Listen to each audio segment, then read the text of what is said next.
IH 51 to 100. Battle was spreading to Baghdad, Iraq's capital. The sound of explosions made for a sleepless night as it cast a gloom of war on the once prosperous city. Of course, that was only for the natural citizens of Baghdad. As for the foreigners like Jiang Chen and Robert, they drank and caroused, untouched by the events around them. Amidst the bar's flashing lights, heavy metal rap pierced through everyone's eardrums. A Lebanon beauty writhed on stage with her snake-like waist and dark blonde hair swinging. The men sitting by the dance floor howled and screamed as one as they threw Franklins in exchange for more exotic moves. Behind the bar, a black bartender placed mixed cocktails in front of Robert and Jiang Chen. The establishment was rumored to belong to a British man, as most of the customers were either foreign soldiers or laborers and reporters. The people here didn't have to bear the burdens of this war, even if the battlefront was at the doorstep. They knew their country's army would come and cover their departure. It truly made people envious, to have your home country always be your staunchest ally and protection no matter where you were. Safe trip. Robert raised his cup. Safe trip. Jiang Chen toasted him and threw it back. The cocktail tasted rather odd. Other than the alcohol, there seemed to be something else mixed with it. I heard they banned alcohol. Jiang Chen swirled the crystal glass as he enjoyed the beauties dancing on the floor. That's for religious people. The owner here has an influential background which grants him a special license to sell. Also, the majority of the people here are active UA soldiers or Blackwater International mercenaries. Even if the occasional drunk were to cause problems, they'd be kicked out immediately. This place doesn't even need bouncers. Robert smiled with narrowed eyes as he took a sip. For these guys that live on a knife's edge, only this sort of stimulation can give them the peace of mind again to feel alive. Speaking of the people who could die any second, Robert referred to not only the soldiers who were in danger of stepping on landmines but also to himself as a firearms merchant. Jiang Chen's hand holding the glass briefly trembled as he thought deeply about the chaotic apocalypse and the people who suffered there. He did not feel any pity. It was only that he realized he was one of those who could lose his life at any moment. I'll be more careful in the future. He shook his head as he took another gulp. Handsome, do you want a shot? Two Middle Eastern beauties in tank tops stopped in front of Jiang Chen and Robert and winked seductively. Which one do you want?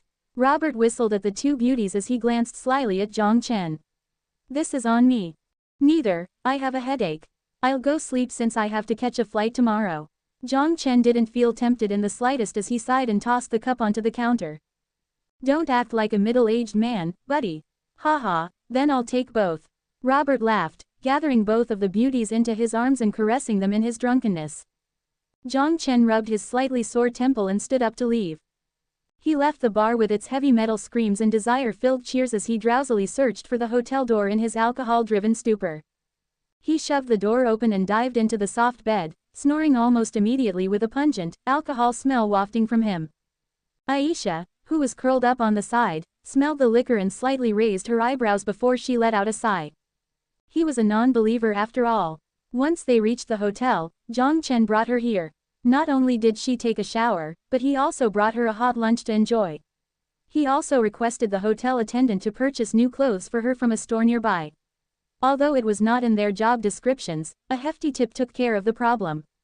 After settling her in, Jiang Chen left the hotel. And then he didn't come back until almost midnight. Aisha didn't sleep until he came home, acting out her role as wife as she courteously waited for her man to come home.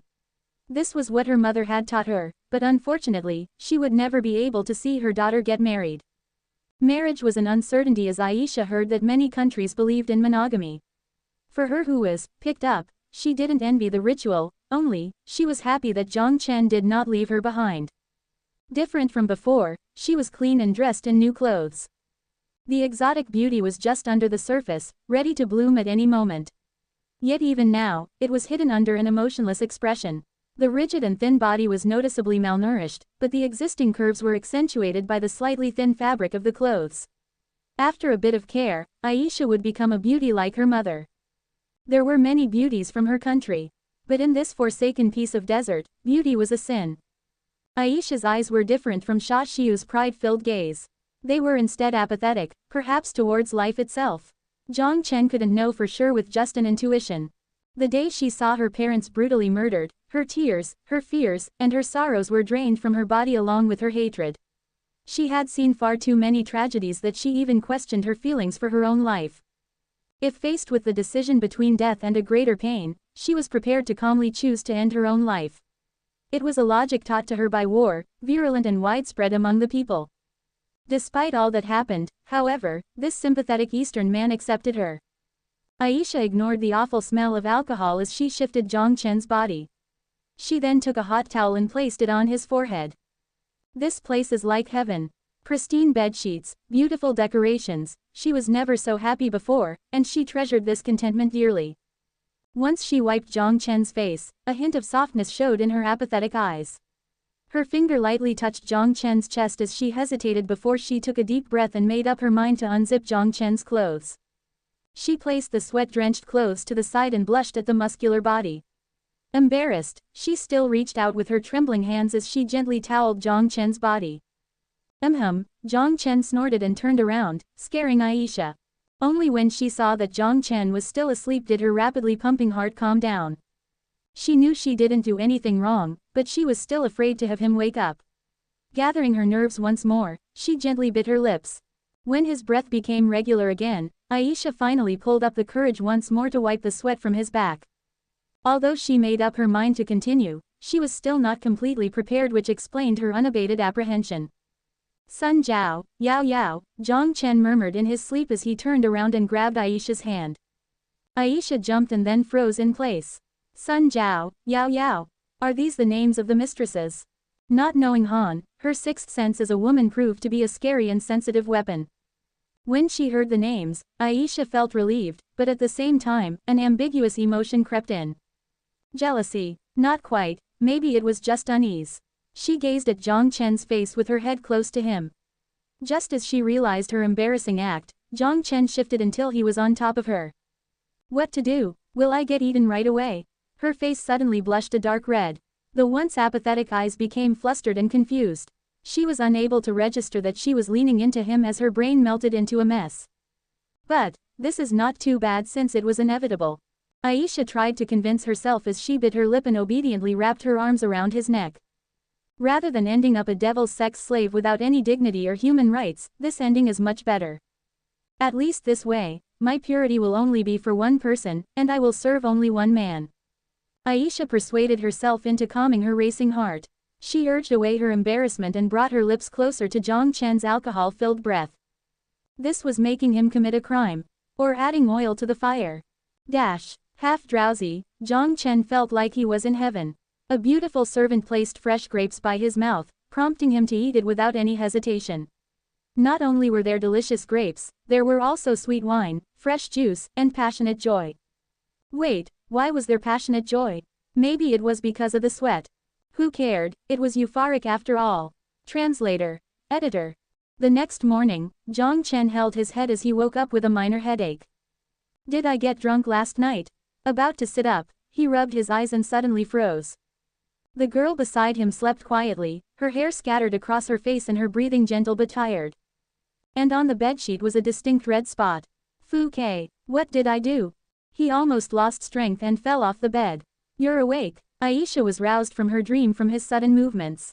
She followed the direction of Jiang Chen's shocked look and gently bit her lips, burying her head into the sheets. Although she had been mentally prepared, when the moment came, Aisha still felt scared. The pain that ripped her apart almost made her cry, although the sensation that soon followed helped her enter a pleasurable state, nearly enough to make her forget the soreness. Although it hurt, she surprisingly didn't mind losing her first time like this. Jiang Chen scratched his head as he forced a smile. Sorry. No need to be sorry. I am your wife. It's okay even if I don't get a real name to myself. I understand the tradition of your hometown, Aisha whispered with her head still lowered and her shoulders covered by the blankets. Where Aisha came from, her age was acceptable for marriage, but to Jiang Chen, how could he explain that rather than tradition, it was better described as problematic? He shook himself out of his momentary frozen state before he sighed and said apologetically, last night, I drank too much. It must hurt a lot, right? His memory from last night was already fading, making him assume that he had forced her when the reality was different. It's too big. The words didn't have time to process before she immediately blushed at the inappropriate nature. Jiang Chen almost choked on his own spit. Aisha immediately moved over to pat his back, except she lost hold of her wrapped sheet that soon slipped down. The nicely shaped breasts and waist were fully exposed to him. Ah! Aisha shrieked and reached out with her trembling hands to cover herself again. They already crossed the line, but she still felt embarrassed. Jiang Chen scratched his head, but in the end, only sighed. Study some Han. Aisha buried her head once more, afraid to look him in the eyes. Jiang Chen forced a smile when he saw the redness on the sheet again and awkwardly patted his still drowsy head. He never considered himself a noble guy, but he had his own boundaries. Taking a young girl's first time still made him feel quite guilty. Even if alcohol was involved, it was not an excuse to escape responsibility. But Aisha's voluntary demure perspective made Jiang Chen feel a bit better. He was touched by her understanding and made up his mind to treat this girl nicely. At the very least, he would let her live a life 100 times more comfortable than the one she had here. He awkwardly rejected Aisha's proposal to dress him as it would corrupt him to the bone and threw his clothes on before he hastily escaped from the room. Watching Jiang Chen leave, a smile appeared on Aisha's face. In it was contained a slight affection. She gathered her hands in front of her chest with a lowered head and prayed sincerely to her God. Meeting you was the best thing to happen in my life. At noon, Jiang Chen brought Aisha along with him on the flight to Dubai. Because Baghdad had no direct flight to Wa, their best option was to have a layover at Dubai first before heading to Wa. Before that, there was an incident with Aisha's identity. Because of the constant chaos in Syria, Aisha couldn't bring any forms of identification with her when she escaped the country. Impractical to contact her home country, she was currently without an identity, so Jiang Chen thought to use money to get her an ID of some sort. But when he arrived at the council, it was empty. Only when he asked the Iraqi soldier patrolling outside did he finally learn that all of the consulate workers had left on the last flight to Wa to avoid the conflict. The soldier was experienced in handling such situations as he directed Jiang Chen to the UN office, but Jiang Chen impatiently called Robert, who had planned on staying for a few more days. Hearing about Jiang Chen's trouble, Robert happily offered his help and contacted someone in the UAE embassy to acquire a green card and passport for Aisha at the cost of $20,000. Robert, however, rejected Jiang Chen's offer to pay. Compared to the deal we're about to make, this is nothing, right? Robert laughed on the other end of the phone. Jiang Chen couldn't disagree with that either.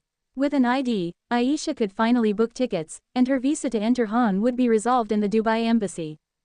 For a whole day, Jiang Chen stayed with Aisha in Dubai. Although he was envious of the renowned city of wealth, it was not the right time for a tour. He had many loose ends to tie up, such as converting the millions of gold he had in his possession, buying a mansion, and finding a new car to own since he could travel at any time. Finally, after a 9-hour flight, the two landed in Beijing. It was already 8 at night when they touched down, but the city's nightlife had only just begun. The lights from the street lamps and cars lit up the night, shocking Aisha, who had never seen such an endless stream of cars and people crowding the paths. Jiang Chen smiled knowingly, sensing Aisha's shock and remembering his own similar expression when he first left his hometown.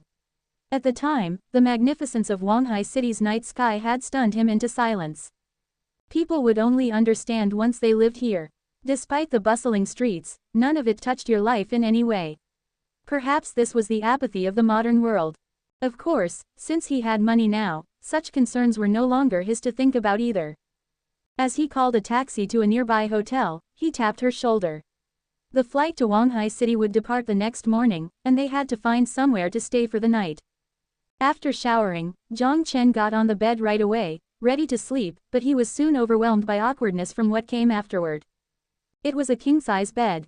Aisha, who had just finished showering after him, approached the bed covered in a towel. Her eyes shyly looked down as she gently bit her lips before moving closer to the bed. Blankly staring, Jiang Chen was unaware of his loud gulp. The exotic foreign beauty with her budding, tender curves. They didn't say a word. Aisha slipped into the sheets, and everything seemed to make sense. The second time was always easier than the first, her face not showing the slightest discomfort. Despite his remaining guilt, her expression made Jiang Chen somewhat relieved. I didn't force her, and it's not the first time either. Since I already said I'd take care of her, then what's wrong with the second time? Very naturally, he placed his hands on her shoulder, causing Aisha to shyly lower her head and follow his direction. After returning to Shanghai City, Jiang Chen immediately started to work. Since he currently had no permanent residence, he booked the hotel he stayed at last time and settled Aisha in there. Once he finalized the mansion, she could move there. And although he improved his English skills speaking with her every day, he still arranged for her Han studies. Once he arranged everything, Jiang Chen immediately contacted Zhang Xinfei, Robert's agent in Wanghai City. According to Robert, he was an assistant for Mr. Chen who specialized in cargo shipments in Hong Kong. With Mr. Chen's extensive influence in Hong Kong, he and Robert had some past dealings in Los Santos. Jiang Chen didn't bother asking for the specifics. Zhang Xinfei was perfectly courteous upon meeting Jiang Chen. Next to him stood a bodyguard that Jiang Chen recognized, the polar bear from the Serbian region, Nick. "Nice to see you again, buddy," Jiang Chen said sincerely with a light jab at his chest. Despite the fact that Nick didn't speak much, they still fought a difficult battle together, developing a close bond between the two of them. Nick also punched back as he took off his shades. "I'm responsible for this guy's safety for now." Although he was the bodyguard, Jiang Chen knew his true purpose was to prevent this man from running away after realizing the value of the goods. The gold would likely be exported by the cargoes under Mr. Chen's name, and once it reached international waters, Robert would then offload the cargo onto his own ship before sending it to South Africa. "Everything is here. Follow me." Jiang Chen waved his hand and led the way to the storage room where the food had previously been kept. Nick briefly hesitated. He knew they would be shipping gold, even bringing an inspection personnel, but never would he have thought that Jiang Chen would have stored gold worth billions in a warehouse without any surveillance. However, Jiang Chen didn't store the gold here, only moving it just before their arrival. "We have an old saying in Han, the darkest place is under the lamp. If I hired security, this place would look suspicious." Jiang Chen made something up as he uncovered the gold.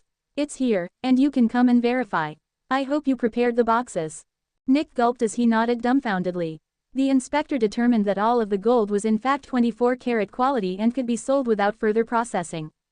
The cumulative weight came to be 11 tons and 240 kilograms. When priced based on the weekly average of UA gold, and with a 9% processing fee, Jiang Chen received via wire the price of $510 million United States dollars. After receiving the Swiss bank's confirmation, Jiang Chen nodded. Nick then ordered his subordinates to pack the box and store it in the truck. The Zhang Xinfei guy chose to stand outside as he knew the role he had in this transaction. The less he knew, the better it was. He already received a hefty sum from the business, but as for what exactly was inside, it was not his part to know. "See you later." Jiang Chen extended his right hand. Nick cracked a smile as he took his hand and shook it hard. Then in broken Han, he said, "See you." As the black vehicles departed, Jiang Chen took a deep breath. 500 million United States dollars. Converted into RMB, that was 3.1 billion RMB. Jiang Chen ecstatically gasped as the idea took root. "I'm rich. 3.1 billion RMB. It was a number he never could have fathomed in the past. If he put the money into a savings account, the interest would be at least a couple million a year." He took another breath in an attempt to calm down. The interest alone would be more than enough to sustain a luxurious lifestyle. After he let this idea sink in, he slowly inhaled one last time, enough to finally settle his rampant thoughts. If his only wish was to be a wealthy man, then this 3.1 billion was enough to last him a lifetime. But to create an empire that spanned across two worlds. At this, his excitement gradually cooled down, replaced by the fire of ambition in his eyes. Desire had the power to make people crazy, but it also made some people stronger. Wealth, that was not enough. I can gain more. Hee, not enough. 3.1 billion is a fraction of what Future Technology Corporation is going to make in market capitalization. He laughed loudly, disregarding the weird looks thrown his way. Not only a wealthy man, I will be the richest man. 3.1 billion would be an astronomical number in anyone's pocket, but that's for ordinary people. Am I ordinary? Since I already have enough for a mansion, why don't I purchase a golf course? What? I don't know how to play golf. So what if I don't know how to play? I can still show it off.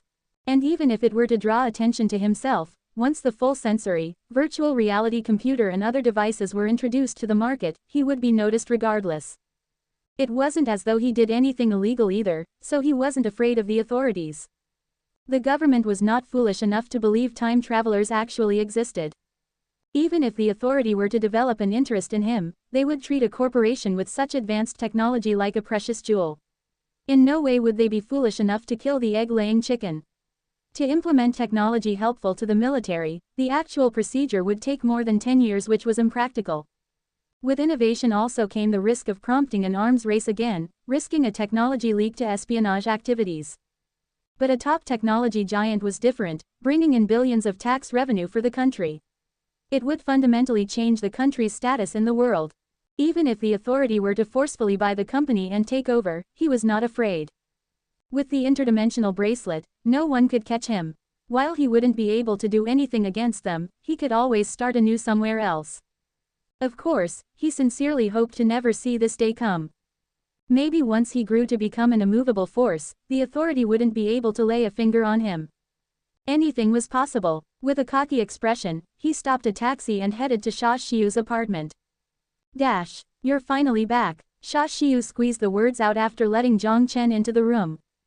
I encountered some problems, Jiang Chen said as he scratched his head. Xia Xiu sighed at his careless expression.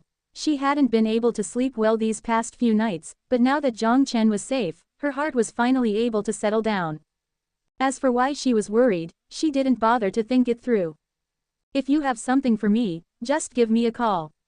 You don't have to visit every time, Xia Xiu said casually. Jiang Chen raised his eyebrows with a grin on his face. Why, you have a boyfriend now? Xia Xiu coldly glared at his humor-filled eyes. No, but you always find me during inappropriate times. Even if it's work-related, it's still not right. It was already 8 o'clock, allowing a man into her home felt slightly weird. Despite her poker face, this girl took other people's opinions seriously. If not, she wouldn't have fired Jiang Chen over a joke. There were probably already rumors circulating around with the neighbors. Jiang Chen easily saw through her intentions. Although he understood, he still wanted to tease this stubborn girl. No worries, overtime until tomorrow morning, Jiang Chen said while laughing without thinking through the implications of his words. Xia Xiu's face, however, turned bright red, so threatening that it seemed she would kick him out right there. Did I say something wrong? Jiang Chen asked as he scratched his head once more. Seems like I teased her too much. Towards this sensitive girl, Jiang Chen could never resist teasing her, but if she actually got angry enough to stop working for him, he would never be able to clean up the mess. Xia Xiu's chest heaved violently as she bit her lips before she finally calmed down. Extra time until tomorrow morning. You plan to spend the night here? What extra night? Being an assistant was a sensitive profession. Although Xia Xiu was the CEO by name, she always felt that her work was more of an assistant's. But Jiang Chen didn't seem to realize the meaning behind his words, and with how easily she became embarrassed, she would never say it out loud. Xia Xiu sighed again at Jiang Chen's grin. She grabbed the document she had worked on for an hour before turning off the TV. Company growth. I've already submitted the required documentation for the mobile game to the authorities for approval. It didn't have any sensitive information, and we'll most likely receive the results shortly. Even if we released the game now, the loose regulations currently in place would allow it without many repercussions. In fact, this would solve the pressure on our cash flow, and many companies are already doing this. Xia Xiu propped her black-framed glasses and logically explained the progress to date. Excellent, I'm impressed by your ability. As for the early release plan, there's no need to rush it.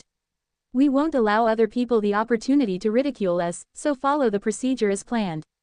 Jiang Chen nodded with a smile. On the other hand, the company building renovation is almost complete. Including the furniture and 1 year of rent, the total cost is 70,000 RMB. I've already submitted the cost to the accountant, and here's a breakdown for you to look through. Not bad. Pleased, Jiang Chen nodded and flipped through the sheets. Despite receiving recognition for her work, she felt more tired for some reason. She huffed before continuing, based on my research, the minimum number of employees required to operate is 14. This is taking into account the fact that we don't require game developers. A manager would cost 6,000 a month starting salary, server maintenance, legal, customer service. Wait, you can just give the spreadsheet for me to look over. Give me the key takeaway, Jiang Chen said. The estimated salary cost would be 68,000 a month. The necessary equipment would cost around 100,000. If we don't develop ways to generate revenue, she took a deep breath and said slowly, the company is facing risk of bankruptcy. No matter how stellar her management, she could not make money out of thin air, particularly for a mobile game that required time to gather the initial investment. Without a proper marketing and operations team to build a large customer base, even with methods such as in-game purchasing, everything was futile without people playing. Bankruptcy. Jiang Chen started to laugh. What are you laughing at it? This is your company. Sha Xiu gave him a dirty look. Unfortunately, it had no effect on Jiang Chen. Ahem, equity infusion. Jiang Chen didn't tease her further and said in a voice full of arrogance.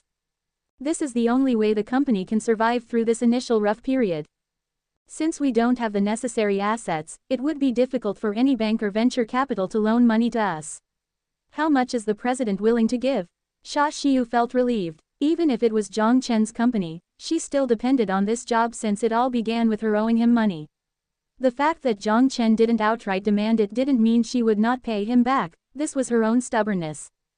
Is 10 million enough? Jiang Chen asked casually. Swoosh, the files dropped onto the ground as Sha Xiu stared at Jiang Chen stunned. What, not enough? He frowned. What about 100 million? Are you making fun of me? Sha Xiu gritted her teeth and glared at him. There was no way she believed that Jiang Chen was that wealthy. What kind of business would make this amount of money in just half a year? The only explanation was that Jiang Chen was joking with her. I'm not kidding. Jiang Chen laughed. You can come with me to the bureau to finish the necessary procedures tomorrow. Sha Xiu fell silent. After a long pause, she finally said, if you're so rich, why would you open a company? Jiang Chen thought for a second before rolling his eyes. Who set the rule that you can't open a business if you're rich? She was clearly not happy with this answer. After another long silence, Jiang Chen didn't expect Sha Xiu to blurt out, do you want to pursue me? Less than communication terminated greater than. Damn it, he smashed a hanging piece of steel as the orange letters on the dangling screen made Chunan even more annoyed. The corrupted electronic equipment sparked as the circuit was either shorted or destroyed. The shaking helicopter body made him hold his breath. Once the helicopter body stabilized, he gritted his teeth as he pushed the metal frame on his body with all his might. He glanced at the assistant pilot beside him. That sucker's condition was even worse as the bent steel frame directly penetrated through his ribcage, and his blood splashed everywhere. He looked at the metal frame that has stabbed through his arm and took in a gasp of air. Nevertheless, he felt lucky to be alive. That distance was 1,200 meters from the air. Apart from his operating skills, it was pure luck to survive from falling that high up. Chunan already used his best effort. When the machine lost its power, he immediately opened the mechanical revolving air turbine on the side of the helicopter.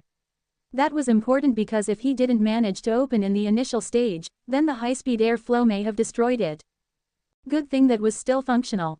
He connected to the backup circuit board, but the situation was looking grim. His assistant tried to establish a connection with the headquarters. However, he received no response. He changed into manual operation as he used all his energy to stabilize the helicopter's body. The automatic stabilization system was destroyed, therefore if they started to roll in the air or the back wing gets damaged, even God could not save them.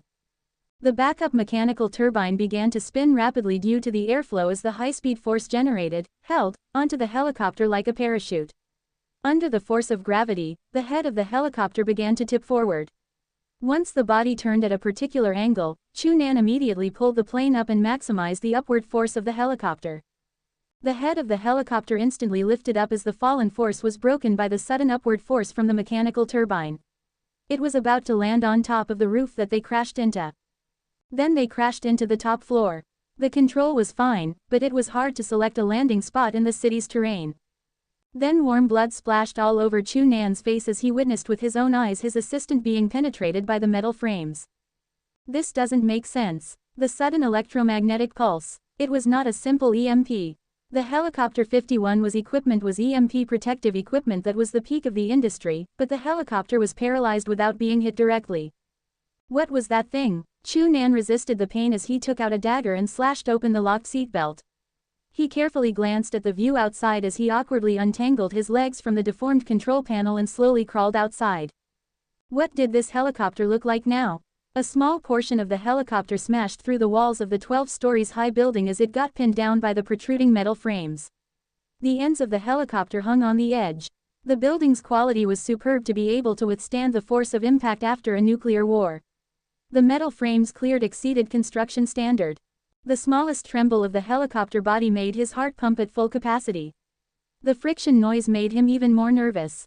The bulletproof glass in front of the helicopter was completely shattered, which eased his escape. When he was about to climb out, he hesitated and turned back to snatch the pendant on his comrade's neck as well as the ammo clip. After struggling, Chu Nan finally landed onto the hard cold concrete floor. He looked back at the deformed helicopter body as he quietly examined the pendant inside his palm. The poorly made pendant was covered by a thick layer of blood. Less than Carlo Billman greater than. He flipped to the back as a sentence was engraved there. Less than if possible, I want to hang this in the Arlington National Cemetery greater than. The assistant pilot was a UA Spanish descendant. He was previously a pilot in NATO. However, the concept of a country didn't exist anymore as plenty of foreigners live in looting town with most being NATO soldiers before the war. When PAC, NATO, and CCCP led World Alliance Council and left the torn land by sending all the hope into space, no one believed in authority anymore. When faced with zombies and mutants, all humans belong to the same species. Not including mutated humans or cannibals. He checked the equipment on his body before he lifted his hands and touched the back of his neck with his fingers. It was a chip called Dictator chip, but because it has added complex functions such as long-range communication, the chip was less effective compared to the 6th Street-produced slavery chip. Less than offline greater than.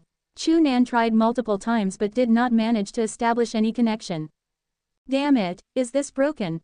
The bomb behind the back of his neck was broken, but he couldn't tell if he was content or sad. Content that he was free. Sad that freedom didn't mean anything on the wasteland. There was food in Looting Town, so who cared about freedom? Returning to Looting Town was not a possibility since the people there probably recorded him as dead. A rescue was even more out of the question as only the metal debris of a previous 100,000 crystal equipment remained here. The pilot's worth was not even greater than the chip on the back of his neck. Whatever, I'll see. He forced a smile as he put the pendant into the pocket and took out his pistol. Including the one clip in the gun, he still had 5 magazines left. 2 blood needles, a roll of bandage, EP was returning to normal, a dagger, and 6B grade nutrient supply. Because he was part of the Air Force, the nutrient supply was higher quality. He opened the EP radiation monitor system and determined based on the safe radiation level that this was a rural area, but he didn't know where exactly he was. EP did not download the map in the area. He checked his equipment once again before he turned his head to look at the body and the crashed helicopter. He lowered his head and walked away. Although he did receive ground training, he never encountered a situation like this. Ordinary survivors would never target planes. Air-based EMP weapons did exist but were extremely rare. Most of them were destroyed in the war. It was also the first time he heard that a mutant could use an EMP or a similar pulse weapon. Maybe his assistant pilot has encountered his situation before, but he didn't manage to survive. Stairs cleared. Just like practice, Chu Nan mumbled as he directed with his pistol and moved downstairs. If it is a zombie, then use the dagger to stab the eye area. If it is a screamer, then use shock grenade for cover. If it is Roshan or Death Claw, let's hope that never happens. The elevator was not functional. The building was an office complex before the war. The majority of the zombies were concentrated in the grand hall as the occasional straggler in the hallway was killed with his swift knife action. For small problems, it would be better to avoid using his gun. His body condition with the D-level genetic vaccine easily handled the combat requirement. The only disappointing fact was that he didn't unlock a genetic ability. When both of his feet touched the ground, Chu Nan let out a sigh. He gazed into the sky and determined it was around 3 in the afternoon. 5 o'clock was when the street was no longer safe. The night usually fell at 6, which meant that walking on the street would equal suicide. The night in Wanghai City belonged to the zombies. I need to find a survival camp, or find a place to stay for the night. Chu Nan scanned around as he walked to the end of the street. The abandoned cars on the road still maintained the same look since the moment war erupted. Since the hotspot of the war was in the middle of the city, people would escape to the rural areas. Therefore, most of the vehicles would point in the direction of the rural area. He had examined the cars before he walked into the direction away from city center. Anywhere is better than the city center. That's the one common conception every survivor had. The sky began to turn yellow as the sun had fallen to the edge of the horizon. The cast of the yellowish-green ray through the radiation dust had a vibe of ominous to it. He didn't know how long he walked before it began to turn dark. Chu Nan glanced at the zombies beside him as they've already begun to howl. In a while, those zombies would start to prey on living creatures. Should I find somewhere to stay for the night? Chu Nan thought as he began to hasten his steps. When he turned around another corner, he saw a scene that shocked him. A woman was tied to an electric pole in the middle of the street. She barely wore anything as zombies circled around. She was afraid to call help. With his pilot vision, he could even make out the look of despair on the rather lovely face. Someone obviously tied her. Fu Kei, which bastard did such a disgusting prank? Chu Nan cursed as he cautiously scanned around before he walked towards the woman. When he approached her, the pleading eyes full of hope locked onto him. He took out the dagger and cut open the rope. Perhaps because she had just escaped the terrifying experience that chained her there, the woman hugged him as she cried. Thanks, thank you. It was a soothing voice. Okay, don't worry, you are okay now. It was the first time he encountered this situation which made him unsure of what he should do. He only patted the woman's back clumsily to comfort her. The survivors in Wanghai City are cruel to this point. He cursed at the heinous act that people committed to her as Chu Nan was just about to ask where the nearest survival camp was. But at this moment, a barrel-like object pressed against his head again. Ha, buddy, you are the first dumbastards to fall for it. Sweat began to roll down his back as his hand slightly moved, but he realized a dagger was pressed against his back. That dagger was held by a delicate hand. At the same time, a bunch of men in mohawks and tattoos walked out from the empty shops. They held some knockoff rifles and one simply carried a bat. The bald head, holding a cigarette, was the head of the group as he walked in front of Chu Nan. He raised his eyebrows as he patted the woman's face and said in a mocking voice. Nice job, bitch. Just like a dog. An unhealthy red flush appeared on her face as she tried to please the man that just embarrassed her. The cruel reality sent a shiver down Chu Nan's spine while cold sweat rolled down his face. Despite living in the apocalypse for so many years, it was the first time he saw anything like this. Is she still a human being? 2 blood needles, 1 bandage, damn, 6B grade nutrient supply. Boss, it's a big fish. A man who took off his pistol and searched him shouted in surprise. The zombies mindlessly looked in their direction, but despite the noise, there was still 2 hours before night fell. The bald head looked at Chu Nan full of interest. Name, Chu Nan. There was nothing to hide since his EP had all the information. Where are you from? Looting town. Pilot, where's your plane? Greed flashed through the bald head's eye. He did not look cautious at all when he heard Chu Nan say that. Crashed. Hee hee. The bald head smiled and didn't say anything. He signaled his men to tie him up. If you are only here to rob me, you have already achieved that. You can have everything, let me go. Chu Nan said calmly. The bald head raised his eyebrows as he suddenly threw a punch in his face. He suppressed his anger as he resisted the sharp pain on his left cheek. Chu Nan glared at the bald head. You are a captive, so shut up, he cursed as he extinguished the cigarette on Chu Nan's face before he waved his hand. Take him back. He looked at the dumbastards that took the bait as he laughed mockingly. He then kicked the half-kneeling woman in front of him, but the same unhealthy flush of red and a smile to please appeared. The woman had no name and was just a slave. Perhaps she just an independent traveler before. He didn't remember when she was captured, nor did he care how they trained her to be like this. But he remembered clearly how she became part of his asset. Last month, he managed to find a target and proved it was a big fish. His boss sent an entire raid team, but the Lu Renjia dumbastards ruined everything. How confident was he to order all those men to go into a confined building? He didn't even check if there were other entrances or sewerage exits. Only one person returned out of a group of a dozen. Although his boss was angry, he didn't blame him as he provided the clue. He took Lu Renjia and the other captain's woman and distributed all their assets to other subordinates. It was a form of discipline, but also an incentive. For the bandits like Weizhong mercenaries, they needed this type of brutality to bond together. So, this dog-like thing was given to Zhou Guoping. Although this boss didn't punish him, he did remove him from the easy job of staying in the 6th Street and made him rob survivors. It was harder to capture a survivor on the wasteland than a mutant rat. Most of the people that survived till now were as sharp as a knife edge. The dumb ones were the people that never left the camps. Their return for this month was almost zero. Pilot, that's a big fish. Zhou Guoping put the rifle on his shoulder and led his men to the camp. Do you want to ask me out? It was an unexpected question that silenced the room. What? Jiang Chen suddenly realized what she had asked and almost fell off the sofa. He stared at Xia Xiu and was dumbfounded by the question. He didn't understand where her logic came from. How did she come up with the, "I want to ask you out"? The existence of the corporation serves one purpose, which is to create profit.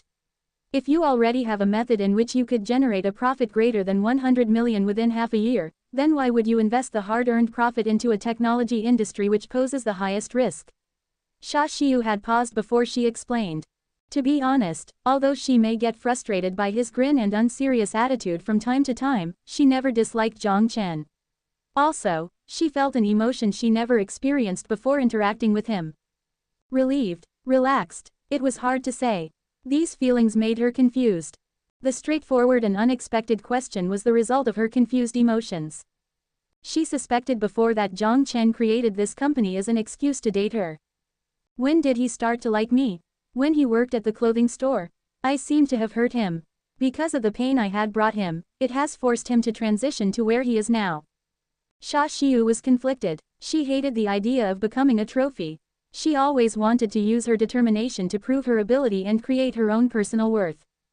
When she was in university, a lot of rich guys chased after her and even promised her job opportunities in reputable firms, and even management positions right away. But Xia Xiu rejected all of them. She had her own pride, a pride backed by ability. Although she was born into an ordinary family, what she possessed was anything but normal.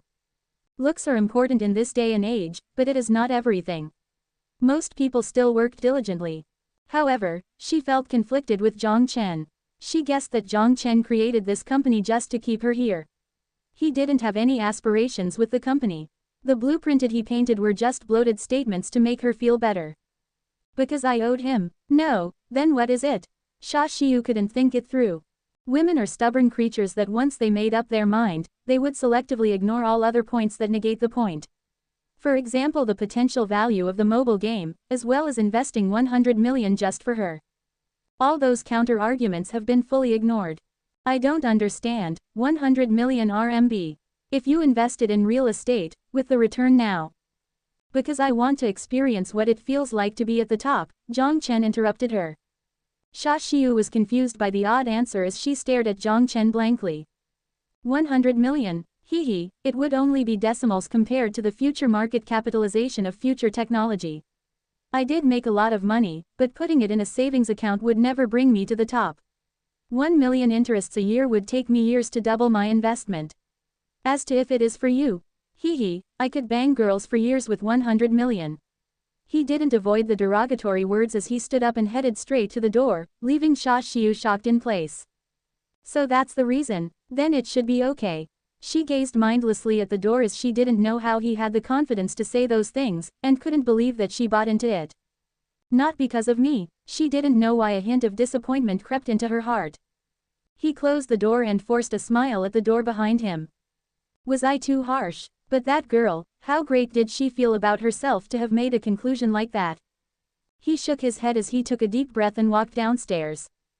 However, he didn't even realize that, for a split moment, his heartbeat hastened. The next morning, Jiang Chen took Aisha to try some steamy buns.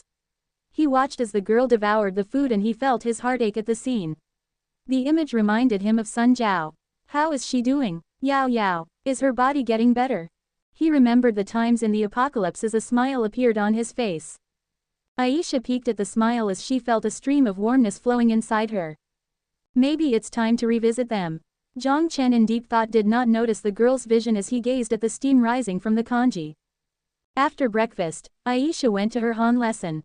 Jiang Chen, instead, took a taxi to Xia Xiu's place and picked her up to go to the bureau for the equity infusion process. Jiang Chen initially felt nervous as he was afraid it would be awkward because yesterday he only left a brief explanation before running away.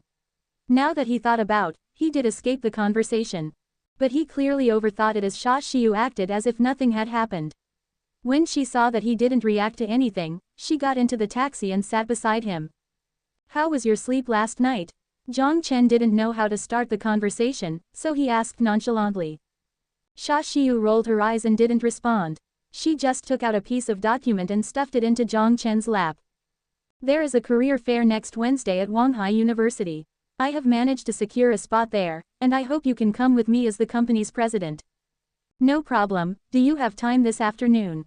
Jiang Chen accepted without hesitation as he then asked another question right away. Yes, what's happening? Go house hunting with me. Jiang Chen shrugged as he asked with his thick skin. Is this considered business or personal? Xia Xiu let out a sigh. You promised me. It should be considered personal. Xia Xiu looked at the side of Jiang Chen's face as she subconsciously bit her lips. She was about to reject him, but the words never came out. Why is this happening? She still didn't fully understand. The night before, Jiang Chen followed Robert's instruction to wire 100 million USD from his Swiss bank account to his account here. Of course, the money was already converted based on current exchange rate along with some fees into RMB. It was an interesting method with a low price. Robert promised that there won't be any legal problems. He looked at the trail of zeros in his bank account on his phone as he laughed hysterically at the screen for a while before he finally closed his phone. As to Xia Xiu's curious gaze, he didn't bother to explain it and simply closed his eyes. Should I drive a Lamborghini? Or a Bentley? This is such a difficult decision. Xia Xiu was indeed an organized person as she seemed to be a perfect fit to do the assistant job. No, the CEO job. Jiang Chen can do the assistant role. Xia Xiu already prepared the necessary documents and familiarized herself with the legal process. Jiang Chen had scanned the document before he signed. Future Technologies Equity had a trail of zeros added to it. Jiang Chen noticed that when he wrote 100 million into the document, the eyes of the customer service representative across the counter were flashing stares at him. Money is the root of evil. This is too funny. Before he would have despised it, but now he only wanted to laugh. 100 million of liquid asset. This is unbelievable. With trembling hands, Xia Xiu looked at the documents. She was still shocked by the series of events. Although she was a store manager that had exposure to the world before, she was still too young. This is only the initial plan. I plan to make this mobile game into a world-class masterpiece. With this plan, it wouldn't be difficult to recover the initial investment. Jiang Chen opened the door for Xia Xiu like a gentleman. So you do know something. Xia Xiu glanced at Jiang Chen with surprise in her eyes. She thought that Jiang Chen wanted to let her handle this pile of mess. For a mobile game, it would damage its long-term profitability if the company chased after short-term returns and cash generation. The better strategy would always be to not focus on short-term losses. You have to understand the difference between the emperor and the general. You are in charge of fighting the war, but I only need to tell you where to fight. Jiang Chen cockily extended his finger and pointed around, which made Xia Xiu roll her eyes. I do feel like I am doing a servant's work. Haha, that's your illusion. But to be fair, your mood seems to be a lot brighter. You can even make a joke or two now. Jiang Chen looked at Xia Xiu with surprise as he mocked her. Where are we going now?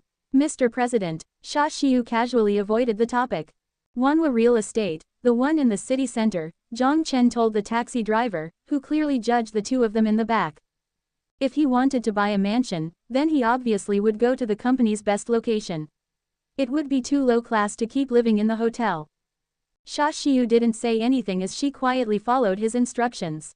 Wanhua Real Estate, the industry leader in Wanghai City with a market capitalization of 1.327 trillion and part of the Fortune 500 companies.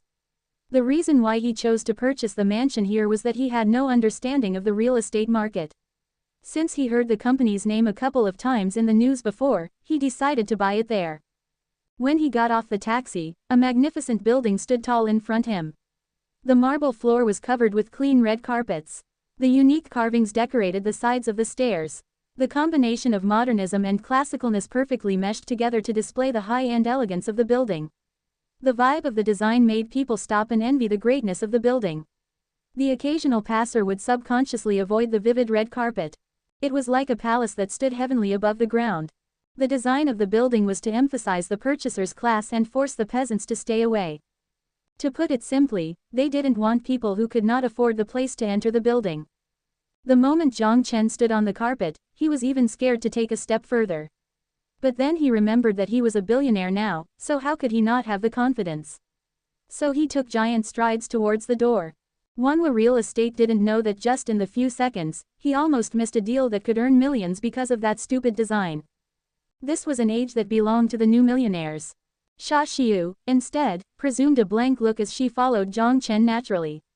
Not because she was used to the high-class life, just that she wasn't the one purchasing the house. Welcome, Miss and Mr.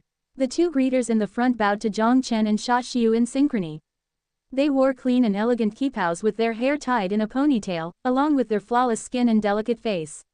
Even the greeters were gorgeous girls, which further emphasized the luxury of this real estate company.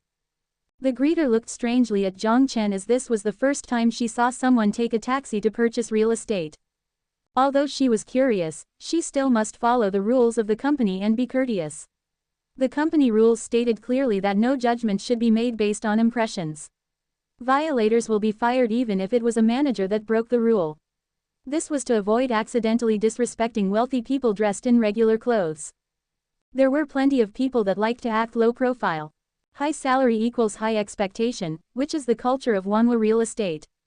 She was a greeter and therefore didn't need to bother with these things. Even if Jiang Chen was here to look for trouble, that's security's concern. Jiang Chen didn't bother with what they thought as he walked into the grand hall in full, confident strides. Sha Xiu behind him only glanced at the greeter with her head lowered before she left.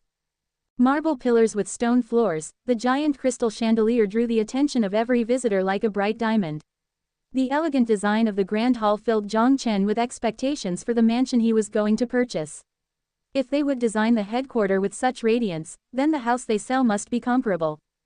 The building itself was a great advertisement.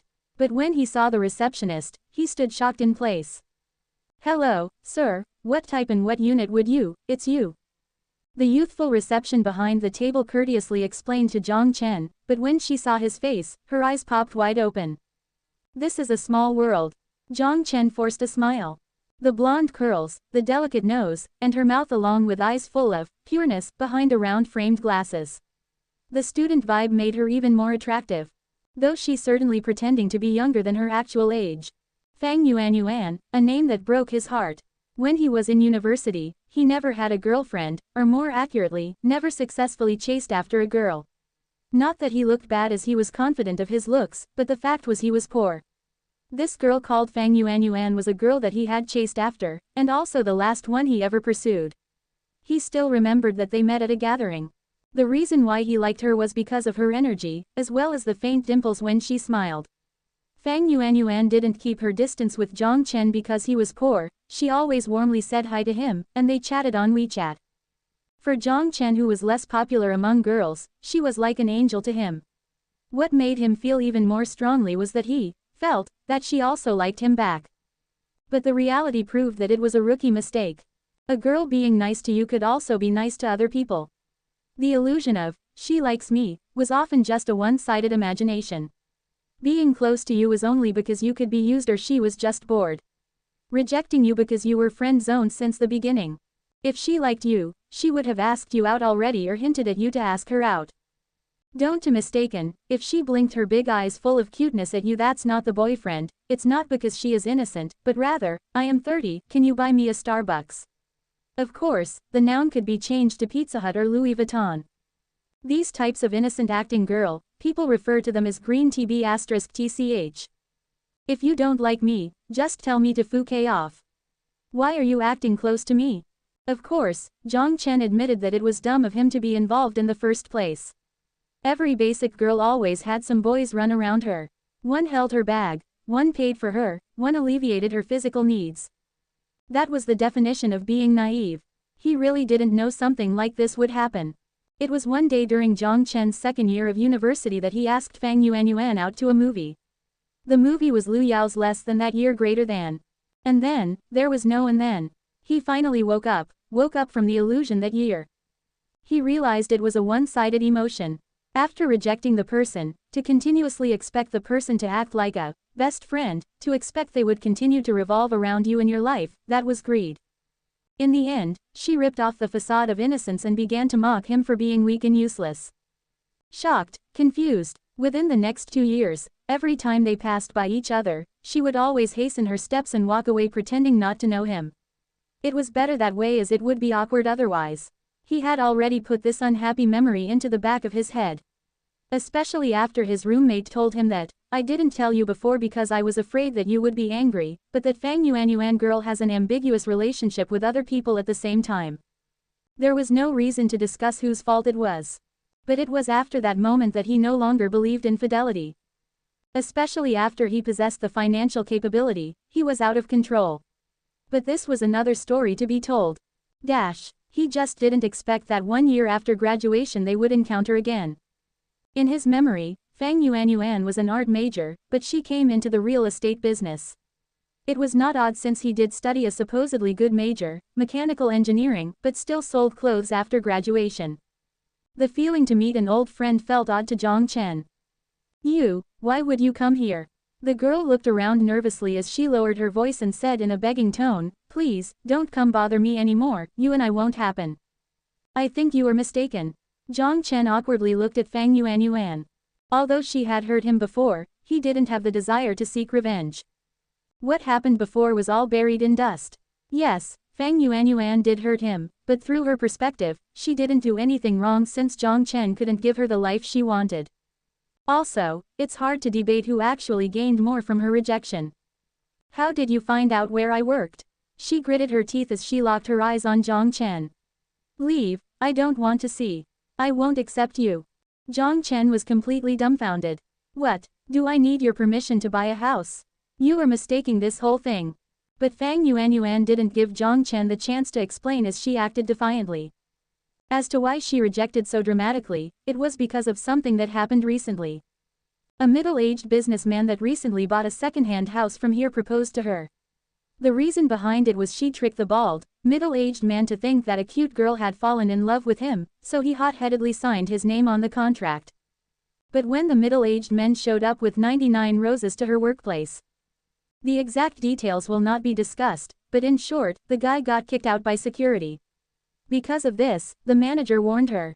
Even if the implicit rules within this industry was not new, you still have to watch your tail. She was terrified that Jiang Chen would pull something by directly proposing to her.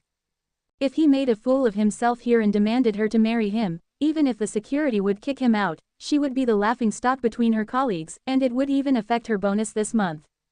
She selectively ignored the woman that stood behind Jiang Chen, a woman that would embarrass Fang Yuanyuan not only just in looks. "You know her." Xia Xiu in offline mode suddenly opened her mouth with a mischievous look. "Why is it so cold here? Is the AC too low?" Jiang Chen shivered. "I guess." Jiang Chen awkwardly answered. "This is ruining the mood, let's try a different place then." With Fang Yuanyuan's arrogant act, Jiang Chen wasn't in the mood anymore. He didn't even bother explaining as he was ready to turn around. Seeing Jiang Chen leave in embarrassment, Fang Yuanyuan let out a breath as she was amazed by her cunningness. "Good thing I acted with certainty. Haha, dumb bastards. A toad that wants to date the swan. To crave for what one is not worthy of." Jiang Chen stopped, although it was faint, it didn't escape his ear. Xia Xiu also stopped, however, she looked it like she was happy to see the conflict unfold. Jiang Chen noticed and gave her a dirty look before he gradually turned around and walked in front of the reception. What do you want? I am calling the security." Fang Yuanyuan saw that Jiang Chen was walking towards her with a fierce look as she began to feel nervous. She started to stutter. "Nothing. What? A receptionist can reject the customer's rights to buy a house. Even if you don't want me to buy, I will buy it here, and I will buy it from someone else right in front of you." Jiang Chen raised his eyebrows as he glanced at the security guards walking over. A deathly stare. This guy killed people before. The security guard suddenly felt fear overcome him as cold sweat rolled down his forehead. Although Jiang Chen didn't intentionally expose anything, the bloodiness stained from the chaotic apocalypse crept into the security guard's mind through his grim gaze. His instinct from being in the gang told him that he would not be able to handle the young man in front of him.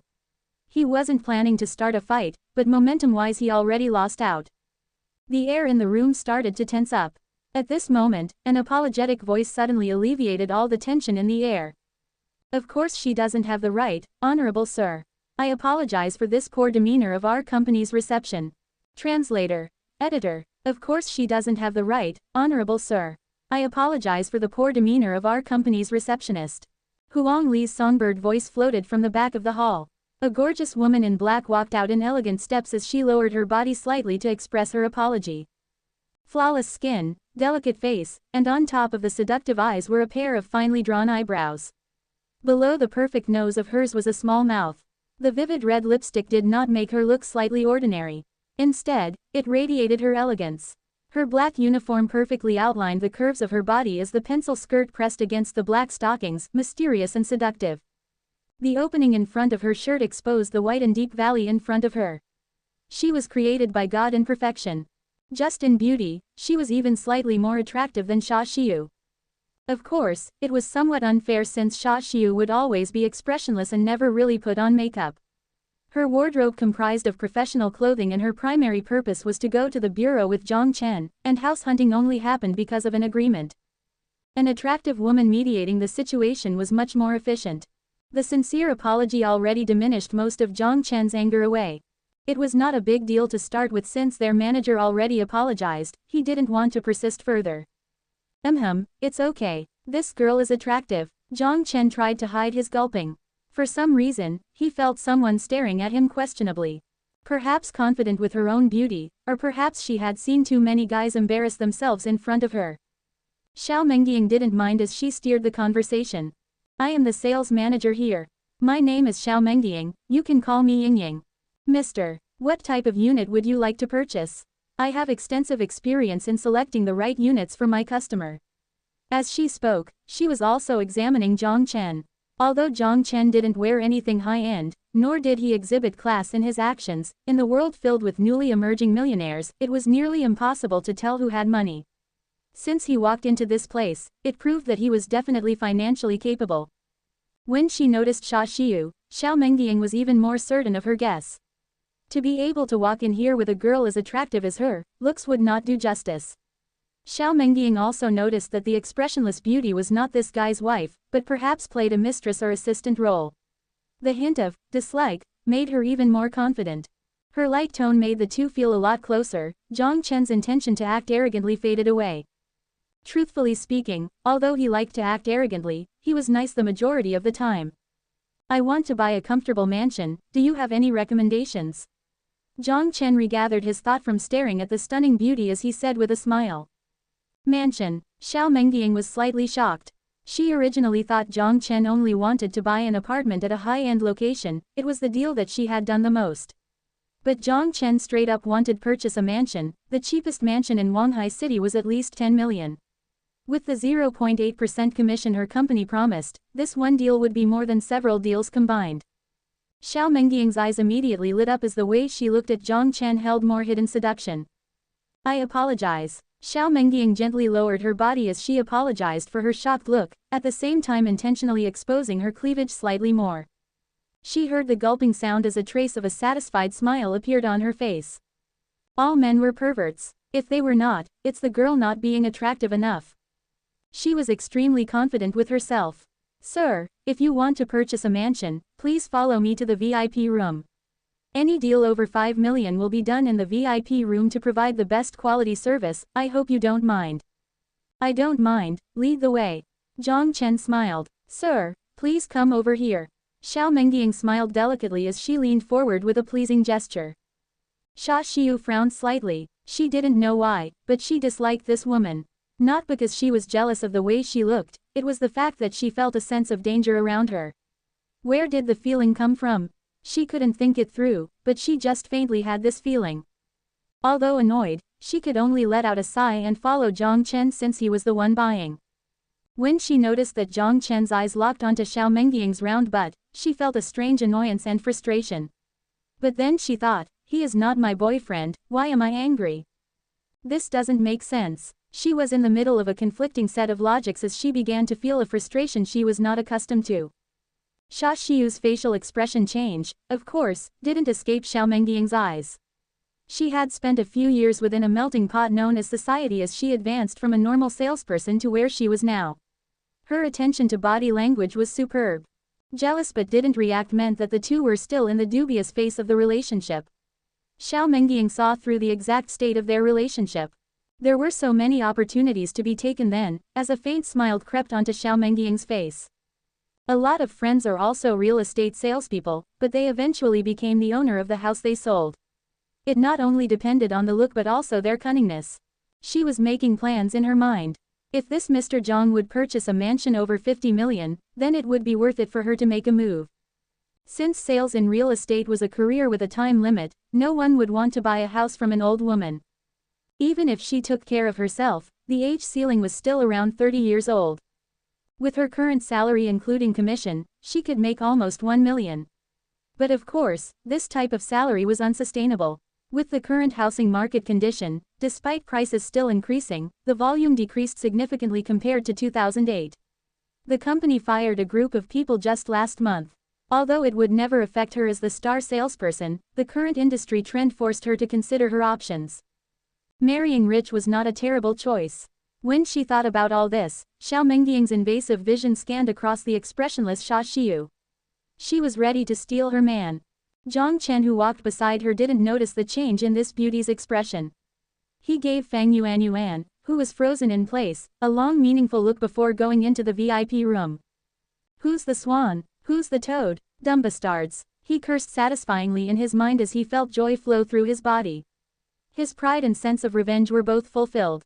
3 people with their own thoughts left the grand hall and left only Fang Yuan standing blankly at the front desk. Regret, unwillingness, confusion, jealousy, or all of them. A $10 million deal just scathed by her.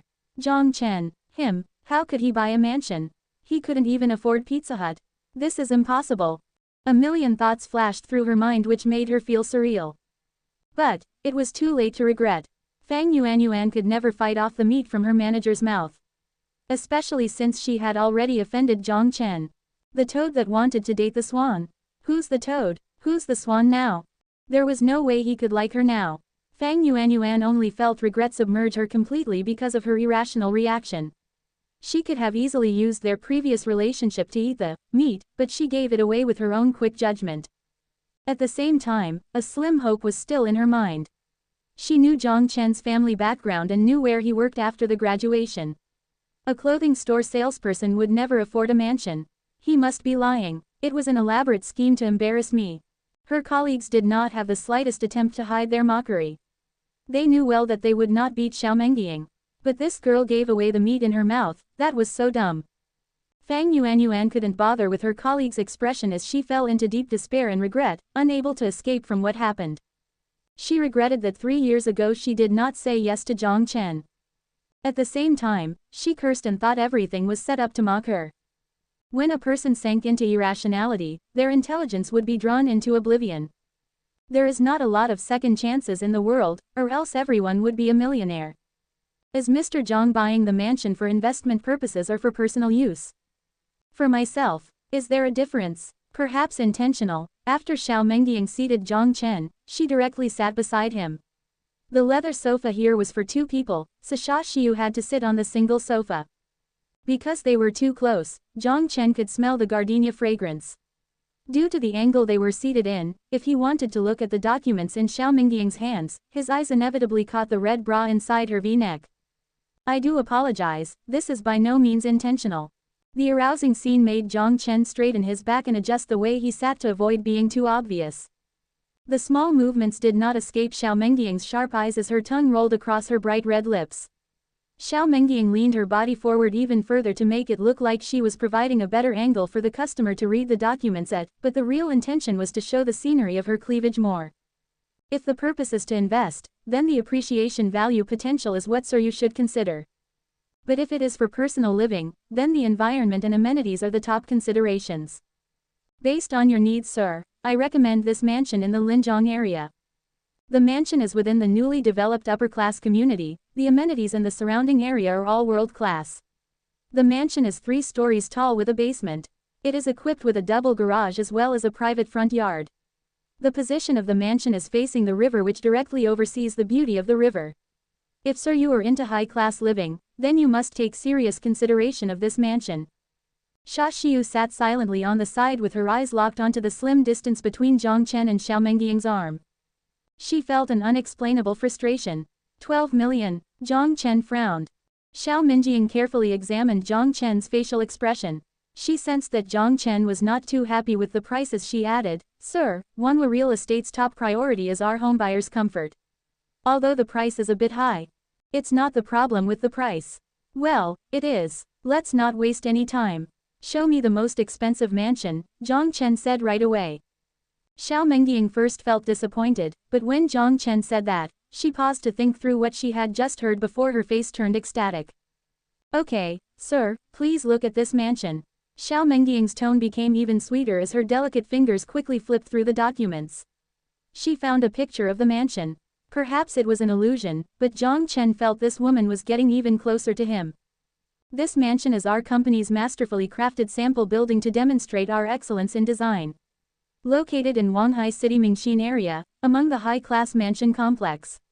It is located on the upstream of the river and has a direct view of it. The mansion's design is based on a combination of classical and modern theory and was skillfully designed by the world-class architect K. Garin. The compact design not only saves addition space, but it also eases traveling between different units of the mansion. The mansion is 4 stories high with a basement attached. The garage is a quadruple garage. It is also built with a 10 meters by 10 meters private pool with a mobile roof design.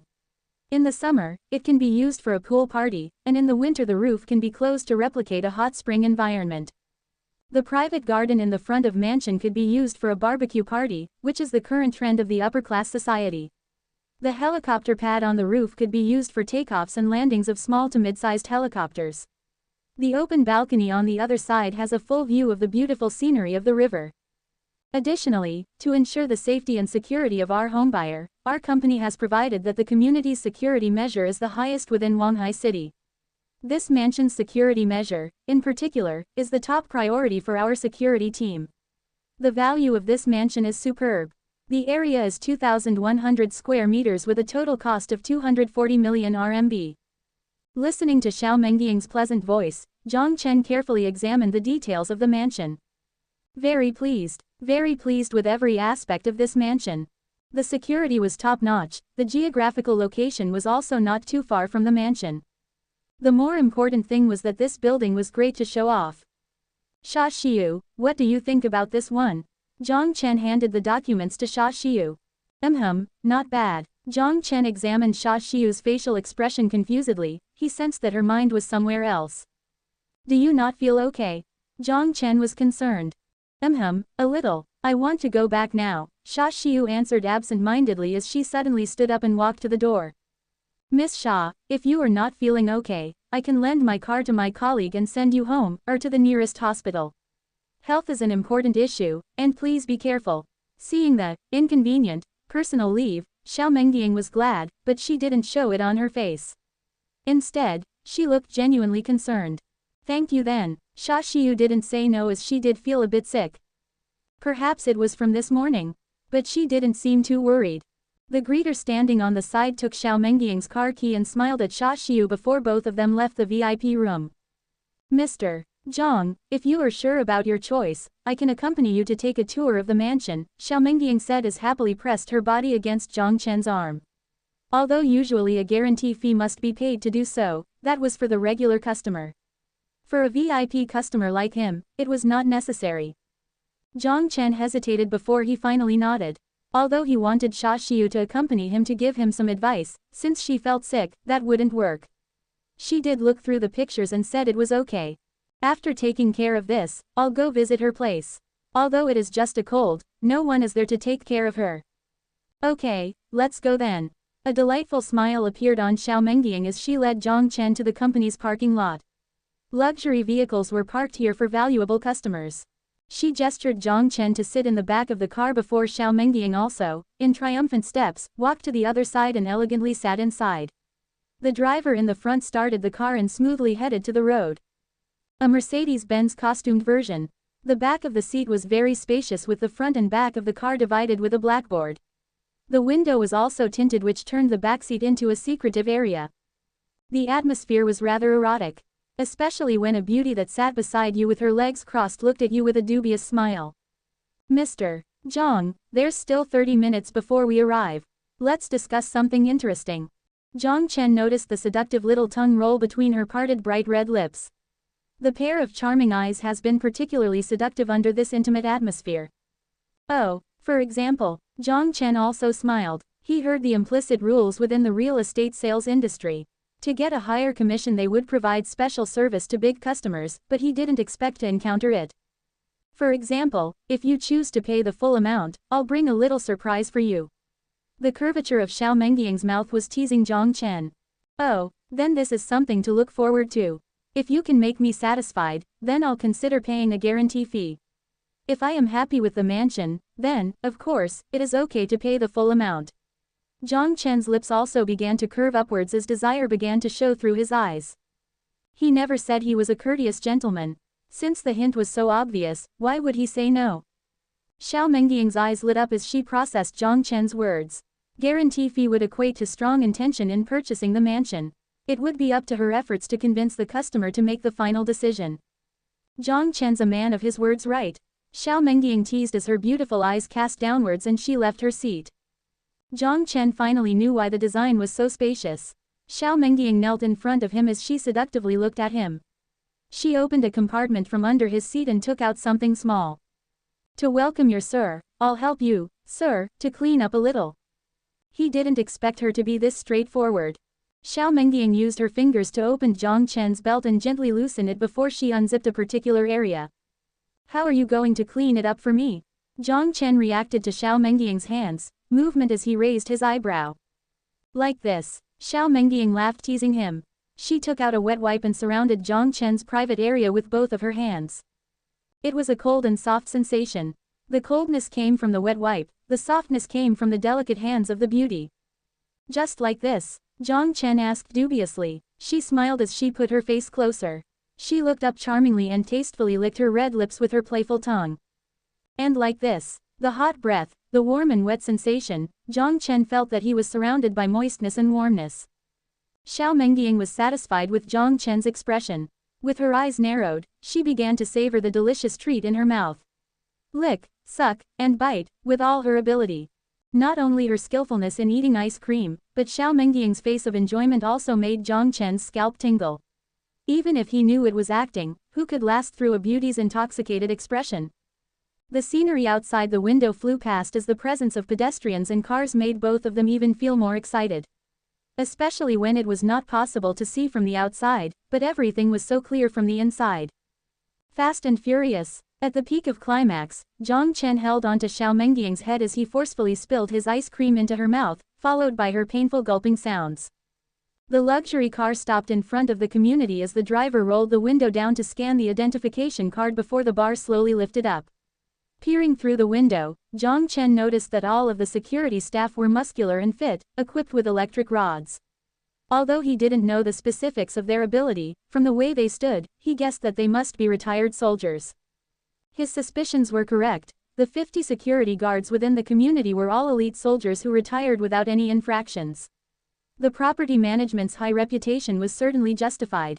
Since the community's opening 6 years ago, many thieves set their eyes upon the property, but none were successful. The security team's scouting skills had been honed in the army. If thieves managed to bypass them on their watch, then they might as well reconsider their career as a special agent. The luxury car drove smoothly into the wide driveway in the deepest part of the community, which was shaped like a flipped bowl on top of a large, artificially created hill. Jiang Chen's mansion was at the highest point of the bowl, overlooking the beautiful river scenery. The people living here are either rich or respective. This way, not only will you get to enjoy the complex, but you'll also meet a lot of interesting neighbors. Xiao Mengying was hinting that staying here would be beneficial for his career.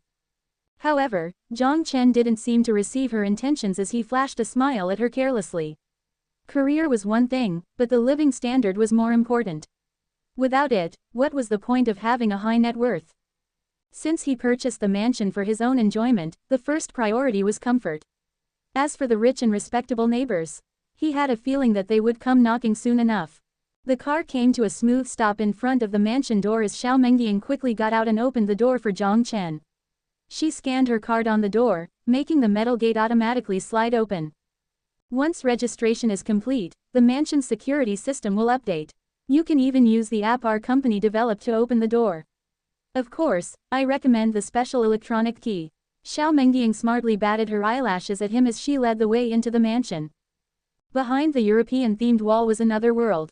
The clean-cut grass field, straight stone brick pathway, and the building that was a fusion between classical European and modern simplicity came together flawlessly without any contradiction to the two unique themes. The open French windows adorned the first floor of the mansion, completed by white, square blocks around the rest of the building. Elegant but open, the four-story building stood out among the other three-story mansions. Jiang Chen was most satisfied with the oval-shaped swimming pool. Just as the document stated, with a press of a button, the dome retracted to the side, revealing an open swimming pool. The temperature of the pool could also be accurately increased to a specific range thanks to the heating equipment underneath the pool. Although these innovative designs were rather impractical, it fueled someone like Jiang Chen who thrived on the coolness. Xiao Mengying explained the high-end features within the mansion and led him inside. The interior design pleased him even further. Sample rooms were furnished for the sake of advertisement, and the company offered the option of refurbishing if the homebuyer was unhappy with the design. But Jiang Chen was plenty satisfied with the decorations. The monochromatic living room was comforting, and the artistic furniture further enhanced the lively feel. The building itself had been built to perfection by a world-renowned architect. Even without knowing why it felt so right, Jiang Chen felt at peace here. The dining room and kitchen were masterfully designed as well. Xiao Mengying led him up the stairs to the second floor, which had been designed purely for comfort. The floor was mostly made up of bedrooms, but what shocked Jiang Chen was that every room was designed slightly differently. The intent was to allow the homebuyer to freely select a room based on their mood. One of the rooms was monochromatic with an emphasis on simplicity, while another was decorated with warm tones to create an intimate atmosphere. The third and fourth floor flowed smoothly with the rest of the building's design. Each floor had washrooms and 2 extra bedrooms. There were also some empty rooms that could be converted into whatever the homebuyer wished, such as an office or a gym. He stood on the top floor balcony and gazed out at the beautiful scenery in the light river breeze. Although it was still the middle of summer, the wind was slightly cool, which could perhaps be attributed to the vegetation around the area. It was vastly different from the heat in the center of Wanghai City. Not bad. This is a great place to live. Jiang Chen nodded at Xiao Mengying with a satisfied expression. The green vegetation, elegant environment, luxury, and comfortable design were more than worth the price. It was certainly more modern than the mansion in the apocalypse world that had been designed with a retro feel. It was the perfect environment for enjoying life. And all for only 200 million RMB. Maybe because money came too easily for him, it was an obvious choice for Jiang Chen. Although our company cannot provide a discount on these types of mansions, based on the agreement we signed with Maybach, we'll provide a brand new Maybach S600 for any home with a price tag of 100 million or above. This is a limited edition vehicle, Xiao Mengying explained. Jiang Chen had heard about the Maybach S600 before. The price overseas was around $500,000 USD, which was around 3 million RMB.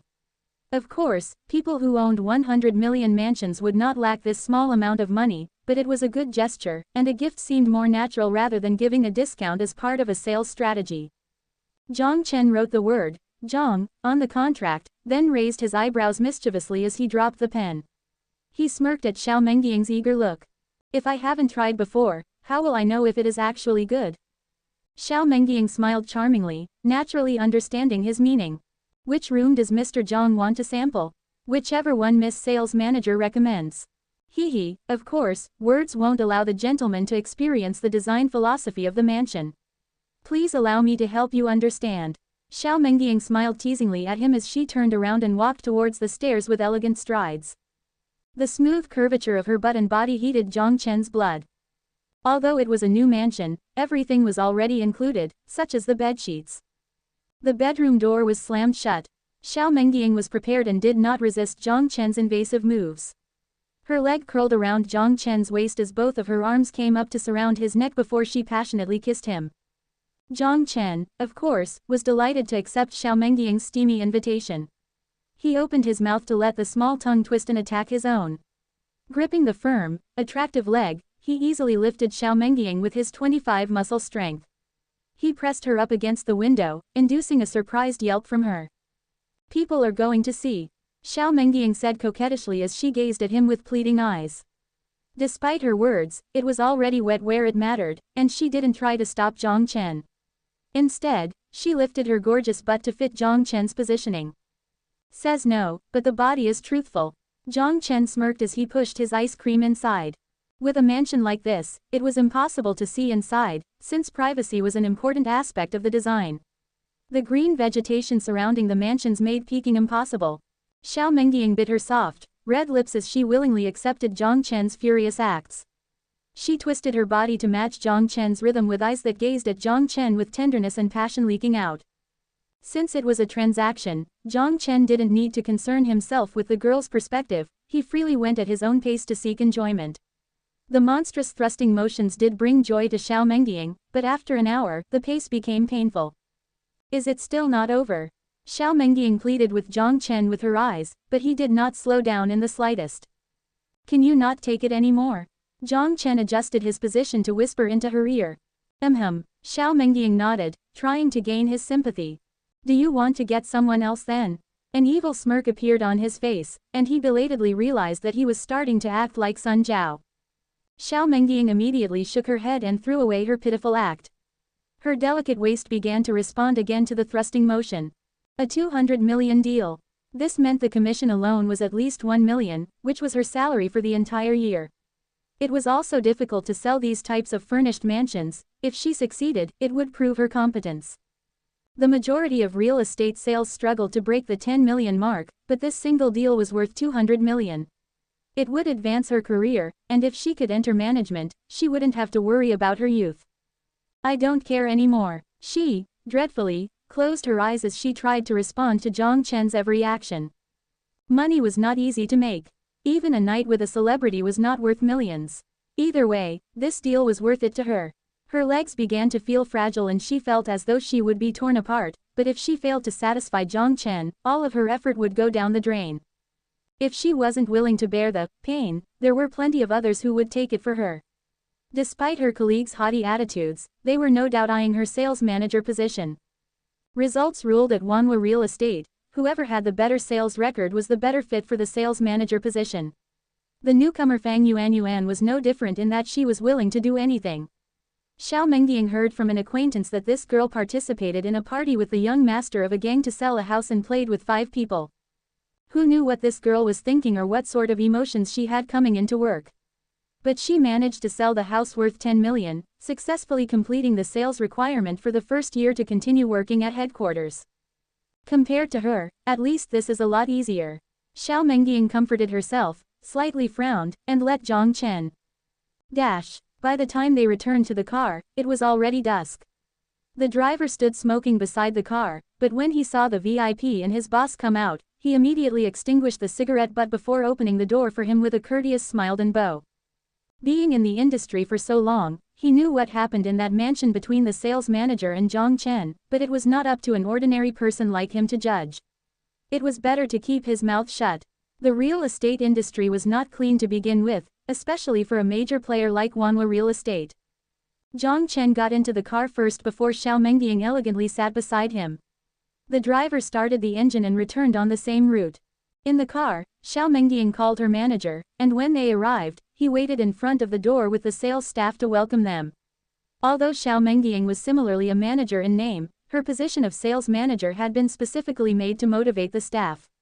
In terms of pay, the salary was the same as any other managers, but in terms of responsibilities, they were no different from those of the regular sales staff. As for the general manager, that was another role entirely. He managed everything at headquarters from strategy to operations. Any deal over 30 million had to be completed by him, but of course, he didn't receive commission as his bonus was based on the total sales around this area. Jiang Chen took the gold-gilded business card from the reverend general manager and enjoyed the warm welcome from the sales staff that were lined up. His vanity was fulfilled as he happily entered the office together with the general manager. When Xiao Mengying saw that Jiang Chen paid the 240 million in full, her eyes lit up and she felt the pain was worth it, especially when the general manager secretly sent her a thumbs up. I'm certainly pleased with the house, but I was more pleased with your sales manager. Jiang Chen smiled and shook hands with the general manager after signing the necessary documents. The general manager responded by laughing with a look that all men understood as he passed the proof of ownership and the electronic key to Jiang Chen. He also promised that within 3 days, Jiang Chen could move in. The mansion was technically available right away, but in order to ensure the highest level of customer satisfaction, Wanhua Real Estate conducted a complimentary cleaning and inspection. Since it was a new estate without any previous owners, it needed a dusting at the very least. Compared to the trail of zeros in 240 million, the cost of cleaning was inconsequential. The tedious process was completed in a relatively short amount of time. Pleased with the general manager's work, Jiang Chen praised him before he leaving the luxurious Wanhua real estate headquarters. On his way out, he glanced at the still stunned Fang Yuanyuan with a playful smile and a wave of his contract and keys. Xiao Mengying followed him with a meaningful smile, licking her lips ambitiously. In recognition of her work, the general manager commended her sales record, which meant that she would soon be promoted. But compared to the $1 million commission, she was more interesting in the owner of that mansion, rich and handsome, and also single. As for Xia Xiu, she was nothing to worry about. In terms of techniques, it was impossible for that virgin to please him like she could. She was confident that with her intoxicating body, she would be able to attract him. All she needed to do now was bide her time and call him at the number she secretly memorized. She firmly believed that with the proper bait, no man would be able to resist biting. Of course, these were all her own speculations. Although Jiang Chen was never a nice guy to begin with, he still maintained balance in his heart. When Xiao Mengying walked out of the office, her colleagues surrounded her and rapidly questioned her about the man who was personally greeted by the general manager. Be truthful, what trick did you use to dig up that rich man? A saleswoman with a gorgeous body pushed her way to Xiao Mengying's side. No, it was just a regular deal, Xiao Mengying modestly replied, but with her vanity secretly fulfilled. You have that smell on you, hee, you can't escape my nose. A cute-looking girl sniffed Xiao Mengying's face with a grin. After some back-and-forth teasing, Xiao Mengying finally and, unwillingly, revealed her experience. When they heard about the 240 million deal, the sales staff gasped without exception. Xiao Mengying even hinted that the man did not even blink when paying the full amount, making them even more hysterical. Mengying, you are the best. You must know that man's phone number, right? Hurry up and tell me, a curly-haired girl asked pleadingly, holding onto her arm. Yes, sharing is caring. Inside, she was ecstatic, enjoying the flattery of her colleagues, but outwardly, she maintained her composure. You buy chess, I know exactly what you're all thinking. Even the girl who acted innocent and pure with her adorable face scared Xiao Mengying with her acts in bed. How did she conclude that? From her sales record that remained in the top 3. The other saleswomen all had their own plans. A 240 million deal solidified Xiao Mengying's position as first in the department, and since it was unlikely to be shaken, it would be wise to flatter her. Then in the future, she would be kinder to all of them. Intoxicated by their flattery, she waved her hand gallantly and promised to treat everyone out tonight, sparking loud cheers. The commission alone was 2 million, so of course she didn't lack the money. The girls all had a common purpose, however, which was to hook up with the rich and handsome man. No one wanted to be a real estate saleswoman for the rest of their lives, especially with the short life of the career. The only thing they could do now was earn money, but more importantly, find a rich man. And although Xiao Mengying had her advantages, the girls also had their own competitive edge. The curly-haired girl, for example, although not a virgin, won with her age. As a recent graduate, she had less experience with the rules of the business. If she cried and emphasized her innocence in how she accidentally lost her first time, it would make for a compelling story. The key was in obtaining the phone number. They all secretly planned on getting her drunk to make her loosen up. Xiao Mengying, who was basking in the praise, noticed Fang Yuanyuan standing at the front counter. You are not trying to flatter me. Xiao Mengying frowned, then smiled mockingly when she remembered that this new girl had a conflict with Jiang Chen. I really don't have Mr. Yang's number. An important person like him would never like me, Xiao Mengying said with faked sadness. Then her eyes seemed to coincidentally come across Fang Yuanyuan, and as if recalling something of utmost importance, she joyfully asked, oh. I remember, Fang Yuanyuan was Mr. Yang's classmate. Why don't we ask her? All of the girls paused, then began to laugh. Fang Yuanyuan's face had gloom written all over it, hearing the mockery in their laughter as if they were saying, you bitch, you went to the 5-people party which just barely allowed you to become a sales girl, but when a piece of meat was fed to your mouth, you ended up giving it to someone else. I don't know. I'm not that close with him, Fang Yuanyuan stuttered. It was a lie as well, since she had almost gotten together with him in the past. It was too late now for regrets. If only she had accepted the poor guy from that time. Ashamed and regretful, she hastily organized her table and left with her bag. Work had already ended anyway, and she needed to run away from her embarrassment. As for the mockery behind her, she couldn't hear it anymore. It was not her first time experiencing the cruelty of the world. She didn't question the reason behind these events. Instead, she hated Jiang Chen, the cocky Xiao Mengying, and even resented the expressionless Xia Xiu who played no part in this. Her hatred mixed with guilt and regret until it became a poison that gradually overwhelmed her. Xiao Mengying contentedly observed Fang Yuanyuan's expression without the slightest guilt or compassion. If that girl had managed to get the deal instead, the sales manager would have been someone else. Then it would be her flattering the girl while getting looked down on. The workplace was no less cruel than a battlefield, especially one filled with women. So, she didn't need to have mercy, and no one would feel sympathetic for Fang Yuanyuan. They would only use the opportunity to prove their loyalty to their invincible boss. The thoughts of these strangers were of no consequence to Jiang Chen, who took a taxi and returned to his hotel. When Jiang Chen returned, Aisha, who had been dutifully studying, shyly smiled, transforming her normally expressionless face. Almost like a newlywed wife. But the smile made Jiang Chen feel incredibly guilty. Although he hadn't married her yet, he still felt like a cheating husband coming home to a gentle, understanding wife. Maybe I should control myself more. There's already too much on my plate. He laughed nervously, then brought Aisha out to a nearby restaurant for a delicious meal free of pork. For this lonely girl, he would always treat her gently. He had his own perverted plans for her once she regained her health. Yes, indeed, but becoming intoxicated by many beauties was never a good thing. It was time to head back to the apocalypse he worried about. That night was quiet, without any conversation. The next morning, after seeing Aisha off to her language class, he left a pile of bills beside a note that read less than if I don't get back, don't wait for me to eat greater than before leaving the hotel to travel back to the apocalypse. You're finally back. Which girl did you sleep with last night? Sun Zhao crossed her arms and stared at Jiang Chen with a mischievous smile. Jiang Chen laughed nervously before diverting her attention to the base. Sun Zhao took a deep breath and began explaining the recent developments to the base. Although she had a naughty nature, she understood the priorities.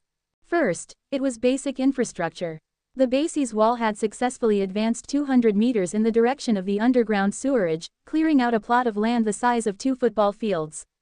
The dilapidated wooden mansions in the area were bulldozed, but the foundations could be used right away. The small appliances and furniture were then moved to open ground to see if they could be salvaged or otherwise broken down into usable spare parts. The chief architect, Lu Washeng, organized the construction teams to build 4 simple lounges on the existing foundations. Each simplistic lounge was made to fit 30 people since Jiang Chen planned on increasing the population size in the future. They had completed the first one while the other 3 were still being constructed. Additionally, 3-story towers of reinforced concrete were built at the corners of the base. 2 were in the backyard behind the mansion while the other 2 stood in the newly cleared out land. The watchtowers were equipped with light machinery and covered with a layer of camouflage, each manned by 1 person. Because of the remote location, the zombies were not as much of a threat as the more dangerous mutants appeared within the city limits around 6th Street. Instead, the Fishbone base was more concerned about defending against malicious survivors. Upon seeing the high walls and machine guns, however, most of the survivors would be deterred from carrying out their plans. 2 months later, this place would be equipped with the 4 Sentinel machine guns that he had ordered from Zhao Chenwu's military plant at the price of 300 crystals each. The machine guns were laser-guided and heat-detecting. Such handmade, high-tech equipment often cost a fortune because the parts could only be recycled from junks or modified from other gadgets, making them a rare commodity. Besides constructing defensive equipment, Lu Washeng followed Jiang Chen's orders to build a simple community center in the center of the new plot of land. Currently, building served as the cafeteria and conference room with only 1 floor, although the plan was to ultimately have 3 stories.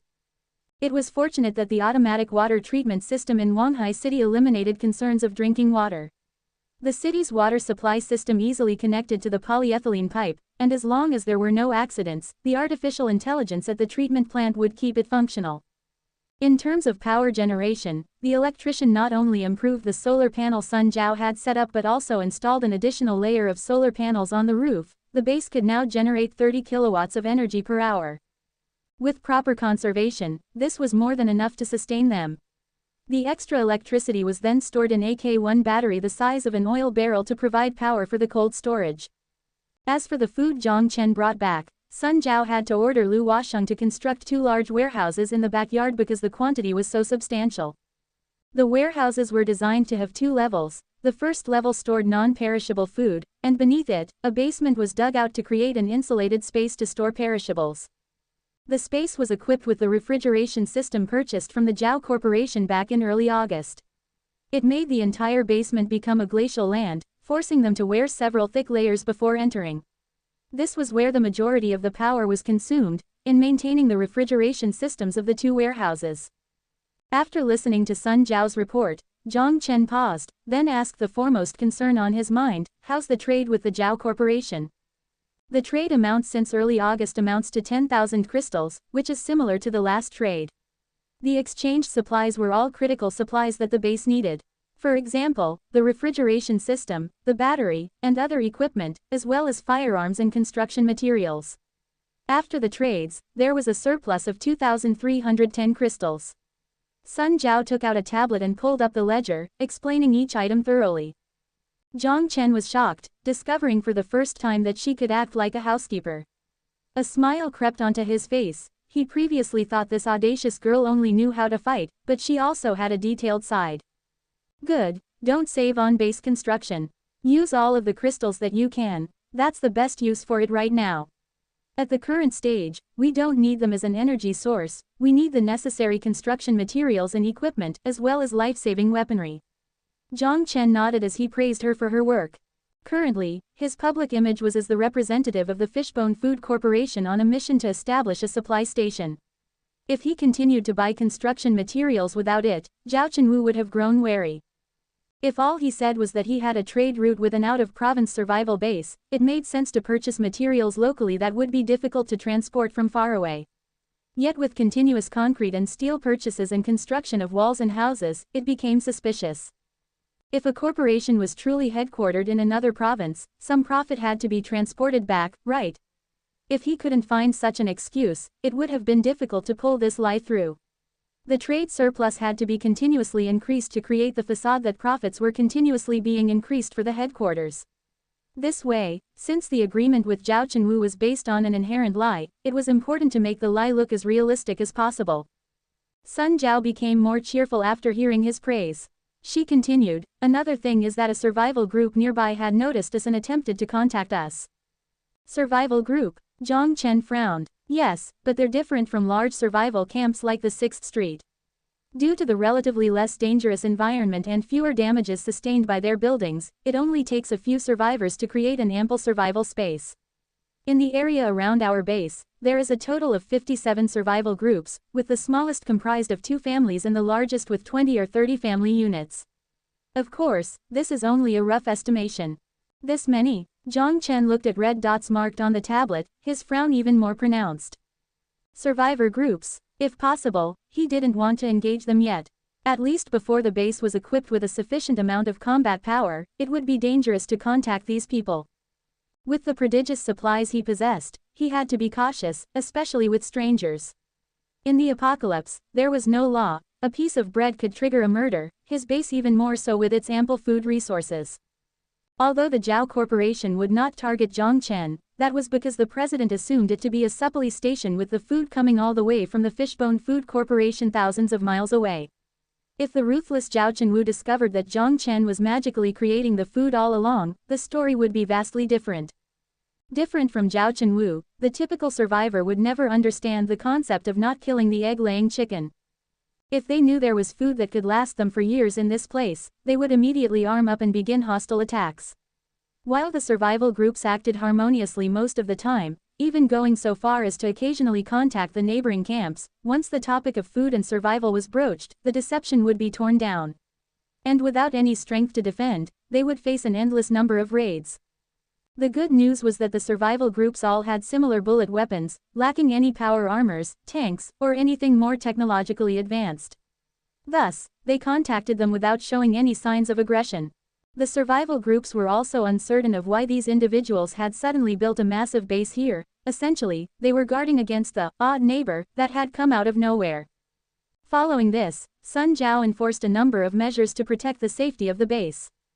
For example, food and fire usage were strictly prohibited outside of the cafeteria.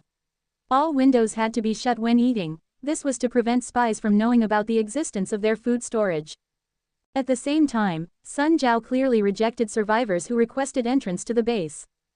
And as for what stance to take towards the groups who contacted them, everything was waiting for Jiang Chen's return to be determined. You handled these issues perfectly. After listening to Sun Jiao's report, Jiang Chen nodded and contemplated for a minute. How's the base's compatibility? Almost everyone can fight with a gun, Sun Jiao said proudly. Already, Jiang Chen was astounded. We purchased 8 virtual reality training chambers from the Jiao Corporation.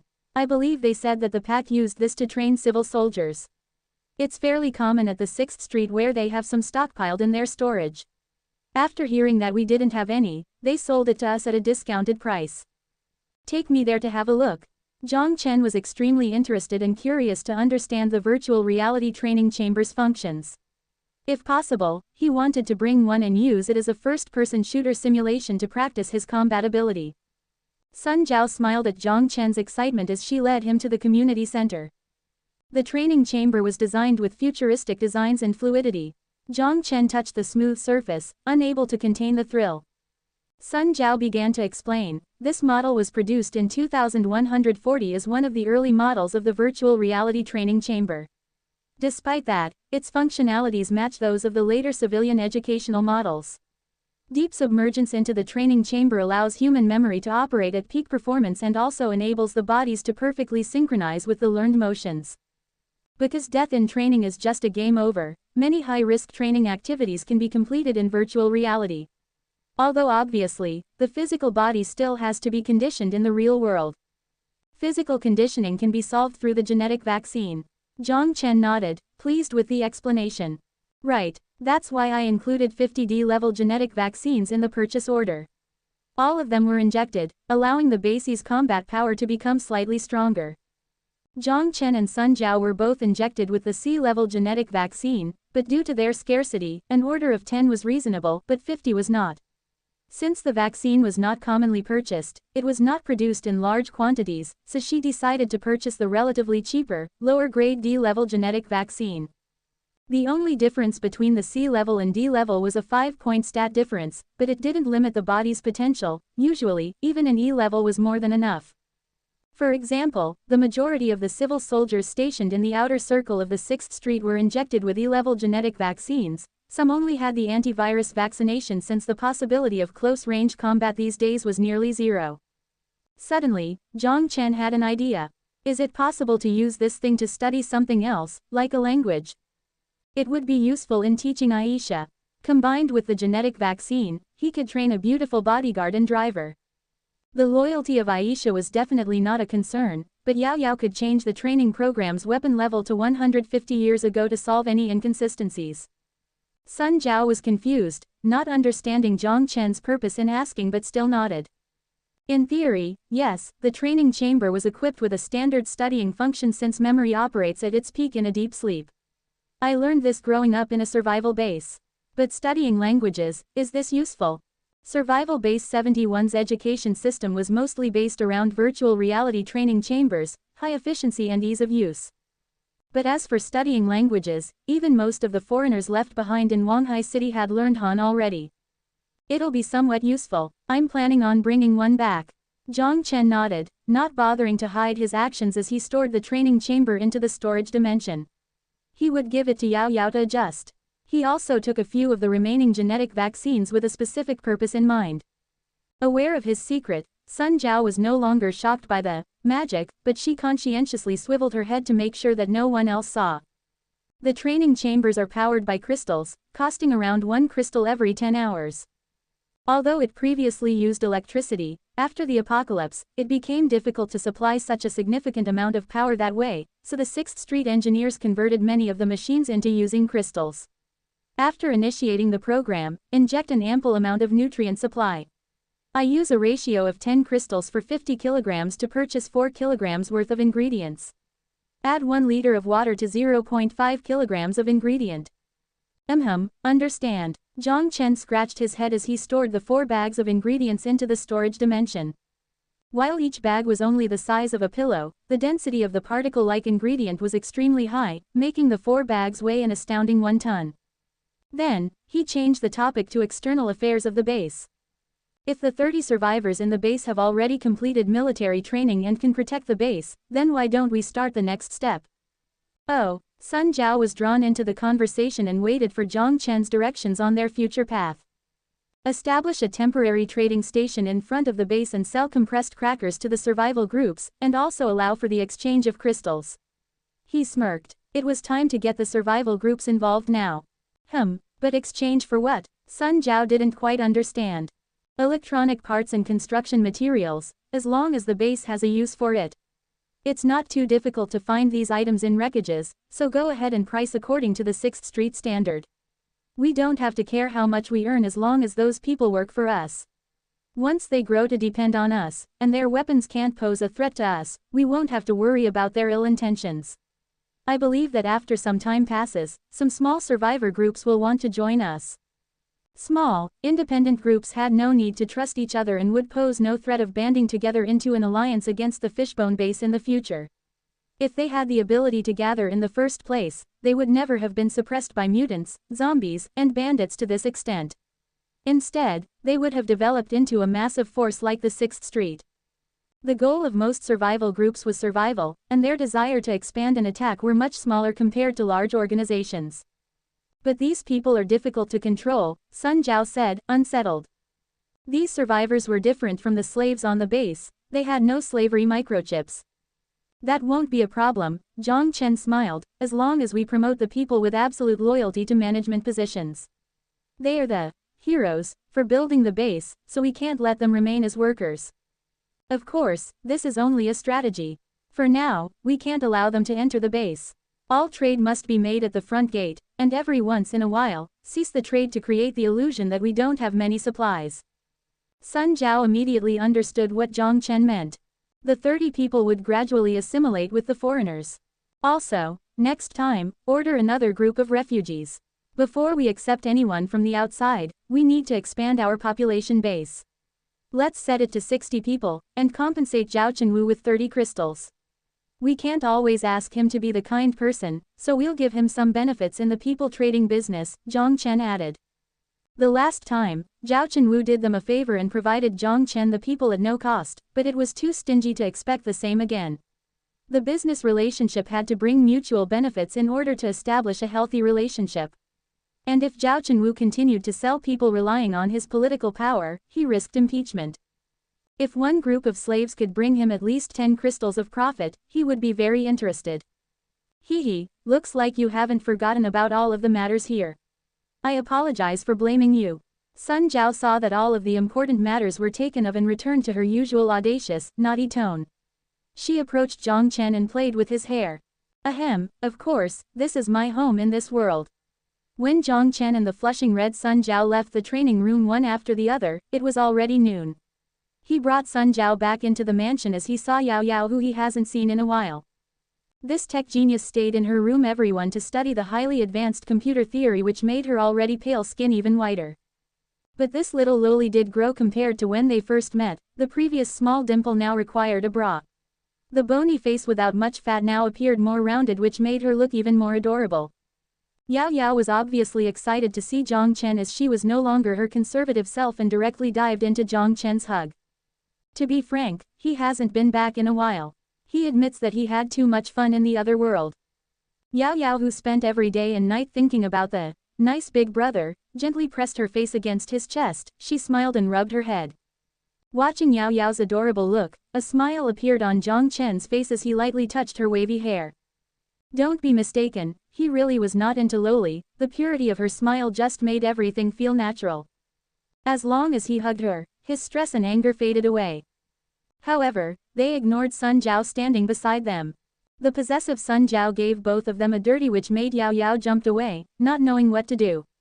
Though Sun Jiao has always been nice to her, she was always afraid of this sister of hers, perhaps because the first impression being too violent. Especially after witnessing the embarrassing scene in the living room. Jiang Chen rolled his eyes displeased as he sat down on the kitchen table as he started to enjoy lunch with the two girls. Juicy potato with fried meat, garlic eggplant, delicious seaweed egg soup, even with the unhealthy ray of sunlight piercing through the window, it's hard to imagine that such delicacies could be born on this radiation-filled wasteland. This meal was the masterpiece of Yao Yao as Miss Sun Jiao only ate, never cooked. After trying Yao Yao's cooking, Jiang Chen gave her a raise of thumb. This turned her pale face blushing again. But this somehow provoked Miss Sun Jiao as she jealously kicked Jiang Chen under the table as she looked him displeased. Jiang Chen had to also raise his thumb, to praise her ability to eat. Of course, he will never let her know that. After receiving Jiang Chen's recognition, Sun Jiao returned to normal as she happily enjoyed the meal. So bothersome, such a child. Jiang Chen mocked in his mind, but in his eyes, it was more affection than trouble. After lunch, Jiang Chen returned to the technology department at the community center and found Du Yongkang that was busily working in front of the computer. The technology department was only a room 30 square meter large, and most of the space was crowded with equipment that he either bought or created. Jiang Chen gave a budget of maximum 1,000 crystals a month for this department, but Du Yongkang instead saved a lot of money for Jiang Chen. Except for a few pieces of critical equipment, he managed to produce most of the equipment he needed. There were two phones on the table, a Huawei and an iPhone 5 that's both connected to an oddly shaped computer. Du Yongkang had his eyes locked on the computer screen as he confirmed the code line by line. His finger typed furiously on the control panel as he disregarded the presence of Jiang Chen. Seeing that he was working so hard, Jiang Chen was also happy, but he didn't have the time to wait. Ahem. Jiang Chen lightly coughed to acknowledge his presence. Hearing Jiang Chen's voice, Du Yongkang first paused before he turned around in joy. Boss, you are finally here. I already asked Miss Sun multiple times, but she insisted for me to recheck my program before showing you. But I really can't find any more flaws. Du Yongkang cried to Jiang Chen about his remorse. Ahem, I am usually busy and sometimes not at the base. How is it going? Did you finish the task I have assigned you? How could I let you know my whereabouts? Jiang Chen casually changed the conversation topic. Seeing that Jiang Chen cut straight to the topic, Du Yongkang also cleverly turned on his professional attitude. He typed a few commands on the screen as he disconnected the phone and handed to Jiang Chen. Boss, rather than me explaining, why don't you take a look yourself? I can promise you, anyone using this operating system will master its functions the first time. Could it be this magical? Jiang Chen with skepticism took over the Huawei phone as he pressed the on button. The triangle-based triangular prism formed the logo of future technology. The description below said less than Future 1.0 greater than Future 1.0. That's a creative name. The attention-drawing, eye-catching start menu alone was superb. The futuristic-looking simple design philosophy combined with sophisticated-looking icons perfected meshed together. The framerate was also the exception as it did not lag despite all the special effects. Immediately, an egg-shaped robot caught the attention of Jiang Chen. Where's the home page? Jiang Chen was confused. Before Du Yongkang responded, the egg-shaped cute robot already gave him the answer. Hi, valued user, I am your most loyal assistant, Little White. Of course, if you don't like this name, you can also change the name for me.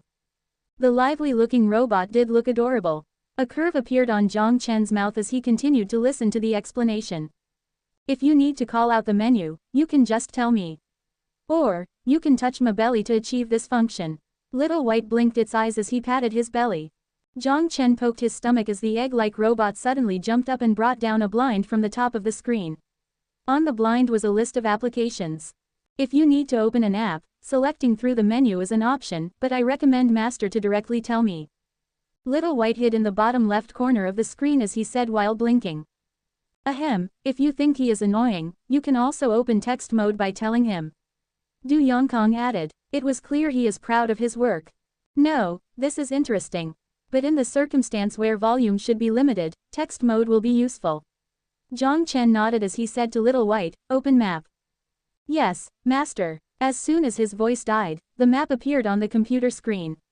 But because there was no signal in this world, the map focused on Wanghai City. Is there any game? Jiang Chen said under his breath, but the little guy managed to pick it up. Sorry Master, this is no downloaded game on the phone. But if you want, you only need to tell the type of game you like, and I can search it on the internet for you. Little White sounded like he did something wrong. Jiang Chen was absolutely stunned. There's even this function. Little White could complete actions for users. This includes opening searching engine, entering keywords, scan through results. Also, if you connect the phone to this server, there's the downloaded backup file from the internet from the year 2017 to 2027. It seems like the data in this period is most compatible with this thing called phone. You can give it a try. Du Yongkang passed the connection over. Because there was no internet, he could only simulate a web environment to achieve this function. Jiang Chen connected the phone to the server and then spoke to Little White. Find me a racing game that can operate on this phone with the best visual. Okay master, I think this less than Fast and Furious 17 greater than will match your taste. The game description and download link are prepared for you. Are you happy with the result? Less than a second later, Little White carried a few screenshots in front of Jiang Chen as he blinked his eyes looking for praise. Damn, that's fast. This visual graphics, could this normal Huawei really handle this? Jiang Chen hesitated for a moment before he said. Download. Yes, master. Because it was directly connected to the server, so the data transfer speed was tremendously fast. Jiang Chen couldn't wait for Little White to open the game, then immediately stunned by the graphic. The real dust-like particle effects, the movie-like halo, the cinematic-like cutscenes. The game's quality was excellent to the point that Jiang Chen didn't even want to comment. He only wanted to express his shocking realization that a Huawei phone could run this. The not yet debuted iPhone 7 probably wouldn't even be able to handle this. Don't look at me like that, I really didn't change the hardware of this. Du Yongkang saw that Jiang Chen looked at him with suspicion as he waved his hands to defend himself. Although he didn't why his boss was determined on this ancient product, he must have his own thought process, so he didn't dare to defy him. Excellent, I am pleased. Jiang Chen nodded with a smile. At this point, he could pretty announce the end of an era between iOS and Android. The future 1.0 operating system would no doubt dominate the phone industry. Of course, this has to be done step by step. First, enter as software. Once it accumulates enough user base and dependency, recommend the user to uninstall the original system to save memory. The future 1.0 can replace the existing operating system and will not affect the phone's operation. It would be up to Du Yongkang to implement this. That's not all, boss, take a look at this. Du Yongkang saw that the boss was happy as he then began to show off the other functions of the phone. He touched the tablet with his finger. This is. Jiang Chen uncomprehendingly looked at the data stream on the tablet. A simulation of an attack. Du Yongkang smiled as he signaled Jiang Chen to look at Little White on the screen. Master, I detected malicious malware attack. Suddenly Little White turned into a full-armed egg with sword and shield as his eyes sharpened. Not long after, before the malware infiltrated the system, it was picked up by Little White's sword and chopped into pieces. The animation was cute, to say the least. The safety level is C, which means that all the attack method between 2000 to 2101 will be useless. Du Yongkang proudly explained. That's enough. Jiang Chen agreed. But the function should be eliminated first if it was introduced with antivirus. He was afraid that 361 Phone Helper, a popular antivirus software, to report Little White as malicious. These people would do that. Additionally, the extraneous features may hinder the artificial intelligence selling point of the software, which makes the user confused. Once Future 1.0 has established itself, the features could be slowly introduced. These functions are only the tip of the iceberg. The most important thing is that Little White is a basic artificial intelligence. Du Yongkang smiled as he opened his hands. Not only can he detect language, he can also detect your current mood. For example, you are heartbroken. Okay, this is only an example. He will comfort you. If you feel happy, he will be happy for you. He'll remember everything you said and respond in a human function. Isn't artificial intelligence supposed to be emotionless? He looked at Little White's adorable eyes as he asked. That's right, but this is the power of science. Although he won't really feel happy or sad, he will bring you visual and audio effects that mimic happy or sadness. This is based on psychology and human behavior.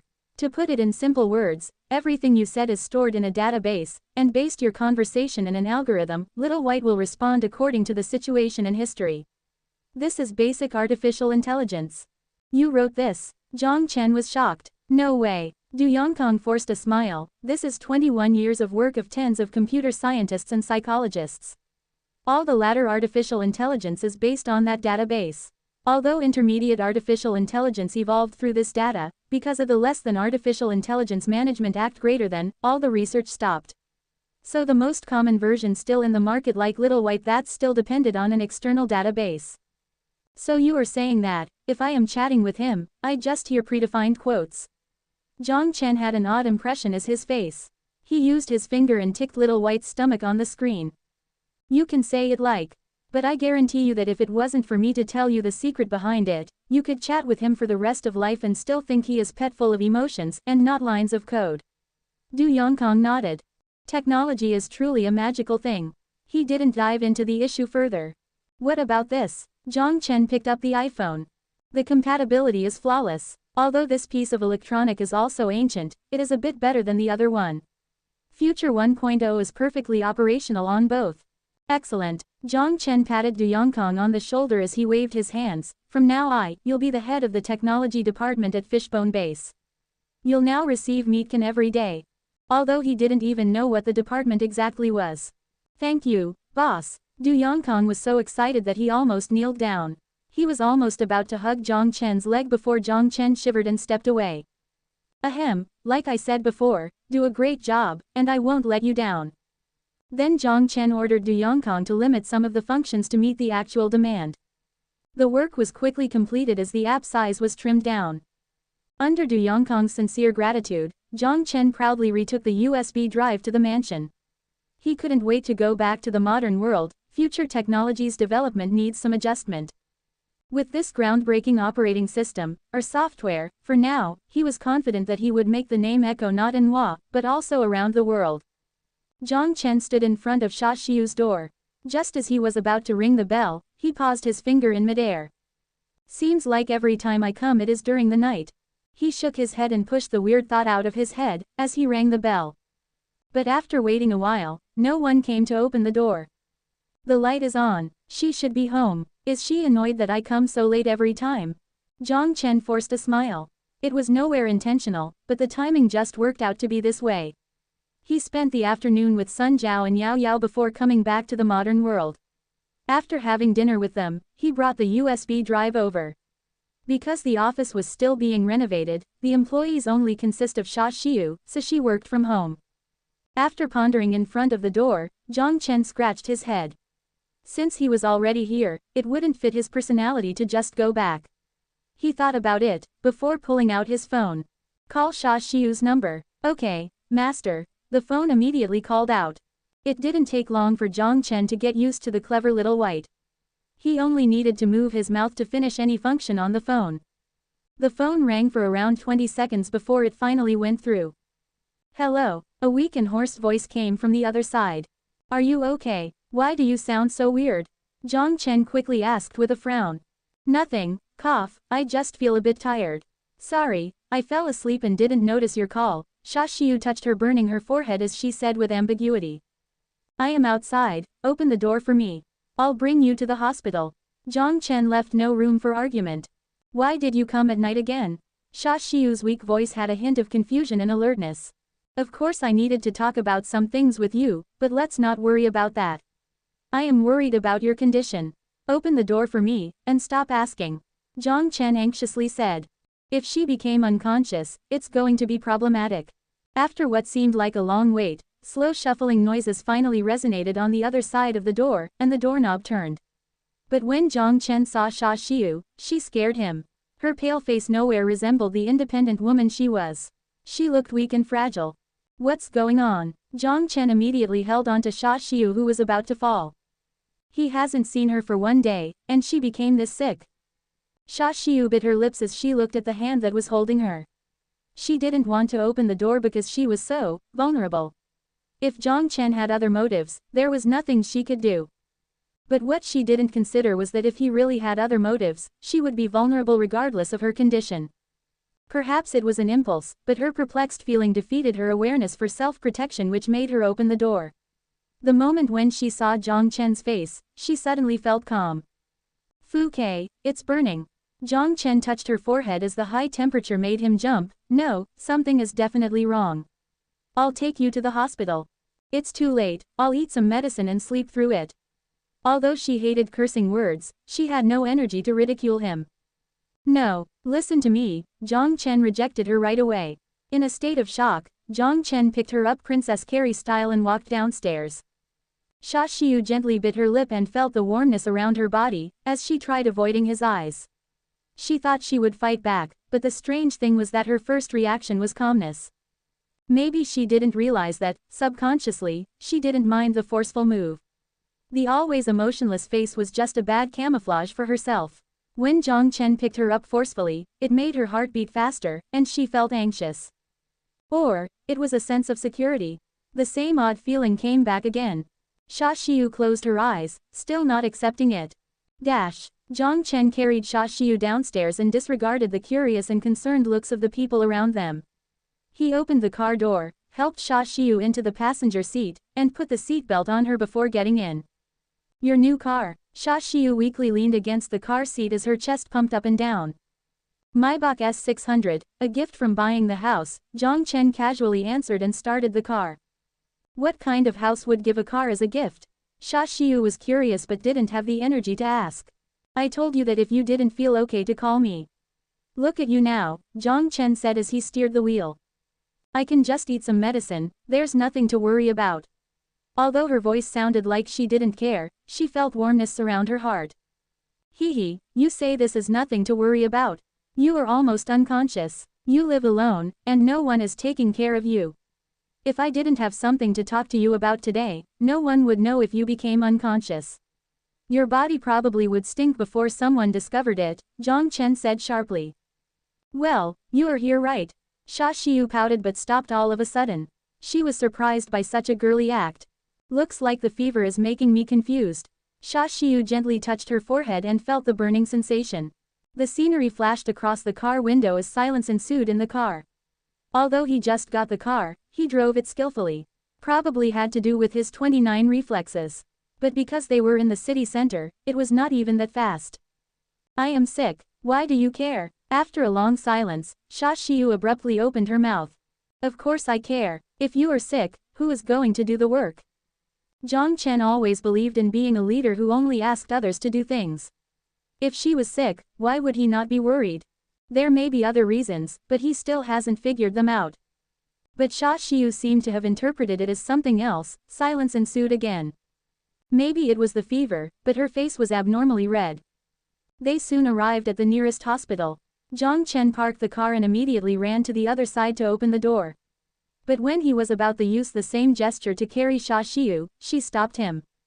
I can walk by myself. You don't need to help me. That way is too embarrassing. Xia Xiu's faintly squeezed the last few words out of her mouth. The usually expressionless face now turned blood red. Jiang Chen was stunned by her beauty. Under Jiang Chen's intense stare, Xia Xiu felt embarrassed but somewhat proud. After she had given him a dirty look, Xia Xiu dragged her heavy footsteps towards the hospital. But how could he not worry about her floaty footsteps? She walked like this. She would probably get hurt before she even went into the hospital to see why she was sick. Jiang Chen walked beside her and held onto the stubborn girl. Although she fought back a little, Xia Xiu knew her exact condition, so she didn't stop Jiang Chen. She lowered her head and hid her unnatural expression beneath her hair.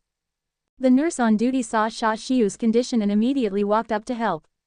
Jiang Chen left Xia Xiu with the nurse and went to the front desk to fill out the paperwork. It would be up to the doctors now as he knew nothing about medicine. To be honest, he was anxious about Xia Xiu's condition. It didn't look like an ordinary fever or cold. Maybe because she fell ill because of all the work he piled onto her.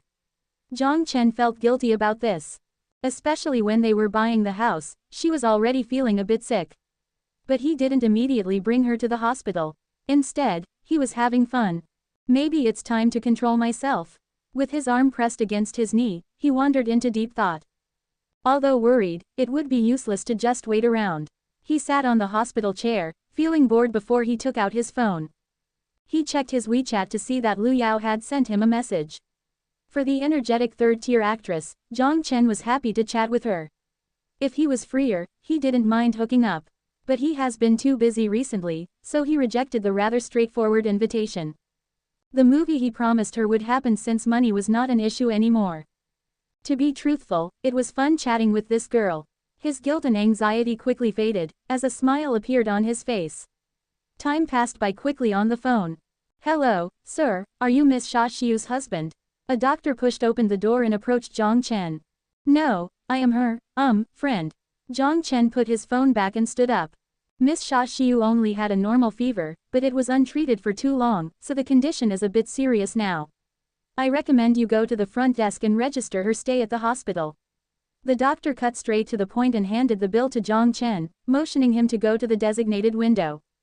The doctor's casual attitude made Jiang Chen raise his eyebrow, but he didn't say anything. He carried the bill and paid the fee, which was a total of $1,000. He forced a smile as he thought, ordinary people would not be able to afford this. Minor or major, staying at the hospital was necessary, as was using the most expensive medicine. Do you want a problem? Are you going to see the doctor?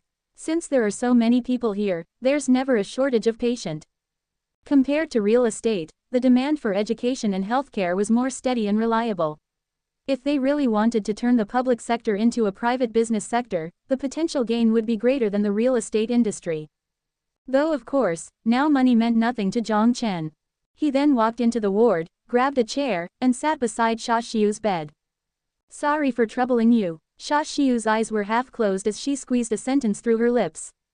No problem. Taking care of the staff is the responsibility of the president. Jiang Chen waved his hand and then asked in a concerning voice, are you hungry? Tell me if you want to eat something. Taking care of the staff. Xia Xiu didn't respond to Jiang Chen as she murmured under her breath. This is the first time I see you looking so confused, Jiang Chen said smiling, as he ridiculed. Xia Xiu was silent before she abruptly said, you just haven't seen it before. Oh, speaking of this, I am curious. If you are so beautiful, why do you always keep a cold face?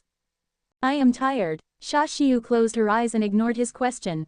Jiang Chen, with a bitter smile, shrugged and gave up. He looked at Xia Xiu's now regular breathing and helped tuck her up. Then he let out a sigh and walked out of the ward. Looks like I am staying here tonight, it would be worrisome to leave her alone. Jiang Chen took out his phone and called Aisha. I have something to do tonight and can't go back, can you take care of yourself? Don't worry, I will be okay. A soft and gentle response echoed from the other side of the phone. It made Jiang Chen feel warm inside. Although the girl looked even colder than Xia Xiu when she was outside, whenever she was with Jiang Chen, she was gentler than a sheep. Good night, good night. The choppy pronunciation surprised Jiang Chen as a delighted smile appeared on his face. That was Han, looks like she is making progress. I hope the day I can communicate with her in Han comes sooner. It's still weird to call in English. After the phone call, Jiang Chen stretched his body. Xia Xiu was already asleep, so he just needed to remind the nurse to change her medicine during the night. Time to find a cup of coffee. Jiang Chen made up his mind as he walked to the resting area of the hospital. Doctor, how is my father doing? Mr. Wang, we are also worried as well, but rabies, even if you are at the best hospital in the world, it's still an unsolvable problem. We are really, the doctor's face filled with grievance said. It was clear that the way he treated his man was much more polite compared to Jiang Chen. That's impossible. A dog hasn't bitten my father, how could he have gotten rabies? The man's eyes were flushing red, and his fists were tightly clenched. He still couldn't believe what the doctor had said. Yes, we never had a dog before, my dad never came into contact with one. How? The woman standing on the side said, her face pale. Rabies incubation period could last up to 1 year. If he is not injected with vaccine on time, it's incurable. What the fuck did you just say? Who's incurable? The man furiously grabbed the collar of the doctor and scared frozen the nurse-to-be. Brother, calm down. The woman on the side tried to comfort her brother, who clearly was over his head, but it was futile. Mr. Wang, that's not what I meant. Please calm down. The doctor that looked annoyingly at Jiang Chen before now had an almost crying expression. For no other reason, but the fact that he couldn't displease the person in front of him. Rabies. Jiang Chen leaned against the chair as he drank his coffee and watched the mess unfold. The man looked like someone with influence, or the doctor being hoisted up wouldn't have said a thing nor keep apologizing. 2 men in buzz cuts and casual clothing stood beside the man. They looked like soldiers by the way they stood, probably active too. Of course, Jiang Chen already experienced the war himself, so he was not too surprised by the identities of these people. He continued to watch for a few more moments before he going back to his phone. The only friend he could have a conversation with on WeChat was Lu Yao. She almost responded immediately to his message. Being replied to by a celebrity substantially fulfilled his vanity, so he was happy to chat. The bystanders in the restroom all left when they sensed the situation turned sour. While people enjoyed watching conflicts, it was only when there was a lot of individuals. Because even if something happened, it wouldn't affect them. But with not a lot of people around, everyone was smart enough to stay away from the trouble. The group of people didn't look like friendly people. Except for Jiang Chen, who was not afraid of anything, he continued to play with his phone while no one else stayed in the room. The conflict naturally caught the attention of security, but they only stood on the side and didn't dare to step in. The doctor kept trying to convince the man to calm down and was too afraid to ask for help. Maybe because of his sister's dissuasion, or maybe because he knew that rabies was hard to treat, the man regathered his breath and put the doctor down. "Give me your phone," a rascal voice rang beside Jiang Chen's ear. Jiang Chen looked up and raised his eyebrows. He didn't know when, but the buzz-cut bodyguard stood in front of him and leaned into his personal space. His facial expression looked precisely like that of a bully asking for lunch money. Arrogant and shameless. The expression he had looked as if he had Jiang Chen's lunch money already. "Oh, give me a reason." Jiang Chen wasn't angry as he started to laugh. "Don't bullshit me, if you don't want trouble then give it to Papa now." The guy didn't want to waste energy on Jiang Chen, as he directly reached for Jiang Chen's phone. Most soldiers act entitled in some way, especially close guards of the masters. Li Gangming, eager to demonstrate his ability in front of his boss, didn't wait for his boss to say anything before he took huge strides towards Jiang Chen, asking for his phone. But Jiang Chen's action surprised him. The harmless-looking man just clamped onto his hand. What made him even more frantic was that the clamped-down hand couldn't move no matter how hard he tried. "Testing my strength." The stubbornness of Li Gangming also came alive as his dark face turned red. He desperately tried to use his power to move his hand, but Jiang Chen just casually looked at his face and clamped his hand down like an iron claw, not letting him move a single inch. "You are funny, 25 muscle strength is not something you can overcome. I haven't even used fury yet, or I'd break your bones." "Soldiers. I have seen people kill people. People eat people, why would I be afraid?" "Li Gangming, what are you doing?" The woman who was trying to persuade her brother frowned as she angrily shouted at Li Gangming, who had his hands on Jiang Chen. "Ah, no, Miss Wang, this guy." Sweat began to roll down Li Gangming's face as he explained to the sister of the politician. "Let him go, why can't you do things nicely? You act exactly like my brother, always quick to jump into a fight." Because of the angle, she couldn't see the hands of the two people. But it was apparent that brother's soldier was bullying people again. But Li Gangming's face looked like he just ate a fly. He wanted to explain that it was not him that didn't want to let go, but he didn't have the face to say it in front of his boss. The man forced a smile when he heard his sister's words. He was about to signal Li Gangming to stop but was shocked. "Nice moves, sir. What martial arts fraction are you part of?" A sharp glare shot out from Wang Jiong's eyes as he could clearly see Jiang Chen's power. Li Gangming is a good fighter in his battalion, but he couldn't even move under the grasp of this man. It was something more than strength alone. In his eyes, he already considered Jiang Chen an inner technique master. Wang Jiong always had a keen interest in martial arts, or he wouldn't have just left the huge presence of his family to join the military. The unfortunate thing was that Jiang Chen managed to do so by just using his strength. In pure strength, only Superman or Batman could be comparable to him. He didn't want to cause trouble, so he stopped when he had made his point. He let out of Li Gangming's hand, and emotionlessly said, "No martial arts, that was pure strength. Martial arts? I don't have time for that."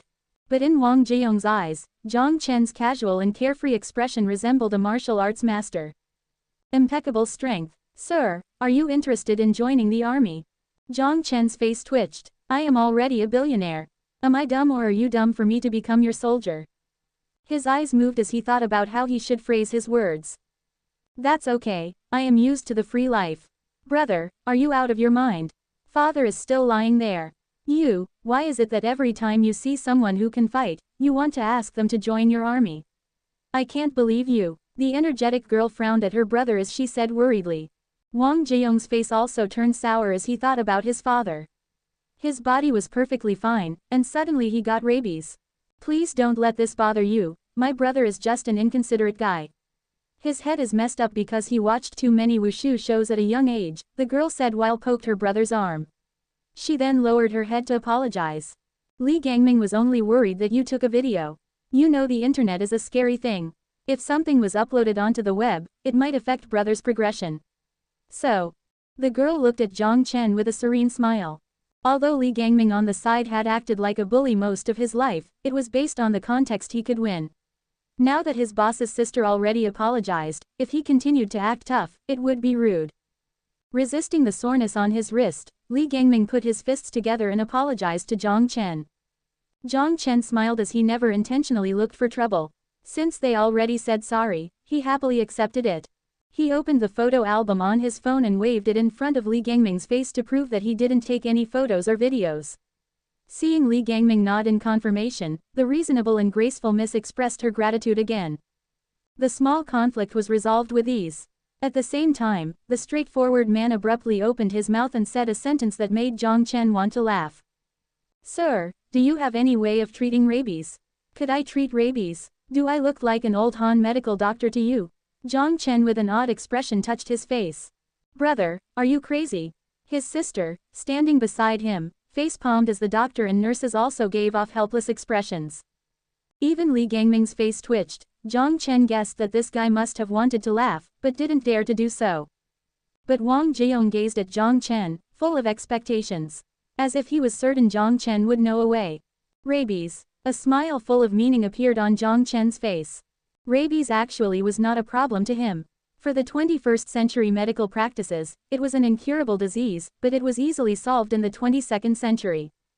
In his storage, there was AD-level antibiotic that clearly stated it would cure rabies, AIDS.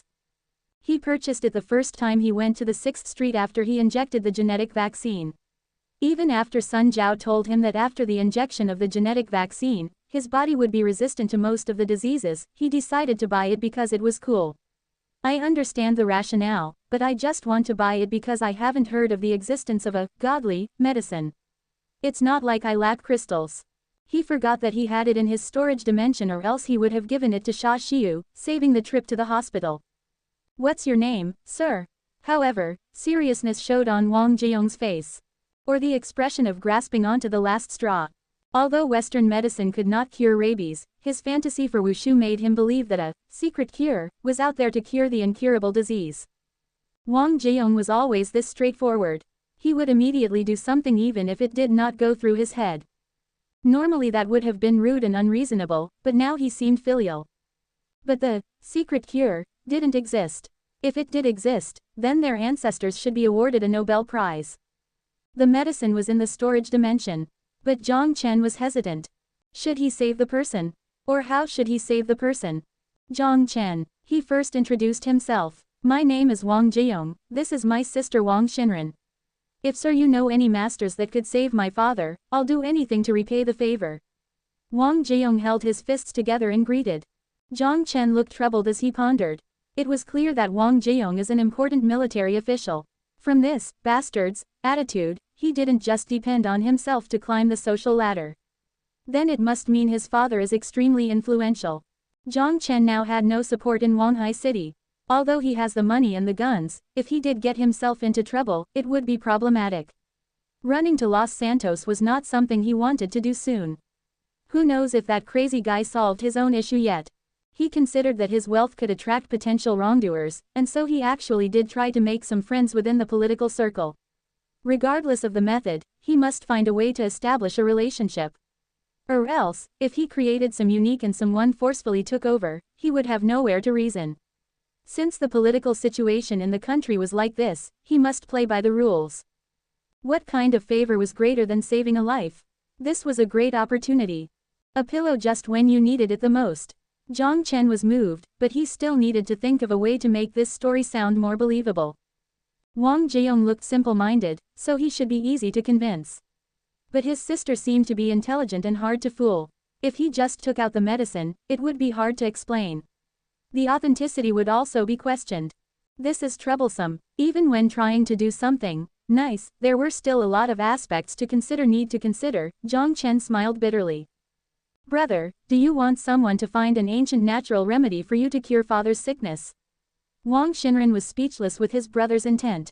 What ancient natural remedy? How do you know Han medicine will not solve the problem Eastern medicine can't? Wang Jiong's face blushed as he gave a dirty look to his sister. Wang Jiong now realized that he didn't process the words before they came out. But if he admitted, he would lose face in front of everyone. The doctor also gave a wry smile. He studied Han medicine before as he knew that this could not be solved by Han medicine. Ahem, I think I can try. The entire restroom fell silent. Jiang Chen already expected the reaction as he didn't look too shocked. He still maintained his calm composure. Who said acting cocky was terrible?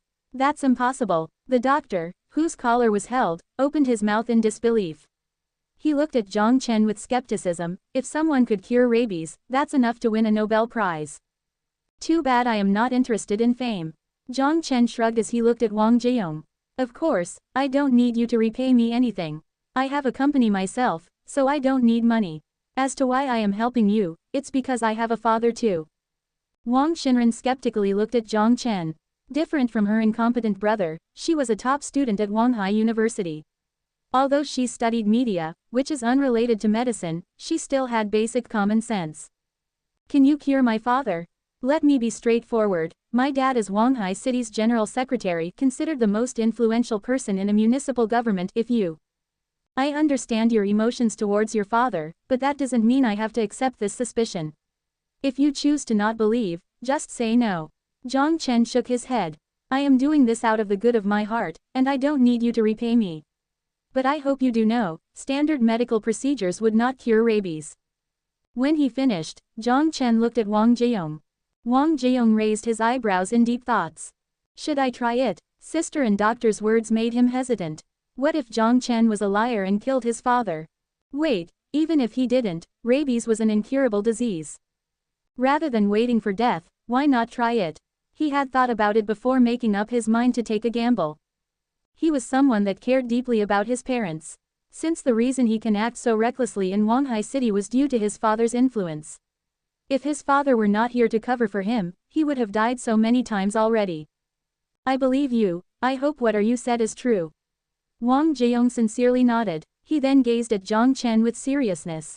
If you actually cured my father, even if you don't accept my favor, I'll be at your disposal. PSH, why did that sound like someone from a gang? Are you really in the military? I don't need anyone at my disposal, but a friend doesn't sound too bad. Jiang Chen laughed nonchalantly and passed by Wang Jiong before he walked into the guarded ward.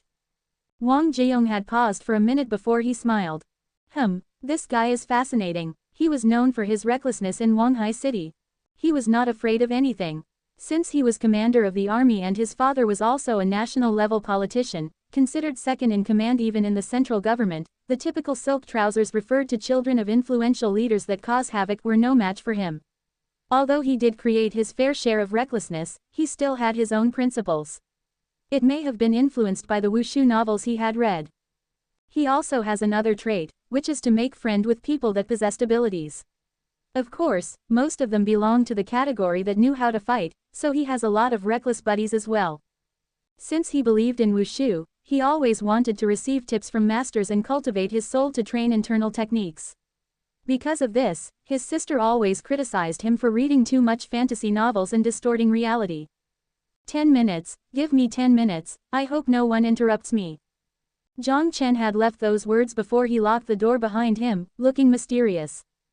The people left behind were all stunned. Jiang Chen, alone, stood in the middle of the room and he scanned his surroundings. The special ward, for notable guests, was filled with medical equipment, but all useless for treating rabies. He hesitated for a moment as he wasn't certain if there were cameras around, then Jiang Chen sighed before he reached into his pocket. For his own security, he triggered the EMP grenade. The faint electric noise resonated in the room as the EP screen inside his sleeves had flashed before it stabilized. With stability as the core design philosophy, it was extremely resistant to EMP. However, of course, equipment in that age was not the same as all the other electronics in the room, which have been short-circuited. These faults were hard to detect as most people would attribute instability to the voltage source. Regardless if there were cameras or not, it would be broken by now. There was no expensive medical equipment inside this ward, so the hospital wouldn't consider it a big deal. As to his phone, he threw it into the storage dimension immediately. He approached the old man as he took out the D-level antibiotics. He took a deep breath before aiming it at the old man's vein and injecting it. He watched the red liquid enter his body as he pulled out the needle and put it in the storage dimension. The old man was already unconscious from being at the terminal stage of rabies, so he was not afraid to have his secret revealed. Also, the D-level antibiotic has no side effects on the human body. It was evident by the fact that the remaining medicine would be cleared out from the body within an hour. Even a blood test would not detect any traces of it. Especially no one would experiment on the second in command of the local government. "How's my father doing?" Seeing that Jiang Chen came out, Wang Jiang immediately walked up to ask. "He'll be okay after some sleep," Jiang Chen smiled as he replied. "That's impossible." The doctor still maintained his stance as he looked suspiciously at Jiang Chen before walking into the ward. He didn't believe that Jiang Chen would cure that important person's disease. He was only worried that if he dies, even if it were not his responsibility, he would also take on some of the blame. "Could I have your phone number? So that if father wakes up, we can express our sincere gratitude," Wang Xinren said. Although she still looked at Jiang Chen with suspicion, since he had already treated her father, there was nothing she could say. "Thanking me is not the point. It is probably more of a threat to make sure I didn't do anything wrong." Jiang Chen obviously guessed her intention. He shrugged as he pulled out his identification card and flashed in front of her face. "If they want to know, they will find their way." Seeing that Jiang Chen immediately pulled out his identification card, Wang Xinren felt her face burn from embarrassment. She knew that he understood her trick. He did this with good intention, but she was still suspicious till now, which was inconsiderate and unreasonable by any means. But Wang Jiang, who's straightforward, didn't have any tricks, as he never liked the idea of trickery. "No need for ID. Let's exchange phone numbers. You'll be my brother from now on. If anyone dares to touch you, I will go beat him up." Wang Jiang pulled out his iPhone as he began to call Jiang Chen brother. With the way Jiang Chen looked, he was certain that his father would be okay. "That's impossible." Suddenly, a shocked shout came from the ward. "What's going on?" Wang Jiang was confused. "Father." Before he understood what was happened, his sister ran into the room. "Your father's health is in good condition, he probably woke up already," Jiang Chen shrugged as he said nonchalantly with a smile. Wang Jiang was overjoyed when he heard the news as he thanked Jiang Chen and ran into the ward. Jiang Chen smiled. Although this guy was reckless, just by how much he cared for his father, it was worth it to befriend him. "Sir, what method did you use?" The doctor walked out as he had no more suspicion in his eyes, only respect. "Secret. Sorry, but I can't share." Jiang Chen smiled mysteriously. "Do you know how many people this will save if rabies can be cured? There are 55,000 people a year who die because of this disease. If you publish this secret," this doctor obviously was not ready to let Jiang Chen go as he started to guilt-trip him, hoping Jiang Chen would reveal the secret. But Jiang Chen, being annoyed, interrupted the doctor. "And give it to you so you can win a Nobel Prize." Jiang Chen's words made the doctor's face turn a vibrant shade of red. He did think about that. "When it is necessary I'll share it, with my own name." Jiang Chen walked away, finishing the sentence. If they wanted to thank him, he wouldn't have to wait here. It would be straightforward for the government to find his number, especially since Wang Xinren just saw his ID. Leaving without saying anything would leave a more memorable impression. Is this the hospital? Wang Dehai's eyes narrowed as he gradually woke up from unconsciousness. From the sharp edges of his face, it was evident that although he has aged, his body was healthy. But regardless of health, with a disease like rabies, he would die without the proper treatment. "Father, you are finally awake." Wang Xinren had tears in her eyes. She was the youngest in the family and received the most affection from her father. Her father's weak look impacted her feel the most. But her tears were tears of happiness. Didn't I get rabies?" Wang Dehai was confused as he was ready to face death. But life played a joke on him. He looked at his disappointing son in search of an answer. "Father, I found an ancient remedy doctor, and he cured you," Wang Jiang said proudly. An ancient remedy doctor? Wang Dehai was so angry he almost coughed out blood. He was especially annoyed by his son's fantasy for masters, wushu, and martial arts, which was an embarrassment to the family. But when he remembered that he had an incurable disease, he was shocked. An ancient remedy doctor actually cured me. He looked at his most beloved daughter, but what surprised him was that the answer he saw on her face was, "It's true. Although I don't want to admit this, brother actually did find an ancient remedy doctor to cure you." Jiang Chen would be furious if he heard the words, "ancient remedy doctor." This was advanced technology. Really? Wang Dehai frowned, but then he felt relieved. What is there not to admit? If he cured me, he cured. Even if he is an ancient remedy doctor, he is my lifesaver. How much money does he want? Give it to him. Wang Dehai had experienced the ups and downs of life. Since he could live longer, no one would say no to his requests, especially when he was so powerful. Father, he doesn't need money, that's too lame. Wang Jiang rolled his eyes. His words were always unpredictable. Wang Dehai, of course, knew his son's personality, he would believe anything they say. Go invite the person, I want to thank him personally. Regardless, he must thank him for saving his life. Wang Dehai already was thinking that as long as it is not against his principle, he'll do his best to meet the ancient remedy doctor's demand. He was a powerful and influential politician in the country. Jiang Chen saved him. Not only did he do a favor to him, but also to the country itself. Okay. Wang Jiang laughed as he ran outside. Wang Dehai lied on the bed as he chatted with his daughter about what happened when he was unconscious. However, he kept thinking about the master that saved him. Wang Dehai was no ordinary people. He didn't understand how did the ancient remedy doctor manage to save him, or who sent him here. However, his disappointing son came back alone with a disappointed look. Father, he left. What? Wang Dehai was shocked. There really is someone who didn't seek favors. Didn't you exchange phone number with Jiang Chen? Wang Xinren hastily said. I didn't get to. I had to check on father, Wang Jiang said with disappointment in his voice. You, how old are you? Why are you still so careless? Wang Dehai criticized his son for a good while. Although Wang Jiang was reckless, he still didn't dare to talk back to his father. He just had to listen to his dad's criticism. Jiang Chen. Wang Dehai remembered that name. Though he didn't know what his lifesaver looks like, it was not difficult for him to find someone in the country. Wang Dehai, who has always been cautious, didn't express his thoughts. He decided to wait and get an understanding of Jiang Chen's background to see what kind of intention he had before approaching him, himself to repay the favor. For he might be a pawn sent by political enemies. Wang Dehai closed his eyes as he made up his mind. He needed to rest. Since he had already recovered, then some change must be made in Wanghai City. Once he wakes up tomorrow, the people that tried to give the Wang family trouble will all be punished. Although he was well into his 50s, the vibe Wang Dehai possessed was not to be undermined. Wang Jiang, who saw his father's expression, let out a breath of relief. He knew exactly what his father's expression meant. A rejoiced look appeared on his face. Father is healthy now, a lot of people are going to be in trouble. He was still upset that he didn't manage to get Jiang Chen's number. His intention was clear. Since he did something nice for me, then I must repay him in kind. But what he meant by repaying the favor meant taking Jiang Chen around to show off. He loved two things the most, making friends and finding trouble.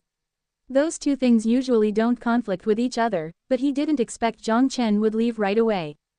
Wang Jiang and Wang Dehai didn't know that Jiang Chen didn't leave, he was waiting in a ward nearby. Wang Xinren, on the other hand, was more curious. She didn't know how Jiang Chen saved her father. Li Gangming standing in front of the door had a sour face. He could only pray that they would not remember the conflict. The look of sympathy from the other guard made him want to slap himself. Why didn't he think before he acted? But even if he thought it through, the consequence would probably be the same. Recklessness is contagious from being around Wang Jiang for so long. Artificial intelligence was a word most people on the internet were familiar with. They usually played the antagonist role in the action-packed Hollywood movies, only to have their plans of world domination gloriously foiled by the protagonist. It could be seen from the mainstream media that humankind had always been skeptical and afraid of artificial intelligence. The perception was logical. They were, after all, beings not reliant on a physical body, both eternal and wise. There was no reason for such a God to abide by the rules of humans. However, ventures into artificial intelligence research never ceased. From novels written in the 1950s that imagined the future of artificial intelligence to IBM's development of Watson who could design a menu and voluntarily participate in contests, within 60 years, artificial intelligence had made leaps and bounds. What about in another 60 years? There was no need for another 60 years, the Han internet user could now experience it in the present. An unknown software, as if carefully planned, entered the Android platform, 361 stores, and the App Store. The download number exploded exponentially, breaking 1 million downloads on the 10th day after release, beating Line's record at 600,000 downloads a day. This could only be described as a miracle. Using common sense, it would still take great marketing to pull off such a feat. Otherwise, no matter how amazing the app, it would take time for anyone to become familiar with the product. Future Technology Corporation, it was a name no one ever had heard before. Artificial intelligence. A changed algorithm with an increase in phone performance by threefold. Decrease power consumption by half. Automatic compatibility with both Android and iOS apps. Did they take all of the users for fools? Foo-K, it actually has artificial intelligence that can speak. Siri is so dumb in comparison. Foo-K, it actually increased the phone performance by 3 times. Even cheap phones can play high-end games now without any lag. Foo-K, it actually decreased the power consumption by half. My Huawei has a battery span of 2 days now. A chain of explosive reactions ensued, followed by an exponential number of downloads. The waves of good ratings and comments convinced the skeptical users to join the forces. In response to their shocking discovery, they also joined in promoting the app. Future 1.0 officially caught the attention of all mobile users. Within 361 Corporation's headquarters. I want to know the developer of this app, as well as the background of Future Technology. I don't care how you do it, I want a detailed report on my table in 2 hours. 361 Corporation's president Zhou Hongwei sat at his office desk, rubbing his forehead in an attempt to alleviate his tiredness as he gave a task to 361 Phone Helpers project manager Jiang Chen. Yes, the middle-aged man nodded as he hastily walked out of the office. Boss, is the Future 1.0 as scary as it sounds? The assistant couldn't resist asking after seeing her boss's gloomy expression. Do you know what artificial intelligence and enhanced phone functionality mean? Zhou Hongwei sneered with raised eyebrows. But based on user dependency and... Don't mention those things, those are applicable when the software are comparable. Zhou Hongwei rejected the assistant's point right away. Would you continue to use an old flip phone after the introduction of a smartphone? The young assistant was speechless, unable to argue against her boss's point. Even if the book said otherwise, the reality was right in front of her. The introduction of the touchscreen replaced the necessity to have 15 physical buttons, but the Future 1.0 replaced the need to use fingers. The increased phone performance also broke through the limitation of mobile game development. The two breakthrough technologies exist on one software. Pity, if even one of them had been born in our 361 Phone Helper, I have full confidence that I would have been able to replace Penguin and become the new leader in the tech industry. The thought of his horrendous defeat against Penguin in a battle for market shares enraged him to this day. Zhou Hongwei's finger gently tapped against the table amidst the assistant's silence. Less than half an hour later, the door was pushed open. Jiang Chen did not bother to knock on the door as he hastily approached his boss. The information is here. Excellent. Zhou Hongwei immediately began reading the information. Instead of criticizing him for his informality, he was pleased by the efficiency. After scanning through the document with a frown, Zhou Hongwei immediately handed another task to his assistant. Go and contact Jiang Chen from the Technologies Department. I give him permission to use any developers from any project. My only requirement is that I want to see a cracked version of Future 1.0 in a week. Yes. The assistant nodded as she stepped out. Immediately, Zhou Hongwei gave directives to his right-hand man Jiang Chen. Jiang Chen, go contact Future Technologies owner Jiang Chen and discuss the possibility of an acquisition. If it can be purchased, then that would be the best option. If he asks for a price within 2 billion, I give you permission to accept right away. At the same time, ask if he is interested in working for 361. Yes. Jiang Chen nodded, agreeing that the price his boss offered was not too high. As the 361 Phone Helpers project manager, he knew the value of this app. 2 billion RMB. Even 2 billion United States dollars was not enough. Zhang Jianfeng could only hope that Jiang Chen was too new to know the value of his software and would be shocked by the billion-dollar offer. But was that possible? Jiang Chen's own valuation for the company was over trillions USD. At the same time, what happened in 361 was also taking place in Baidu, QQ's headquarters, and even in the overseas Samsung, Microsoft, and Apple technology giants who expressed significant interest towards the app born in manhwa. Acquisition, cracking, joint venture, a series of meetings revolved around the giant bomb that was Future 1.0. Marketing expenditure of 590,000 includes creating impressions on social media, utilizing platforms such as Baidu, WeChat, and QQ, as well as other forms of advertisement. Xia Xiu had recovered from her cold. In professional attire, she concisely reported the company development before Jiang Chen. The work could have been completed like usual in Xia Xiu's home, but for whatever reason, the girl strongly opposed this idea. Using the excuse of the newly renovated office, she argued that the company should start on the right track and change the work location to here. The girl's cold attitude made Jiang Chen feel extremely hurt, as he had stayed with her for the entire night when she had been sick. "What's the download number?" Jiang Chen leaned against the chair and asked in a lazy tone. Perhaps used to his complacent work attitude, Xia Xiu did not look displeased. She took out another report and continued, Future 1.0's total download has reached 20 million, with the record high reached on the 10th day. Only 20 million? Jiang Chen frowned as he was unsatisfied. This is not bad, okay. Xia Xiu rolled her eyes at him. As soon as she woke up from her sickness, the first person she saw was Jiang Chen. Afterwards, the way she treated him became ambiguous. There are at least 500 million smartphone users in manhwa, and this is a conservative estimate. I only have 20 million out of this giant market. How is that not a little? Jiang Chen was trying to prove this point. It's predicted that the user base will break the 100 million mark by the end of August. Since our user base is too small, this is a commendable result. Xia Xiu flipped through the document as she explained. You don't have to be so concerned. I am certain of your ability, Miss CEO. Jiang Chen grinned. I am not concerned, Xia Xiu rebutted. But then she realized that arguing with the shameless Jiang Chen was futile, so she took a deep breath and brought the conversation back on topic. There is a total of 12 companies that announced interest in partnership and acquisition. Partnership, I am interested. You can arrange a schedule for me, I'll personally chat with them. As to acquisition, you can reject them without asking for my permission. Jiang Chen stretched. Oh, IBM offered 1.3 billion USD. Xia Xiu raised her eyebrows as she shoved the letter of intent into Jiang Chen's arms with a smirk. Hee, I won't sell it for 13 billion USD. Jiang Chen took the letter of intent and threw it into the garbage without a glance at the page. Xia Xiu's mouth curved up at Jiang Chen's response. She held the same opinion as Jiang Chen on the value of this software. Suddenly, as if she just remembered something, she hesitated for a moment before she opened her mouth. Also, President, I have another thing I want to confirm with you. What? You don't have to call me President, just call me Jiang Chen. Jiang Chen waved his hand. Please keep business and personal life separate, Mr. President. Xia Xiu smoothly replied as she continued on the topic. The quality of Future 1.0 is without a doubt impeccable. But regarding privacy, do we not need to submit a patent? Privacy. There is privacy for software in this country. Jiang Chen laughed at her rhetorical question.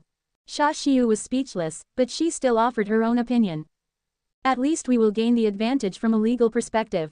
If another company uses our technology without permission, we can proceed with legal action. Submitting the patent means we have to provide a detailed explanation of our technology. To be honest, I don't trust them. Jiang Chen was straightforward. I am confident that within 50 years, no one will be able to crack Future 1.0. Moreover, in a couple of years, Future 2.0 will be introduced. As long as we remain the pioneer of this industry, we don't need a patent. The nature of the patent was to receive protection and exclusive rights in exchange for sharing information. The patent required sufficient disclosure of the technical information which would allow people to replicate the technology. But that was the last thing he wanted to do. How would it benefit him to disclose D++? He was not some selfless philanthropist. Xia Xiu remained silent. She didn't know where Jiang Chen's confidence or the 50 years remark came from, but surprisingly, she didn't insist on it and chose to trust him. Okay, since the majority shareholder has already made the decision, then Future 1.0 Zero's core technology will be classified as a business secret. The relevant privacy information would require you to discuss with the software developer. His title was the chief developer of this app, but it was only a fake role. The setting disclosed to the public was that an overseas developer team created Future 1.0 while his position only required him to represent the team. Just like deceiving Jiang Chen, except he was deceiving the whole world this time.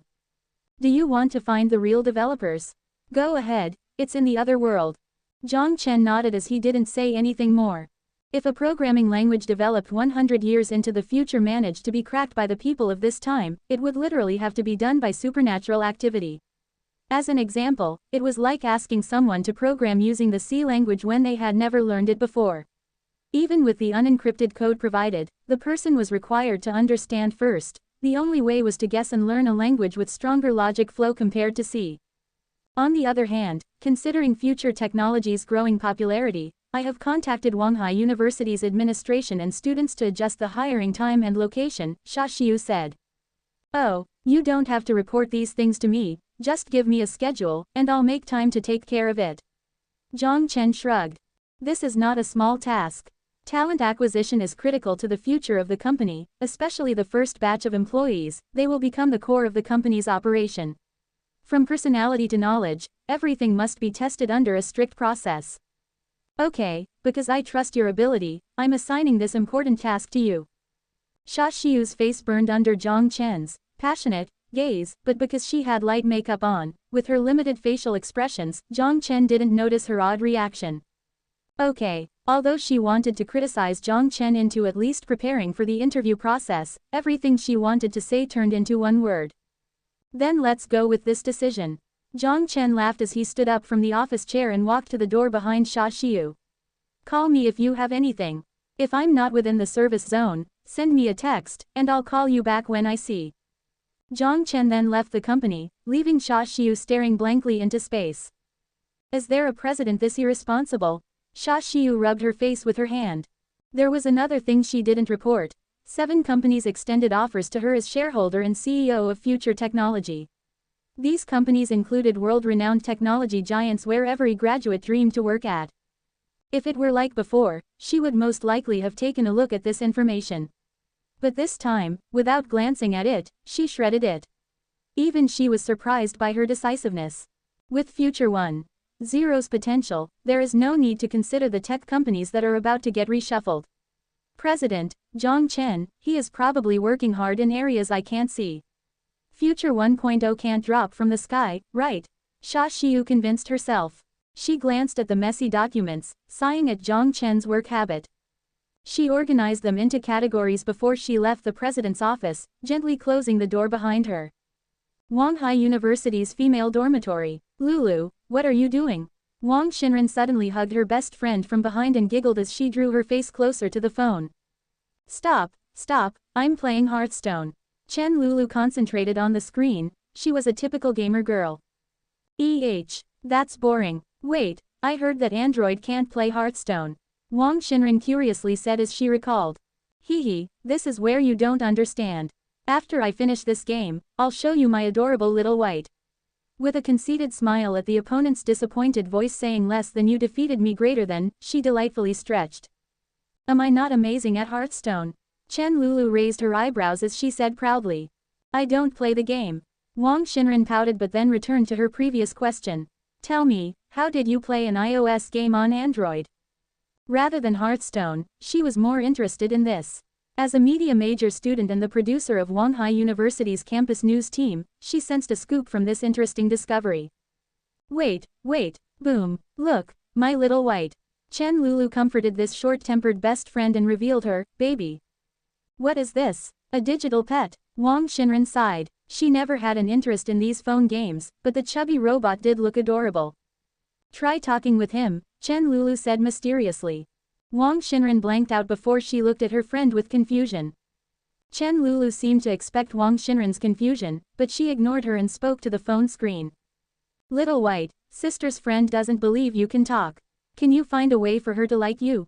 Wang Xinren rolled her eyes at Chen Lulu.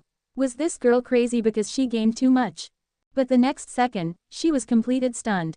I don't care about other people as long as master likes me, The adorable electronic voice didn't sound cold at all, as if it came from a real human.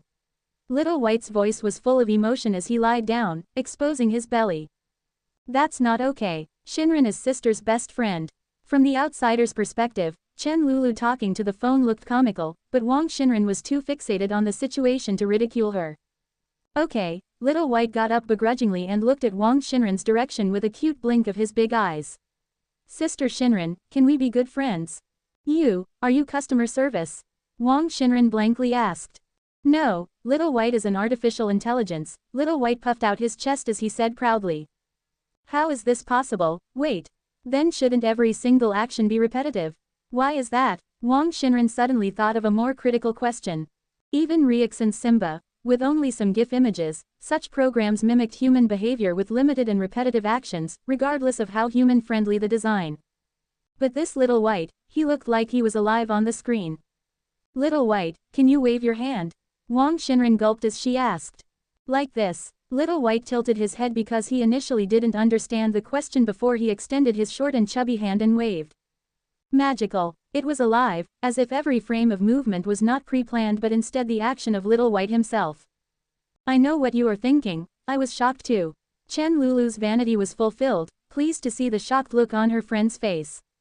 The function is not limited to this. Do you know that he can improve the phone processor efficiency by 3 times? I don't even know how he did it. Improved by 3 times. But facts like this didn't even surprise Wang Shinran anymore. Nothing could compare to the existence of artificial intelligence, and the fact that the guy who invented it thought to apply it to the phone industry. What a waste. It could have gone towards industries, environmental protection, aerospace, or even military. She clearly envisioned greater possibilities for Little White. By the way, where did your home screen go? Wang Shinran figured out another problem. Her friend's home screen and apps had disappeared. Oh, those things. Little White, surprise her. Chen Lulu didn't even move her finger as she propped the phone on the table at a slant. Okay. Little White adorably blinked. Take a photo of me and my best friend, the type that comes out pretty. Chen Lulu turned her eyes before she suddenly hugged Wang Shinran and kissed her on the cheek. Oh come on, this is embarrassing. Wang Shinran blushed, caught off guard by her best friend's actions. Gotcha. A perfect photo was captured and saved for the best friends. Okay, help me send her a copy and open Hearthstone. I'm going to destroy some people. Okay, master. Little White giggled. Just as the voice died, Wang Shinran felt the phone vibration from her pocket. So that's how it works. If it's like this, then the home screen is really not necessary. Wang Shinran smiled as she began to understand the software, then inquired about its origin. Oh, the software is called Future 1.0. The name sounds pretty sci-fi. You can download it on the Android market, it's only 53 megabytes. But you have to be careful and download the version from Future Technology. There are a lot of fake versions online which include some weird stuff and have nothing to do with Little White. There are already fake versions. Wang Shinran was shocked. She had been preoccupied with family affairs for a time, and she was already so behind. Yes, the software is too popular. It's said that the software consecutively broke the daily download record. Chen Lulu proudly said as if she had made the software herself. Sounds like it's your creation. Wang Shinran mocked her excited friend. I heard that Future Technology's president and the chief developer is an alumni. My friend from software engineering said that their professor praised the product for half the class and predicted that a Bill Gates of the East would be born from Wanhai University. Apparently he made it sound like he personally taught the student. Also, a friend in the student union told me that they would come to our school to hire. Maybe I'll get the job. Chen Lulu proudly raised her small face. You are not even studying computer science, so why would you bother? Wang Shinran poked her friend's head, speechless at her thought process. It was true that she was in her 4th year already, however, it was time to consider either the job market or go on to graduate studies. But I am studying law. What major corporation doesn't have a legal counsel? Chen Lulu rolled her eyes at Wang Shinran and waved her tiny fists. Ahem, my first task there will be to sue all of the copying bastards and teach them a lesson or two. Yes, sue them. Their version made me look so ugly. Little White peeked from the side of the screen and sounded terribly wronged. Wang Shinran giggled. She sincerely wished for her friend's dream to become reality. Also, she was curious about the alumni who developed this magical software. An unshaven computer genius? A top student with glasses? Or just an ordinary guy? Interesting. Looks like it was time to report on this godlike person. Jiang Chen leaned comfortably against the chair, the steam from his coffee wafting gently into the air. Xia Xiu, dressed in sharp, professional attire, stood in front of his desk reporting on the current progress. The feeling was unreal. His previous manager was standing in front of his table as an employee. It didn't matter what she was reading aloud, his own vanity was through the roof. Of course, it was critical to focus on the business. There are 14 fake softwares on the Android platform.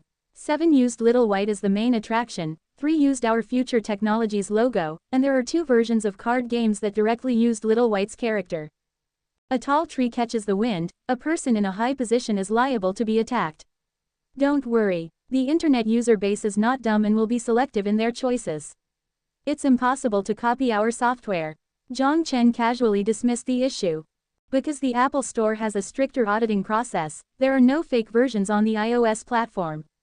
Xia Xiu didn't mind Jiang Chen's interruption, finishing her report as usual before stating her opinion. Just as the president said, our software privacy is impeccable. The current fake versions will never be able to replicate and replace our software, but their negative influence should not be underestimated either. If a user searched for us and saw a screen full of fake products, their first impression would be ruined. My recommendation is to immediately use legal methods to solve the problem. Looks like we need to form our legal team soon. Jiang Chen smiled. That's right, so please emphasize its importance in tomorrow's hiring fair. Also, a wave of negative opinions have emerged on the internet in an attempt to tarnish Future 1.0's reputation, creating the notion that artificial intelligence is extremely dangerous. At the same time, they raised concerns regarding Future 1.0's user privacy. For example, since mobile payment is a popular method, the user can complete transactions by telling the password to Little White and commanding him to complete the payment process. Therefore, users are worried about the possibility of Little White leaking the password, or even being hacked. Privacy, it certainly was a problem. If it was an emotionless program, despite its flawed back-end design, people would not feel their privacy was threatened as long as the fact was not exposed on the table. Yet, if it was an emotional, artificial intelligence, even if it was designed flawlessly, people would subconsciously question it. Because it was too similar to humans. Jiang Chen's expression turned serious before he slowly opened his mouth and said, "This sort of concern is unnecessary, but with the current status quo, even if I made the guarantee now, it would not convince the users. How about this? Publish a notice and establish Little White's absolute loyalty to the individual user. It is written in the code and cannot be changed. No one other than the user can access personal information through Little White. Additionally, Little White recognizes the master through a combination of verbal and facial recognition technology, leaving it without any possibility of a security flaw. Any user that suffers financial loss because of an error in Little White's programming will receive full compensation from Future Technology." What if a security error does exist? Xia Xiu had to interrupt as this notice was too absolute. It is impossible, you only need to trust this point. As for how the announcement will be written, use what I said as a reference and polish it up. Jiang Chen grinned. If you're so confident, then we'll follow your decision. Also, I'll create some public opinions using this notice as the backbone to repel the opposing comments. A hint of a smile bloomed on Xia Xiu's face. Although she didn't know the identity of the one behind the slander, once this guarantee was published, she had the confidence to turn the tide of ridicule towards a positive direction. She would use the negativity to push Future 1.0 to new heights. Those malicious people with the intent to create obstacles for them would become the stepping stone for Future Technology. That's all for the bad news. Now let's talk about the good news. A bright smile appeared on Xia Xiu's face as she pulled out another document. Future 1.0's total download number already exceeds 50 million, with the daily download number still increasing exponentially. In the overseas market, are you listening? Xia Xiu noticed Jiang Chen's unnatural expression and stuttered to a stop with a confused look. Ah, continue. Jiang Chen regathered his wits that had scattered at her smile. That was his first time seeing her smile at work. Was she okay? Jiang Chen raised his eyebrows in concern, but Xia Xiu interpreted it as a signal that he was back on track, so she cleared her throat and continued without requiring an answer to her question. President, please focus on the task at hand. In the overseas market, Future 1.0 has also achieved a substantial number. However, because Little White has yet to be compatible with another language, it cannot interact with international users. The general hope is for future technology to develop versions in other languages. Lastly, Google and Microsoft both extended queries for a partnership in developing artificial intelligence. Xia Xiu finished and glanced at Jiang Chen. Because of the software's encrypted nature, the only version on the market was in Han, leaving international users excited and unable to wait to get their hands on it. That's not a problem, it will be available shortly. As for the invitation from Google and Apple, if they want a partnership, it should be okay. The artificial intelligence database already included 140 languages, but for the sake of decreasing the size of the file, Jiang Chen chose to eliminate all other languages. Otherwise, the software would not have been 53 megabytes, it would have been 5,300 megabytes.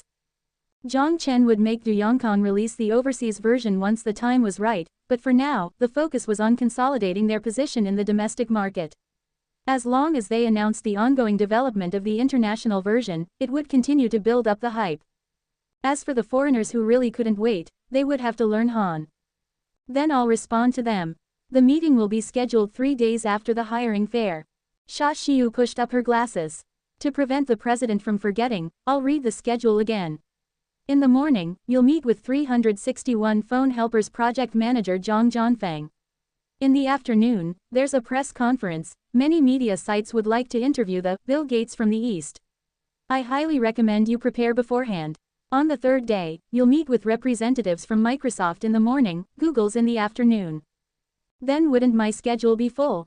A bitter smile forced its way onto Jiang Chen's face. You could say that. Domestically, you still haven't met with representatives from 6 tech companies. I'll take care of the requests from the smaller corporations. Xia Xiu nodded. Just shoot me now. Looking at Jiang Chen's bleak smile, Xia Xiu felt a little shaken. She sighed and said gently, you'll be busy only for this period of time. The company is in its initial phase. As the president, you must display positivity. After this month, your workload will be lighter. An odd grin appeared on Jiang Chen's face. Is there something wrong? She confusedly asked when she spotted his expression. You've changed. Xia Xiu didn't understand. You are more caring now. Jiang Chen sincerely praised her. President, it's the same words, please. Xia Xiu seemed somewhat frantic. As to why she felt frantic, she didn't know either. This is not a personal problem. He grinned, having already guessed her next words. Only a caring superior can be a good president. I am more and more confident with your role as CEO. So it was not personal. For some reason, Xia Xiu felt disappointed in her heart.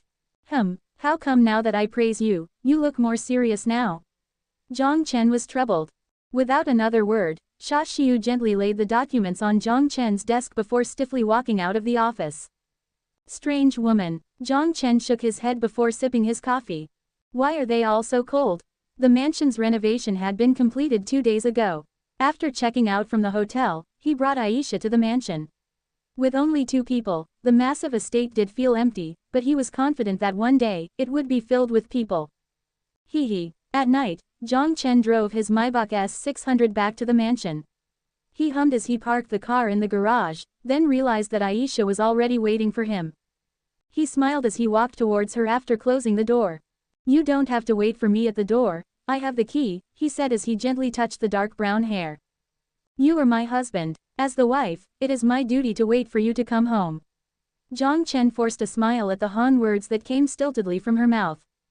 Husband. The unexpected event had been his fault, but who could control themselves under the influence of alcohol? Aisha's lack of resistance means part of the responsibility lies on her as well. No, a man must take responsibility. Worst case scenario, I'll have many wives. What rich guy doesn't have a mistress or 2, the only difference is whether it's been documented or not. She did say that she doesn't care too much about the procedures. At this point, Jiang Chen no longer contemplated the matter as he always lived by his desires.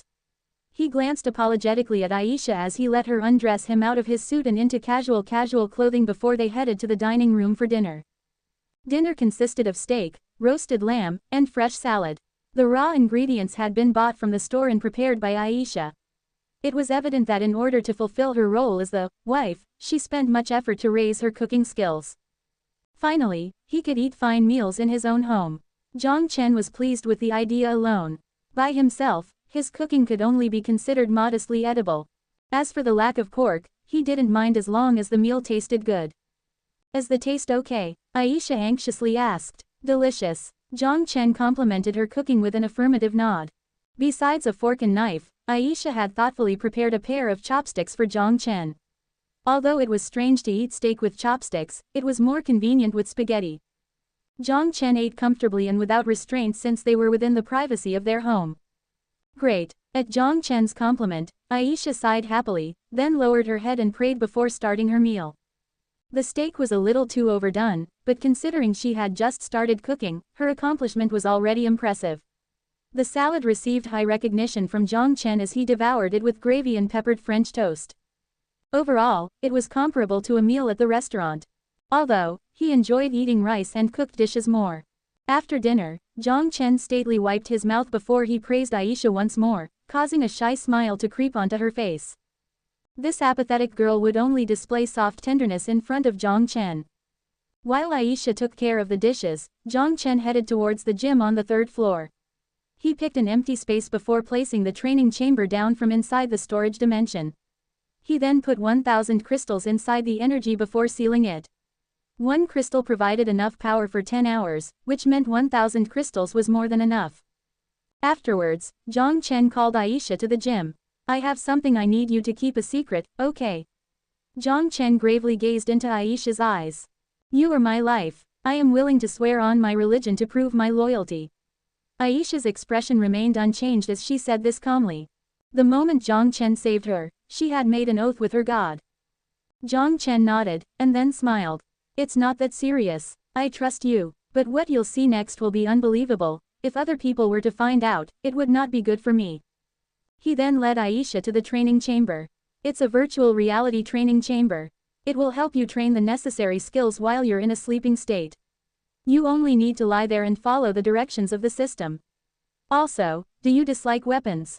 This was the critical question, and Jiang Chen gazed into her eyes as he asked for her opinion. I am willing to fight for you. Aisha's response was still calm. Okay, but if you feel uncomfortable, you have to tell me. Jiang Chen nodded. She smiled faintly as she luxuriated in Jiang Chen's care. How could a woman who lived in the desert be afraid of weapons? She had seen too many tragedies, she was already desensitized to blood. If Jiang Chen needed her to pick up her weapon and fight for him, he only needed to say the word, she'd swing her sharp blade at his enemy without hesitation. Sensing the bloodlust in her eyes, Jiang Chen gave a strained smile as he attempted to adjust her mentality. I think you're mistaken about something. I don't want to train you into an assassin, I only need you to learn some combat abilities to use in dangerous situations as a bodyguard. For this, you need to learn Han, how to drive, and combat skills. As for the weapons guide in the training chamber, take a look only if you're interested. If not, there's no rush. Aisha nodded. Although she didn't voice it, she had already made up her mind to learn everything. Jiang Chen was delighted seeing Aisha understand his intent. A beautiful driver and bodyguard, the idea alone sounded fantastic. You don't have to go to class anymore, this training chamber is much more efficient to learn with. Also, you can first lie on that yoga mat. Jiang Chen scanned the room, only to find that it was the only viable location. Aisha's face turned red and prepared to unbutton her clothes. Seeing her action, Jiang Chen immediately realized the miscommunication. No, not that. You just need to lie down, no need to undress. Jiang Chen quickly stopped her. Confused, Aisha looked at Jiang Chen before slowly lying down on the yoga mat. To improve your body condition, I'll inject a newly developed medicine. It has no side effects and will improve your muscle strength and reflex. He tried to find a better way to word his explanation. Suddenly, Aisha placed her finger gently against his mouth. A cheerful smile appeared on the cold face. I'm willing to do anything for you. Jiang Chen paused, and then grabbed her hand as he sincerely said, thank you. By saving him the trouble of coming up with an explanation, she was showing her tenderness. Jiang Chen took out the sea-level genetic vaccine. Recalling the injection procedure, he gently raised her arm and slowly pushed the needle inside her soft skin. The pain was like an ant sting, making her voice a small shout as her eyebrows tightened. Jiang Chen took a deep breath before carefully pushing the vibrant red liquid into Aisha's body. Done. Relieved, he pressed the prepared cotton swab on her arm and signaled that she could get up. What he didn't understand was why her face had turned so red. Within 3 days, the effects from the vaccine will start to appear. Every morning and night, train in the gym for an hour before going into the training chamber to study. The liquid in there can also enhance your skin and body condition. Once you're submerged in the liquid, don't be anxious as the machine will ensure your breathing. And also, Jiang Chen couldn't bear to approach the uncomfortable topic coming up. Aisha concentrated on Jiang Chen as she waited for him to finish. It was too important to be skipped. After a moment's hesitation, Jiang Chen forced himself to say, after you lie down, the nervous connection system will prompt an option for you to select. When you press initiate, a catheter will be inserted into your body. It might feel odd, just don't move. In the end, the English words flew rapidly out from his mouth, surprising even himself. Aisha's face immediately turned red as she unnaturally grabbed her clothes. In the end, she still obediently nodded. Soldiers who used the virtual reality chamber could not completely remove the sensation of pain. If they underestimated injuries, their ability to survive would be drastically decreased, so the military's version of the training chamber simulated real wounds as long as it was not over the pain threshold. The issue then was that when experiencing pain, often due to the intense stimulation, some unexpected consequences would crop up. Such as excreting waste. Nobody wanted to stay in nutrient supply polluted by human waste, so these training chambers were designed with excretion systems that solved the user's biological needs. Due to the unique material of the ergonomic pipes, they would be inserted into the appropriate places. The comfort level differed based on the individual, but it would not hurt so much as feel odd. After each use, the part inserted into the body was replaced. The back would be okay, but from the front, although the body would be secured in place, it would still be dangerous for people to struggle against the process. Sun Jiao had emphasized this point several times before looking mischievously down at his lower body. Naturally, Jiang Chen had to tell Aisha, who was about to use the equipment, to prepare her mentally. But it was embarrassing, especially from guy to a girl. In the gym, Aisha hesitantly touched the training chamber. Pass through there. Just thinking about it made Aisha's face blush from embarrassment. It was a necessary biological function. Her legs felt weak, but she dragged her steps to the training chamber and then stopped. She took several more deep breaths, which made the outer covering that looked like clear fluids fog up with a fine mist. She bit her lips as she made up her mind, and then took off her clothes before she carefully stepped into the training chamber. The chamber closed on her, making her anxiety spike. Claustrophobic, unable to move. It was difficult to pinpoint the reason, but Aisha's usual calm heart kept pounding and pounding. The nervous system structures connected to the base of her neck and gradually pushed her head backwards. A soothing electric pulse passed through her, and she felt a movable mouse focus on her pupils. The training chamber was user-friendly and allowed language customization. She waited for a few more minutes before finally moving the mouse to the initiate button. Less than initiate. Greater than. The edges of her conscious grew fuzzy, as though she was about to fall asleep. Aisha relaxed her body. A soft material pressed against her joints as a protection mechanism that would be removed once she entered deep sleep. The level of the nutrient supply in the chamber gently rose, making her feel comfortable. The only part that worried her was the object pressed against her lower body. The back was okay, but the front. The tube-like object seemed to be the excretion system Jiang Chen had talked about. Despite her mental preparations, when it began to search like a thread entering a needle, she tensed up again. It would be okay after a few tries. Aisha constantly comforted herself, then made up her mind and chose the less than deep sleep greater than button. A cold sensation. Her limbs tensed up in response to the suspense. Aisha bit her lips hard, trying to ignore that odd feeling. It feels weird. This is not right. This feels. No. Less than warning. Greater than. Less than due to the user's excited state, deep sleep mode has been terminated. Greater than. Less than user, please adjust emotion. Deep sleep mode will be reset in 30 seconds. Greater than. She stared blankly at the warnings on her pupil, regathering her breaths that came in short pants. She felt the odd wetness that left her completely dumbfounded. That can't be, but how? Disregarding Aisha, who had entered a state of confusion, Jiang Chen brushed his teeth and lied comfortably on the soft bed. It felt different from sleeping in the mansion.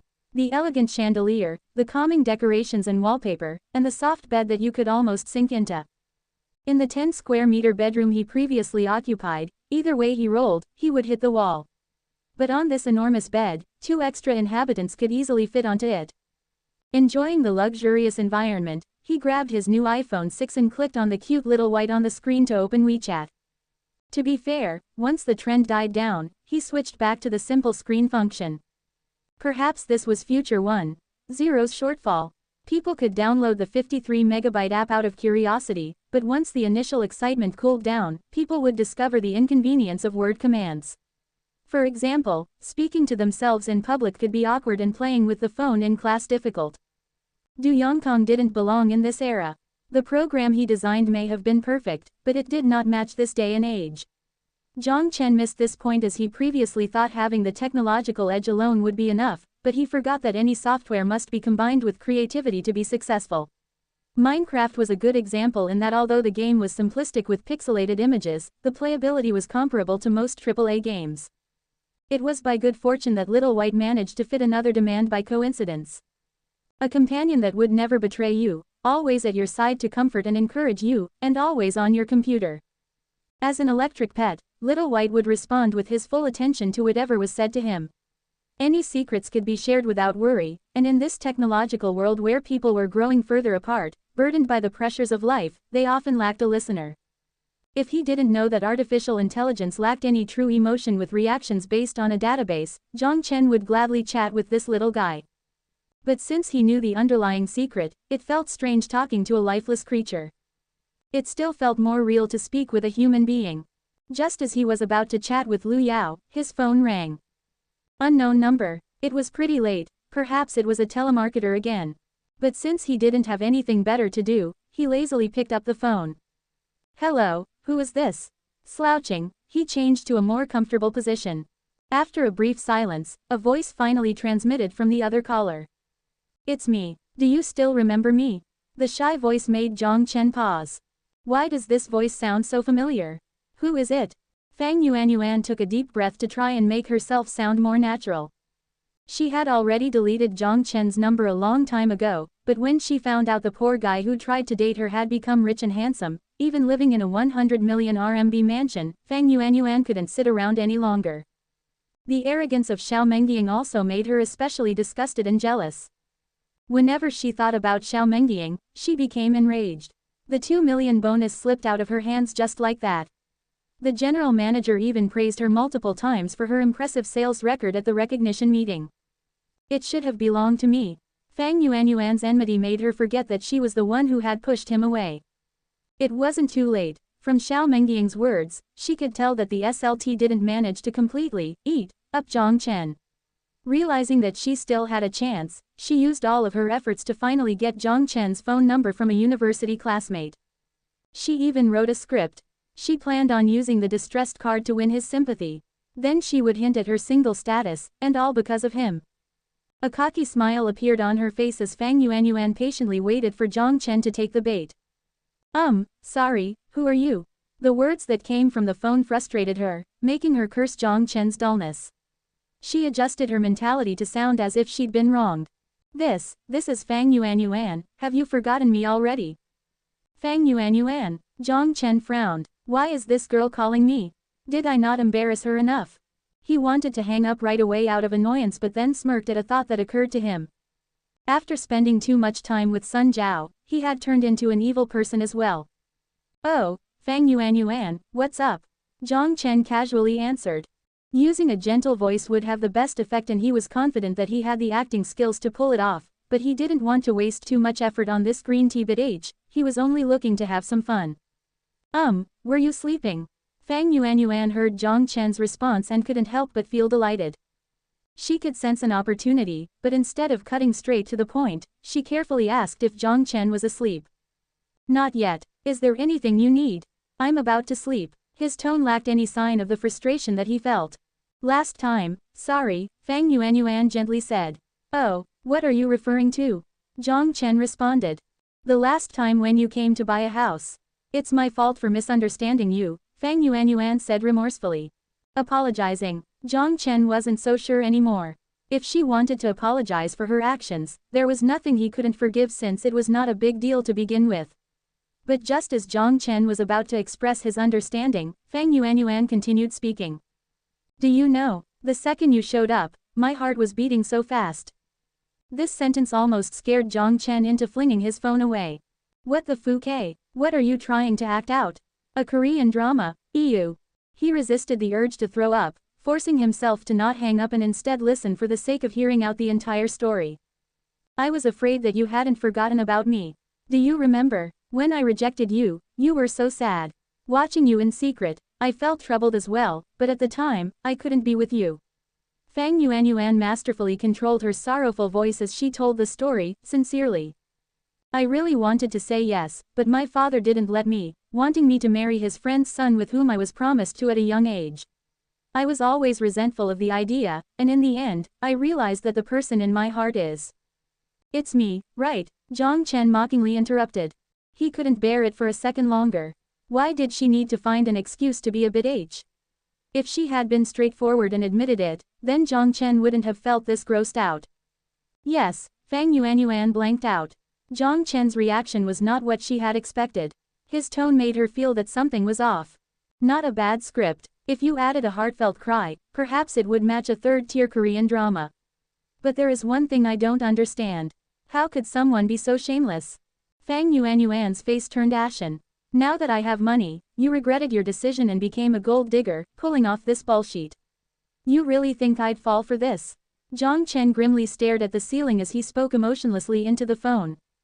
You really think I'm only after your money? The voice was almost whimpering. Is it not? Jiang Chen burst out laughing. You rejected me, I don't blame you. Everyone has the right to say yes or no.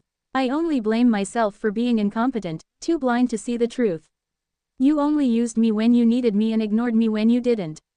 I thought I liked you, but I was too naive. A mocking smile curved on Jiang Chen's face. He remembered that in his first year, he ran through the rain for several kilometers just to give her an umbrella because he thought her sweet smile was worth it. The reality was that everything had been an act. His best friend from the same class told him that Fang Yuanyuan already had 2 boyfriends between first and second year, even getting an abortion for a rich and handsome man. Everything had been hidden away from Jiang Chen at the time since his buddy didn't have the heart to tell him, afraid of ruining their friendship. But after seeing Jiang Chen's sorrows after his rejection, the truth came out. Jiang Chen remembered that he started laughing when he heard it. At that moment, it no longer seemed to matter. Who hadn't been hurt by a bitch before? And now you still expect me to accept you? To care for you like I did before? I only have 2 words for you, dumb bastards. Jiang Chen harshly hung up.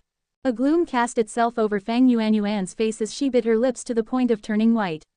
Her eyes were filled with overwhelming shame. Is this still the same foolish guy? That's impossible. He rejected me, embarrassed me. Hatred, humiliation, and no longer any regret. Negative emotions began to overwhelm her conscience as if everything was Jiang Chen's fault. She selectively ignored her despicable actions in the past and how awful she had been at Wanhua Real Estate. A crazy thought occurred to her. Fang Yuanyuan's finger trembled as she opened her contact list and found a name that made her shiver just by looking at it. Perhaps the devil erased her conscience. She made up her mind and called that number. Oh, girl, do you miss me? The flirty tone frustrated Fang Yuanyuan, but she couldn't show the slightest contempt for this man. Pervert, I'll tell you something. I have a friend that made some money. No, he is clean with no background. I know that guy, he just got lucky. Fang Yuanyuan used a coquettish voice that even she was disgusted by. Hearing the confirmation on the other side, a smile bloomed on her face. After praising some more, Fang Yuanyuan hung up and flung the phone far away. As if drained by the phone call, she leaned against the cold table. Liu Shijiang, the son of Hong Yi gang's head in Wanhai City, and also the gang prince who had forced her to play with 5 people. A shameful tear rolled down Fang Yuanyuan's face, soon twisting into a wicked expression. Jiang Chen, you despicable pig. I want to see, with all of your money, if you can mess with the gang. Jiang Chen woke up early the next day. It seemed Aisha stayed in the training chamber for the entire night but still managed to wake up before he did to make breakfast. Although he was eager to ask about her opinions on the virtual reality training system, as he opened his mouth, Aisha's face became a dusk red. Jiang Chen figured it was better not to ask, so he gave up. After breakfast, he pestered Aisha to avoid focusing so much that she forgot her meals before heading down to the garage and driving his luxury Maybach to the company. When he arrived, Jiang Chen saw that Xia Xiu was already waiting for him while constantly checking the time. He smiled grimly when saw the thick briefcase. The girl was too much of a workaholic, the day had just begun. "You're late by 2 minutes. Opening the car door, Xia Xiu settled into the front passenger seat. Ahem, isn't the first sentence supposed to be good morning? Jiang Chen tried to crack a joke before he started the car. She put on the seatbelt and after a brief pause, murmured, because it is work time. Do you take the subway every day? That's too inconvenient. Why don't I give you a car? You have your license, right? Jiang Chen casually said. That wouldn't be good for the company. It has yet to develop a method of stable revenue, and you are already providing benefits to the executives. Xia Xiu's eyebrows furrowed, her hands clenched on the briefcase as she focused on its button. It's okay. It would be too embarrassing for the CEO of a trillion-dollar company to have no ride. You don't have to worry about revenue generation, the future 1.0 functions have yet to be fully unlocked. For example, antivirus, social media platforms, and even replacing the original operating system. Are you still worried about revenue generation? He smirked confidently. Drawn by the confident smile, she was immediately shocked by the new information. She abruptly said, Future 1.0 already has other functions. Why didn't you tell me? Her eyes looked accusingly at him, as if he had neglected her. He did not purposely hide it, just that he had forgotten it in the back of his mind. Ahem, of course, it's based on strategic considerations. Future 1.0 can grow right now because we are not in a direct competition with apps under other tech giants. That means we can still work with them given the opportunity. It was no wonder Xia Xiu was made to be a CEO, she immediately understood his intention. Since she didn't need to focus on monetary concerns anymore, the initial stage was focused on reinforcing their place in the market. Once a large enough user base was established, it would take guts to try and shake Future 1.0's position. Wanghai University. On the grassy field stood a stone on which the mighty strokes of ink showed the mark of time on its surface, Wanghai University. It was rumored that the stone had witnessed the fall of a dynasty and the rise of a republic. It was present during the merciless gunfires and passionate speeches. Not once did it alter itself to fit an era, the only thing that changed were the people passing by. He watched the countless lively figures, reminiscing about the past. Truth be told, he never expected to return to his school. He did not leave much of an impact, so at reunions, he would not have much to do. He could not help but exclaim at the miracle that is life.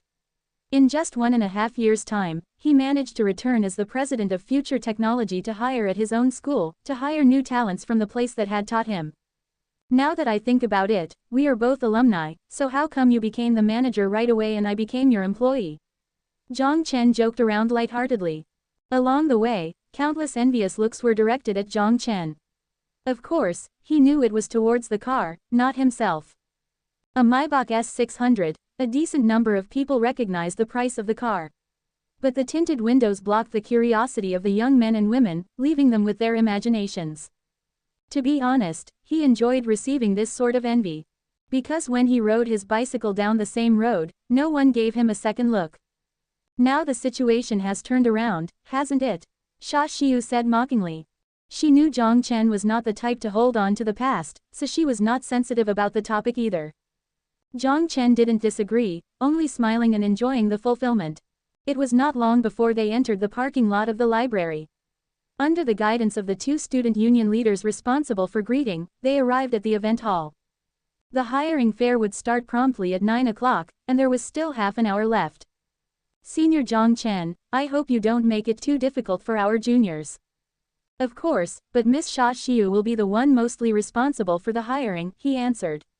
Jiang Chen had a positive impression of this ponytailed student union leader. Many seniors who are applying today are your fans, student union leader Zhang Bingley said as she blinked. Oh, my fans. Jiang Chen sat up, interested.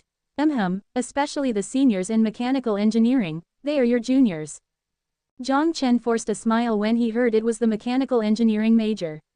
Although it was considered a technical degree, the employment was higher in nearly all other majors. It was not that the major itself was useless, but too many people studied under it, depreciating the major's value. Don't be surprised, Senior Jiang Chen, but there are a lot of people applying together, the student union leader joked around. Jiang Chen shrugged as he smiled, indicating that he was more than prepared for it. Half an hour passed quickly, and the hiring fair officially commenced. Software-related positions were the focus of the morning. Despite preparing himself, the number of applicants still far exceeded his expectations. It could only be described as hectic. It was fortunate that the student unions managed to control the situation by using a number system to direct traffic. They also suggested that applicants with later numbers look at other companies first before returning. A temporary fence was then set up around the table's entrance. Despite these efforts, Jiang Chen continuously received resume after resume. The new generation of future leaders made up the largest portion of Future 1.0's user demographics. Therefore, the company had a significant influence on these young individuals who were at the forefront of new ideas. Everyone saw the potential of the artificial intelligence software. It would not take long for the relatively unknown future technology to become the current Tencent or Ali, stunning the domestic industry and eventually the global technology sector. Even their professor professed that he could not understand the theory behind the artificial intelligence called Little White. Hello, Mr. Jiang, I have always looked up to you. I am a computer engineering major. You're not even trying when you suck up to me. I was unemployed half a year ago, and you say you've always looked up to me. I am a graduate, with experience as a recognized student governor and performed well within the organization. Then why don't you go apply to become a politician? Why are you here? I am a graduate from the Software Engineering International Partnership class. I wish to apply for the program development position. Also, I have a question for you, if you don't mind answering for me. How did future technology develop artificial intelligence? From my understanding, internationally, the best in the field is IBM Watson. Am I interviewing you or are you interviewing me? Also, why do you sound like those critics on the internet who always compare Little White to the half-finished Watson? However, this was not what gave Jiang Chen the biggest headache. If you are a software major and you apply, that's fine, but why are you here if you are a singing major? Assistant, I don't need an assistant right now, Jiang Chen asked in confusion. The tall, gorgeous beauty smiled mischievously with her vibrant, red lipstick. Ignoring Xia Xiu and the other interviewing students, she leaned on the table and came closer to Jiang Chen. As the president, you will need an assistant. My work will make you truly satisfied. Afterwards, she shook her cleavage under her V-neck dress at an angle that only he could see. The confident beauty then gently waved her hair and winked at him, a meaning that all men would understand. Jiang Chen didn't know how she had managed to get in. This was one of the few times he wanted to focus on work, and he didn't come here to do those things. Before Xia Xiu could shoot a despising glance over, Jiang Chen, with a stern face, rejected the girl who obviously wanted to experience the implicit rule. He promptly kicked her out, shock still showing on her face. You are funny, am I this easy to get? Do I look like I would want to bang every beauty I see? If you want to seduce me, pick a time without other people around. Ahem. These people only made up a small percentage. The majority handed in their resume and explained their technical skills, desired position, understanding of the position, as well as an outlook for the company under 3 minutes.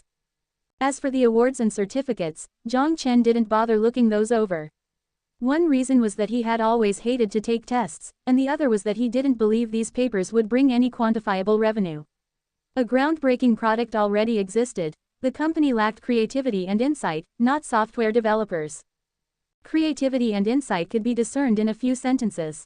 The students with heavy backpacks all became sorrowful as Jiang Chen shoved their certificates to the side without a glance. Due to the high number of applicants, he became pickier and more critical. By noon, the morning interviews had finally ended. Jiang Chen stretched, glancing at Xia Xiu who was organizing the resumes. She didn't seem the slightest bit tired. How are you not exhausted at all? I am used to it. Only 2 hours are left in the afternoon, which will focus on legal and marketing positions. There should be fewer applicants. Xia Xiu organized the papers as she pushed up her glasses. Lunch was provided by the school cafeteria free of charge. The school generously donated their services for the corporations participating in the hiring fair. The student union members from before worked tirelessly to put the steaming meals in front of the hiring managers. Jiang Chen, who was already hungry, began to devour the meal that tasted familiar. Sha Xiu, on the other hand, ate with grace and elegance, yet still managed to finish the lunch quickly to continue scanning through the resumes. Coffee. Jiang Chen brought 2 cups of coffee over, casually placing one at the corner of her table. Sha Xiu paused before burying her head to resume staring at the resume. Duh, thank you. Jiang Chen laughed to acknowledge it was not a big deal. He then leaned against the chair and closed his eyes. What he didn't notice was that because of his casual act, someone stared blankly at a word for 10 minutes straight without realizing. Due to the reduced number of applicants in the afternoon, the two combined their tables to conduct interviews together. My name is Chen Lulu, graduating from law at Wanghai University. I'm here to apply for the legal assistant role at your company because I'm a loyal fan of Little White. The girl who was being interviewed articulated her story clearly with a bright smile on her face. A fan of Little White. That sort of reason was a first.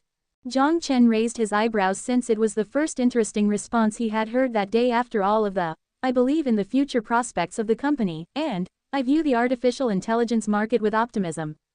Oh, so why don't you tell me the first thing you are going to do as a legal assistant at our company? Of course I am going to sue those copycats. Chen Lulu answered without hesitation. Jiang Chen laughed at the response. But though it was a fun answer and caught his attention, it was too emotional, he wanted to hear a more sophisticated answer. The legal field had no room for ambiguity. Jiang Chen didn't have much experience as an interviewer, but he had at least experienced the process enough. He had read up on interview tip books that gave clues in selecting the right candidate. Just as Jiang Chen was about to pass on her, Chen Lulu opened her mouth again. She briefly explained from a legal perspective the advantages future technology held, the rights of the software in the market that currently infringed upon future technology's copyright, the basis of their claims, and even how to fight the lawsuits. She explained the steps and procedures clearly and logically enough that even Jiang Chen, who was unclear on legal matters, was able to understand most of it. She then moved on to explain her opinions on the legal weaknesses within future technology's current system. Since Sha Xiu's talent focused mainly on operations, she missed key points on the legal side. Though it did not have a large impact as of now, once the ball got rolling, those legal implications would become a hindrance to the company's growth. Clear, concise, logical, and articulate. Talent. A real talent. Jiang Chen peeked at Sha Xiu, and when he saw that she had a similarly impressed expression, he stood up. Congratulations, Miss Chen Lulu. If you don't have any other questions regarding salary and benefits, you can start tomorrow. With a smile on his face, Jiang Chen extended his right hand. No problem, hee. Yeah, Chen Lulu shook Jiang Chen's hand excitedly before she practically floated out the door. A base salary of 4,000 was above average for the graduating class. What could she possibly be unhappy about, especially given the future growth potential of future technology? It could only increase from now on. The fading enthusiastic cheers made Jiang Chen smile. This Chen Lulu's ability is quite exceptional, although a bit overzealous in personality. Sha Xiu gave her impressions after giving it some thought. It's okay to have personality as long as she gets the job done. This is our future technology's work culture. Of course, she still needs your mentoring. Jiang Chen laughed as he packed away Chen Lulu's resume. Although they already decided on the candidate, they finished the procedures for the others. This was first to show respect for the applicants and second to make sure they had not missed an exceptional person. No one would reject talent. Given their company's trajectory, it wouldn't hurt to have another legal assistant. In the end, however, Jiang Chen was disappointed to see that no one came close to Chen Lulu. The only saving grace was finding a few interesting talents for marketing. After organizing the resumes with Sha Xiu, they concluded the hiring session. In the evening was a banquet hosted by the university. It was an act of appreciation for the corporations that participated in the hiring fair. On the other hand, the majority of the firms had a form of connection to Wanghai University, such as having an alumni who had created the company. Therefore, this meeting served as a platform for sharing knowledge and establishing connections. If this banquet managed to help in fostering a deal, it would increase the value of the university in society. Sha Xiu did not enjoy such gatherings, so she headed back, preferring to select candidates fit for open positions. This disappointed Jiang Chen slightly, but he didn't insist. This girl is working so hard. Perhaps it's time to give her a raise. He thought to himself as he watched Sha Xiu leave. Because the majority of the corporations were still in the startup phase, their operations differed substantially. Among these companies, the bright star at the center of attention was future technology. Not many companies could draw such significant publicity in the initial stages. What shocked many, however, was that the rising star of this new tech company was only a 23-year-old recent graduate from the university. The student recruiting office had already begun to consider potential advertisements for the next school year despite the semester just starting. Without a doubt, Jiang Chen would be the poster child, displayed as a distinguished and successful businessman and alumnus. After the principal's opening remarks, people already began to approach him before the student representative had a chance to announce the start of the banquet. People were greeting and flattering, some wanted to establish a connection but most pulled up the topic of a partnership. The distinguished alumni, who were looked up to by the juniors, were not so well off. Not every startup company made money. This became evident looking at the sparse cars parked in the parking lot. Many presidents were too poor to afford a car. In fact, the people working for major corporations were most likely better off financially. Regardless, having their own companies was worthy of praise. A low period didn't mean too much in the long run, which was why all of the founders continued to persist. Jiang Chen accepted the greetings, but to the proposed partnerships, he gave a chuckle and a show of consideration before he turned them all down. The reason for his laughter was that some of these proposals were comical. For example, an alumnus who had graduated 2 years after him was operating a decent-sized clothing plant. He first introduced an idea pushed by the government called Web Plus, then steered the conversation towards a potential partnership after some flattering words. As for how the partnership would go, it would be called Web Plus Clothes. He went on to talk about producing merchandise using Little White as a platform for e-commerce. Jiang Chen initially displayed interest as it was not a bad idea. He then asked about the current plant and production capacity, which led to the guy scratching his head as he awkwardly revealed that they had recently received the loan and that the plant was still undergoing construction. If I can't even see it, what's the whole point of this conversation? But that was not the funniest one. A software service company with some success had the audacity to do an equity swap to form a win-win partnership and push Future 1.0 to the world. It's an excellent plan, but why would I need your company? I can do that by myself. Jiang Chen rejected him right away, but the guy refused to give up. He shamelessly pushed his business card at Jiang Chen before asking him to carefully consider the idea as it would be a monumental partnership for both companies. He clearly didn't eat his medicine before he left his house. But out of respect, Jiang Chen accepted the card. All in all, the banquet mood remained cheerful all throughout. The theater students performed creative plays to demonstrate their acting talent to the graduated class. Some of the performances were on par with those of professional celebrities. Wanghai University was indeed a breeding ground for talent. At the banquet, Jiang Chen was happy to meet his mentor Zhang Peng, who had taken care of him in the past. They had a few drinks like they used to before the mentor, who had no alcohol tolerance, started to spill out his difficulties. The graduating class this year is giving me a headache. Every year, we battle to get from last place to first place in employment percentage. They all ask me for advice. What advice can I give? This is the job market. I even founded a mechanics shop, but what can I even do? Jiang Chen, why didn't you create a mechanical production company? I can't even beg you to hire some people with a tech company. Zhang Peng drunkenly held his cup as he looked at Jiang Chen with a mock begrudging look. Ahem, you are drunk. Jiang Chen felt sad to see his mentor act like this. Zhang Peng used his efforts to find him a job back when he was unemployed and no one thought him a talent. Although he felt compassion for his teacher's situation, there was nothing he could do besides comfort him a bit more. I am not drunk. I can still drink. Zhang Peng reached for the bottle. Of course, no one allowed him to drink anymore. Jiang Chen helped him to the washroom to allow him to puke before leaving. Just as he passed a table, a familiar voice called out by his ear. It's you. Looking at the girl in front of him with long hair and light makeup, Jiang Chen was confused since he couldn't recall who this person was. Who are you? Peesh, that day in the hospital. The girl covered her mouth. Oh, you are Wang Xinren. Jiang Chen suddenly realized. Yes, why? You can't recognize me with makeup? Wang Xinren asked jokingly. Ahem, yes, a little bit. Jiang Chen smiled apologetically. He took a close look at this lively girl, unable to match his impression of her from last time. Wang Xinren's eyes flashed slyly as she circled around observing Jiang Chen. I didn't imagine Jiang Chen and the Jiang Chen from last time were the same person. Jiang Chen shrugged, not knowing how to respond. What do you mean? Jiang Chen and Jiang Chen are the same person. My name has always been Jiang Chen to begin with. Hee, I was just curious. Don't mind me. Wang Xinren stared at Jiang Chen before asking, can you satisfy my curiosity, Senior Jiang Chen, a genius who cured rabies and introduced artificial intelligence? It depends on what you are curious about. Jiang Chen didn't disagree, but he became more alert, wondering if it was her or her father's curiosity. If it was from her father, then he had to be cautious. Peesh! Wang Xinren suddenly burst out in laughter, which confused Jiang Chen since he didn't know what was so funny. Don't worry, I'm not trying to ferret out your trade secret. I'm acting as the producer of our school news to interview our distinguished alumni. I hope you don't mind. Wang Xinren blinked cutely. Of course not. Relieved, Jiang Chen agreed happily. Then let's start. First, your university life. Wang Xinren produced a notepad out of thin air and began to ask her questions.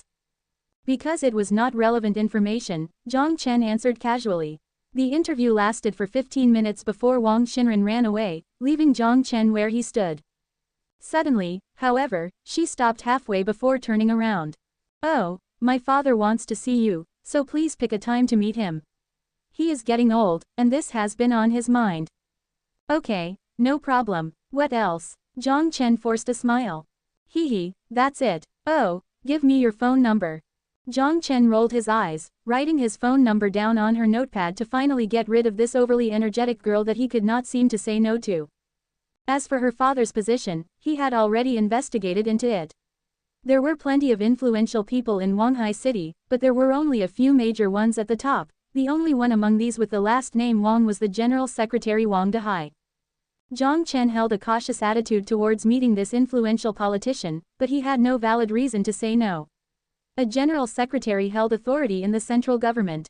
Regardless, for future technology, Wang Dehai's attitude was crucial. Jiang Chen didn't need to do much as future technology alone could grow without government assistance. As long as they didn't cause trouble for him, it was more than enough. The banquet concluded with thunderous applause accompanying the school management's closing remarks. Jiang Chen dragged his slightly intoxicated body to his car before stopping in his tracks. Fouquet, how can I drive if I drank? This is going to be a problem. A troubled smile appeared on his face. Although his body condition was stronger than an ordinary person's, enabling him to cleanse alcohol from his system at a faster rate, he was not like the masters in wuxia novels who could instantly dissipate the alcohol from their bodies. The police would find it hard to believe that he was not drunk. Key in hand, he hesitated, not knowing if he should take the chance. In the end, he sighed. He grabbed his phone and slid his finger across the screen but didn't who to call. Xia Xiu just headed home, it would be inconsiderate to call her back. Lu Yao, when he saw that name, his finger paused before he pressed it without further thought. Hello, from the other end, a slightly lazy voice sounded, as if the speaker had been about to fall asleep. He pondered for a moment before opening his mouth. It's me. Jiang Chen, came the ecstatic response. You have caller ID, right? Where are you right now? She was lying face down on her bed, her smooth legs swinging back and forth in the air. A smile crept onto her face as she propped her chin up with her hand. I'm home. Why? Do you miss me? It was the first time Jiang Chen had called her. Jiang Chen was silent, not knowing how to answer. In the end, he awkwardly chose to ignore the question. How far away is your home from Wanghai University? Lu Yao pouted with disappointment. Not that far, 2 subway stations away. I drank a bit and can't drive. Could you come and pick me up? I'm by the lake in Wanghai University, Jiang Chen said shamelessly. The pristine moon cast its light from the night sky and reflected off the glowing lake's surface. A light breeze drifted by the lakeside, rattling the leaves to the sound of the wind. The September air already carried a slight bite. He embraced the chill on his arms as he leaned against the marble fence, staring blankly at the hut sitting in the middle of the lake. When was the last time he had visited this place? Behind him was the English corner and a bench in a grassy field, an ideal place to practice recitations. But it was also the perfect date spot, referred to by students as the Lover's Hill. What are you looking at? Zoning out. Jiang Chen turned around smiling but stalled, stunned by the glimpse of a beauty. A white dress paired with high-heeled sandals, the pure white color. As soon as he managed to regather his thoughts, he said, sounding troubled, "If people didn't know better, they'd think you a first-year student." The slight curvature of her lips showed a girl's pride while the gorgeous face under the lamppost carried a hint of innocence. "Did I drink too much?" Jiang Chen rubbed at his temple. "Of course. I even met a senior when I was walking over, and he volunteered to walk me home." Lu Yao examined Jiang Chen's face with a smile. Oh. Dissatisfied with Jiang Chen's calm reaction, she asked, "Are you not jealous?" Jiang Chen smiled, his eyes locked onto the gaze as limpid as the lake's surface. The words of, "Why would I be jealous?" were stuck in his throat. Perhaps, a little. He turned away from the attractive face to look at the grass field dotted with bright lights. Lu Yao's smile grew larger, her mouth shaping into a crescent. "Then I told him, I already have a boyfriend, and he walked away blushing." Jiang Chen shrugged, chuckling. "Why are you so direct? They didn't even say that they were going to chase after you." The way he looked at me said it all. "But I can't accept anyone other than you." He fell into silence, which was soon broken. "Do you want to be my boyfriend? While we're on the topic, did you purposely dress like this?" Jiang Chen diverted the topic with a troubled smile. The pristine white dress, the gorgeous face without makeup, and the eyes as bright as the stars in the summer night. Lu Yao also didn't answer the question as she straightened her back and strolled around the rock path. She turned to look at him with a gentle smile, her dress blooming with her motions. "Am I similar to that girl who watched the movie with you?" He fell silent, then started laughing hysterically. Perhaps it was due to the alcohol's influence. "She is not a good person, so why are you copying her?" Jiang Chen also straightened up from leaning against the fence, his laughter dying away. "Am I like the girl in your imagination?" Jiang Chen stopped again, and after a while, spoke with confusion, "Is there a difference?" Just as he finished speaking, he already had an answer in his heart. The girl in his imagination was pure, innocent, and adorable. In the end, he realized that everything had been a facade, but he still held feelings for Fang Yuan. Lu Yao smiled, looking at Jiang Chen. Although she didn't know the girl he met in the past, she could guess. So with her cunning, she changed into a dress she had worn back in her university days. Like a traveler in the desert, heading to the imaginary kingdom, strolling alone, he murmured as he gazed at the loving couple on the faraway grass field. "Peesh, you can write poems." No, just the complaints of a bored person at a boring time. For some reason, he missed Sun Jiao, that evil and naughty girl. Perhaps, this was why he liked her. The courage to love and hate, the straightforward way of expressing her emotions, and the naughtiness to act on the wrong ideas. She was becoming more civil, but Jiang Chen had the urge to tell her that this was okay too, because such a girl was nearly extinct in this world. Here, what remained genuine? Suddenly, a softness gently blocked his mouth, his eyes staring at a closed pair of eyes. Lips parted. Silence ensued before Jiang Chen eventually asked, "Can I ask you a question?" Apart from material needs, why do you like me? If it was just about money, there were plenty of rich people. A delighted smile blossomed on her face. Maybe because of respect. The smile was beautiful, but also helpless. I see. Perhaps she sought after respect because she was not respected. He paused, and after thinking a while, asked, "Do you know why I accepted your invitation for a vacation?"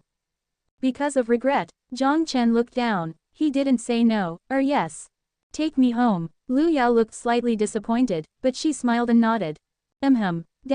He leaned back against the soft passenger seat and let out a long sigh. He then pulled at the collar that made him feel stuffy. Mingxin Area Mansion Community, the innermost plot. Do you know the way? There's always GPS. Lu Yao forced a smile as she really hadn't been to that area before. Jiang Chen watched silently as she started the GPS and set the destination before he settled into rest. The car ride was smooth with Lu Yao increasing the speed once they left campus grounds. He opened his eyes, catching the colors of the city in his peripheral vision. Suddenly, he casually asked, "How have you been doing?" "Not well." Lu Yao steered as she pouted. "Oh, why?" "Because the movie someone promised has still yet to happen." Her voice sounded forlorn. "Hee, how much money?" Intoxicated, he smiled carelessly. Screech. The car suddenly stopped. Lu Yao parked the car on the side of the road, took off her seatbelt, and looked him straight in the eye. In her eyes were tears. "What's wrong?" he asked with a bitter smile. "In your eyes, I'm just a SLT, right?" Jiang Chen blanked. He didn't expect one sentence would cause her to react this dramatically. Do you remember the lover lock at the edge of the sea?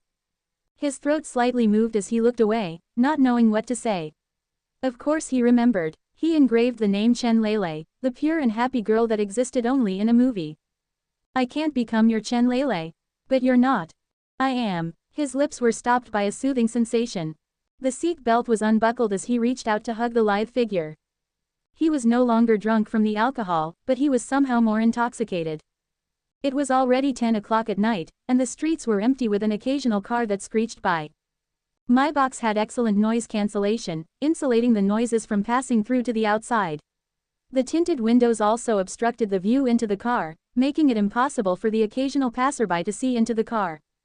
He tightly hugged Lu Yao, smelling the fragrance of her hair and listening to her suppressed moans as he allowed the alcohol-induced sweat to roll down. Perhaps intoxication was contagious. Or perhaps it was only the idea of being intoxicated. No need to think. Even as autumn was about to take summer's place, spring blossomed inside the car. The car slowly drove into the mansion grounds. Aisha stood quietly by the door and watched Jiang Chen's car come to a stop. The door opened, accompanied by a flash of the car lights before a woman stepped out. She was beautiful, her aesthetics matching her husband's. Was it Sun Jiao or Yao Yao? Her instincts told her that the answer was neither.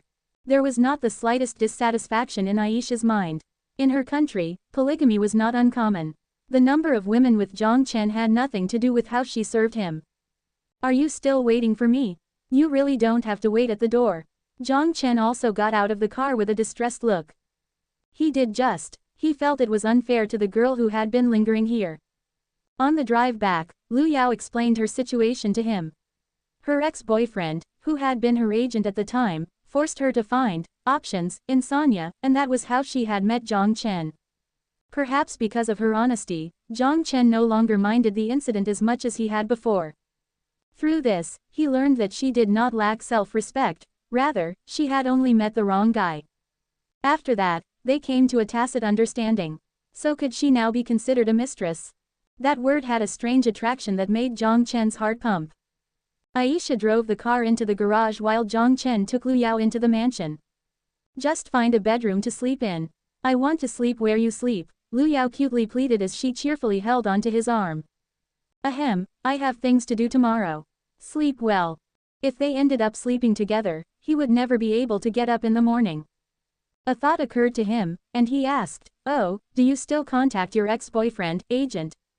No, I already deleted that waste of air's number, she said carefully with her eyes on his. She was afraid he would have other thoughts. Oh, he felt as if a large burden had been lifted from his chest. But if she did have a conflict with her agent, her income would be a problem. Before the year ends, once I finish everything on hand, I'll take care of your problems. A living expense of 100,000 should be more than enough. The cost of breaching the contract was most likely around 1 million. To Lu Yao, it was an astronomical number, but to him, it was pocket change. As for the movie, production costs would be anywhere in the 10 million. With Lu Yao's acting skills and looks, as long as there was enough money invested, popularity wasn't an issue. In this case, making a return would not be difficult at all. Lu Yao cheerfully shook Jiang Chen's arm. Also, I am a very possessive person. What are you thinking? I'm already yours. Lu Yao mock angrily pinched him on the waist. Jiang Chen saw the raised corners of her lips and laughed aloud. Her now, he didn't mind. The next morning, Jiang Chen drove Lu Yao back to her home despite her wishes to stay in the mansion. He still had many secrets, and it would be inconvenient if Lu Yao were to see something. Thankfully, Lu Yao didn't insist on it since she knew her boundaries. Afterward, Jiang Chen drove to Future Technology. There was an important meeting waiting for him. Hello, Mr. Jiang. Hello, Mr. Jiang. Jiang Chen shook Jiang Jianfeng's hand before inviting him to take a seat. A clean haircut, a well-tailored suit, he had the sharpness of a company executive. An austere assistant who was responsible for the meeting minutes stood behind him. Jiang Chen had already read into his background. He was the 361 Phone Helper project manager who was responsible for negotiating the use of Future 1.0 on the 361 software platform. This man was most likely the best person for this conversation since 361 held Jiang Chen in high esteem. Of course, this was only to the current future technology. Mr. Jiang, I'm sure you know that I'm the project manager for the 361 phone helper.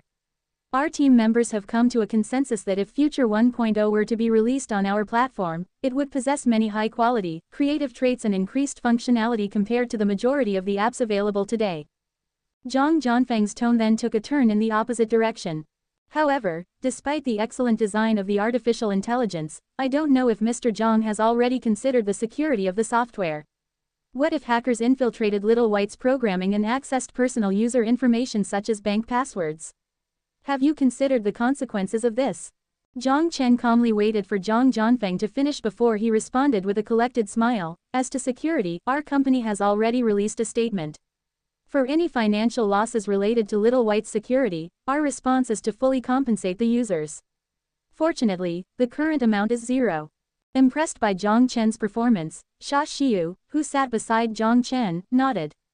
She'd been worried about Jiang Chen's professionalism at the negotiation table, but now she realized she had clearly worried too much. In critical moments, this guy is surprisingly reliable. You're right. At this time, Future 1.0 has yet to be a target for hackers. But it's impossible for Mr. Jiang to be completely confident in your program, correct? I understand that in information security, your company's talent is still zero. Jiang Zhanfeng also responded with a smile. Oh, looks like you've done your research. But I would also imagine that you would have taken a close look at our software as well. Did your experts have anything to say? He hinted at other meanings of his words, but Jiang Chen maintained his smile, even making it more cheerful than Jiang Zhanfeng's. Jiang Zhanfeng's pupils slightly contracted, and he responded with an awkward smile. Taking a look, and copying was not uncommon in this industry, but it was never mentioned outright. You say I'm copying? I think you're mistaken. You're called Counter-Strike, I'm Crossfire. The names are different, how could this be considered copying? However, it certainly did feel awkward to have their failed attempts to crack the software pointed out directly by Jiang Chen. Ahem, I hope there's no confusion or misunderstanding about this. My company did try and gain an understanding of Future 1.0, but it was all within the legal boundaries. We have an obligation to ensure security for our 361 phone helper users.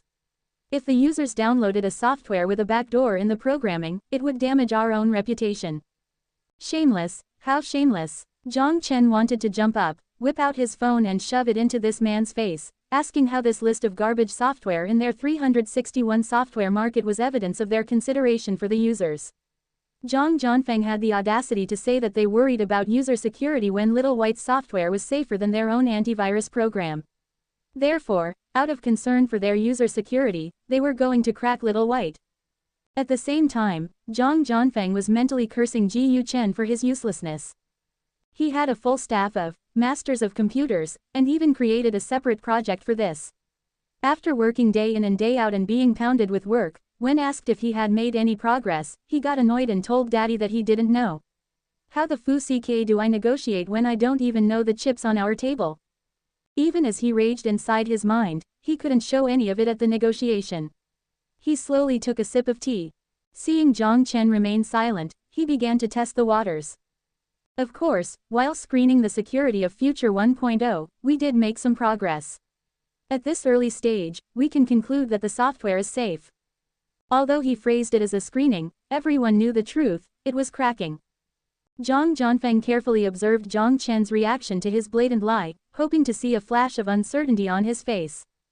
Something was fishy. Xia Xiu immediately realized the lie in Jiang Zhanfeng's words and turned to look at Jiang Chen. Jiang Chen sneered and responded, "Oh, since your company already made some progress, then why are you guys here?" Even without Xia Xiu's hints, Jiang Chen had already realized the fundamental problem. If you crack the software, then why are you coming to me? You can just create an advanced Future 1.0. Do you need to ask my permission to copy it? What you say is true, but we still hope your company will proactively provide the necessary information so that we can conduct a full safety analysis.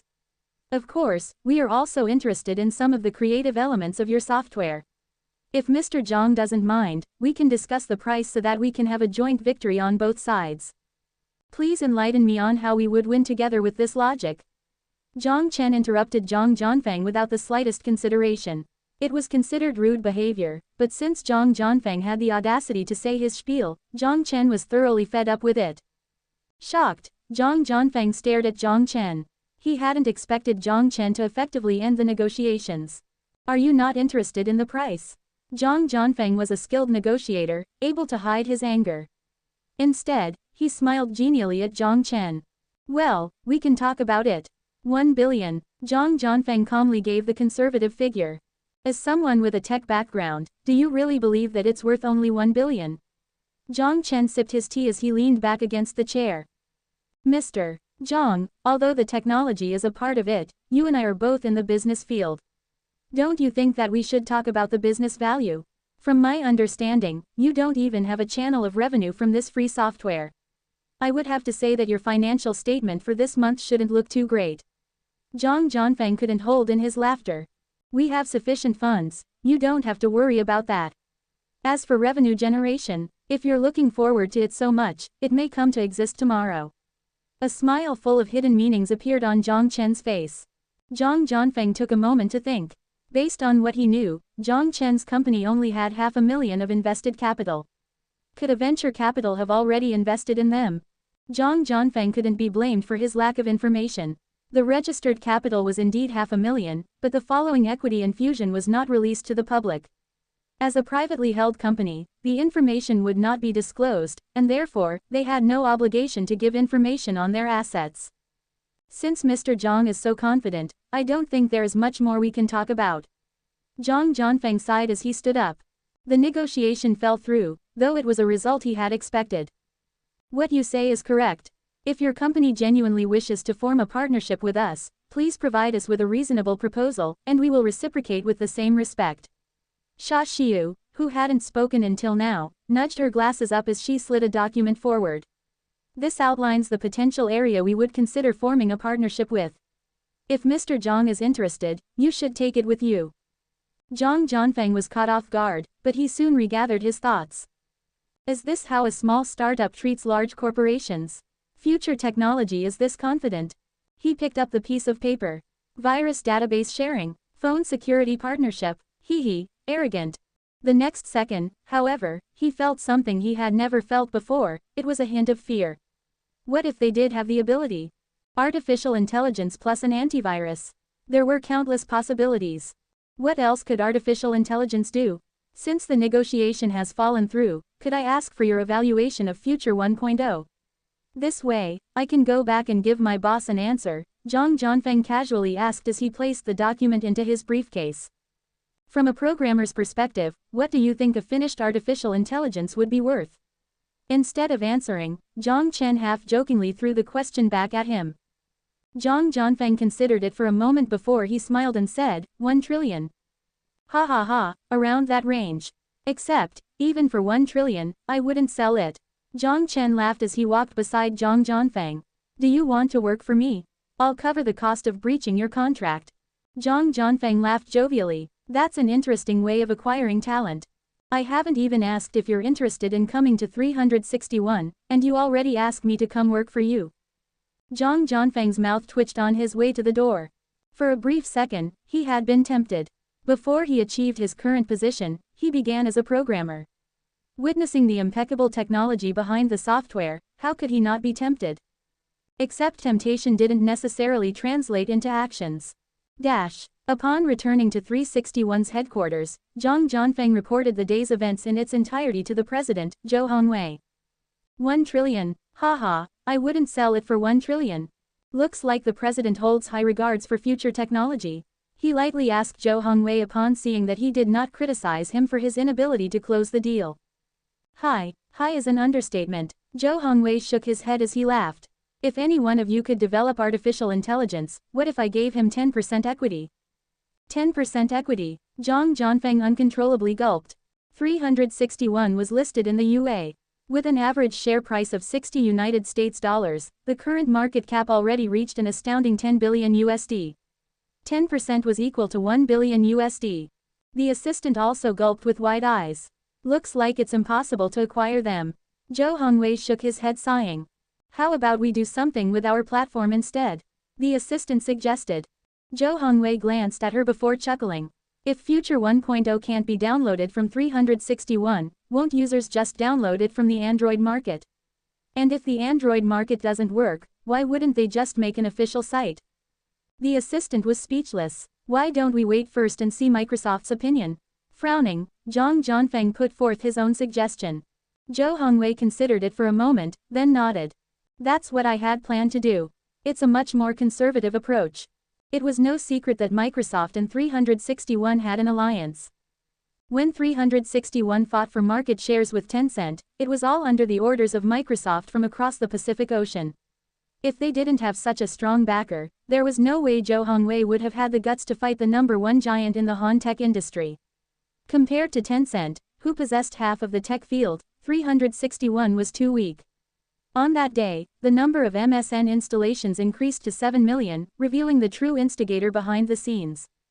Zhou Hongwei could choose to blacklist Future 1.0 using 361's antivirus and suppress its ability to thrive.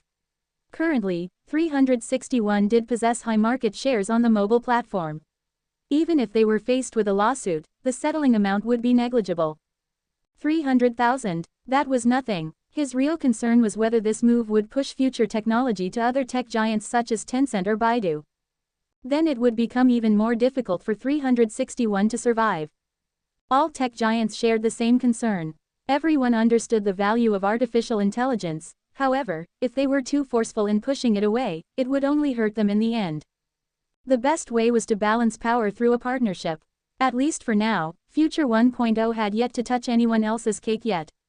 It was because of this that Jiang Chen restrained himself from releasing all of Little White's functions. If Little White suddenly possessed all of the functions of QQ, Baidu, and 361 together, it would face the backlash of the entire internet industry as he would have just touched everyone's cake.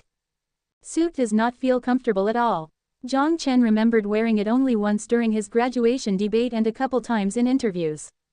But looking at Xia Xiu in her black office attire, she certainly possessed the professional and sharp vibe. Her silky, black hair was tied up and her black-framed glasses were perched pertly on her nose. On her face, she put on light, natural makeup. To be honest, he previously thought that she looked bad with a ponytail, but now she seemed more mature and professional. Are you ready? Xia Xiu was anxious upon seeing his casual demeanor. Jiang Chen shrugged and smiled. Don't worry. That certainly did not make her any less worried. Although Xia Xiu wanted to make fun of him, she did feel calmer with a composed Jiang Chen as opposed to a nervous one. She let out a breath and nodded. You can do it. Of course, he confidently smiled. What's so scary about being in front of cameras? I was in front of God knows how many guns. Not exactly something to be proud of. On the first floor of Future Technology was a public conference hall bustling with people. The conference room had an elevated half-circle in which the invited press had all taken their seats. As usual, the cameras were placed in the back, and because seatings were numbered, the hall was not too chaotic. The media frenzy surrounding Future 1.0 exceeded Jiang Chen's expectations. The 100-square-meter conference room still felt crowded. The curtain slid open, commencing the start of the flashing lights. With a bright smile, Jiang Chen waved his hand, his heart pounding as he noticed the CTV, CNN, and BBC symbols. Damn, it does feel different now that cameras are pointing at me. I'm even feeling nervous now. After collecting his thoughts, he read the opening address amidst the media's heightened expectations. First, I would like to thank the media present for taking time out of their busy schedules to attend Future Technology's press conference. I believe everyone seated here has already had the chance to learn about Future 1.0. To save time, I won't go over each of the functions. The purpose of this press conference is to address and answer any rumors or misunderstandings about Future 1.0. Therefore, the most efficient method is for me to give the time to the media. Please, following the sequence of seat numbers, ask your questions, and limit them to one per person to ensure that every outlet has an opportunity. Xia Xiu, who was standing backstage, almost fell down as she was dumbfounded by Jiang Chen's decision. Who would pass the questioning to the media right away without saying anything first? Without giving a simple, comprehensive explanation, if they come to ask an extremely tricky question, would you be able to handle it? The media was also shocked that Jiang Chen skipped right into the media's questions without playing his role first. It certainly caught them off guard. They'd seen press conferences without a question and answer session before, but never one without a speech. Also, questions were based on seat number, which made them feel uncomfortable as they were used to having to fight to ask questions. But Jiang Chen didn't concern himself with the rules, instead choosing the most efficient method. If he had to pick people, he ran the risk of offending certain individuals, so the best way was to create boundaries and make people ask one by one. The reporters who usually had to have their hands up for an entire conference without getting picked were certainly appreciative of Jiang Chen's decision. It didn't matter that they were seated in the back so long as they had the opportunity to ask questions. Jiang Chen kept his composure. He had his own considerations in making this decision. Ultimately, you guys will be asking about security and privacy anyways. Even if I clarify first, you'll only pick holes in my word choice. If I let you ask beforehand, I only need to answer. After weighing himself internally, Jiang Chen knew that he would not be able to outwit these veterans. Regardless of Xia Xiu's competency, her script would be picked apart by these reporters who were hungry for headlines. Although they were surprised by Jiang Chen's decision, the reporters had already done their research beforehand and came prepared with a list of questions. The reporter in the first seat stood up and read out what was written on his notepad. I am CTV's reporter. There has been controversy surrounding the topic of artificial intelligence security, especially little whites. Mr. Jiang Chen, could he really be a ticking time bomb in the user's phone concerning private information like people said he would be? The young man clearly articulated. That's a great question. First, I'll have to refer back to the guarantee our company has made recently. If the user suffers any financial loss as a result of a program error in Little White, we'll fully compensate the user. Jiang Chen shrugged his shoulders as he continued, also, from the developer's perspective, I take responsibility and say that as long as it is a program, it will follow the setting written in the software. So you don't have to worry about Little White releasing private user information because I won't permit it. The sounds of discussions and note-taking filled the room as the second person, a middle-aged man, stood up and asked his question. I'm a reporter from Renren News. Mr. Jiang Chen, currently, there are no laws or regulations in place regarding artificial intelligence. What is your opinion on the possible proposal of the Less Than Artificial Intelligence Management Act Greater Than, and what would be future technology's response to this? Renren News, referring to Han's state news agency. This is going to be a bit problematic. Jiang Chen's head spun rapidly. As an official media source, it represents the voice of the government. There is definitely a deeper meaning behind this question. Are they testing me, or giving me a hint? Of course, future technology will firmly abide by the regulations in place without question. This includes the introduced Less Than Artificial Intelligence Management Act Greater Than. Future technology will cooperate with authorities to adjust our services to fit within the frame established. Jiang Chen cautiously answered the question by expressing his support and willingness to cooperate. He did not, however, express his views regarding the regulation itself. He had a feeling that the question came from a law-making authority since artificial intelligence regulation was a blank slate in all countries of the world. Judging from the current stage, the development of artificial intelligence was still in its infancy, and nothing had yet to reach even the basic levels. Upon hearing Jiang Chen's response, the middle-aged man sat down deep in thought. Immediately following after, a blonde beauty stood up. I am BBC's reporter. Mr. Jiang Chen, it is known that artificial intelligence requires strong hardware equipment to support functionality. IBM Watson, for example, requires 90 IBM servers and 360 computer processors to maintain its operation. Yet somehow, the Future 1.0 developed by your company could operate on a mobile platform. How did you manage to achieve this? BBC's question came from a technological perspective, and based on the crowd's reaction, many other reporters were also interested in the answer. Sorry, this is a trade secret. What I can disclose, however, is that it is based on a database. The core of the artificial intelligence that we developed is not the hardware, but rather the software. It doesn't have a high requirement for computational power, and the database is the critical element instead. It accepts external information and exports database information. As long as the database is maintained, Future 1.0 can operate on a mobile platform. Clearly, we have achieved this. Jiang Chen confidently used the bullshit Yongkong gave him as he wasn't worried that any of the experts would be able to uncover anything.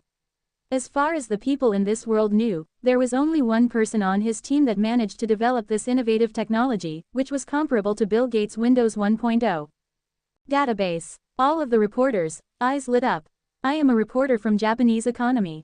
Mr. Jiang Chen, because the current stage of artificial intelligence development is still difficult for the world's scientific community, would Mr. Jiang Chen please have a heart like Andy, the developer of Android, and release the magical artificial intelligence database to the world?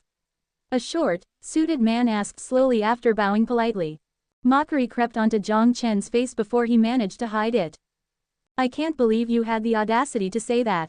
For the scientific community, heart. Then why don't you disclose all of your country's technology? But it was within his expectations that this sort of brainless question would come from a right-wing Japanese media source. I say it is meaningful because it would push the growth of the human civilization. To demonstrate your willingness, perhaps you should convince your country to surrender all armed forces. It would be a historic step for world peace. I look forward to your response. Laughter erupted in the hall as some Han reporters mocked the shamelessness of this Japanese reporter. The short man gave Jiang Chen a dirty look before awkwardly seating himself. Jiang Chen shrugged and signaled for the next reporter's question. He didn't have the time to deal with rude people. I'm CNN's reporter, and I'd like to ask Mr. Jiang Chen whether user privacy for Future 1.0 is really so secure as your company has stated it to be. Based on the software encryption, your company made the software into an impenetrable black box. No one could test it from a security point of view. So what if Little White passes information gathered from the user to your desktop? Of course, this is only an example. Could you prove that it won't happen? It was a harsh question, but many others were concerned about the same issue. For a dead software, even if it was filled with backdoors, you would not question its security until the problems were exposed. But for software that felt alive, despite the developer's efforts to prove its safety, you would be skeptical as it behaved too similarly to humans. I'm not the FBA, why would I need a user's private information? Jiang Chen laughed and splayed his palms. Let me give you an example then. Based on the Washington Post's report, the CIB and FBA directly infiltrated the central servers of Microsoft, Google, Facebook, and a total of 9 tech giants to track users, email, phone calls, documents, and videos. What's your opinion on this? May I ask if this is related to today's question? The reporter from CNN showed an awkward expression. Of course, I want to explain that invasion of user privacy has nothing to do with the software itself. Because despite being an artificial intelligence, it has no concept of personal interest. Even if you uninstalled him after spending several days together, he will only wave his hands to say goodbye. Attempting to invade another's privacy could only come from another human. But I assure you here and now that I will never do that. As long as I remain president of Future Technology, the company will never allow such actions. Jiang Chen looked the reporter in the eye as he said this. The hall filled with the sound of applause. He signaled for quiet as he passed the time to the next reporter. Jiang Chen answered the following questions with ease. He answered what he could, and if not, then he made something up. If that didn't work, he blamed it on trade secrets. Jiang Chen had always been proud of his acting skills. At the end, the reporters asked, when will the foreign version be available? Would Future Technology consider venture capital? Or even an irrelevant question such as, do you have a girlfriend? Some interesting queries included, what's the meaning behind Future Technology's name? Jiang Chen answered half-jokingly, because my team and I envision the future. And another sensitive question was, would artificial intelligence be used in the military field? Jiang Chen's response was clear-cut. Chat-based artificial intelligence will only exist for the purpose of interaction. It will not calculate rocket trajectory for you because that would require high-performance computers and experts. Unless you're worried about soldiers who are too lonely and want to find a companion. He managed to win the majority of the media's positive impressions thanks to his clear and straightforward responses. Certainly, media outlets with criticisms still existed. For example, the short man from Japanese economy seemed to be thinking up malevolent ideas to use to attack Jiang Chen. But who cared? At the very least, Jiang Chen didn't. Who would care about a media that only distorted the truth? After the closing remarks, Future Technology's first media conference ended on a high note amidst applause. I can't believe you're so deft at improvising in your reactions. Xia Xiyu nodded, seeming impressed as she looked at Jiang Chen. Ha. Jiang Chen narcissistically raised his head and laughed. He then arrogantly raised his eyebrows. You realize this only now? I'm this fucking awesome. Could you be more civil, please? You are a public figure now, Xia Xiyu said, slightly displeased. Public figure. He realized the problem with a troubled expression on his face once more. Fouquet, then I have to be careful with everything I do. How can I enjoy my life from now on? Could a camera point at me the moment I leave my house? Jiang Chen scratched his head as he asked. Xia Xiu speechlessly stared at Jiang Chen before she sighed. Being a public figure means that your words and actions represent the company. If you do any uncivil acts, this would directly influence the public's impression of our company. If it gets uploaded onto the internet, it could potentially escalate. Why are you looking at me like that? I just think that you care more about future technology than even I do. I'm pleased. Jiang Chen grinned. Xia Xiu lost her words once more. The only thing that didn't change was her emotionless expression. Jiang Chen was eager to change out of his uncomfortable suit. Oh right. Just as he was about to leave the backstage area, Xia Xiu abruptly stopped him. Jiang Chen turned around looking confused. In consideration of the company's publicity, of course, it is not right to interfere in your private life, but do you really not have a girlfriend? Xia Xiu didn't look in Jiang Chen's direction. Instead, she stared blankly at the ground as her finger twirled the tips of her hair. Her voice remained calm as usual. Jiang Chen was shocked, and his face took a particularly odd tone. What if I do? He probed to see her reaction. Quote! You are about to rip your hair out. But in reality, no. Jiang Chen immediately added. Quote! Her mouth curved up. At this moment, even as dumb as he was, he realized. In this case, it'll be okay. But you should still be careful about your private life. If news got out that you're still single, some people with ill intentions may, anyways, just be careful. Jiang Chen locked his eyes onto Xia Xiu, who was being unusually chattiness, with the same peculiar expression. Do you like me? Do you like me? Jiang Chen recalled the conversation backstage as he scratched his nose with a troubled smile. Why am I so charming? He said to himself with a cocky flair before becoming overwhelmed by embarrassment again. He turned the car radio on in an attempt to drown his awkwardness in the noise. Xia Xiu was the type to be shy, easily embarrassed by anything. Even with her emotionless face, she was cold only on the outside, warm on the inside. The atmosphere had been intimate. Her mouth half open, she had been completely at a loss with the situation. Just at that moment, however, an untimely phone call with an explosive ringtone broke the delicate closeness. Jiang Chen, realizing it was his phone, was about to hang up when Xia Xiu quickly gathered her wits and then fled the room with her head buried. Fine, perhaps that phone call had perfect timing.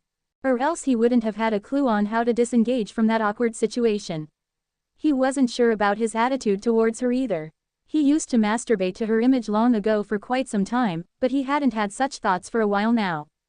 Perhaps his mentality had changed. Shaking his head, he had tried to push away the strange thoughts in his mind. And then his phone rang once more.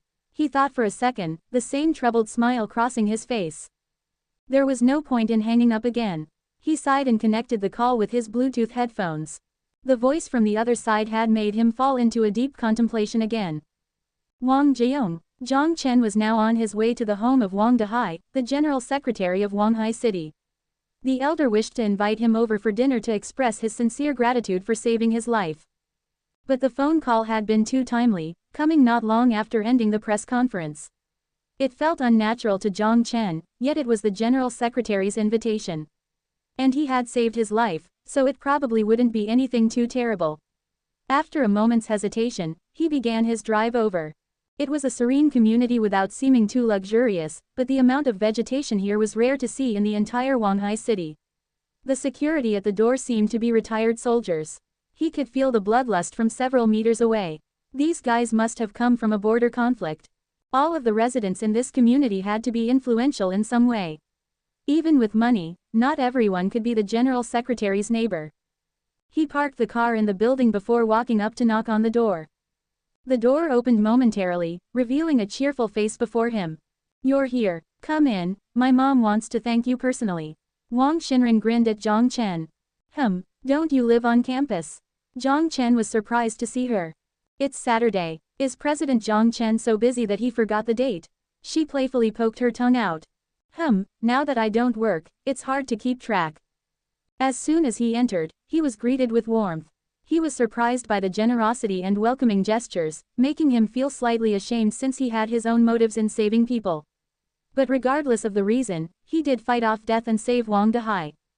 He mostly taken aback by the fact that Wang Dehai was not like other grim politicians who acted fiercely. Instead, he lacked the daunting vibe, seeming instead like a kind elderly man. Seeing Jiang Chen, he warmly called out Little Jiang. Little is a common way to refer to younger people. Aware of the situation, Jiang Chen responded by calling him Uncle Wang. Wang Dehai's wife was a grandma with kind features who consistently served Jiang Chen food.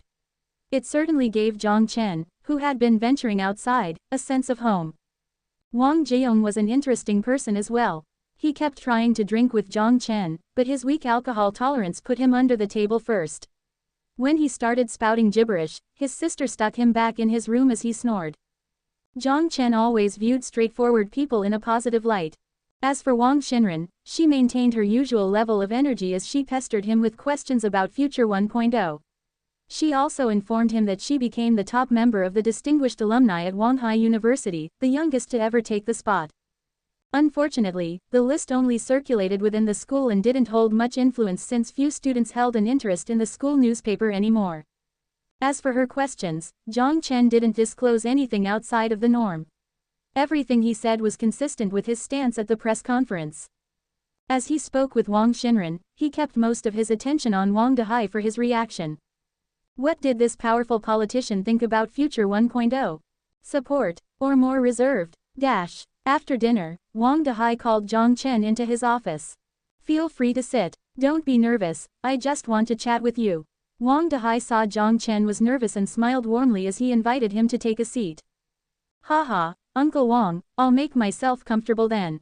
Jiang Chen settled himself onto the sofa across from him.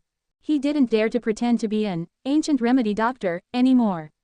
In Hua, all of the intelligent people were politicians, particularly a powerful one like Wang Dehai.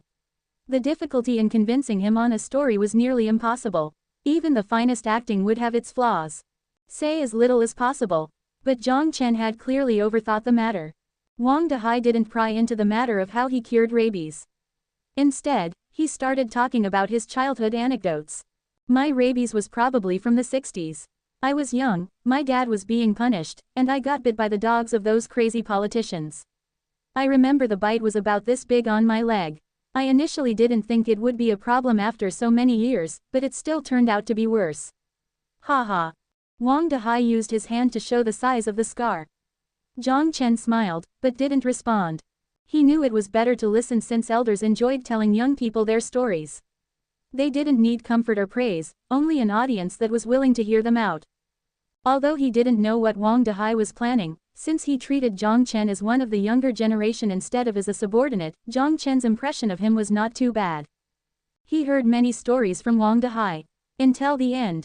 Now, we are finally powerful. Good, good, good. In a nostalgic tone, Wang Dehai repeated, good, 3 times as he looked in Jiang Chen's direction with a look full of hidden meanings. The show had finally started.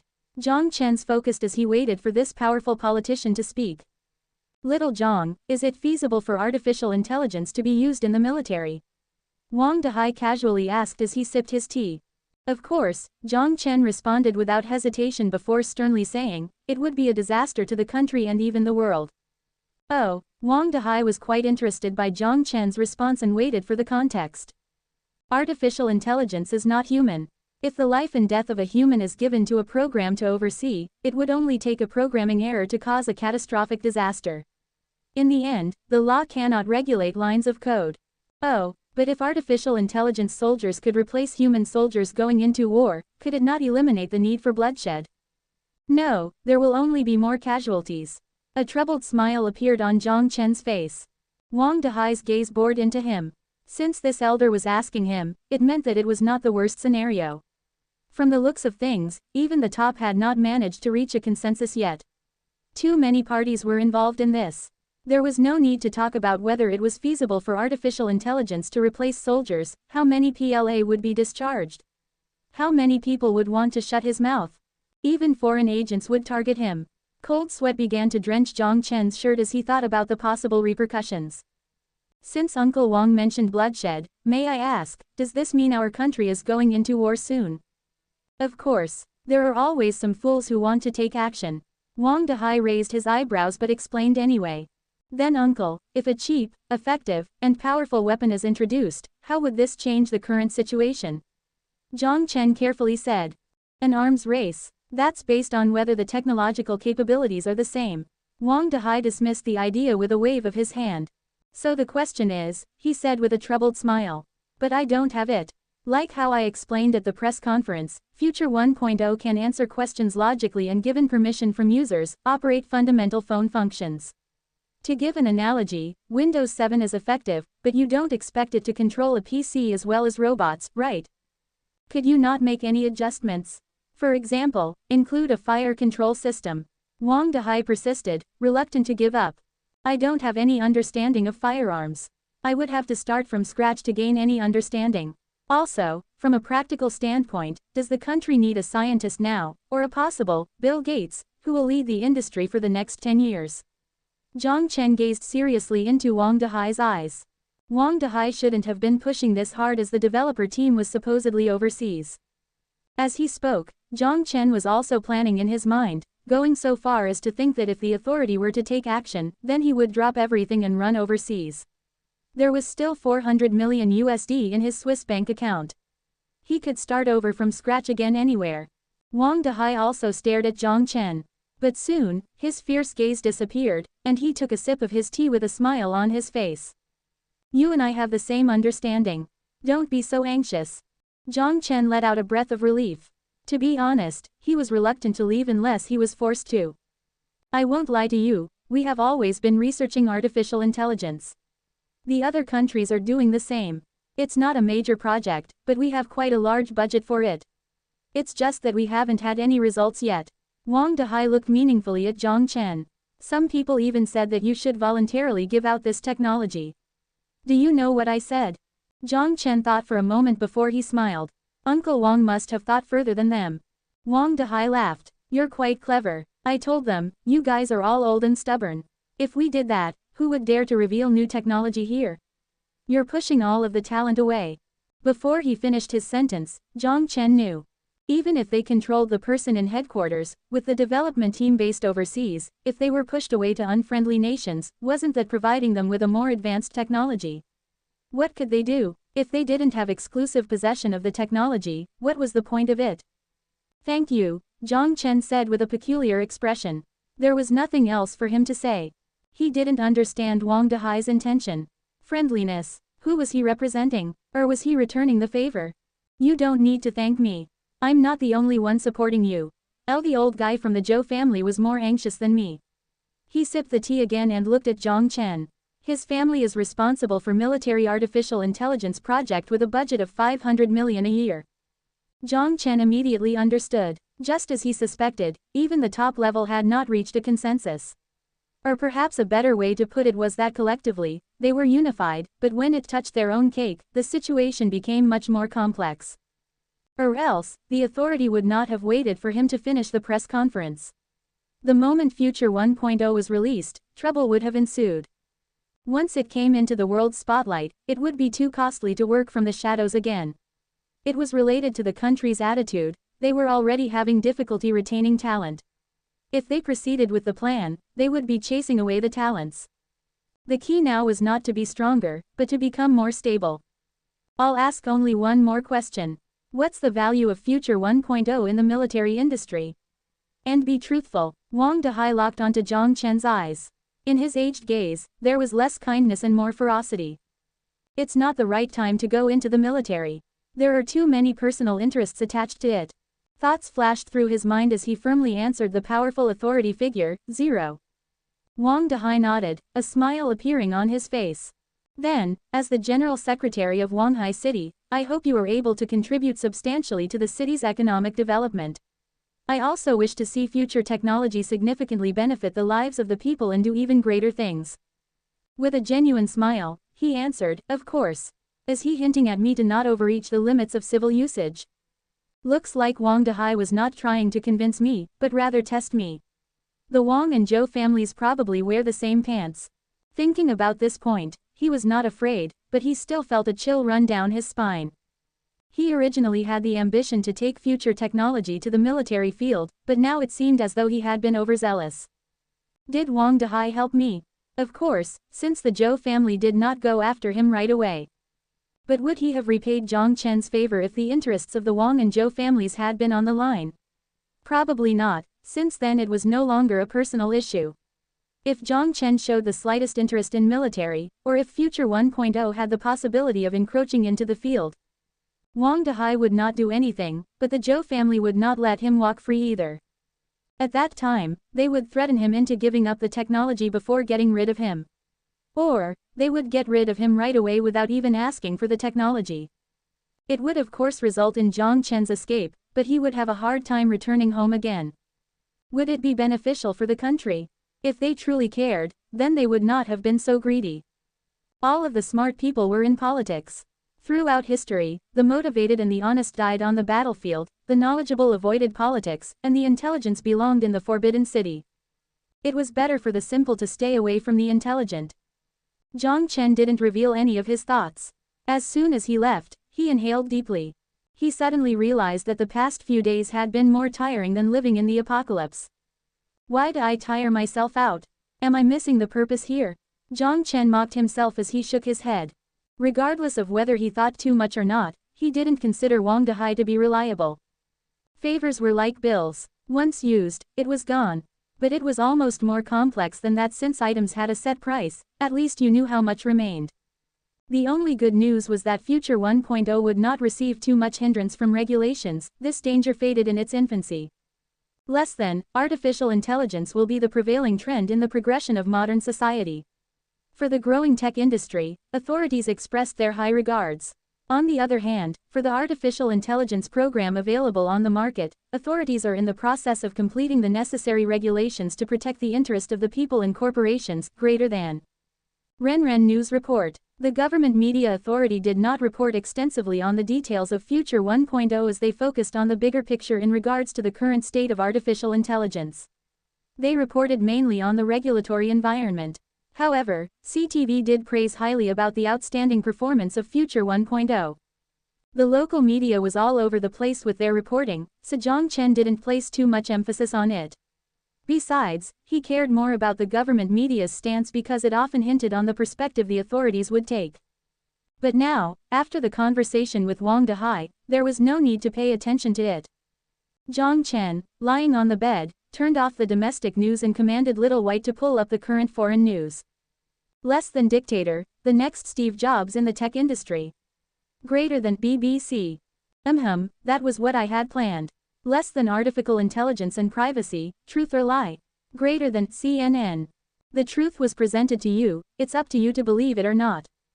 Less than 2014 most attractive men greater than mode. Did something weird just appear? Jiang Chen judged each headline as he continued to scroll through each one before throwing his phone to the side. Just as he was about to go back to the apocalypse, his phone suddenly vibrated. He picked up his phone. It was Robert who had sent him an email. Less than hi, buddy, you really transitioned. Greater than. Jiang Chen smiled as he could imagine his shocked look. That guy's jaw probably dropped to the ground when he saw the guy he knew on the news. Less than of course, please call me the president of future technology now. Are you still doing the same thing? Greater than. Less than no. The FBA invited me twice to chat already. After finishing the baton guy, I stopped. Please call me producer now cheeky smiley face greater than. The baton guy was probably the insider who sold him out. But Jiang Chen didn't bother with Robert's business as he would just ask Robert to take him around when he does go to Los Santos. For now, he had no reason to leave the country. Of course, who could predict the future? Just as Jiang Chen was about to put his phone down again, the phone rang. Xia Xiu, hello, do you miss me? Lazily, Jiang Chen picked up the phone. Are you not coming to work today? She cunningly reacted to her superior's harassment. Jiang Chen nodded, pleased with the reaction, and continued. I have already given you the permission on the specific tasks, can you not let me be a relaxed billionaire? If you have time today, drop by. I had a feeling that you were about to leave for a long time.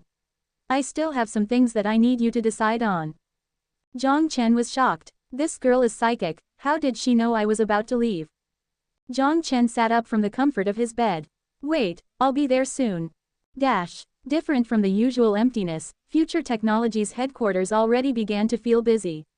Because of the need for people, training was halted and people learned on the job. The employees apparently recognized the president as they cheerfully greeted him. Jiang Chen smiled and didn't interrupt their work. Instead, he walked directly towards Xia Xiu's office. What do you think is the relationship between the president and Miss Xia? The cute girl at the front desk poked at her colleague. What, if Miss Xia heard you, she'd cut your bonus. But if I would guess, it's not that simple. He had knocked before he was given permission to come in with, please come in. You are here. Xia Xiu's tone was rather stiff as she dodged his eyes. A forced smile appeared on Jiang Chen's face. Is it because of yesterday? If it is awkward from now on, it will be problematic. He didn't know why he asked that question. But business first. If he didn't take care of things now in the modern world, it would be hard to take care of the issues after he comes back from the apocalypse. He cleared his throat to break the awkwardness and then spoke as if nothing had happened. What is the current user base of Future 1.0? Xia Xiu saw that he didn't bring up yesterday's topic, so she secretly felt relieved. Then she picked up a report on the table. Future 1.0's user base already broke through the 200 million mark, but the growth speed is slowing down. She pushed up her glasses as she reported to Jiang Chen with professionalism. Not bad. Then we can go to the next step. Is the application procedure for the game finished? Is the operations team familiar with the game now? Jiang Chen asked as he flipped through the document Xia Xiu passed over. The application procedure finished a while ago.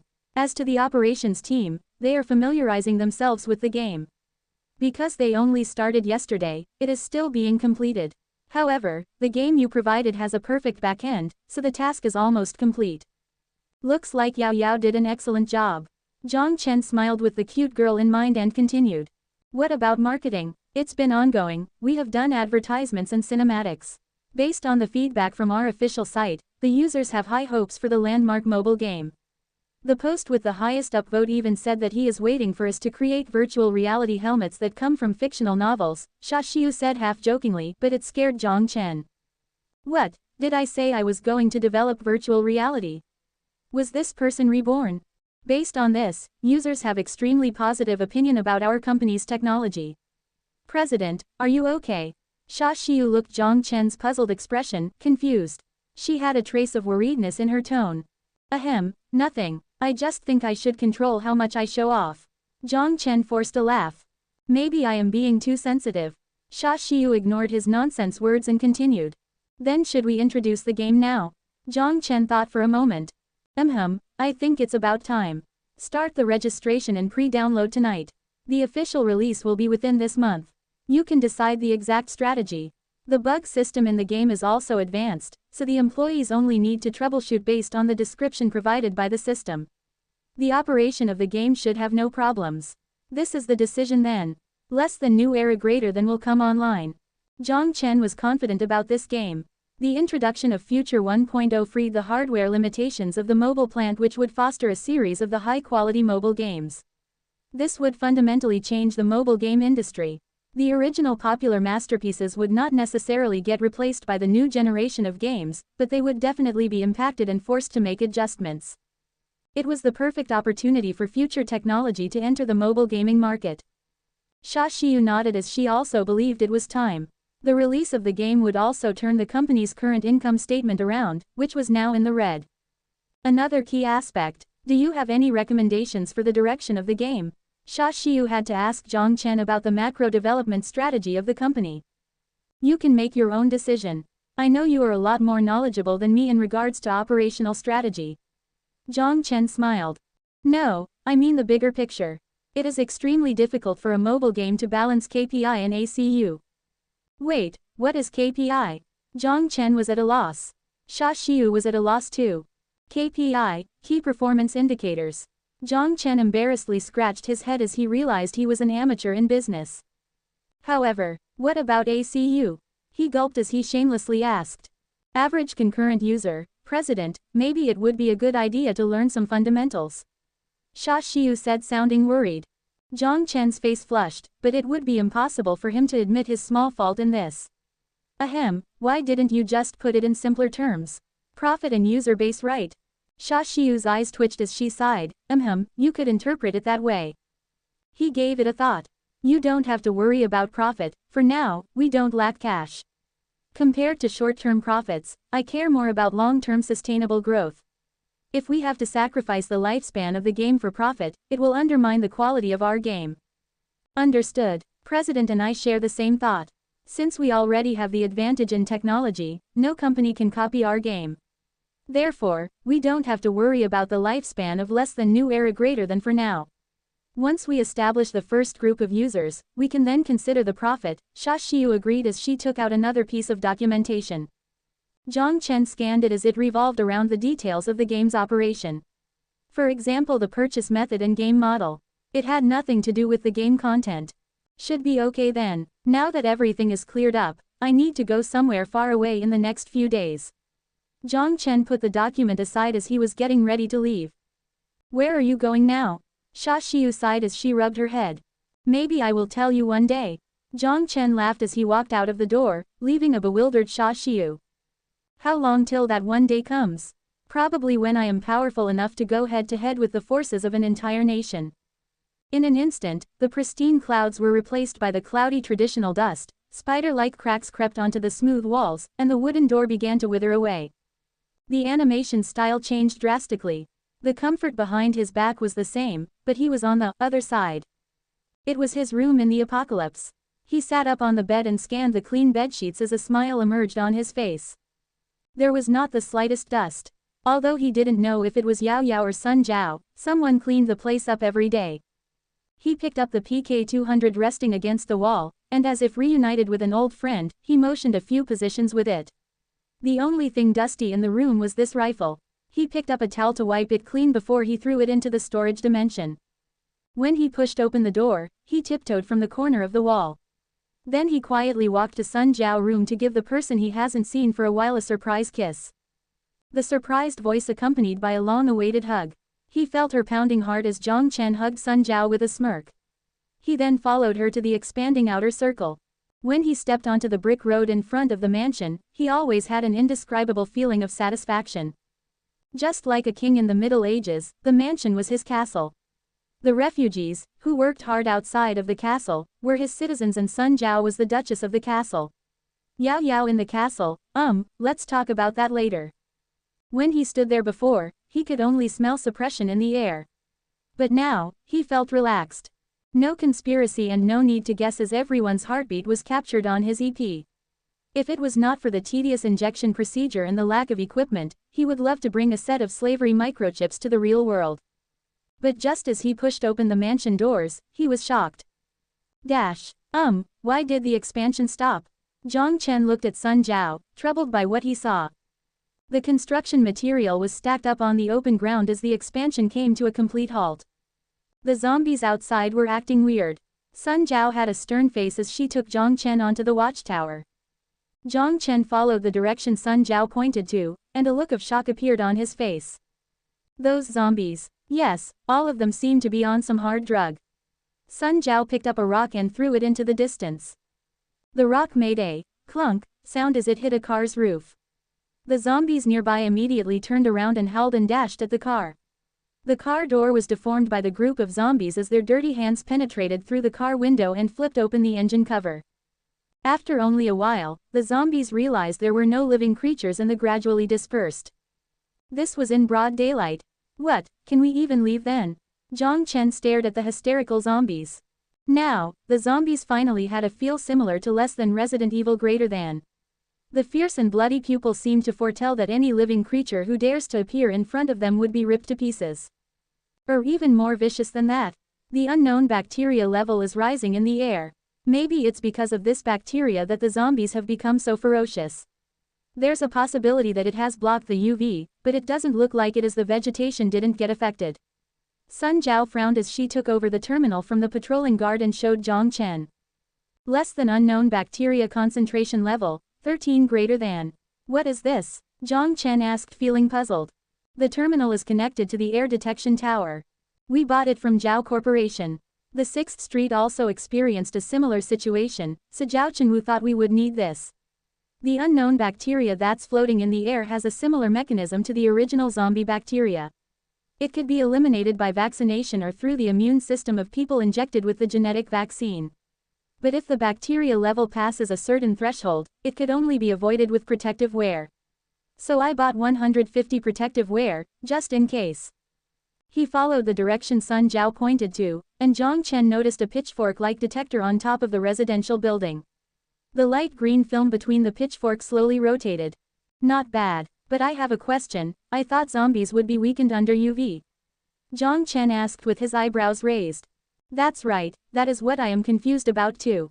Because zombies would also require energy, the mutant bacteria on its neck would react to UV and force most of the body's functions into rest mode and enter photosynthesis. Sun Jiao repeated the common sense everyone knew in the apocalypse. Could it be, this type of bacteria is charging the zombies? Jiang Chen thought for a moment before he suddenly spoke. Sun Jiao was lost. Charging. Through what method? The floating bacteria in the air uses a unique method to complete the photosynthesis effect for the zombie. It then enters the zombie body to be digested, therefore the zombies would always be charged and would no longer require photosynthesis. Sun Jiao gave it a thought. That's possible, although it has no scientific backing. You do have your point. Is the entire Wanghai city like this? Only part of the area. Based on news from the 6th Street, the bacteria seems to be spreading from a source. The saving grace is that the bacteria would not self-divide, so it could only be produced from a source. Based on the concentration spread of the bacteria, if we use triangulation on the map, we are relatively certain that there is an area beside us with a high concentration of bacteria. Most likely, the source of it is there. Sun Jiao took out the full sensory computer and opened the 3D map. A triangular area was marked.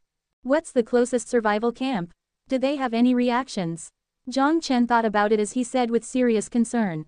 A pained smile appeared on her face. We are the closest survival camp. The majority of people belong to community-level survival groups, so we are considered the largest. Currently no action. If we continue to let these things grow, it would be hazardous. We have to find a way to proactively eliminate the source of this bacteria. But now, it doesn't look like we can get out. Jiang Chen watched the zombie-filled streets as distress seeped in. You are right. The bacteria seems to be migrating the zombies to the direction of human settlements. The zombies have already attacked our door for the 6th time within 15 days. Our current trade with other survival groups was forced to stop. The good thing is that there are no zombies in the underground system, so we still managed to maintain the connection with the 6th Street. Sun Jiao looked concerned, but she was out of sorts with these zombies. Zhao Chenwu probably has a headache too. The other exit to the sewerage is at least a couple hundred meters away from the 6th Street. Jiang Chen felt fortunate as he was smart enough to create a corridor with a concrete wall that directly included the exit into the base. Okay, let's not talk about this for now. Tell me how the base is growing. Jiang Chen was concerned. The trade differential between Zhao Corporation in September is 10,102 crystal. The total trade amount exceeded 110,000 crystals. The canned foods sold very well on the 6th Street. Zhao Chenwu had the intention to significantly increase sales, but I refused on the basis that you headed back to acquire supplies. Because of the halt of the expansion, the construction material had been accumulating. The Zhao Corporation could not pay with crystals, so they proposed to sell as populations at a price of 50 per person for a total of 100 to make up for the remaining payment. The population of the base is at 130. Of course, it didn't include Sun Jiao, Yao Yao, and Jiang Chen. The price increased. The cost of the population increased substantially. The chip price remained the same. Sun Jiao forced a smile. Because of the dangerous external environment and the fact that the 6th Street is planning to eliminate 2 sources near the area, the demand for population increased substantially. How's the soldiers, training? There is a total of 41 that received qualification from the virtual reality training chamber. Everyone is injected with the D-level genetic vaccine and can become part of the force. Sun Jiao called out some data and reported. The bacteria's source must be eliminated. Jiang Chen looked into the distance with a gloomy look on his face. I have a feeling that the stuff in the air is only going to increase. Then it would be even harder to approach the source. Then I'll prepare first. Let's make the combat plan today, and then I'll bring a team with me tomorrow. Sun Jiao nodded. I'll go along, Jiang Chen said sternly. No, Sun Jiao rejected without hesitation. Listen to me. With your shooting, my combat power is okay now. Also, I can use my special ability to escape the battle. The most important thing is that I am worried about letting you go alone. Jiang Chen stared into Sun Zhao's eyes as he said seriously. There was a more important reason he didn't explain. He wanted to use the opportunity to meet the survival groups along the way. If Sun Zhao led the negotiation, he had a feeling it would turn into a full-scale combat. On top of that, his combat ability would never increase if he always stayed in safety. When she heard, he was worried. Sun Zhao blushed but quickly recollected her thoughts. She debated a little more before sighing in reluctance. Okay, I'll agree to it. Jiang Chen smiled as he gave a thankful look for Sun Zhao's agreement. Ahem. Also, there are not a lot of food at the base.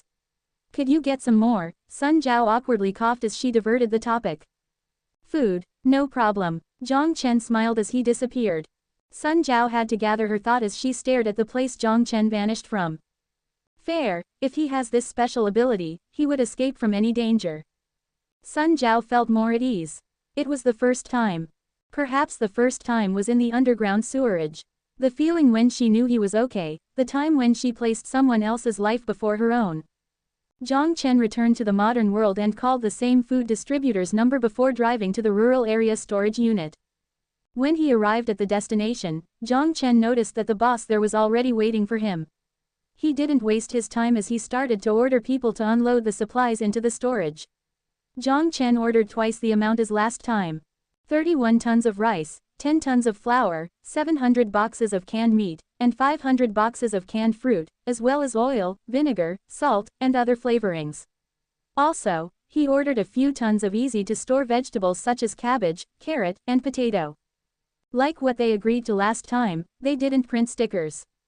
He paid the full 320 without a blink of an eye and immediately dismissed the boss that continuously tried to small talk with him. He was much more careful this time as he didn't start the moving process right away.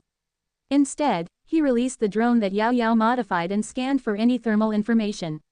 After a careful examination, he realized he was holding his breath from worrying. Being reassured, he let out a breath of relief and walked into the warehouse, closing the door behind him. He felt that he has become too suspicious lately. Because of the limited space in the storage dimension, Jiang Chen had to travel back and forth 10 times before he managed to transport everything. A total cost of 400 crystals for an ordinary survivor would be a huge amount. But for him, it was only pocket change. Because of the trade differential between Zhao Corporation, the only thing he was worried about was how to spend the room full of crystals in his basement. On paper, all crystals were transported back to the fictitious headquarters. Sun Zhao skillfully ordered people to enter the mansion and move the bags of food into the food warehouse. The good thing was they also built 2 more food warehouses on open ground. Otherwise, it would be difficult to find a place to store the food. The idle survivors started to be busy again. Due to Jiang Chen's arrival, they were no longer surprised by the mountain-like stack of food. The idle cooling system started operating again as the base's electricity usage climbed. But Sun Zhao was prepared for the situation as not only did she place solar panels on all the roofs within the wall, it even expanded to buildings outside of the wall. Zombies and mutants had no interest in the boards on top of the roofs. The survivors' other side wasn't so despicable that they would vandal the property since the machine guns on the watchtower did possess some deterrence abilities. He heard Sun Zhao say that she also purchased an old ground thermal energy collection system, but currently, the base lacked personnel with knowledge in that area. She already arranged a few smart-looking survivors to learn the related knowledge. There were important books in the city library, the information would only need to be downloaded into the virtual reality training chamber. But to see results, it'll be at least a few months. Seeing as Sun Zhao was busy, Jiang Chen headed to the technology department at the community center and found the hardworking Du Yongkong. He handed him the developed strategy for Future 1.0 as Jiang Chen ordered him to make upgrades based on that. Sha Xiu gave it to him before he left in the morning. The company has no technology department, although they did hire server maintenance personnel, the program updating would have to be done through the middleman Jiang Chen. He cautioned him about the encryption procedure. Jiang Chen then patted his shoulder and left, in Du Yongkong surprised, with a proud look. Jiang Chen returned to the mansion again. He hasn't seen Yao Yao in a while, and he has missed her. Ahem, don't be mistaken. Jiang Chen was not into a loli. Maybe. Yao Yao enjoyed reading. Even dry and boring computer books, she could focus and read them for a long time. Although the virtual reality training system could speed up the education process, which Yao Yao already received in the hibernation chamber in the survival base, the deeper level knowledge could only be extracted from the book itself. These books were gifts Sun Jiao brought back from the library. Although the electronic version was okay, the feeling of paper made her feel calmer. Yao Yao sighed as she closed the book. She stretched out her frail arms and yawned. If only brother Jiang Chen could notice me more. She zoned out as she kept thinking, cupping her chin with both hands. If it were before, she would blush because of her inappropriate thoughts. But now, she could face her own heart. She did fall in love with the gentle, sympathetic, strong. No, she would not stop if she continued. Yao Yao lightly slapped her own face nervously as she ducked her almost burning head back into the books. I want to die. You are going to hurt your eyes if you read so close. Jiang Chen oddly looked at Yao Yao's move with a smile on his face. Ah! The book flew out of Yao Yao's hands as she jumped up like a startled rabbit. She then fell, with the chair, to the ground. Jiang Chen face-palmed as he looked at Yao Yao's careless action. He was just about to help her up. But then he suddenly remembered Sun Jiao's words. Yao Yao really cares about you. She rubbed her butt in pain as she sadly pouted her mouth. Sorry, I didn't notice brother was here. You need to take care of yourself. What if you get hurt? Jiang Chen helped Yao Yao up and stroked her soft hair as he seemingly blamed her. Yao Yao suddenly buried her head into his chest and her hands tightly held onto his shirt. Tears began to fill up her adorable eyes. Brother, do you dislike me now? Jiang Chen was confused. How is that possible? Then why have you been avoiding me? Yao Yao buried her head and murmured. Avoiding. Jiang Chen was lost. To be fair, since the last time he saw her for a brief moment, he hasn't visited her in a while. Perplexed, he looked at the slightly quivering girl and felt guilty. A little bit. Jiang Chen really cared for Yao Yao, not only because she was the second friend he met in this world, or because she saved him and Sun Jiao, or she helped him before. The best way to describe it was a unique feeling. Yao Yao's presence seemed to have fulfilled an emptiness in his heart. It allowed him to express a kind of protective desire. But when Sun Jiao told him that Yao Yao likes him, and it was the kind of like between a man and a woman, he backed away. Yes, Jiang Chen knew that he basically had no bottom line. But Yao Yao, although Yao Yao's actual age was 36, she spent 20 years in the hibernation chamber. Her body practically paused all growth. Because of the side effects from hibernation, her body did not grow even after leaving the chamber for 2 years. To summarize, she can be described by 3 numbers, 36, 16, 14. That flat-looking body, not even perverts could do this. But Yao Yao's mental age reached puberty, so it is understandable she started to feel emotions for the only guy that treated her with gentleness. Understanding is one thing, but being able to do it is another. He was afraid that he couldn't control himself and just end up eating Yao Yao. Subconsciously, he unintentionally began to avoid responding to this emotion. He hoped the feeling was more similar to someone she depended on, but he knew too well that that wasn't the case. He had a special feeling for Yao Yao. Jiang Chen opened his mouth to say something, but a delicate finger stopped him. No, you don't need to explain to Yao Yao. Yao Yao is very understanding. Yao Yao disappointedly buried her head deeper. She murmured as the faint sound came out of her lips. If brother doesn't like Yao Yao, Yao Yao won't force brother to reciprocate. Compared to small apples, big apples definitely taste better. For example, like sister Sun Jiao's size, Yao Yao understand. Her eyes shook slightly, but she bit her lip and determinedly lifted her head. Yao Yao is happy to be living such a joyful life. But, it is still important to give treats to cute animals. So I will do everything to help brother out. I am still updating the game. Yao Yao is also studying really hard on the computer. If Yao Yao can just get some small rewards, Yao Yao will be delighted and will work even harder. It's not too greedy of a request. Though if there really is none, it will be okay, but just a little is enough. Just share with me a tiny bit, no need to kiss, just rub my head. Woo, the listless hesitation was suddenly blocked.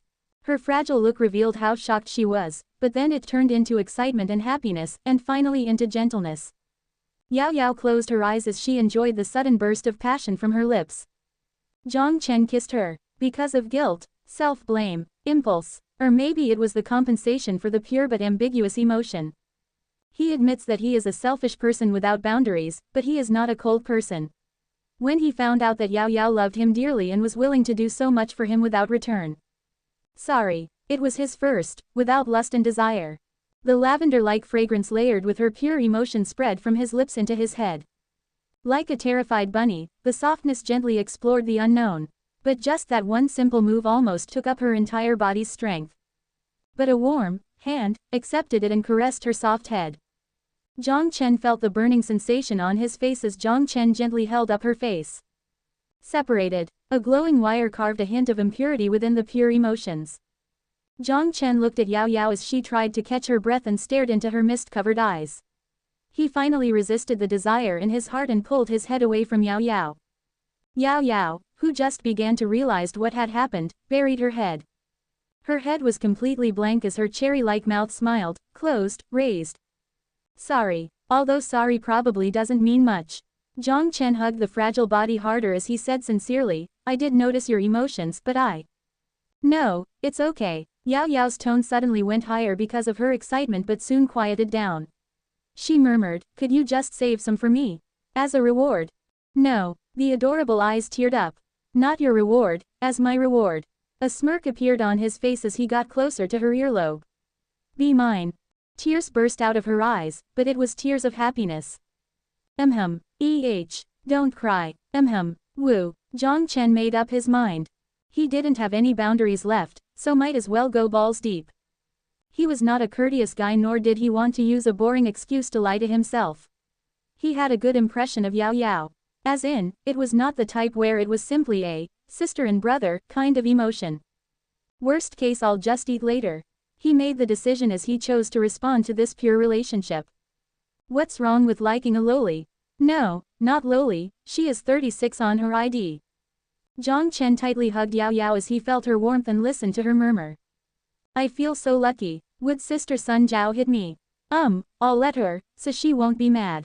Then, I feel so happy. Suddenly, Yao Yao woke up from her murmuring words. Yes, the most important thing is what brother thinks. If he doesn't think I taste good, then, no, number. I need to sell myself. I can definitely do it.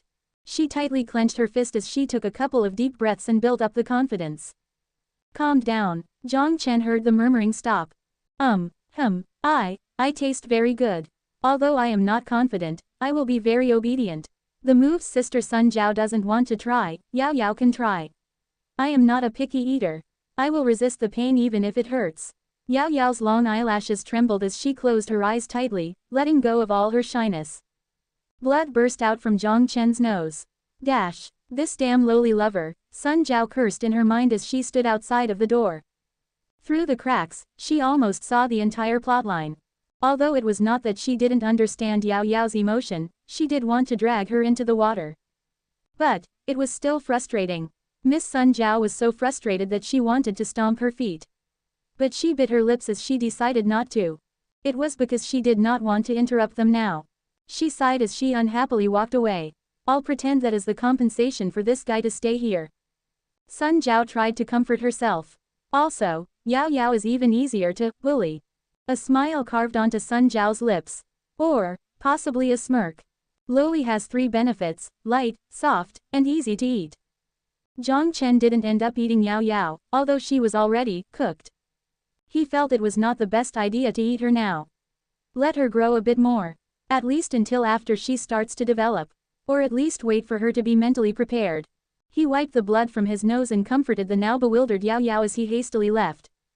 It was the first time he managed to control himself and didn't act like an animal. When night fell, Jiang Chen came to the conference room at the community center and initiated a wireless video conference with Zhao Chenwu. The light blue particles and lines created the full-body image of Zhao Chenwu. The ruthless man smiled and extended his hand to greet him when he saw Jiang Chen. Jiang Chen also smiled and extended his hand, passing through the hologram image. The hands, of course, didn't touch as it was a gesture passed on in the hologram conference age. Before the start of the conference, Sun Jiao already taught Jiang Chen. As long as they sat by the table, the hologram would be passed on to the corresponding location in the other conference. Based on the consideration of the importance of real-time communication, Zhao Chenwu sold this set of equipment discounted by 50%. His strategic vision was certainly worth praising, for as it was definitely a move that could pay off in the long term. What better way to solve the problem than face to face? Jiang Chen never imagined there could be such a magical equipment in this world. He only saw it in some sci-fi movies before. Long time no see, Mr. Jiang. To save time, let's get straight to the topic. Compared to modern world negotiations, the negotiations in the apocalypse were short and concise. No one considered flattering words worth. Even close alliances only cared about the individual's own interest as it directly related to their survival. Also, it cost 1 crystal per minute to keep this equipment running. The crystal was not the issue, but the lesser the small talk, the better. Please go ahead. Jiang Chen signaled a please gesture. I want to increase the trade amount, especially fruit cans. I have a deficit of 1,000 cans or more. Zhao Chenwu waved his fingers as a data board raised onto the middle of the negotiation table that showed this need. Canned meat needs to be increased to 10,000, canned fruit increased to 8,000, compressed cracker increased to an astronomical figure of 100,000 pieces, and 20,000 bags of instant noodles needed to be added. Based on the negotiated price, the total trade amount increased to 500,000 crystals. Jiang Chen gasped for air. 500,000. A power armor's cost was only 10,000 crystals. Don't mind me for being straightforward, do you have enough crystals for this deal? Or, do you have the ability to absorb this amount of supplies? Although the 6th Street has a large population, there were only so many that could afford these luxuries. Zhao Chenwu smiled. He did not hide anything as he waved his hands and a document slid in front of Jiang Chen. There is nothing to hide. To respond to the recent abnormal zombie reactions, the Group of 10 Council voted on a crusade proposal to eliminate 2 unknown bacteria sources. The plan is separated into Route A and B. The Group of 10 all had decided to invest in initiating this proposal. I'll invest 31 power armors and 1 spider tank to join the route and acquire 21% of the profit. There's profit from clearing out the bacteria source. Jiang Chen laughed. He remembered not every zombie had crystals in the back of their heads. Even Roshan only had between 40 to 50 crystals. Yes, and there is a lot. Zhao Chenwu smiled mysteriously and called out a set of data. The estimated profit of Route A is 1.7 million crystals. The cost of ammunition is around 110,000, compared to the profit it is almost negligible. 1.7 million crystals. The number made Jiang Chen jump, but the document Zhao Chenwu threw over soon made him understand the situation. Regular mutants were unable to resist against the large-scale attacks of the survivors. The crystals on their bodies would all be collected. Also, because of the bacteria, the zombies are filled with energy. Therefore almost all of them have formed crystals, which was also why they became more ferocious. However, under the firearm suppression, despite how powerful the zombies were, they were still zombies. The 6th Street could gain massively from this operation. Every zombie would have at least a single crystal. Killing 100,000 would be 100,000 crystals. Especially if it were closer to the bacteria source, then its energy would be higher for crystal formation. Based on the document, a single zombie could contain up to 20 crystals. Including the mutants along the way, even if they encounter a Roshan, that thing is like a paper in front of a tank. Except in the city center, the 6th Street's firepower would not encounter any dangers. That was not the key point. Once the massive force heads out from the 6th Street's hideout, following them would be a group of survivors or individuals. They wouldn't dare to steal kills, but under the protection of the force, it would be okay to pick up some scraps. Since they were all part of the force, it would be better for the endless amount of mutants to die as much as possible. If they encounter something they could not defeat like the Death Claw, they will only need to hide among the forces. The Death Claw would be too scared to attack so many people. Even if it did, a single cannon would solve the problem. Once the average wealth increased, it would bolster spending. Jiang Chen knew that even if he didn't study economy.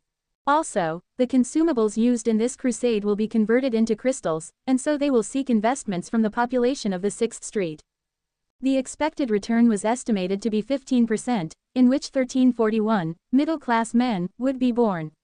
The higher average wealth would increase spending and stimulate the 6th Street to increase production. The increased production would appreciate the value of crystals as an energy source. This would allow the capable survivors to approach us or even settle here. It was an excellent blueprint, although it did sound comical to talk about the economy on the wasteland.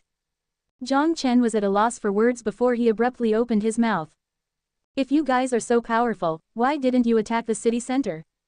Ahem, there is nothing to gain from that. Also, the situation is quite unique in the city center. But, I guarantee you, we will only profit from this crusade. He looked blankly at the passionate Jiang Chen as a troubled smile appeared on his face. Is this the benefit of using energy as the currency? The industry's raw materials could be recycled from waste, but crystals have been the limiting factor for all survival camps. The industrial process before the war used hydrogen-3 as a reactor to generate power. Not to say the hydrogen-3 facility on the moon has already been destroyed to pieces, but there was not a single functional nuclear reactor here. These things were the primary target during a war. Therefore, the light, efficient, and renewable crystal became the primary source of energy and currency. As long as the industry continues to operate, there was no need worry about inflation. Hunt for crystals, purchase goods, increase production, crystal appreciation, which stimulates spending, loops back to hunting and the exploration of dangerous territories. It was a perfect cycle. No one wanted to waste bullets on zombies before since they didn't have crystals. Unless they were almost starving to death, not a lot of people risked their lives to hunt for that annoying mutant. However, this generation of zombies, under the influence of the unknown bacteria, formed crystals. Following a great army around the city, before coming back with a bag full of crystals for more reliable equipment would lower the risk of hunting other mutants. Therefore even these zombies were eradicated, the newly equipped survivors would be able to hunt mutants for crystals. It was like a spark that reignited the almost extinguished flame. After this crusade, the 6th Street would experience a drastic shift. Jiang Chen was jealous, but he was also cautious at the same time.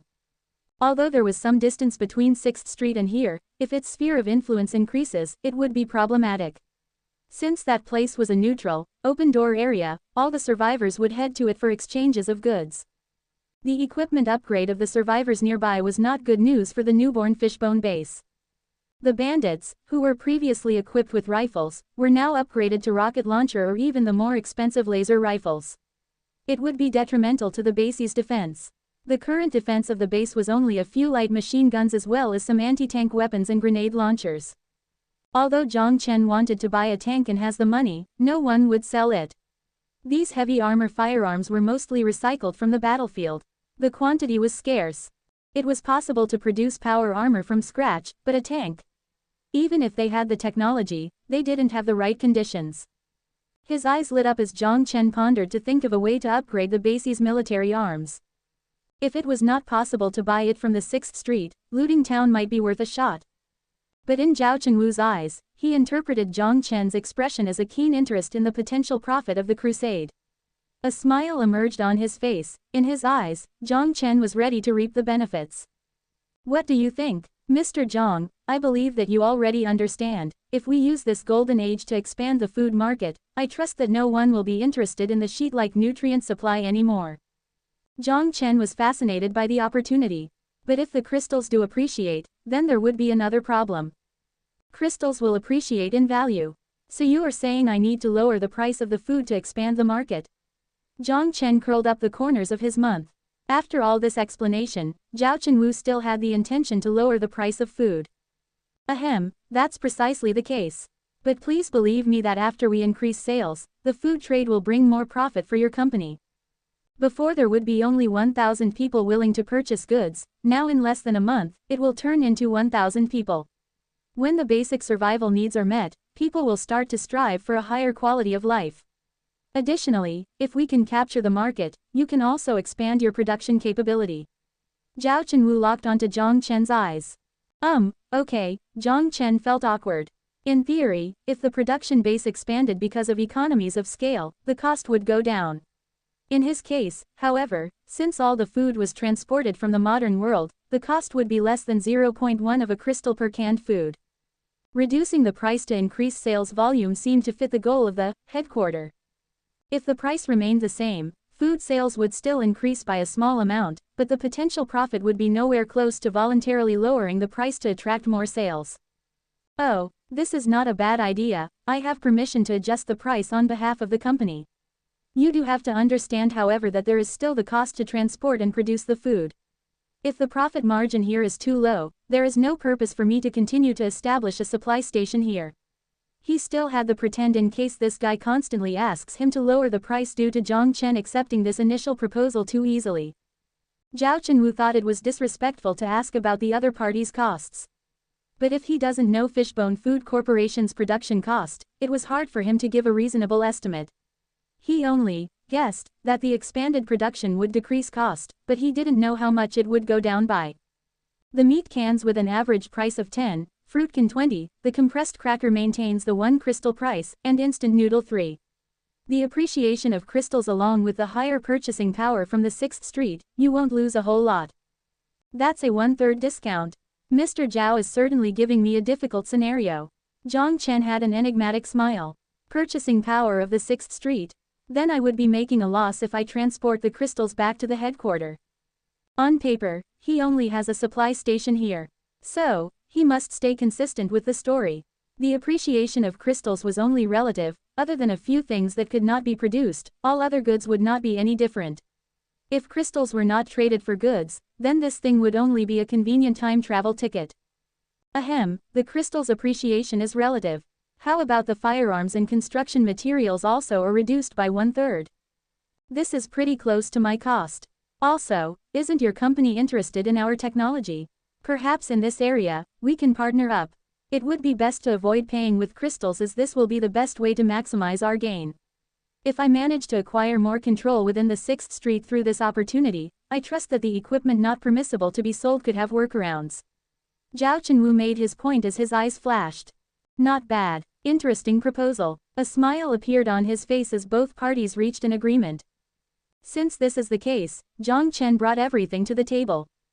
M2 engine design blueprint. Our quote is 40,000 crystals, 1 to 10 kg bomb production bed blueprint, the quote is 90,000 crystals.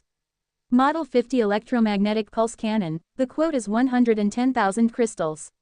I believe that this technology, common in Wanghai City, is not too difficult for Mr. Zhao, right? These were sensitive military technologies, so they would not be stored in public libraries. The only method to obtain the technology was through purchasing.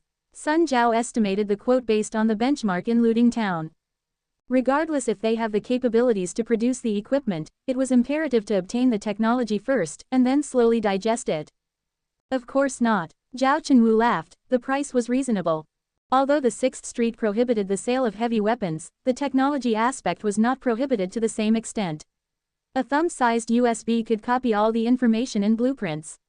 How difficult would it be to stop it? Of course, Zhao Chenwu would not offer the self-developed technology after the war. Just like how he never asked Jiang Chen for the food production technology. The advancement in technology did not cease after the apocalypse. The well-fed scientists in each survival base all served a purpose. Due to the lack of free-flow information, poor survival condition, the difference between the inherited technology, everyone's technology tree was a bit different from the other. Take the 6th Street, for example. The self-developed T3 power armor's combat power even exceeded pre-war levels. However, on the development of airplanes, their progress was close to null. It was a completely different case for Looting Town but similar to other survival bases.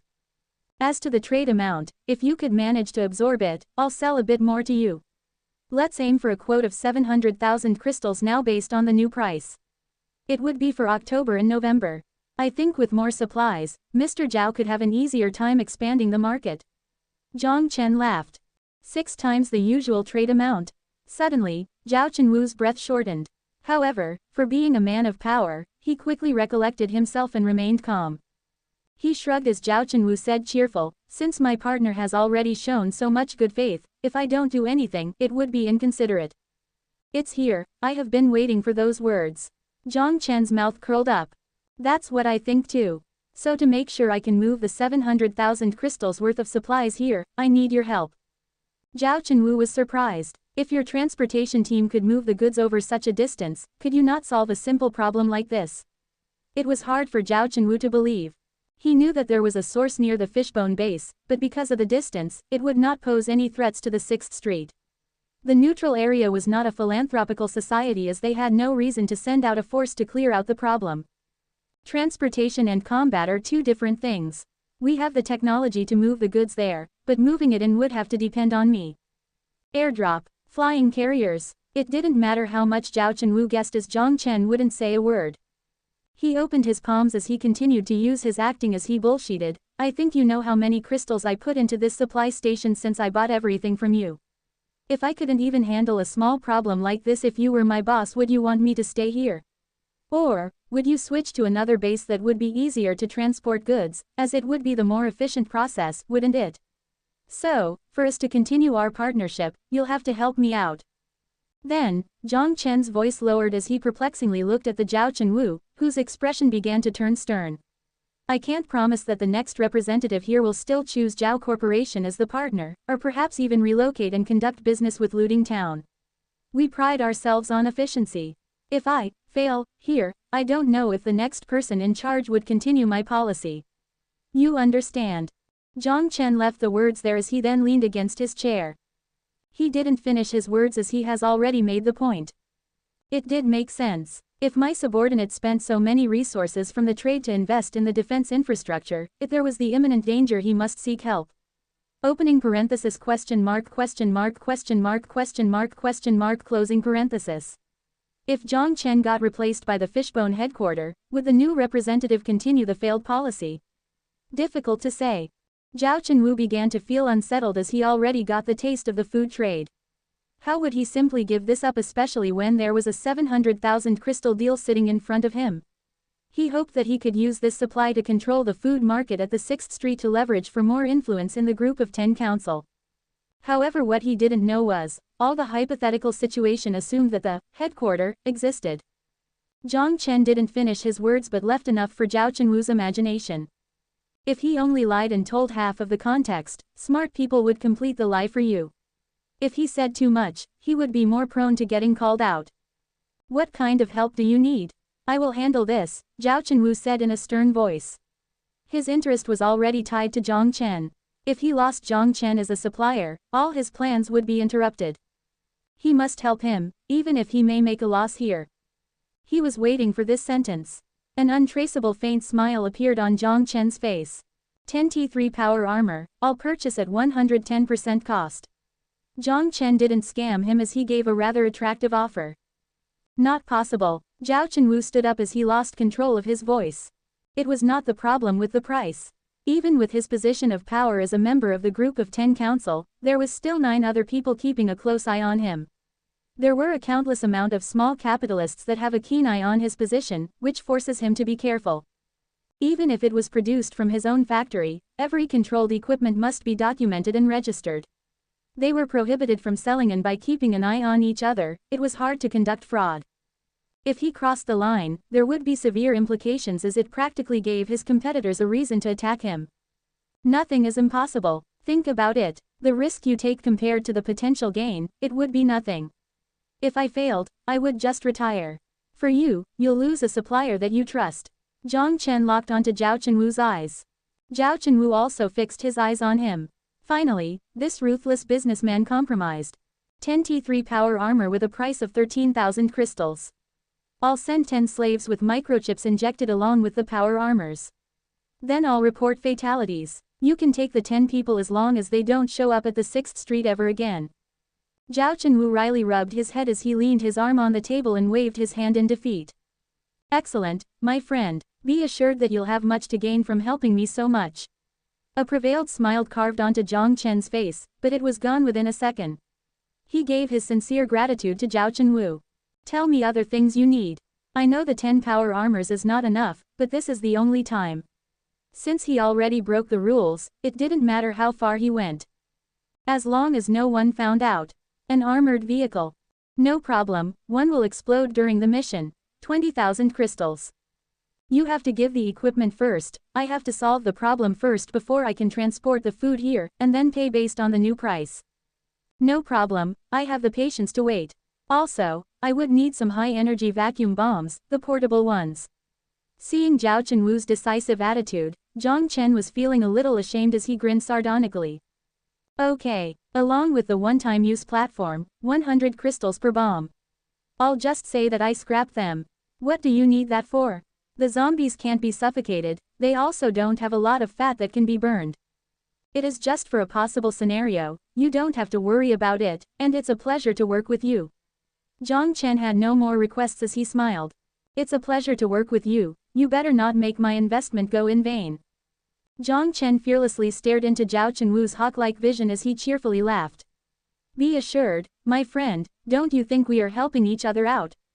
I gave grounds for the price, the least you can do is do me a favor like this. Helping each other out, maybe using each other was a more appropriate term. The goods arrived the next day. Almost everyone at the 6th Street was busy with the crusade, so the smuggling went unnoticed. There were only 4 people that delivered the goods, and they were all close subordinates of Zhao Chenwu. His assistant Su Lei personally led the team. The guarding soldier transferred the control rights to Jiang Chen and sharply saluted him before they hastily left. Jiang Chen smiled as he watched the camouflaged armor vehicle and the pitch-black metal giants with a fearsome face. He patted the closest guy's shoulder before ordering the new slaves to transport the goods. If one could compare light armor to kinetic skeletons, then power armor resembled the knight's heavy armor in the Middle Ages. They were divided into ground type and airdrop type, with the main difference being the armor's weight and if it was equipped with a shock-absorbing turbine engine. The mass of the airdrop type was usually less than half a ton, while the ground type weighted 1 ton or more. These 10 sets of T3 power armors were the airdrop type. They were equipped with a trident-shaped revolving machine gun and ammo packages. Lu Washeng was smart enough to design an elevator at the exit. Or else, if they only used rope, it would be tricky to bring up the 2 meters high, 300 kilogram power armor. The 10 slaves clearly did not know how to operate the equipment, and they looked like they were getting ready to enter their caskets. Obviously, they knew it was illegal to sell those types of equipment. Since it was illegal, their genetic ID must have been registered as died at the 6th Street already. As to if they will really die, it would all be up to the man with the cheerful smile. Welcome to Fishbone Survival Camp. Trust me, working for me is much more enjoyable than working for anyone else in the world. Although it did sound like bullshit, it looked like they won't be dying anytime soon. Everyone felt relieved as they anxiously followed the man's footsteps. After giving the responsibility of assigning jobs to Lu Washeng, Jiang Chen quickly went to find Sun Zhao. Weapon and power armor is ready, when should we depart? Sun Zhao immediately asked when she saw Jiang Chen. Within 2 days. Did you manage to contact the survivor groups around us? No problem. The wireless equipment in the conference room can do that, but what is the point of it? Sun Zhao asked confused. Take them to fight the mobs. He left an unclear response behind. There were too many survivors living in small groups around the area. If he managed to consolidate them together, there would at least be 2,000 to 3,000 people. If Fishbone Survival Camp wants to break the limitations of their population, they must think about the surrounding survivors. Those were the survivors that survived through hardships in the apocalypse. Their mental strength was much stronger than ordinary people, or at least more twisted. Their individual combat abilities also far exceeded the slaves in the ghetto. But the tricky part was, they had long ceased to believe in orders and rules, they acted like wolves which are difficult to train. If you want a dog to listen, a bone plus a rope would be enough. But for a wolf to listen, a bone and a rope were nowhere enough. The survivors will take the bone away without hesitation but never willingly lower their head and accept the collar. Unless they possessed absolute power, there was no point in even thinking about uniting together and fighting back. Showing off their firearms was the second purpose of the crusade. The best idea was to bring the battlefield together and alleviate the pressure from the waves of zombies. Then, promise them part of the reward to increase their dependency on Fishbone Base. Now that the zombies have all formed crystals, Jiang Chen didn't believe that those survivors would not be interested. Even if Jiang Chen didn't have the heavy firearm, the power armor was more than enough to steamroll through normal zombies. Those survivors have no reason to give up guaranteed profit. The next morning, the Fishbone Base was busy once again. The soldiers rushed to their battle stations. The non-combat unit helped to pack supplies as well as raise polyethylene board onto the front door to create a defense zone in case the zombies rushed into the base when the door was opened. Outside the wall, it was also busy. The crowded zombies perfectly illustrated the words, "Seas of Zombies." The sheer amount of rotten bodies completely blocked the streets outside. Strange. It was as if the zombies from the entire area was stuffed onto this one street. Weapon system, functional. Turbine engine, functional. And energy stick, functional. Jiang Chen tirelessly checked the data within the electronic helmet. Although he had experience with power armors in the virtual reality training chamber and had the opportunity to familiarize himself with the actual armor yesterday, being locked in the metal box made him feel unsettled. The pitch-black paint, the vigorous and light armor's aerodynamic shape, the trident-shaped revolving machine's gun, and the tactical rifle placed at the waist. Jiang Chen was almost fortified to his teeth. It certainly did look cool, but it was surprisingly difficult to put on. Sun Jiao glanced at Jiang Chen with worried eyes. She then took a deep breath and waved at the guard on the wall. The guard saluted and quickly positioned himself by the machine gun. Sun Jiao will be the leader for this operation. Be prepared to depart, open your weapon system, and make sure the zombies don't break our formation. All of our supplies are in the car. Am I understood? Understood. The 8 armored soldiers uniformly shouted as they put on their helmets. Open the gate, Sun Jiao shouted and signaled before she also put on her helmet. The metal gate slowly rose. As if they smelt the delicious scent of food, the zombies turned their hollow eyes in the direction of the door. Ta-ta-ta-ta-ta, fire! The machine guns on the 2 watchtowers began to unload their ammunition. The orange light split countless bodies of zombies as it shredded the already crippled body into more pieces. However, it was futile as the waves of zombies howled and rushed to the door. Charge! The team in power armor formed a triangle, protecting the armored vehicle in the middle. They then ripped a hole in the sea of zombies. Zombies with missing limbs shook on the ground. If their brains were still intact, zombies would not die. But there was no time to finish them off. Under the power of the machine gun on the watchtower and the armored soldiers, continuously firing revolving machine gun, the flow of indestructible metal trampled through the corpses of the undead. Even through metal, the sticky feeling of blood and meat on Jiang Chen's feet made his stomach churn. But he was no longer afraid of the frightening zombies. They are no longer humans. Some were not humans to begin with. When the reinforced front armor collided with the zombies, who had attempted to bite him, the power of the armor's technology was truly demonstrated. The turbine engines on the waist and arms spat out mystic blue flames. The zombies futilely scratched and bit on the cold armor as Jiang Chen maximized the thrust of the engines. The team maintained their formation as they moved forward, pushing the zombies back. If the charge formation stopped, they then must face the dire situation of being surrounded by zombies. Although the regular zombies would not penetrate the armor if they accumulated and gained a numerical advantage, they could, however, deform the power armor as easily as they flipped cars. Even if they had the absolute advantage on equipment, no one dared to lose concentration as they used the firepower of their armors to disperse the sea of zombies. But it was impossible to kill all the zombies even if they used all of their ammunition.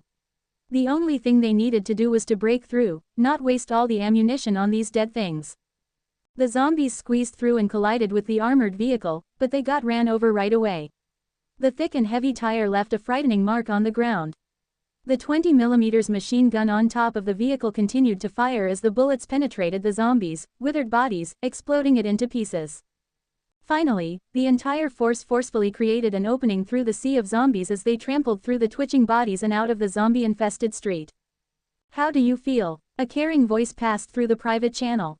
"I am okay." Jiang Chen took several deep breaths as he tried to calm his pounding heart. He closed the revolving machine gun on his right hand and pulled out the tactical rifle on his waist.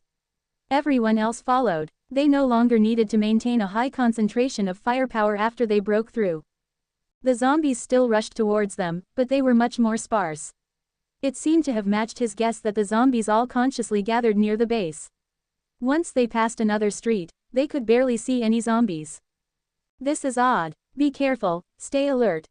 Open the electric life detection device." "Roger." No mutant signal within the 500-meter radius. The series of reporting made the public channel sound chaotic. Usually speaking, the drastic decrease in zombie concentration could only mean one thing. The existence of a powerful mutant was nearby. Although zombies hunted for any living creature, most of their prey were creatures with a similar life energy to humans. If they encountered an 100 crystal monster or the nest of a mutant, zombies would subconsciously move away from that direction. But the situation was abnormal. Not only mutants, but there wasn't even a single cockroach on the street. The broken advertisement board, the abandoned cars. They were the only living creatures on the street. He shook his left arm to get rid of the sticky feeling of blood as he watched the empty street. The ominous feeling was more and more apparent. There was no powerful mutant nearby, but the reality seemed to say otherwise. It felt like a hand had drawn the spread-out zombies together to surround them. "The zombie concentration ahead is 0, I feel like something is off." Seeing the life detection map at the right corner of his pupil, Jiang Chen can't help but raise his eyebrows. Disregarding the possibility of mutant, zombies were not exactly dead as they still maintain some features of a live creature. For example, their understanding of survival space. The zombies' distribution was highly concentrated in the city center and spreads out in all directions from that point on. The asexually produced zombies moved outwards from the crowded city center to the rural area. In most cases, the relatively less concentrated areas would rarely produce a sea of zombies. But the zombies seemed to have gathered together as they surrounded the entire base. The result was that after they managed to break through, the streets were empty. Sun Jiao frowned as she was also uncertain. That's right, something is off. However, it was futile to overthink right now as the armored vehicle broke through the sea of zombies and began to accelerate. The armored soldiers also activated the wheels on their feet and started the turbine engine behind their back. As they changed from a running stance to a gliding stance, they immediately began moving alongside the armored vehicle. Balance system, functional. Fuke, I forgot to check this thing. Jiang Chen cursed as sweat rolled down. It was functional or else it would have been problematic. Be careful of your surroundings, free fire. Sun Jiao voice transmitted through the public channel. Affirmative. The arrow-like formation pushed forward, into the middle of the highway. The vehicles in the way were either pushed away or rolled over. Their surrounding was filled with deafening silence. Other than the missiles' homing noise there were no other noises. Everyone was alert, holding the tactical in shooting position. Weird, there is not even a single mutant. A soldier complained in the public channel. Did they hide or something? Don't be distracted, hold your position. Yes. The two soldiers immediately shut their mouth. Could it be because of the unknown bacteria in the air? Jiang Chen had a feeling something was not right. A bacteria that could make a bloodthirsty mutant afraid would not be as simple as it sounded. After 3 kilometers, the team stopped in front of an apartment building surrounded by barbed wire. It was an ancient building, like most buildings on the wasteland. The paint on the surface was already erased from the aftershock of the nuclear explosion, with only the gray concrete walls left. The wall had some old paint-sprayed words. Through the pitch black, a machine gun slanted against the window could barely be made out, and cloth replaced the glass on the windows. On the roof of the building, vegetation covered in plastics to make what looked like soilless culture. This was where most of the survivor groups received their food. But in the radiation-filled apocalypse, you wouldn't expect a seed to produce a single fruit. These fruits, with uncertain toxicology, still had a market on the 6th Street. A lot of factories would purchase these in bulk quantities at a low price, and then sell the non-toxic ones in the luxury market. The toxic ones would be placed in extraction machines for vitamin, vegetable proteins, and other substances to produce high-quality grade A or B nutrient supply. Compared to the nutrient supply created through the blood and fat of mutant and zombies, it was more tasty and nutritious. The situation here was similar to Fishbone Base as the zombies surrounded the building. But quantity-wise, it was significantly less than the zombies around the base. It was a frightening prospect, but not because of some zombies. Did zombies possess intelligence? Or was a higher intelligence controlling them? Despite this, there was not much suspense in the battle as some zombies did not reach the critical state. Although the zombies did possess crystals, the organic nature of their body meant that they were still regular zombies. Despite how hard they tried, they did not have the defense of the power armor. A few gunshots finished the annoying zombies as they approached the apartment building. There was a wooden board with some crooked words. Less than private property, do not enter greater than. PSH, what? Code 01 Survivor Group, the life detection device indicates a total of 30 to 40 people, Sun Jiao reported to Jiang Chen through the private channel. What does Code 01 mean? That's an ugly name, Jiang Chen mocked. I gave them the name. Survivor groups usually don't give their home a name as the desire to expand and need for land are minimal. The goal was to survive. Sun Jiao walked up to ring the bell and backed up. Momentarily, the door opened as a cautious-looking middle-aged man carefully stepped out. Who are you guys? His face had suspense and fright written all over it. The rifle in his hands trembled as he knew his rifle could not even break their armor. The only thing that could damage the power armor was probably the dusty recoilless cannon in the back of the room. We are from the nearby Fishbone Base, Jiang Chen took off his mask and said emotionlessly. What are you guys doing here? The middle-aged man cautiously asked. He, of course, saw the group of people eradicate the zombies. The heavy firepower deterred any thought of resistance. I trust that you already realize the unusual zombie activity. Under the influence of the unknown bacteria, these zombies would exhibit high attack behaviors. The reliable report indicated that the unknown bacteria level is increasing in the air, so we have decided to eliminate the bacteria source. Jiang Chen tried to make his tone sound friendly. But the next sentence made Jiang Chen furious. What does that have to do with us? Still the cautious and apathetic voice. You are asking what does that have to do with you? Jiang Chen was shocked. He did not look angry as he laughed instead. Do you know that the source is closer to you? The middle-aged man was speechless, but he felt that Jiang Chen was not as vicious as other bandits. He then prompted up the courage and argued back. But then it has more influence on you guys. Or else you guys wouldn't be out here. We don't need your help, so don't bother us. The middle-aged man already has a plan. Since they were willing to take care of the trouble, then they can go. Although the odd bacteria certainly gave him a headache, what can he do? He'll just hide there. If other people can't take it anymore, then they'll send their forces out. Although those zombies had crystals behind the back of their head, they couldn't advance forward and stop to collect the crystals at the same time. Why does he have to go with them if he could just pick up scraps that are left behind? Jiang Chen was at a loss, but then he started to laugh. He saw through the man's deceitful eyes and could guess what was on his mind. Shameless, too shameless. Ha. It certainly expanded his worldview that people could be this selfish. The problem is already in your backyard, and you are still waiting for a dumbass to make the first move so you can take advantage of their reward afterward. If I didn't show up here, you were just going to wait here to die. Wait, this is the apocalypse.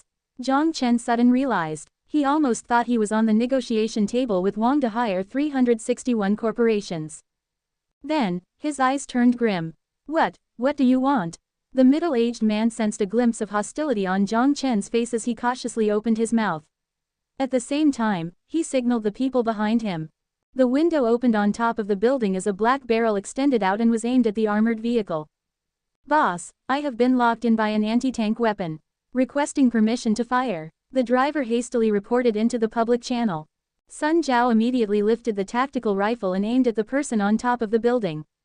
The power armor soldiers all engaged in a firing position. Sun Jiao was in command during combats, but Jiang Chen decided in regards to the neutral forces. If Jiang Chen ordered, Sun Jiao was fully confident that they could wipe these people off of the wasteland. The middle-aged man was struggling too as he stared at Jiang Chen. He was not a friendly character. He knew the highly mobile power armor would be hard to hit. So he dared to risk his own life to signal his subordinate to aim at the armored vehicle, clearly carrying plenty of supplies.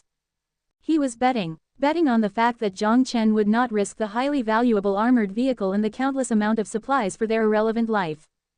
However, Jiang Chen laughed.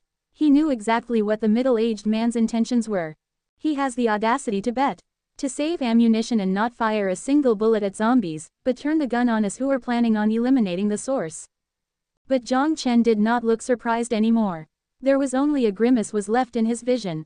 Perhaps it was my mistake to negotiate with you, Jiang Chen slowly said the words as he shut his helmet.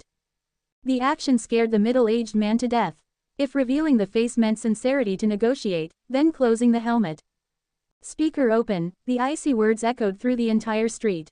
I'll only ask once. Surrender, or face death. The tactical rifle lowered. Replacing them was 10 raised revolving machine guns. The trident-shaped machine gun rotated rapidly. Ender, or face death. A simple yet oppressive statement somehow easily solved the problem. Before Jiang Chen could count to 3, the middle-aged broke down and threw the rifle in his hands to the ground. He covered his head and surrendered. I won't let you not surrender. A recoilless cannon had the audacity to resist us. I will gladly trade the vehicle for your 30 worthless lives. Do you dare to trade with me? His audacity was based on Jiang Chen's willingness to negotiate, but Jiang Chen no longer wished to discuss. All the survivors stood outside with faces of humiliation as they looked at the invaders. Jiang Chen was not here to capture captives, as he still expected these people to peacefully integrate. Even if they brought them back, there was no place to imprison them. Perhaps it would even cause resistance from other survivor groups. These survivor groups were not completely powerless to be able to survive this long. If this group had the recoilless cannon, the next group might have laser rifles. That weapon could pose a threat to the power armors as the plastic steel formed armor could deflect bullets, but it would not be able to withstand high-energy laser penetration. Jiang Chen no longer wasted his time on the middle-aged man called Zhao Baodong as he directly gave out his demand. 50% of your force will temporarily join Jiang Chen's team. Zhao Baodong's eyes immediately popped when he heard the proposition. Just as he was about to refuse, he was met with an icy stare, so he forced a smile and swallowed his sentence back. After this, the survivor group led by Zhao Baodong had a number 02, the 8 riflemen joined Jiang Chen's team acquired the numbers 021, 028.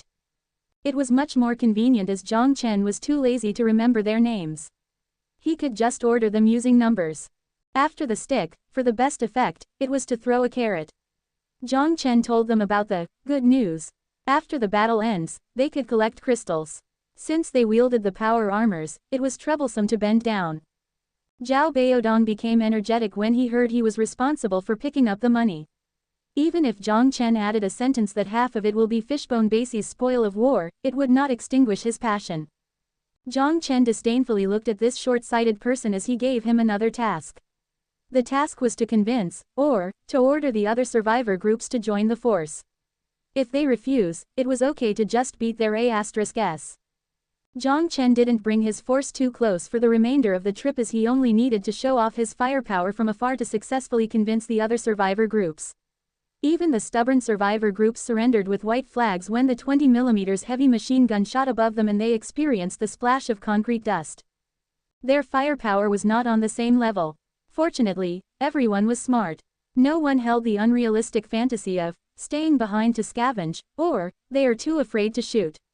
After all, 18th year has passed by since the world turned into an apocalypse. A total of 154 people, the force suddenly felt cumbersome. Why do we need so many people? Sun Jiao secretly asked Jiang Chen in the private channel. Not useful for combat, useful for strategic purposes. Jiang Chen's answer was crisp. Although she was confused, she didn't say anything more. To be honest, you were quite manly when you acted fearsomely. My heart was beating really fast, Sun Jiao teased Jiang Chen in the private channel. Although it was said in a joking voice, she didn't lie. When she heard Jiang Chen's coarse and grim less than machine gun armed greater than in the public channel, her scalp felt a tingling sensation. She reminisced the first time they met and how much the man she loves grew. She was proud. That feeling was similar to how Jiang Chen felt when she became more civilized. Jiang Chen ignored her naughtiness. He knew she was teasing him as he will take care of her once they return. If the survivors could control the inherent human flaws and stand from the perspective of the entire species. Disregarding the bacteria source, the world would return to human control after a few days. But it was futile when the elites and powerful all boarded the ship to the distant land of hope, leaving a world of chaos. A world no one had the interest to rebuild. Why was there no interest? The farming culture's utmost desire for land was because land produced food. But after the blessing from the nuclear and biological weapons, not a single piece of land was arable on this planet. The mutants didn't even dare to eat the mutated and crooked plants. What's the purpose of the land now? The ironic part was that the ones who started the war left as they didn't need to bear the consequences of the war.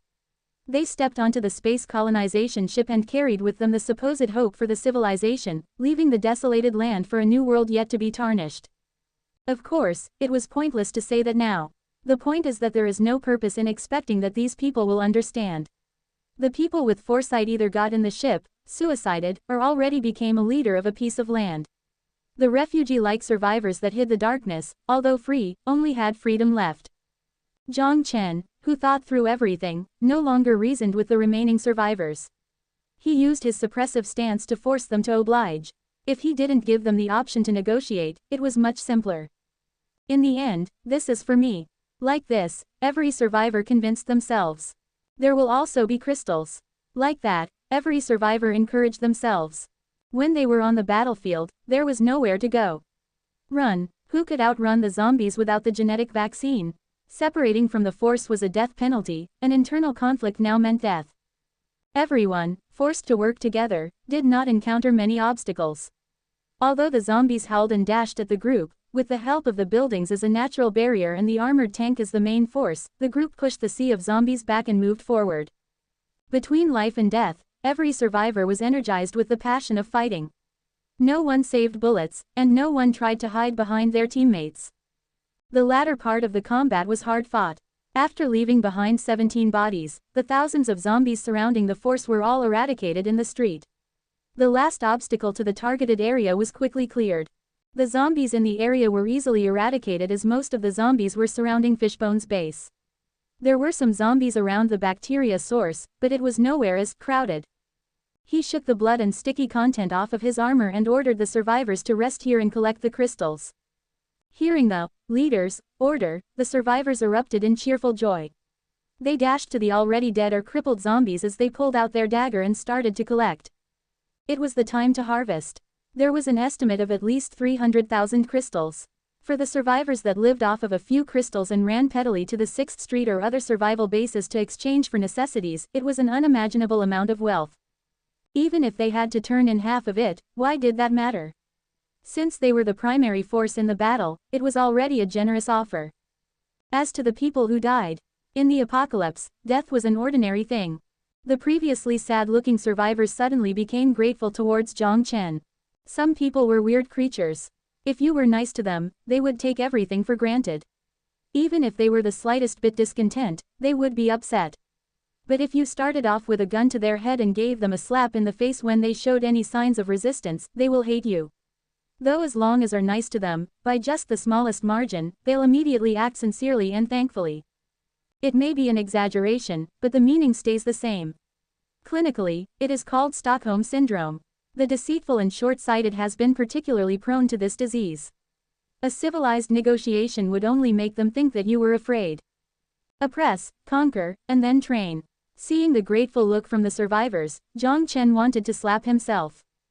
Why didn't he think through such a simple concept? Within this half an hour, all the crystals were collected. Jiang Chen generously offered everyone there a piece of compressed cracker. He told them that after eating a piece, drinking some water will make them full. He then stated that all the survivor groups participating in the mission could obtain the privilege to trade for this type of cracker at a price of 1 crystal on the condition that they maintain a good relationship with Fishbone.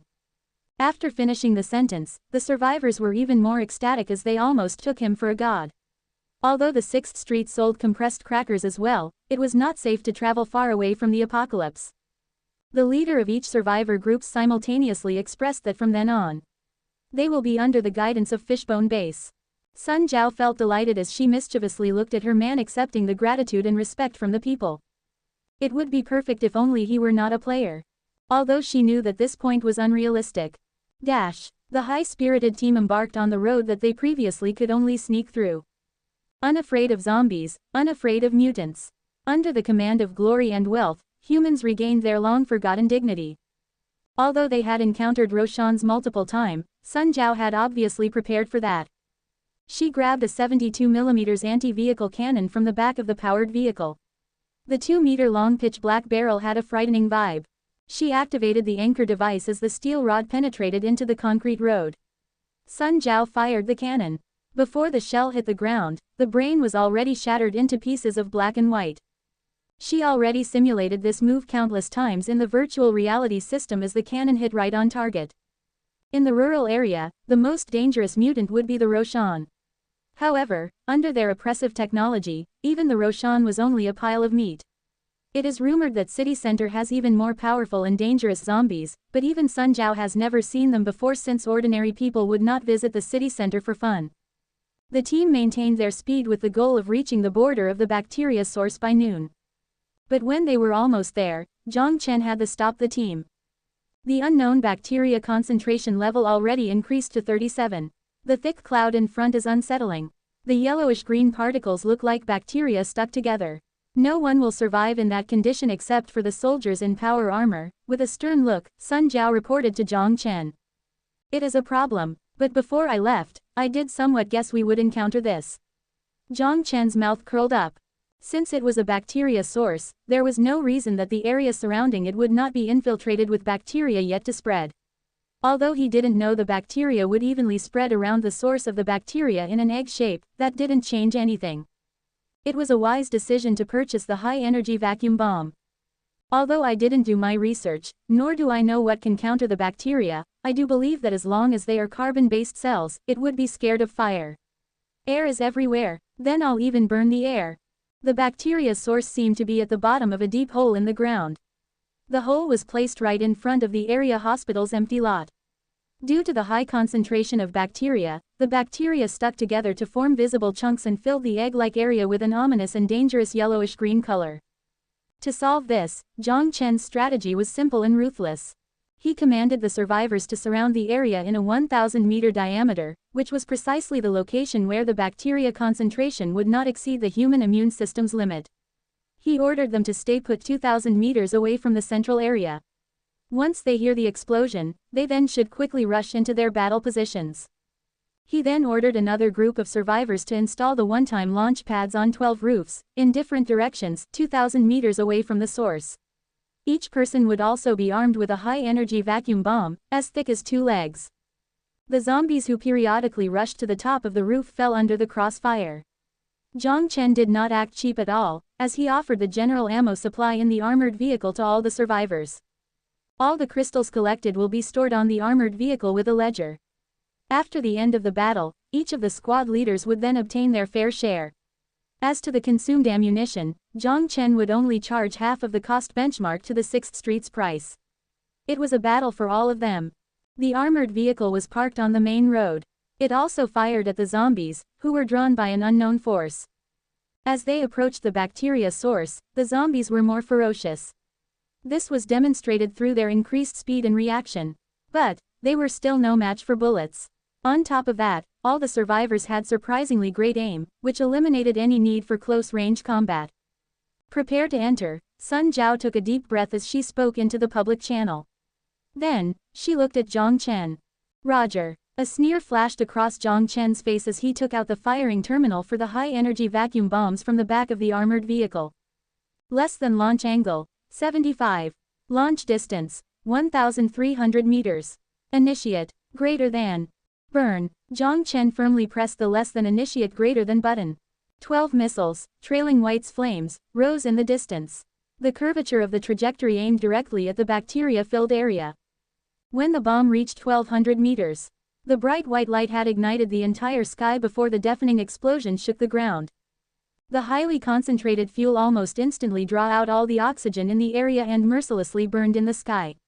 Despite how resilient the bacteria was, there was no way it could survive under the scorching heat that could melt through steel. When the thick smoke replaced the bacteria cloud, what remained was scorching ground and air. Even standing 2,000 meters away, the mixture of cold and hot air could be sensed from afar. Initiate gliding position. Go, quick, Sun Jiao shouted in the public channel as she was the first to valiantly dash in with her machine engaged. Flashes of pitch-black power armor passed through the thick smoke and accelerated at full speed to the targeted area. The bacteria had been fully destroyed. Even the unknown bacteria in the vicinity were pushed away by the shockwave. They must clean out the area before the bacteria regenerated and covered the area again. 2,000-meter distance took only a matter of seconds for the fully mobilized T3. But at this moment, something unexpected occurred. An unstable static noise suddenly occupied the communication channel. What's going on? Fu K. EMP. The public channel went offline due to the automatic activation of the EMP absorber. It blocked and separated all communication signals. Under the unsuspected EMP disturbance, all the electronic devices were temporarily disabled.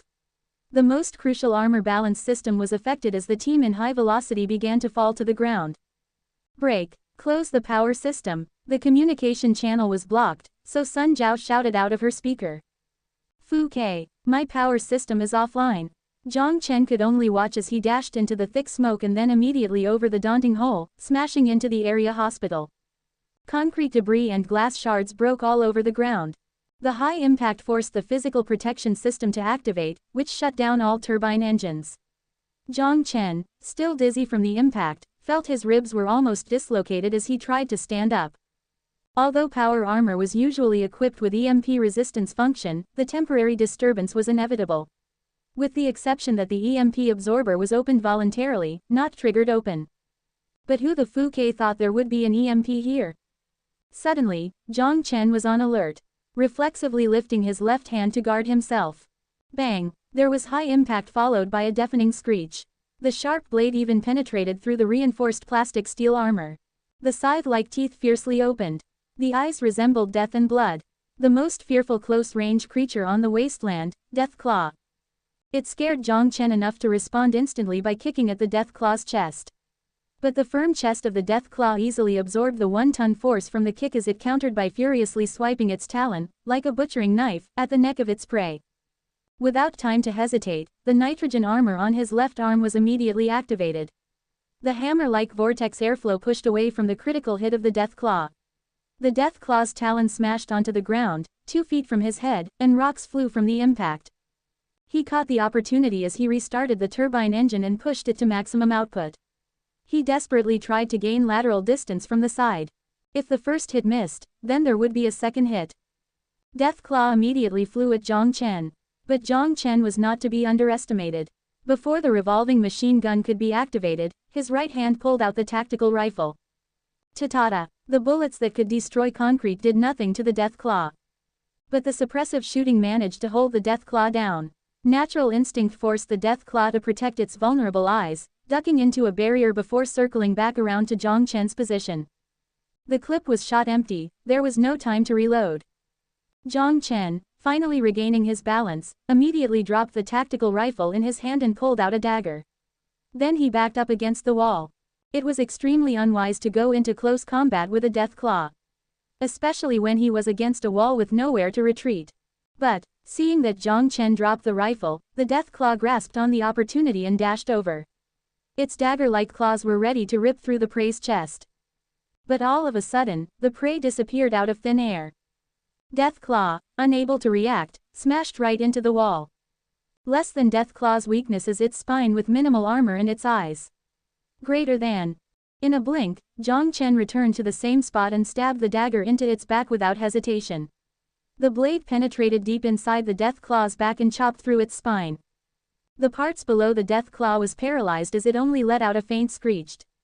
With both hands on the dagger, Jiang Chen slashed down and cut open its back. Slash. Blood, meat, and organs spilled everywhere. But because it was an animal, it didn't make him sick. After killing the Death Claw, Jiang Chen sat down and tried to catch his breath. His entire body was drenched in sweat. To use interdimensional travel twice put an unbelievable amount of stress on his body.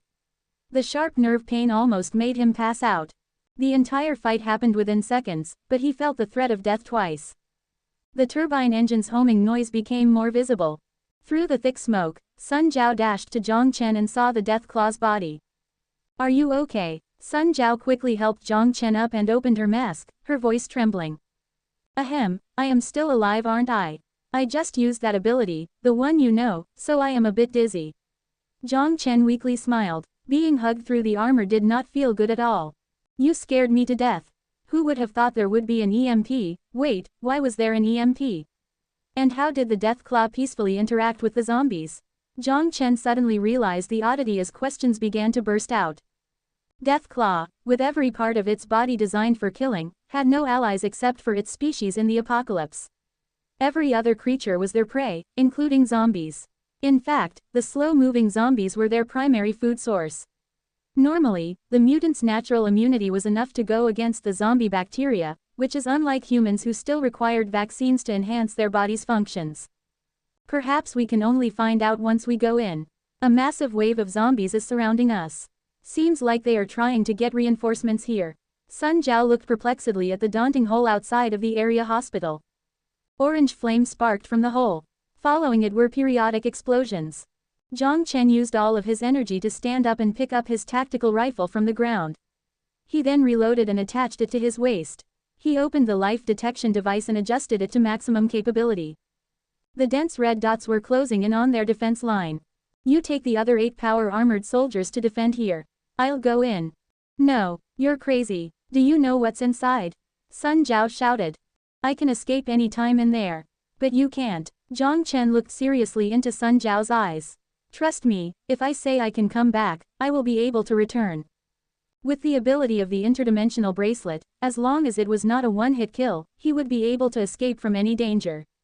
But this was obviously not the case for Sun Jiao. Despite her wealth of combat experience and strong combat power, she was still human after all. Especially this time, the situation was completely unknown. Maybe the 6th Street Force could use its massive power to fill the hole with human lives, but Jiang Chen didn't have the privilege. Even losing just one single power armor would be an insurmountable loss for the fishbone base because Jiang Chen won't be able to acquire such a dominant force again. At least not for the time being. Even if Zhao Chenwu wanted to help him, he wouldn't dare to. Since it was already unreasonable for him to have lost 10 power armors, for him to lose a few more, even Reda DS would suspect he broke the rules by selling prohibited weapons. Especially the production quantity for these were low to begin with. So he had to go alone. Before he left, he already considered this possibility. Sun Zhao's lips trembled as she locked her eyes on Jiang Chen. We don't have time to waste. Help me defend the area for the next 2 hours. If I don't come out, then this mission has failed. Although disappointing, you must give up on the survivors. Use the power armor's ability, jump between the buildings, and escape. Sun Zhao grabbed Jiang Chen's power armor collar and put his face in front of hers as she said ferociously. I won't go, and I mean it. Don't be like this. I said that this is not threatening to me. Jiang Chen forced a smile as he looked into Sun Zhao's fierce eyes, locking onto them. Even if the power armor was almost destroyed, he could escape to the other world and then put the power armor into the storage dimension to avoid any suspicion. Then would you be able to come out? Would you be able to return to this world? The gorgeous face became twisted due to her sadness. Her distraught shocked Jiang Chen. True, even if I escape, the next time he came back it would be in the same spot. The modern world would not have any place to fix the power armor. Without the power armor, once the bacteria reoccupy this space, it would mean death if he came back. But he was already here, would he just go back now? He was not willing. If the bacteria concentration continued to get worse, the fishbone base would be uninhabitable. If they left, that means months of effort would go down the drain. Fouquet, I'll risk it. He had no time to hesitate. He made up his mind, took a deep breath, and looked straight into Sun Zhao's shaking eyes. I promise I will be back. Give me 2 hours. But be good. Jiang Chen smiled as he patted her helmet to comfort her. I will not give this place up. He promised in silence. Then, he let go of the still stunned Sun Zhao. Defend the entrance for me. Once the 2-hour limit is up, evade into the building to hide. Right now, it is still daytime. Once the bacteria source is destroyed, the zombies should stop. Trust me, I can do it. He turned around. Slowly inhaling, Jiang Chen looked at the dark pit and jumped down. Less than true height. 240 meters greater than. Initiating shock absorber. The turbine engine began to fire downwards as Jiang Chen stared at the speed monitor. Only when the downward velocity decreased and stabilized to 10 meters per second did he stop increasing the power output. The pitch black hole extended vertically down into the ground. The blue engine flame, lighting up the surrounding, revealed a metallic wall. It seemed like this was the entrance to a secret facility, but the door showed something had already stricken through. He took a deep breath as he began to check the power armor's equipment. EMP absorber initiated. Weapon system, functional. Left armor, minor damage, this shouldn't be a problem. Communication, still offline. As both feet landed on the ground, Jiang Chen closed the engine and then immediately fired out a sticky luminescent bomb that completely lit up the dark space. Oxygen concentration relatively low. The radiation level is nearly zero. The bacterias need to be in a low oxygen environment to reproduce. No wonder the bacteria outside didn't seem to reproduce. Jiang Chen suddenly remembered something from a long time ago. Knowledge he almost gave back to the bald teacher. When the cell is dividing, the DNA is in its most unstable condition, so it requires a radiation-free environment. Yes, speaking of this, the zombie bacteria seems to be a mutated version of the radiation-eliminating bacteria. Jiang Chen recollected the information he gathered from the very first building he landed in the apocalypse. That's exactly it. The radiation-eliminating bacteria was effective before and possessed the ability to resist exposure to radiation. However, because of uncontrolled mutation during the cell division stage, it turned into bacteria that could turn people or creatures into zombies. Even though it was a slim possibility, it did happen, and it spread. But the unknown bacteria seems to be from the same source as the zombie bacteria. The only difference being that the reproducing condition is now more strict. Of course, it was only a theory, there was no scientific backing. The wall in this place is made of lead. Jiang Chen walked forward as he held his tactical rifle up, exploring deep inside the tunnel. Lead, also built below the hospital. This place must be a nuclear fallout shelter. What kind of monster could create a massive hole like this inside a nuclear fallout shelter that's capable of guarding against a nuclear bomb? Jiang Chen began to feel anxious as his trigger finger moved steadily. Because of the fear of a sudden EMP strike, Jiang Chen didn't engage in a gliding position as the fall was still in his memory. The tunnel was pitch black without a single ray of light. He didn't know if there were anyone alive inside.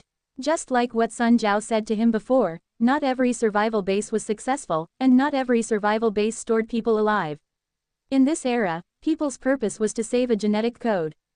As long as the species is not extinct, the genetic code is saved for the people who designed the survival base. Because he restarted the EMP absorber, the life detection device could not be used. There was nothing more fearful than the unknown. Every step on the dry concrete floor had a crisp sound to it. The monotone sound echoed within the hollow tunnel, which made the place even more frightening. Due to the time constraint, however, Jiang Chen didn't dare to ponder, he had to keep going. His vision locked onto the crosshairs of the tactical rifle, ready to react to any unexpected danger.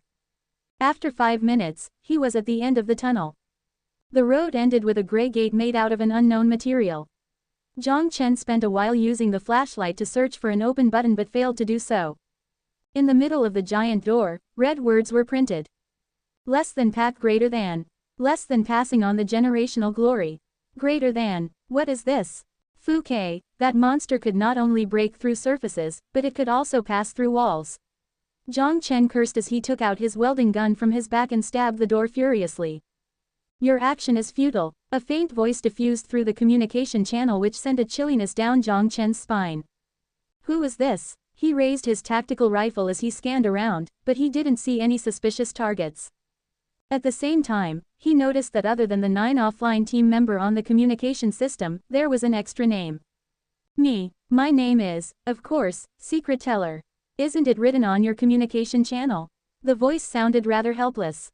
I remember I have the EMP absorber open. Did you not take elementary school physics?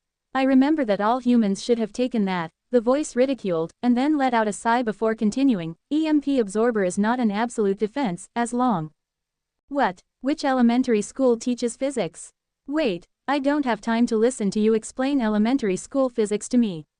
Can you open the door for me? Jiang Chen abruptly interrupted. Door. Oh, you are chasing after that bug, you can't beat him. The voice was straightforward. Bug, what does it look like? Jiang Chen hastily asked. It looks like a giant ball of meat. It wanted to go into the hibernation chamber. To be honest, it is quite smart and even threatened me, so I had to open the door to let it in. Let it in? Ha, is it not going to threaten you when you let it in? Jiang Chen asked dumbfounded. Oh, why would it hurt me? It is only interested in you. The voice was full of mockery. Wait, did I miss something? I remember that all humans should have taken that. Jiang Chen paused, and then he asked in uncertainty. You are not human. That's right, did you just figure that out? Hee, I am only a program. You would call me artificial intelligence.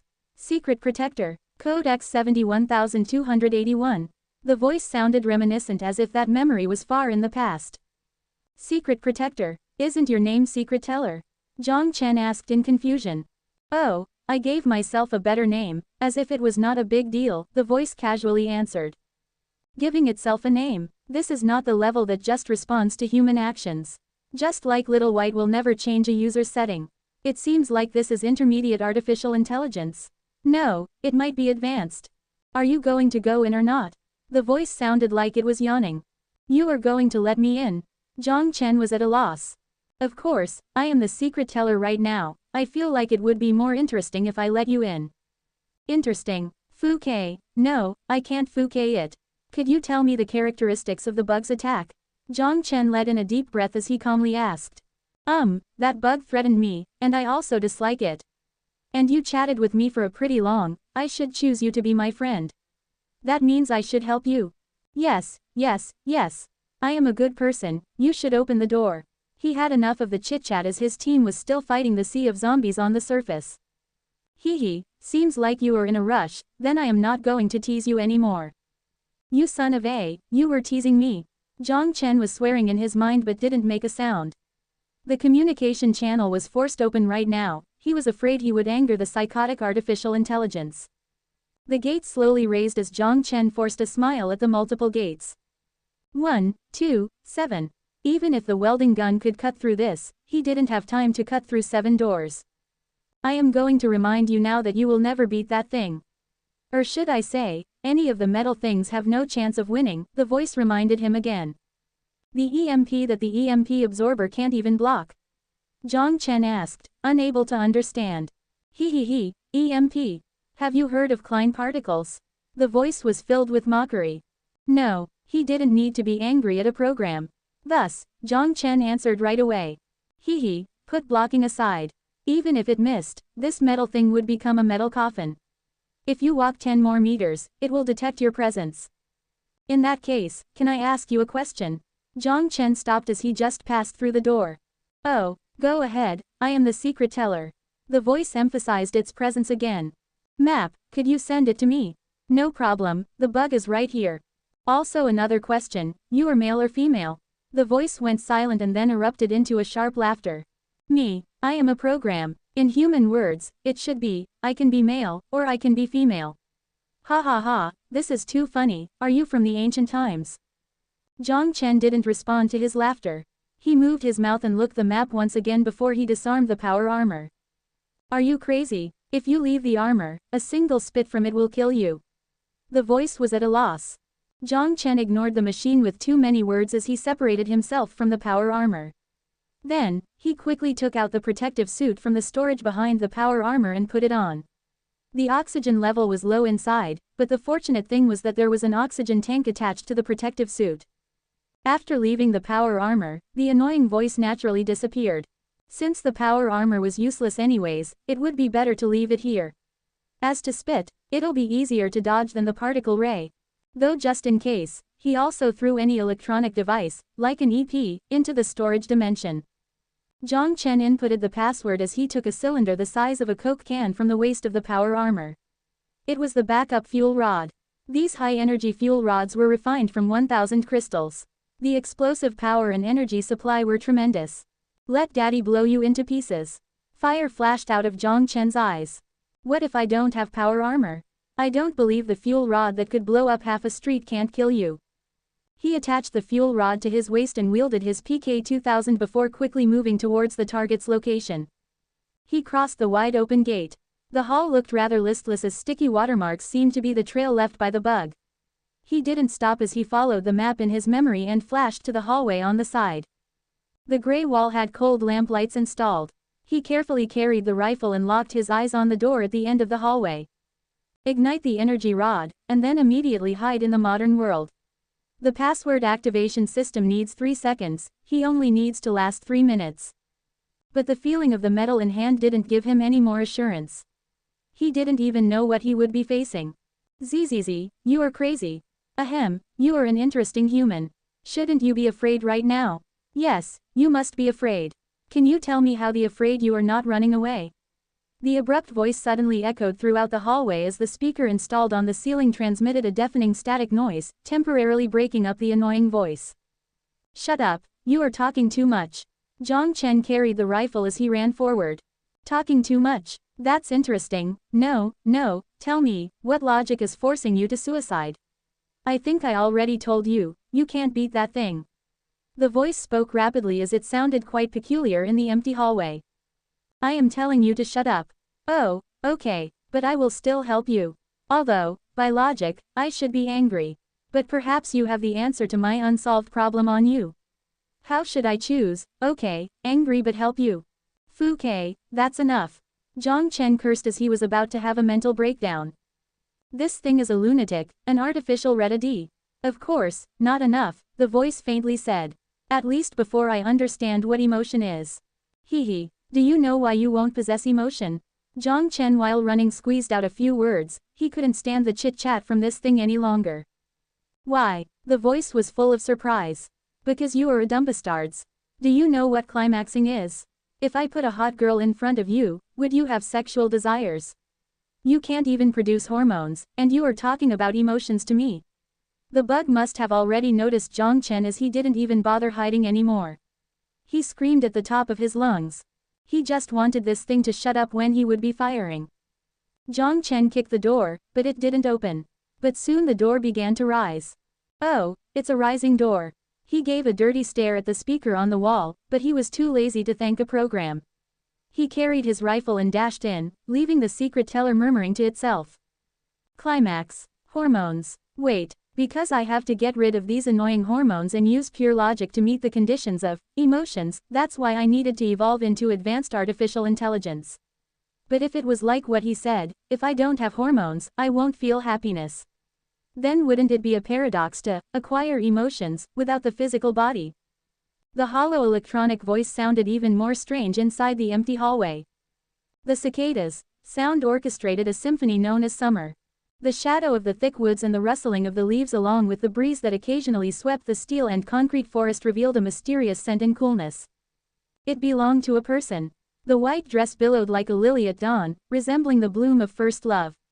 The quiet, serene face perpetually drawn to the paperback novel, sometimes delighted, at other times sorrowful. So jealous. If only I were that book. Yo, Jiang Chen, you're drooling. Zhao Peng approached Jiang Chen as he bumped into him with a smirk. Go away. Jiang Chen glanced at him and slightly shifted his body sideways, lying on the table to sleep. As though he was inadvertently facing that direction. Ahem, if you like Yao Tingting then you should go ask her out. Woo, Jiang Chen immediately jumped up and covered the mouth of his good friend. Do you want to die? Jiang Chen twisted Zhao Peng's neck as he growled at Zhao Peng in a hushed voice, his face red. With a smirking face, Zhao Peng pretended to die while rolling his eyes. The girls in front turned around and witnessed their boisterous play and started giggling. While the other boys near Jiang Chen and Zhao Peng surrounded them in a rowdy manner. As though drawn by the commotion, the goddess stared in their direction. And gave a look of mild confusion. Jiang Chen felt his heart almost stopped. His ear began to heat up. Oh no, his skin was scorching. Yao Tingting probably thought that her classmates were too rowdy, so she closed her book and left the classroom quietly. Ah, Fu Ke, you used your teeth. Jiang Chen painfully jerked away from Zhao Peng. You Fu King almost choked me to death. Zhao Peng was breathing heavily while clutching his chest and gave Jiang Chen his nastiest look. When the boys saw that the commotion had died down, they all left chuckling. The two girls in front started talking about the TV show last night, and the classroom regained its former peace. Except for the window blinds which fluttered in the breeze. The ordinary day felt fulfilling. It felt like everything gave off a sense of nostalgia. The 11th of June 2171, summer. High school's first summer break was almost here, and it wouldn't be long before the exams started. Today I watched her secretly again. I thought I already made up my mind to suppress my feeling for her in the bottom of my heart. No, that's not right, or maybe just like what Zhao Peng had said, I should probably ask her out. No, that's impossible, she is so beautiful, so smart, there must be plenty of people who like her. If I asked her out and she rejected me, we couldn't even be friends anymore. Maybe we are not even friends. Ah, Jiang Chen slammed the journal on the bed behind him as he laid his head down on the table and covered his head. If I leave this diary behind, my embarrassment will go down in history in the future. It will kill me. No, Fu Ke, I'm a man, so why am I so conflicted? If I like her, I can repay her. What does asking her out even do? If I can't get her, I'll force her. If that doesn't work, I'll just drug her. If we break up, then send her nuts. If I can't even bear the consequence of going to jail, how do I even have the audacity to say I like her? There's no use of being conflicted. Something weird might have gotten into him. Still feeling conflicted. He stared at the cloud on his table mindlessly as his thoughts wandered off. It was after a good while before he recollected his thoughts from the unnatural state.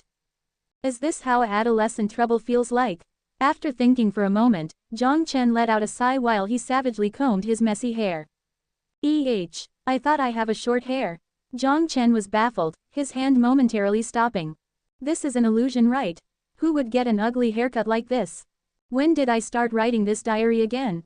What's the point of this thing, saving it so I would be embarrassed in the future? Jiang Chen scanned the electronic clock beside him, sighing. It's 8 already. Fine, I'll stop thinking about her and we'll loosen up with a show. He thought about it as he stood up. He stretched his sore limbs and walked to the living room. Because he went to school away from his hometown, his parents were not with him. When did this happen again? The beginning of senior high, right? The vivid memory suddenly resurfaced in his head as it filled the slightly odd memory gaps.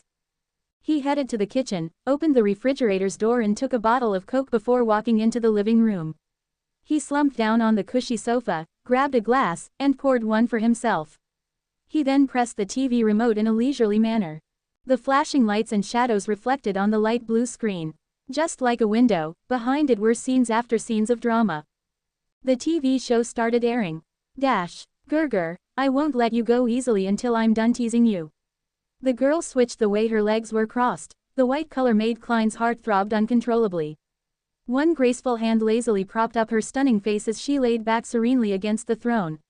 The position exactly resembled a wicked but beautiful and mysterious noble. Do you want to know what's happening to you right now? Klein felt a mischievous smile formed on the fuzzy but gorgeous face. His throat moved while he tried to make his vision clearer, but it was futile.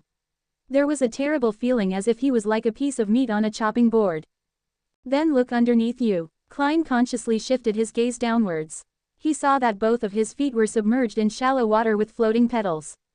The fragrance is coming from below my feet. He wondered dazedly. Through the reflection from the pool, he vaguely saw his current form. He seemed to be tied to a cross, his lips tied with thin chains. Surprisingly, however, was that his limbs did not feel sore at all. Don't you think this is beautiful? Dust Kingdom appeared to be a popular TV show. The girls sitting in front of him were talking about this drama. Jiang Chen thoughts wandered as he stared blankly at the screen. A punk-style drama based on a novel that told the story of the ancient times. Surprisingly, these types of show were remarkably popular. Under the augmented reality effect, it felt as though he was at the scene itself. In retrospect, the scenes were rather intense. Was it really okay to be broadcasted on public TV? For some reason, Jiang Chen did not appear to be interested at all. He merely zoned out mindlessly, and he even had the urge to yawn. This Klein guy should be bitten by the vampire next. He probably wouldn't die, because, wait, why does the plot look so familiar? Shameless plagiarist, Jiang Chen cursed in his mind as he gulped down a sip of Coke. His eyebrows began to frown. Do I like to drink Coke? He subconsciously grabbed a bottle from the fridge just like before. As soon as the words left his mouth, he realized the question was dumb. The plot continued on the screen. Of course, Klein didn't die, the vampire only sucked some blood from his body. Klein was taken away by the vampire's maid, and the drama then began to show the post-credits. That's right, if the main character died, how would the story continue? Jiang Chen turned the TV off and glanced at the clock. It's this late already, time to hit the sack, he thought as he walked to the bedroom. With the journal on his bed, he hesitated for a moment before sighing. I should just rip this out. If other people see this embarrassing journal, I would be better off dead. Jiang Chen smiled wryly and picked up the diary. He ripped the pages off, crumpled them into a ball and tossed them into bin. From the binding of the diary, there were a lot of torn pages. It was not the first time he erased the embarrassing history. He threw the diary on the table as he flung himself onto the bed. Jiang Chen shoved his muddled head on the pillow. He fluffed the pillow for a bit before he let out a long breath. That's it for today. Tomorrow, I'll try asking her out. Even if I get rejected, at least I won't regret it. Just like this, the teen in puberty, anxious and full of hope, drifted into sleep. The cold letters silently jumped on the digital clock on the table. 11:59, 12 o'clock. The green light on the side of the clock flashed almost unobtrusively. As though premeditated, the wind flipped the journal open on the table. A soft sound rang. Roused by the alarm clock, Jiang Chen rubbed his sleepy eyes as he climbed out of bed. He slept on his stomach and didn't change clothes last night, making his body felt a bit uncomfortable. After a brief wash, he habitually touched his chin without beard and left the bathroom. He changed into clean clothes, wore his sneakers and laced it up. When he was about to leave, he remembered there was something he forgot to bring, so he went back to his bedroom to retrieve it. Inside the drawer were 2 movie tickets and the premiere was scheduled to air tomorrow. Tomorrow would also be a holiday in celebration of the founding of PAC, thus making it a legal holiday. It's also a good opportunity to go on a date. Jiang Chen drew a breath as he grabbed the movie tickets hastily. He already procrastinated enough by asking the goddess to go and see a movie to the very last day, and if this continued, he's afraid he wouldn't be able to summon enough courage in his entire life. It was Zhao Peng, his good friend, who gave him the tickets and said, "If you don't ask her out now, where are you going to cry if someone else dates her?" Then he encouraged Jiang Chen to work out the courage to chase after Yao Tingting. Zhao Peng, despite being reckless most of the time, was a great friend during these times.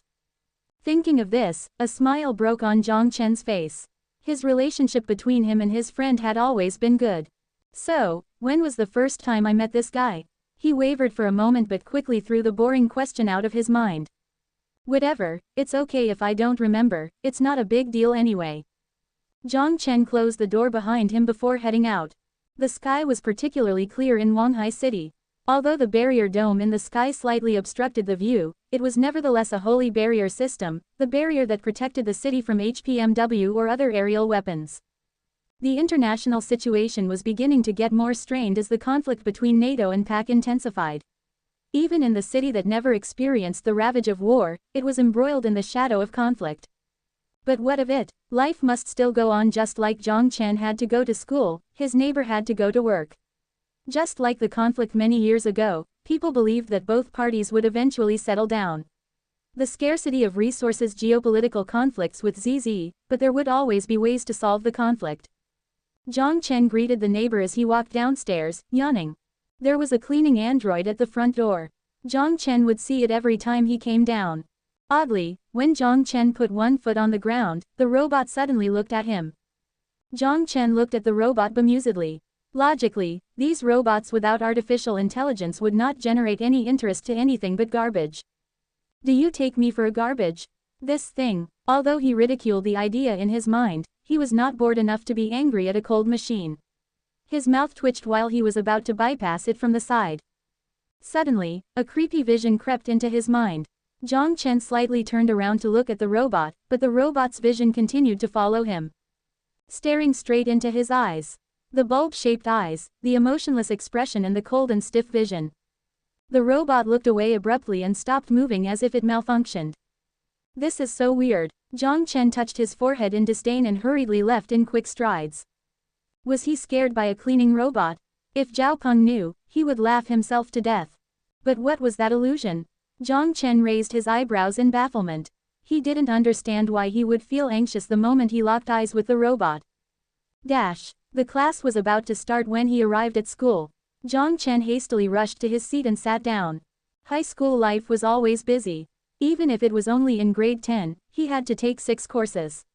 Chinese, mathematics, English, chemistry, biology, Something seems wrong. It should only be 5 courses.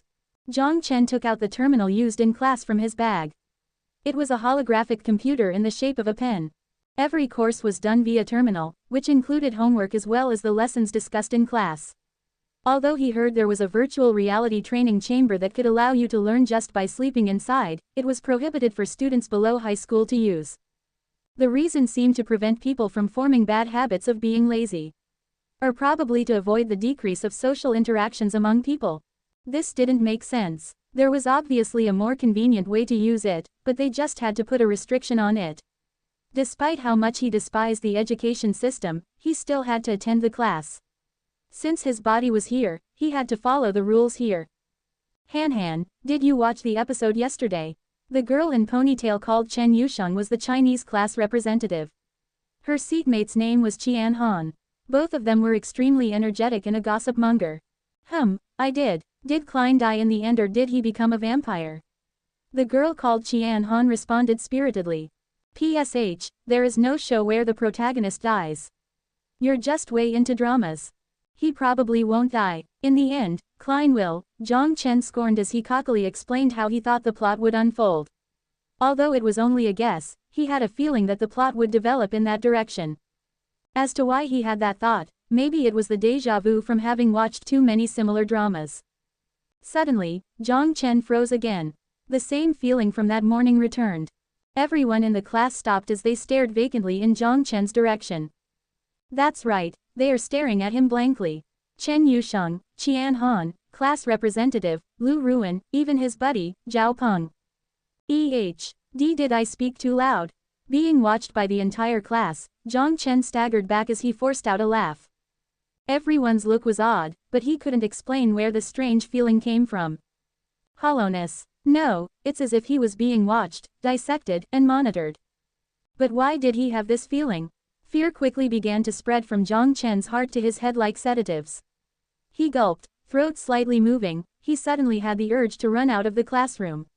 But the action didn't make sense. Why would he run out of the classroom just because his classmates were looking at him? Wait, what about Yao Tingting? Jiang Chen suddenly realized that the desk beside the window was empty. At the same time, the class bell rang. Students, we'll start the class now. Lu Lei, hand out the homework for me. The math teacher walked in before he clicked on the terminal to start the class. Okay, the math class representative, Lu Lei, dragged out the syllable tiredly like what he usually did. He then downloaded the marked homework from the terminal and assigned it to each student by ID automatically. The extraneous step seemed to exist to emphasize the importance of structure. Jiang Chen recollected his thought from his stupor as he quickly scanned around him. When did everyone start returning to normal?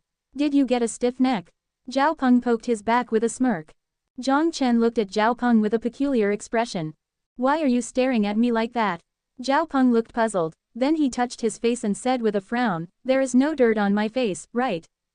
Jiang Chen turned around without saying a word and left the still bewildered friend behind him. He quietly laid his head down on the table. Was it just my imagination? Jiang Chen looked at the seat beside the window. The pure and adorable girl like a blooming lily was quietly listening to the math teacher's lecture, her finger constantly moving on the tablet terminal to take notes. The wind picked up again. The blinds fluttering by the wind obscured Jiang Chen's vision slightly. When did she show up?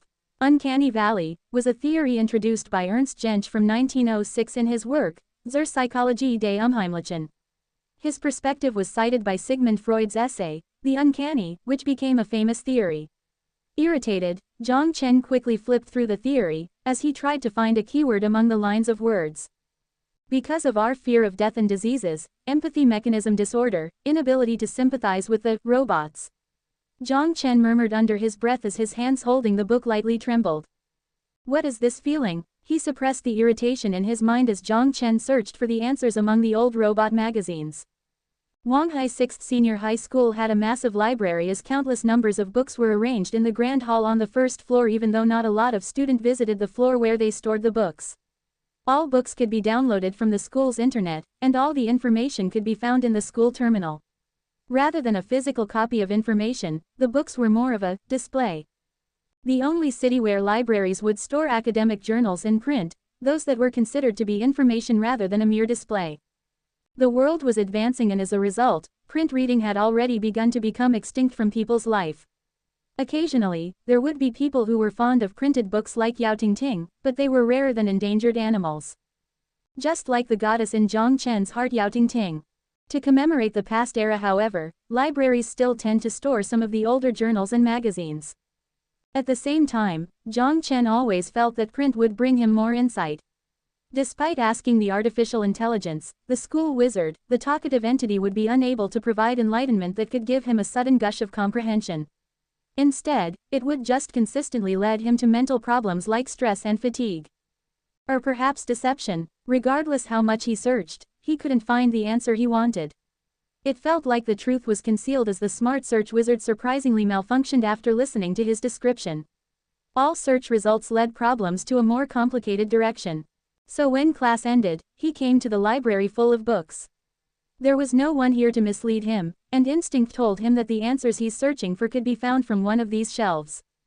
He wanted to know where the strange feeling was coming from. He took the book Robot Novel 21st Volume, The Dissension Between Human and Robot, from the shelves with rosewood scent. Based on the publication date of 2021, it was an old history book. Of course, the printing was new. The higher the human-shaped android or robot resembled a human, the better the impression human would have. The positive impression would considerably increase until it reaches a critical point, in which the more it resembled a human, the more frightening it would become until it reached the bottom of the valley. Perhaps a negligible move would appear stiff and scary, so this is how it is. In the case of the cleaning robot that I met this morning, through eye contact, it triggered the uncanny valley effect. Jiang Chen frowned as he continued to think. The feeling of being oppressed became stronger, and it felt like cotton was stuck in his throat. It's as though he had forgotten about something. But what did he forget exactly? Suddenly, Jiang Chen subconsciously looked at the stairs leading to the second floor. At the same time, Jiang Chen, the gentle and soft voice lightly caressed his ears. When he turned around in surprise, he saw Yao Tingting standing on the other side of the shelves. Right, I still need to invite her to the movies. Damn it, why am I feeling bothered with these boring thoughts and almost forgot the important thing? Jiang Chen cursed in his mind. With a crimson face, he stared at the princess-like girl but couldn't utter a single word. Yao Tingting stood there serenely as if she was waiting for something. Jiang Chen was unable to say a word, his mouth was left half open. But the words, "Do you have time tomorrow?" was stuck in his throat. Her beautiful face suddenly blossomed in a smile, the phoenix-like eyes that could cause anyone's heart to miss a beat. "Do you want to come over to my place?" Jiang Chen was stunned. She's inviting me to her place. But why? Yao Tingting didn't give him time to think as she had already turned around.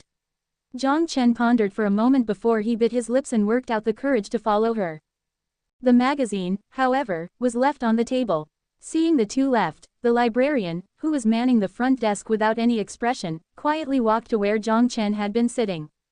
She stared at the old magazine for a while, then she picked it up quietly. However, she didn't put it back on the shelf. Instead, she ripped it in half and threw it in the garbage. Wait, why are you inviting me to your place? Jiang Chen rushed out of the library and walked behind Yao Tingting. He vacillated before asking the question. Yao Tingting stopped abruptly, white dress fluttering gently in the breeze. Under the radiance of the dusk, the lily bloomed, the picture was so serene. Jiang Chen was drawn to that scene. The goddess, who was always in his mind, was nibbling her lower lips. She had a shy smile as she tried to look away, and her mouth was ajar. "Because I want to get to know you." "Know me?" Was that a confession? Jiang Chen immediately turned red. His lips opened and closed stiffly but failed to utter a word. His heart pounded as if it was about to jump out of his chest. She likes me too. His brain was currently filled with confounding happiness, and he lost any ability to think. He only has his sight on the goddess who always occupied his dreams. Yao Tingting smiled as she walked to the direction of the gate. Jiang Chen gulped as he rigidly followed her. At that moment, however, his eyes inadvertently caught a strange sight. The peculiar sense of urgency crept into his mind. Hollow eyes were watching him. There is a cleaning robot here too. That made sense since those things should be everywhere. Jiang Chen mulled it over then threw the unnatural feelings away into the back of his mind. The robot seemed to have lost interest in him as it was already staring in another direction. The door opened, Yao Tingting led Jiang Chen to her rented apartment. It was a simple one-living room, one-bedroom structure as it was easy to rent this type of apartment around the school. It was also not expensive. It looked like Yao Tingting was just like him, both of them were from Wanghai City. The middle of the room smelled of faint jasmine. The clean and organized light, flaxen-colored wallpaper covered every walls in the living room. There were a simple coffee table, tablecloth and a light beige sofa. "Feel free to sit. Do you want a glass of water?" Yao Tingting turned around as she beamed at Jiang Chen. Okay. Jiang Chen nodded nervously and sat on the sofa. Looking at the figure of Yao Tingting standing beside the cupboard, he couldn't help but chuckle as he smelled the scent belonging to the goddess. Although he still felt something was unusual, he was feeling so happy that it had ceased to matter. As though being forcibly stuffed full, the sense of being lost to reality disappeared unconsciously. It was not long before Yao Tingting returned to the living room with 2 glasses of water. She smiled at Jiang Chen and placed a glass of water in front of him. "Here you go." "Oh, thank you." As though trying to hide his embarrassment, Jiang Chen quickly took a sip of the cold water. Yao Tingting sat beside him and looked at the side of his profile while smiling. Is there something on my face?" "No." Yao Tingting shook her head, still wearing a bright smile. Her luscious hair that was smooth as fine willow branches swayed gently. Jiang Chen was out of words again. He averted his gaze at the glass as he stared blankly at his reflection of the water. "I want to get to know you. Can you talk to me?" As though center of his heart was being hammered, Jiang Chen's heart trembled at that very moment. Why do you want to learn about me?" Jiang Chen's throat moved as he scrambled to find words. The answer came out frank. "Because I like you." Yao Tingting gazed into Jiang Chen's eyes with the same bright smile. An uncomfortable feeling bloomed, a feeling that something was not right. The confusion, however, was suddenly replaced by extreme euphoria. Dopamine could really make people lose their mind. I like you too. Jiang Chen finally had the courage to express his month's worth of affection to her. I know. Yao Tingting grinned at his bold effort. I've been watching you for a long time. I know. I've been watching you for a long time. Like a spell, these two confessions happily circled around his mind. Would you tell me your story? Like a curious girlfriend, Yao Tingting gazed at Jiang Chen's eyes as her long eyelashes flickered. I really don't have a lot of stories to tell. Jiang Chen, somewhat embarrassed, looked away. However, Yao Tingting relentlessly moved closer. You can tell me anything. Okay. Jiang Chen opened his mouth reluctantly.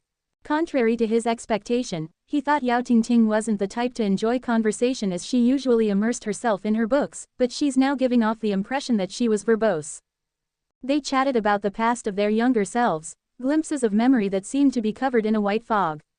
Although they didn't usually have too many interactions, and it has always been Jiang Chen who secretly watched her, the two of them enjoyed their time immensely.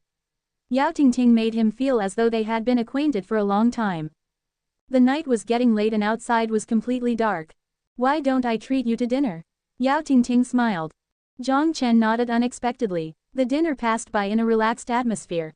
Fried eggs with tomatoes, pork stir-fry with green peppers, seaweed and egg soup. These were all homemade dishes. Yao Tingting was the type who was great at housekeeping, which came as a surprise to him. The very idea made his heart throb a little faster. At his age, falling in love meant eternity. The food was exquisite. He secretly observed Yao Tingting sitting across the table. Her tiny mouth chewed delicately. She seemed to love tomatoes. Does she like to eat sour food, and green pepper? But why is she only eating these two things? Jiang Chen observed carefully, and he secretly memorized the flavors she liked. She said that she likes me so, she's now my girlfriend. But it was not official yet. Is she waiting for me to bring it up? When he thought about this, he gulped and looked away awkwardly.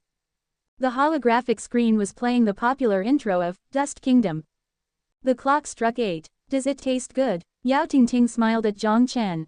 Oh, yes. Jiang Chen laughed nervously as he focused on his rice to hide his embarrassed expression.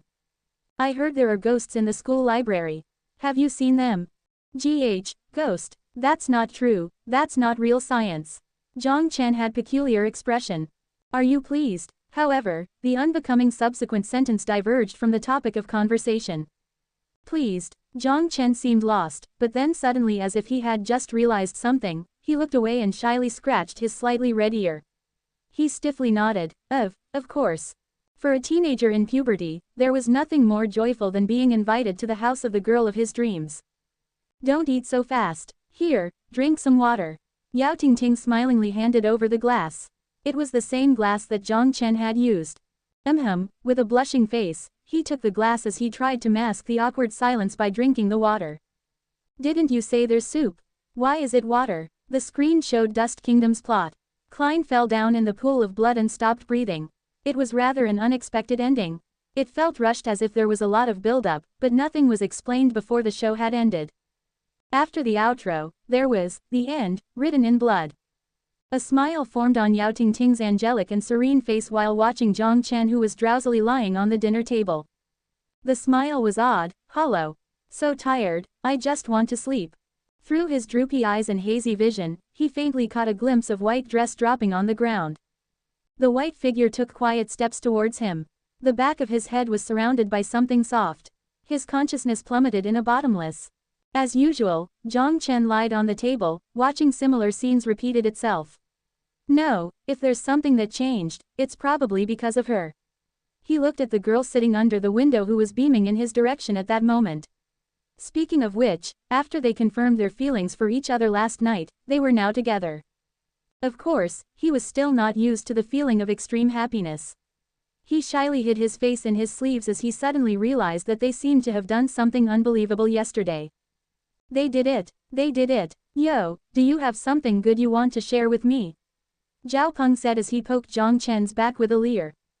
Go away. Jiang Chen responded distractedly as he glanced at the rouge before lying on the table again. If he allowed this guy to find out, he's afraid that the entire class would also find out. He vowed to defend this secret to his death to protect the goddess' name. Oh, yeah, why do we have class today? Jiang Chen was confused. Alliance Day should be a legal holiday. Don't you know? The news said yesterday that the holiday is temporarily cancelled. The school posted on the terminal the news about class resuming today. Zhao Peng gave the same bewildered look as Jiang Chen. You can cancel holidays. Jiang Chen was stunned once again. Truth be told, he did come to school with Yao Tingting today. When he left, he forgot about the holiday but didn't remember receiving any messages. Jiang Chen took out the terminal and launched the holographic screen. Sure enough, there was a temporary notice symbol in the right corner. It did seem like I forgot. Jiang Chen then remembered the craziness that happened last night and couldn't help but blush as he secretly took a peek at Yao Tingting's direction. Then, he put the terminal away before lying on the table again. The charming girl under the window was engrossed in the terminal. Her index finger was tapping on the screen, flipping the pages on the electronic book. Who cares? It's okay if it's not a holiday. Since we are already going out, it doesn't matter if we can't go to the movies. He mumbled to himself, and just like his usual habit, he leaned against his arm and began napping. Startled, Jiang Chen woke up. Where did everyone go? Oh, the third period in the afternoon is physical education. The activity today is swimming and I have to change in advance. Zhao Peng, that rascal, didn't even wake me up, he ridiculed Zhao Peng in his mind as he rubbed his still dry eyes. He pressed against the table to stand up and headed to the door. Thinking about it, he couldn't help but imagine Yao Tingting in a swimsuit. As he thought about this, his face began to suffuse with heat again. He forced out a laugh as he touched his nose, and shook his head to rid himself of the unhealthy vision. The gym was located south of the library. It was the biggest building outside of the main academic building. The digital gymnasium included basketball court, soccer field, swimming pool, and track, together with the combination of practical and virtual teaching. Simply put, the place was humongous. Jiang Chen checked his watch on his way to the gym. Since it was already 5 minutes into the lecture, and he was already late and was too lazy to run, he simply slowed down his pace. The campus was empty at this time, but it certainly did make sense. After all, class was still ongoing, and that made him the odd one for wandering outside the classroom at this time. When he passed by the library, he suddenly halted. Why did Yao Tingting mention that there was a ghost in the library? For some reason, Jiang Chen didn't feel scared. He had the urge to go ahead and explore instead. He gulped as he subconsciously moved one step to that direction. Forget it, maybe I'll come back after school, Jiang Chen thought in his mind, troubled. Just as he was about to retract his step, all of a sudden, a deafening shout thundered in his ears and made him jump up. You, what are you doing? Fu Ke, I am only late. Just as when Jiang Chen was about to open his mouth to explain, the cleaning robot, who was sweeping the ground quietly, suddenly accelerated and collided into the guard. Fu Ke. The guard fell down because of the collision with the robot, and he scrambled to get up. When Jiang Chen met a pair of ferocious eyes, he felt an irrational fear. The only thing left in his mind was to flee. He didn't have time to think as he scampered towards the direction of the library. He dashed to the door towards the direction of the stair and sprinted to the second floor and ran to the other end of the hallway, panting heavily. Through the second floor of the library was a shortcut to the gym. Jiang Chen could also use the terrain there to his advantage, get rid of the vicious guard. In an open space, he certainly didn't have the confidence to outrun adults who had been trained.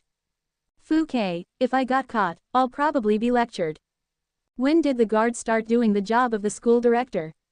This is ridiculous. It was rumored that the guard in the front gate had a bad tempered. Even though Jiang Chen had a faint feeling that even if he did anger him, he wouldn't beat him up, he was irrationally frightened nonetheless. Thus, he didn't think before running away. Woo, whatever, it's better not to be caught or else I would have to go to the office and explain. Jiang Chen was about to go down from the other end of the library when he found an opened activity room. The door wasn't locked. Normally, these barely used activity rooms would be locked. Only when the directors came to audit would the school create some odd temporary clubs to deal with the inspection. However, the door of this activity room was actually open.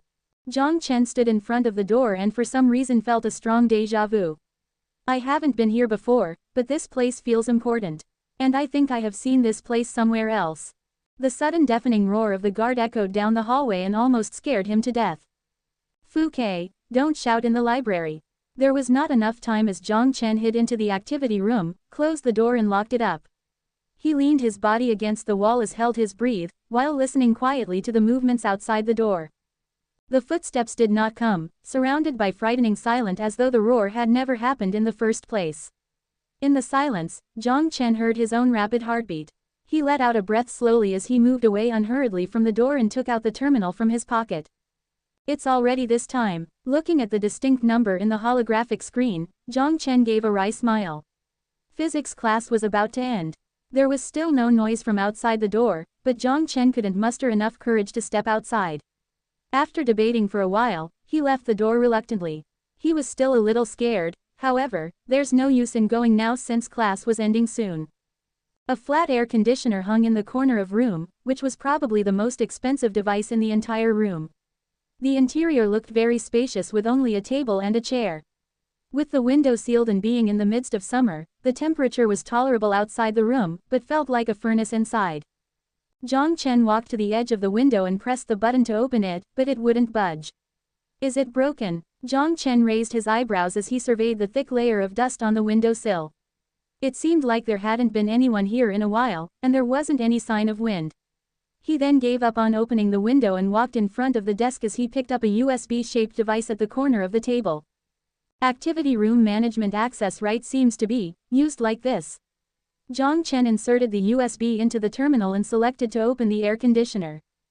All equipment in the school could be operated through the terminal, but it required an access right prior to using it.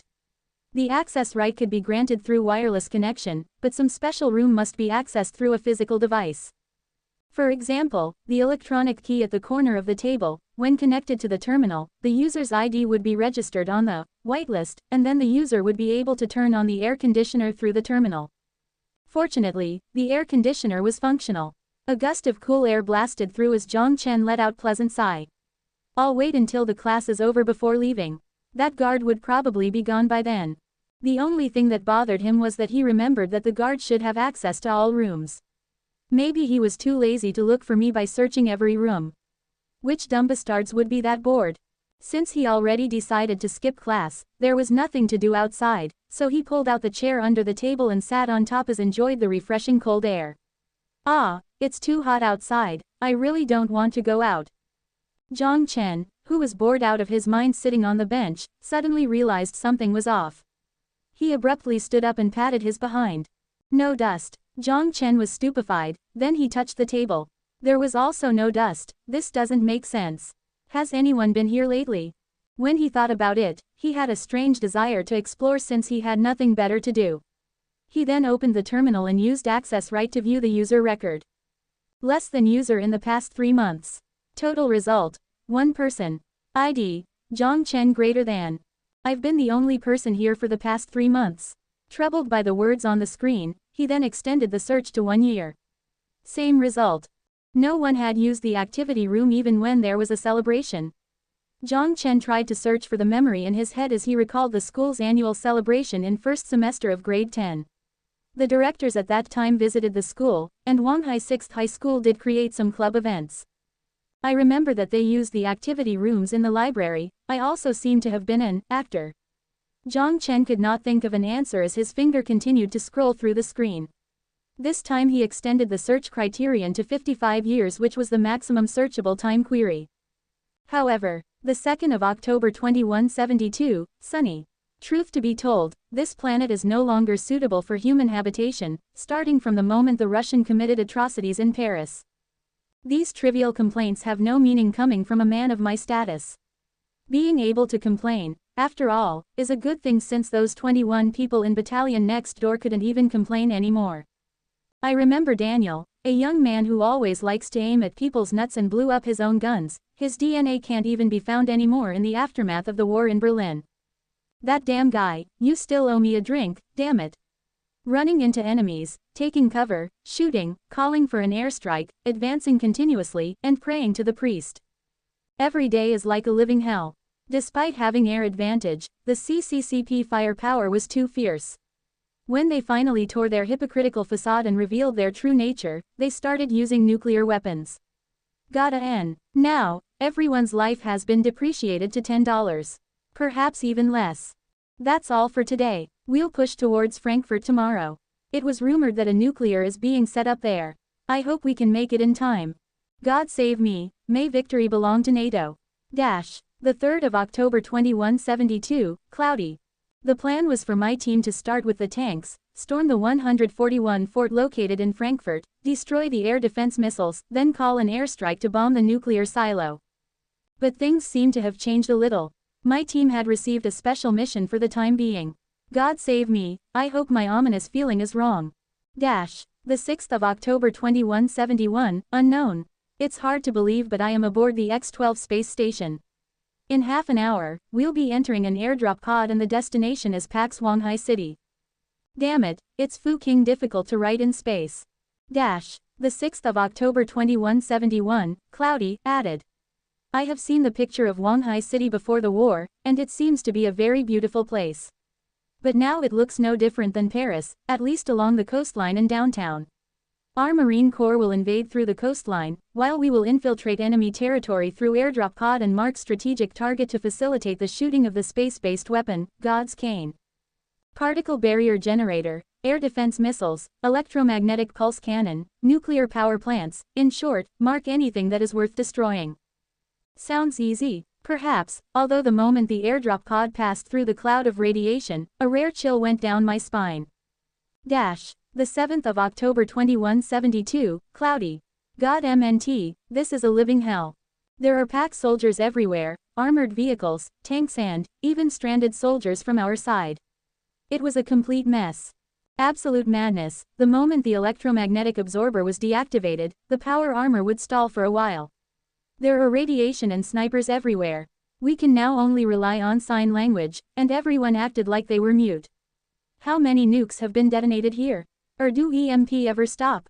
I'm only worried that I have yet to receive communication from the headquarters. This point is of utmost importance. If the team lost. The 8th of October 2172, rainy. Terrible weather, the rain turned into a bad omen. We almost engaged in a skirmish with our own soldiers today. That's right, across the street where no one could identify each other, and the communication device was in a state of failure.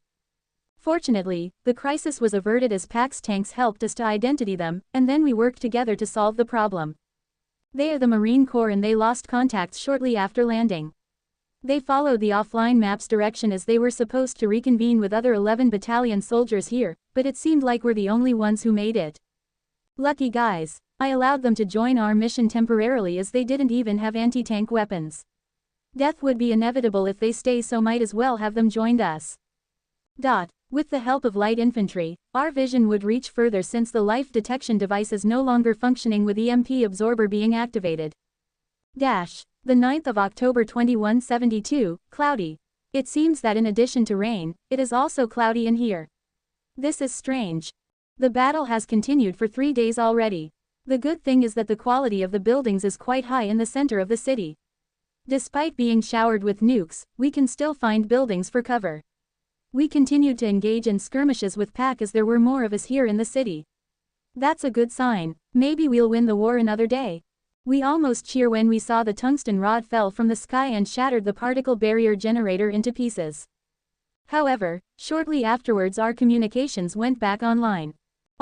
God's Cane has been captured by Pac Space Corps. The 5th Fleet suffered heavy losses. Retreat, lost. Heck, how does one withdraw from the middle of the city? The 10th of October 2172, partially cloudy, added. I was the only one left. James was done for. Zach has gone insane. Did Pac soldiers take pity on me? I was somehow expecting that when I got ripped out of the power armor, I would have been beaten, had my limbs broken, and finally be shot dead. But that doesn't seem likely. Pac soldiers are very united, and under the directive of the commander, no one would dare breach it. Although the yellow monkey seems to want to cut my head off. In the end, he didn't do it though. I was familiar with that look of animosity, as if wanting to tear me apart. I can understand that perhaps what we did in school was over the top. But I can't be blamed for that. Although I am a devout believer, my soldiers also need to relieve their stress.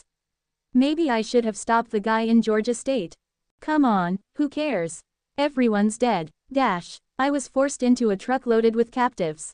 There were plenty of people like us in there. Fortunately, they didn't confiscate my diary or I would have gone insane. It is imperative to keep a diary. That's right, it's very important. I'll try not to provoke the guy who escorted us as he already killed 2 unlucky fools. The 15th of October 2171, sunny. We were brought to somewhere far away from the battlefront.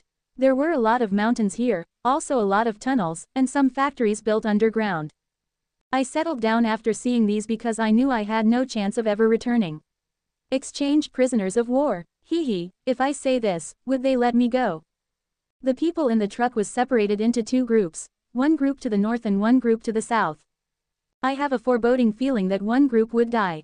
Of course, we are all going to die in the end, I just pray that it won't be an ugly death. After coming to the underground base, our faces were soon branded with barcodes and we got our own bed. This place is a bit like a concentration camp. Thank God, my diary is not confiscated. The 17th of November 2172, unknown. I don't know what the weather on the surface is because we haven't seen the sun in a long time. Are they still fighting out there? Or has the war stopped? Of course, we are already deemed dead, so even if the war ended, I'm afraid we can't return home. The work isn't hard but it is rather boring and we get beaten a lot. Someone tried to run but was apparently killed. We are incarcerated along with the federal death row prisoners. The guy, who slept above me, was a political prisoner. He was very thin with little hair left on his head. He talked to me in English and asked me if I believed in God. I said I don't, or rather I believed in him before. He didn't mind as he continued to chat about other things. To be honest, I was quite disgusted with any topics related to political point of view. But he seemed to become increasingly more frustrated. Thank God, he got shot not long after. The 21st of November 2172, unknown. There are dead people being dragged away every day, however, there are more people being brought in. Maybe the war is about to end. After all, there are less familiar faces and more Asian faces are being brought in. But what made me unsettled is that I spotted some Slavs from the latest batch of captives. Did PAC and CCCP go to war as well? Luckily, that's a great news for NATO. However, how long will a war of this level last? The 25th of December 2172, unknown. Maybe it is snowing. Today is Christmas without Christmas tree and candles, and buttery cornmeal porridge. I don't believe in God, but I still prayed devoutly and pray to my diary. My inmate said I am crazy, I disagreed. Someone had tried to steal my diary, I beat him to a pulp. I broke his nose, and we were both taken in. I left the journal under my pillow but no one dared to touch it. Perhaps I scared them. I trust that they are all unafraid of death, me neither, but I believe that no one wants to die. No can beat me here. I am a special force, while they are all political prisoners. Suckers. The 6th of May 2173, unknown. I am not sure if it was earthquake or airstrike. It's probably an airstrike. Everyone quivered at the corner but I didn't. I read the journal from the beginning again. I didn't have time to write every day. Most of the time, I only left a date. It was hard to find a pen, so if there was nothing special, I choose to leave it blank. The barrage lasted for a long time, but it stopped eventually. Someone mentioned relocating and I smiled. Where to? The 14th of June 2173, cloudy. The day of relocation came. Unfortunately, I wasn't welcomed by the sun. It was snowing outside, and the sky was covered with radiation dust. Is this what they called nuclear winter? Being able to see snow in summer was quite an experience. The soldiers guarding us all wore protective suit, but we only wore a jacket. They didn't plan on using us for as long as they only gave us an iodine chip. We were still left in the truck. When I left, I was surprised to find out that few mountains have gone missing. Or should I say, became pits. I remember that's where the group of people from the north headed to work. The 20th of June 2173, sunny. Surprisingly, today is sunny. Amazingly, I returned to Wanghai City. Order seems to have been restored here as there are already some citizens living in rural areas. Of course, they didn't look well, probably the unlucky people that didn't manage to hide in shelters. At any rate, this is a good sign that the war is over. Or at the very least, a ceasefire. Still it has nothing with us.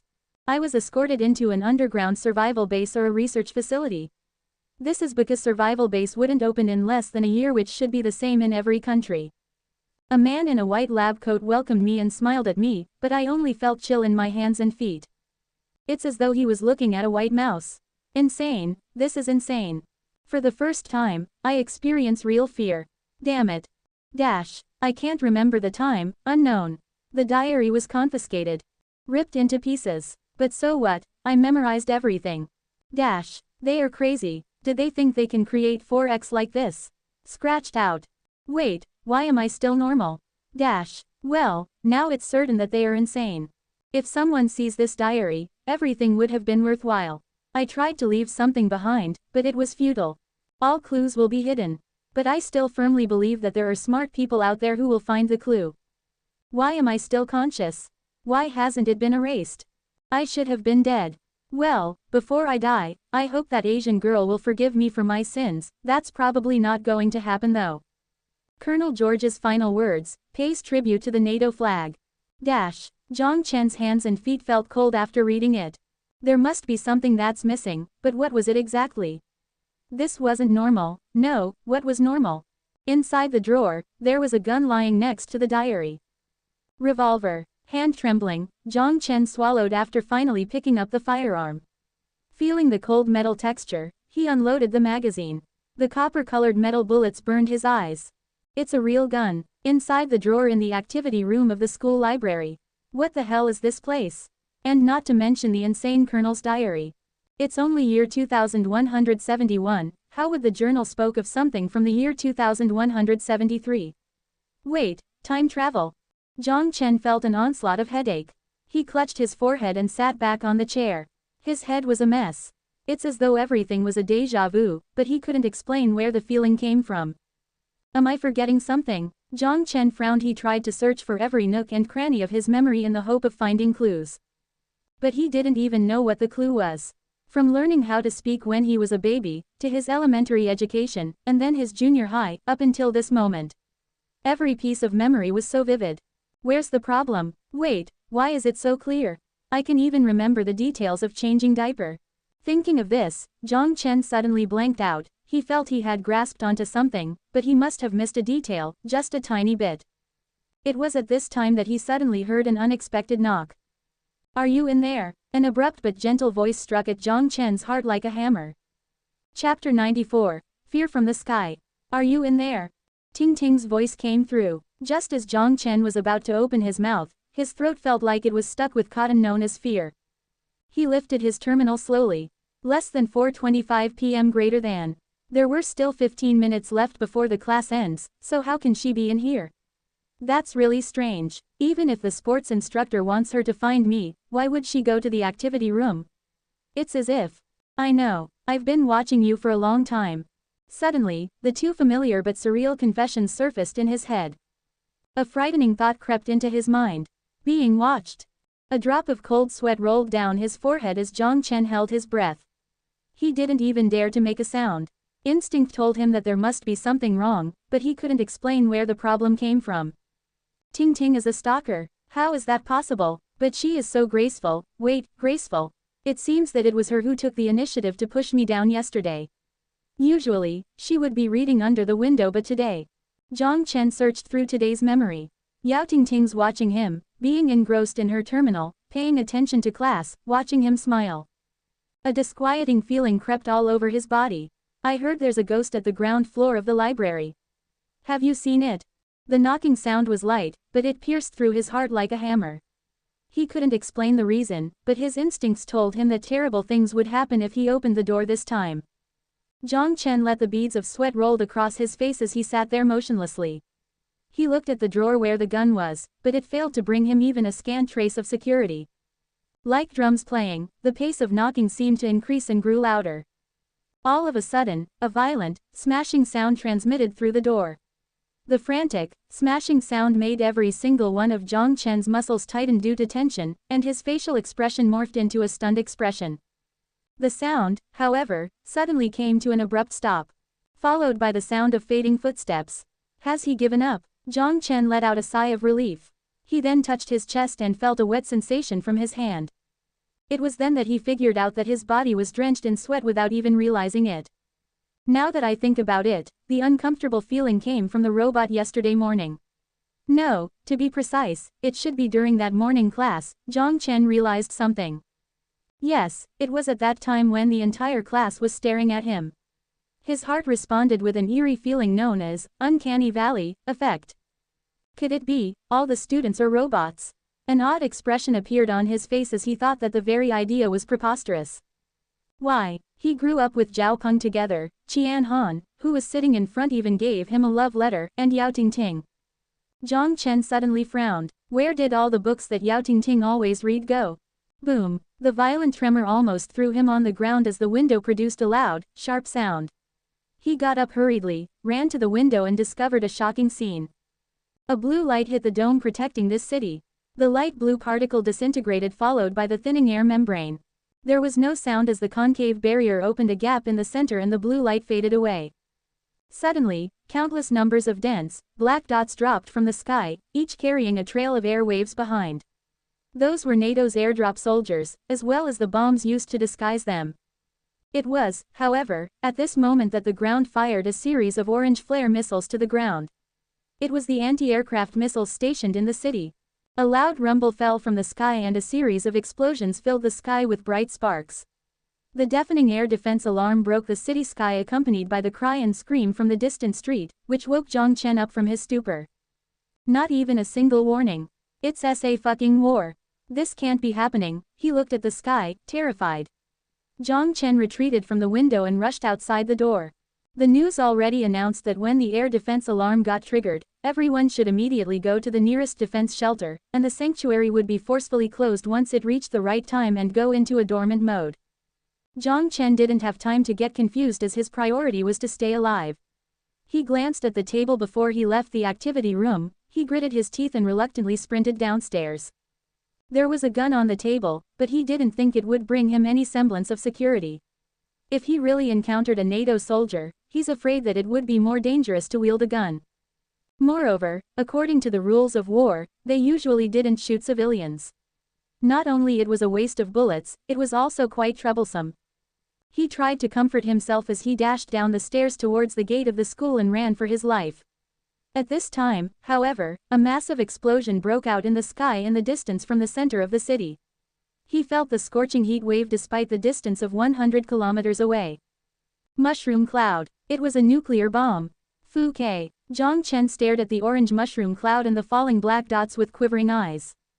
Boom. The intense shockwave almost blew him away. He tried to raise his arm to cover his face. From the rapid airflow of the cylindrical airdrop pods came out several soldiers in power armor. There was simply no room for escape. Jiang Chen's shoulders relaxed, signaling that he had given up, and his face gave way to a wry smile. Why was his reaction so calm? Even he himself didn't have any ideas. The last thing he saw was a gun barrel. Dash. Boom. Struggling to open his eyes, the first thing Jiang Chen saw was the wooden floor of the gymnasium. He realized he was thrown on the ground. He struggled to stand up, his chest and joint throbbed in pain, but he couldn't let out a sound because of fear. The gym was filled with people, students, and teachers. Everyone's terrified face had hopelessness written all over them as NATO soldiers circled around.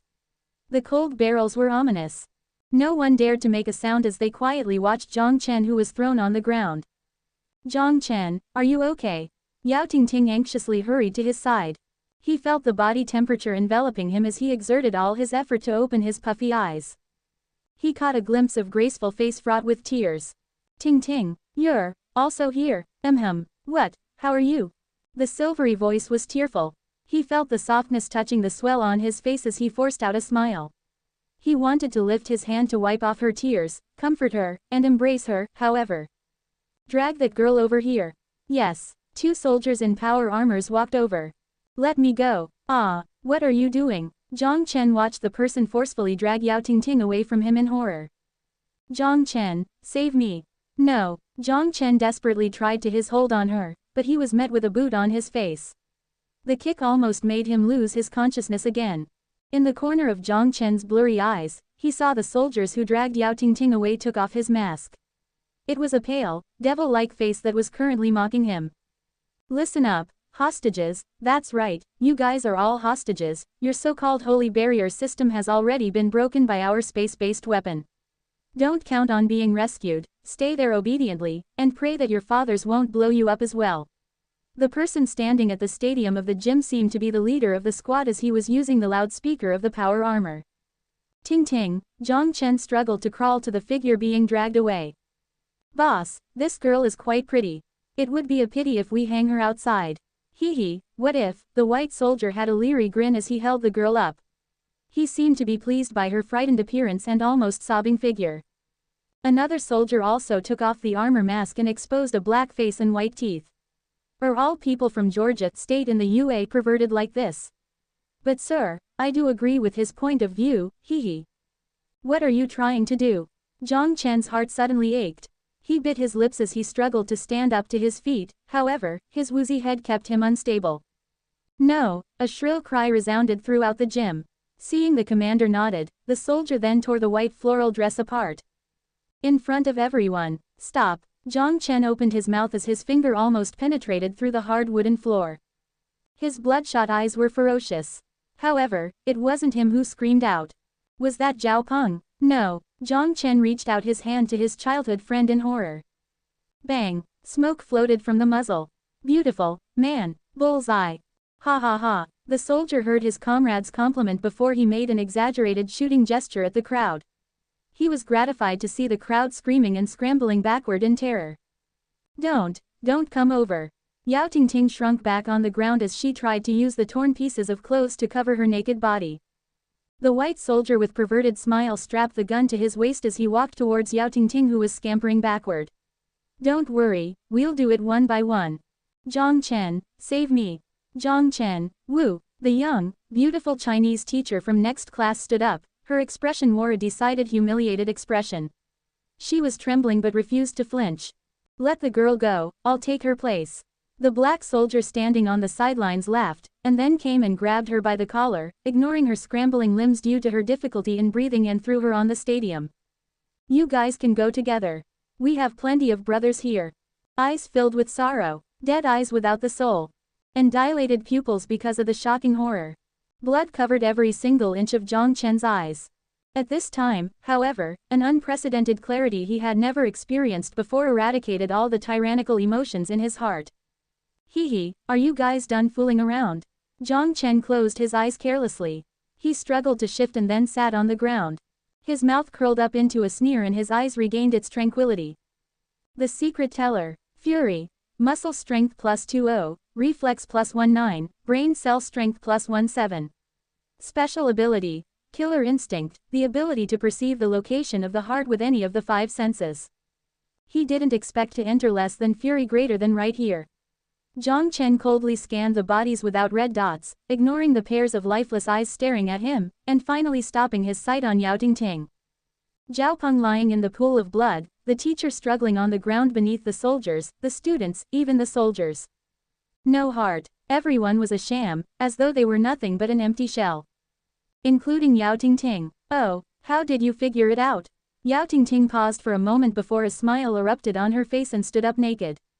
It was a peculiar sight, a smiling girl standing while naked. Beside her was the monster with a ferocious expression about to bring her down to the ground, but the monster was cemented in midair. He looked into Yao Tingting's eyes dispassionately and said, because I have an annoying ability, and you happen to have no heart. Yao Tingting was momentarily stunned before revealing her signature smile again. She then raised her delicate finger and drew in the air, and a holographic screen appeared out of thin air beside her body. So that's how it is. Increase in 3 body stats and a skill that can see the heart. This isn't a friendly bug. A peculiar smile curved on her mouth as she examined the stats on the panel. Hee, although I had formed a variety of conjectures, never would I have thought that. This is a game, right? Jiang Chen gazed at the beautiful yet pure face as he squeezed the words out of his mouth, the secret teller, huh? Just now, he finally understood the question that had been plaguing him. The effect of brain cell strength plus 17 is the result of less than fury greater than was not an increase in intelligence but rather to break through the barrier in his memory and regained his consciousness. Oh, almost but not quite. I am the secret protector. Perhaps it's time for the next round. Yao Tingting clapped her hands in delight. The secret protector. There were actually 2 people. The occasional explosion in the sky suddenly stopped, and the war outside came to a halt with the sound of the clap. The colors of the world began to fade starting from the corner of the stadium as bits and pieces dissipated gradually. Do you intend to continue this boring game? Jiang Chen sneered as he said with disdain. Why not? The silvery laughter sounded disturbing. I am looking forward to your next round of performance. After looking at Jiang Chen one last time, Yao Tingting faded along with everything in that world. Really? He looked at the interdimensional bracelet on his wrist. The bracelet's ability was not copied into this world, so there was no way to return to the modern world in the game. I just have to rely on other means to break through the game. The floor was already disintegrating as Jiang Chen silently watched his body along with the fragments dissipate into the abyss. The 11th of June 2171, summer.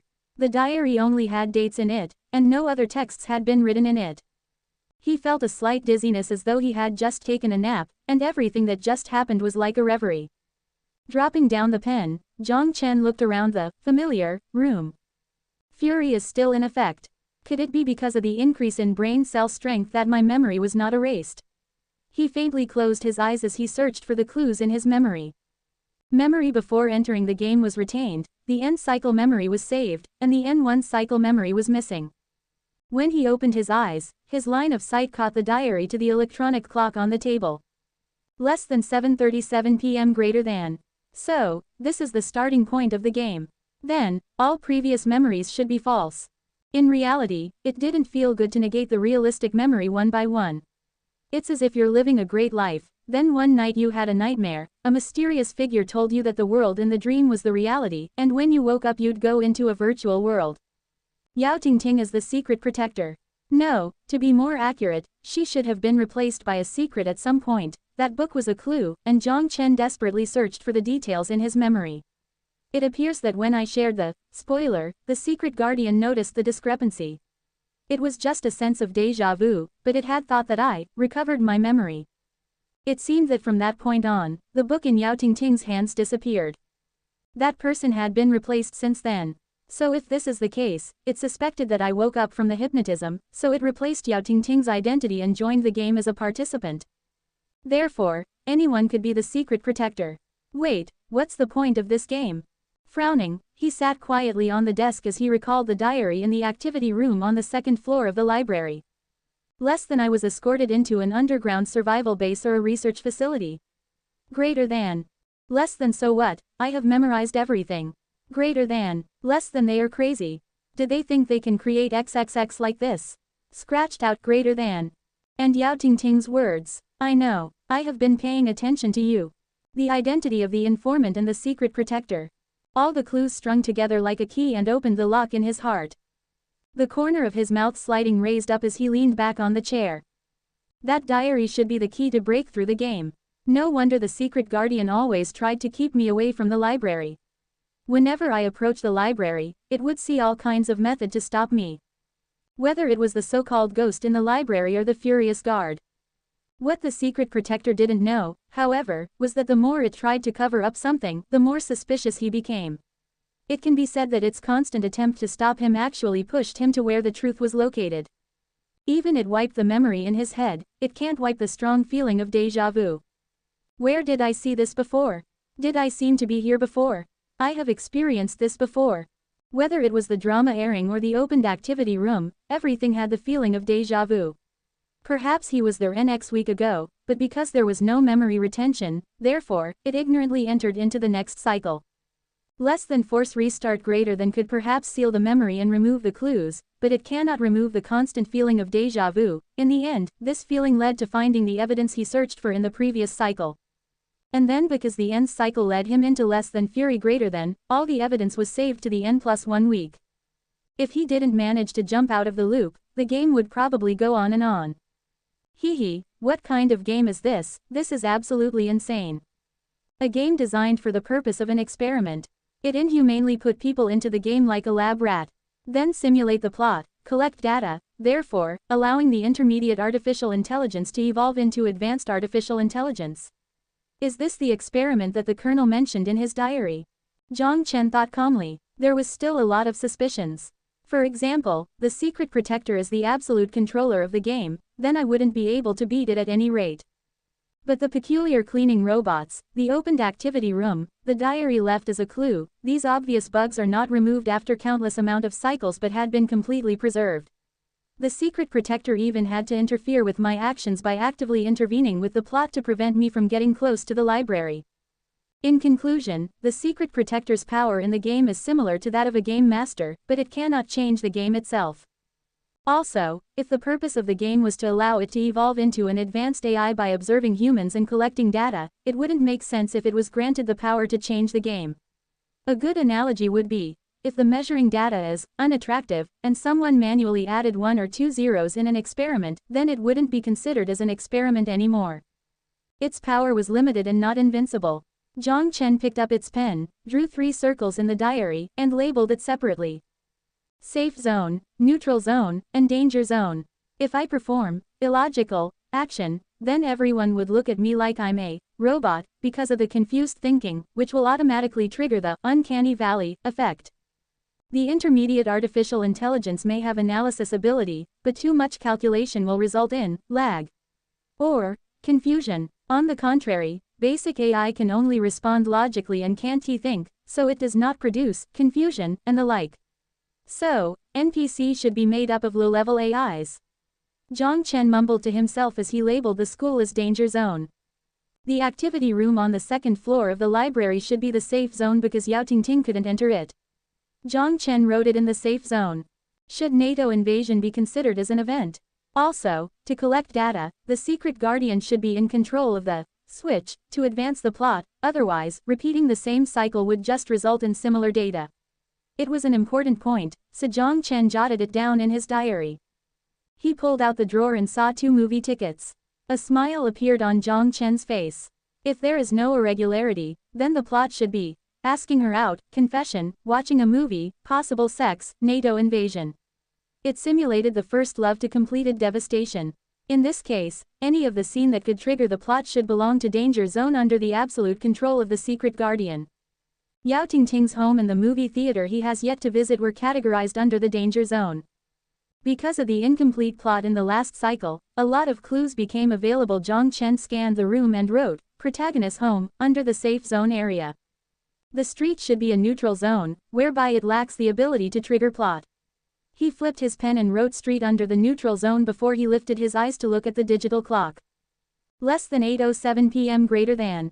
It already exceeded the maximum duration of half an hour limit, but less than Fury greater than has yet to be deactivated. Therefore, the passage of time in the game is unequal to the passage of time in real world.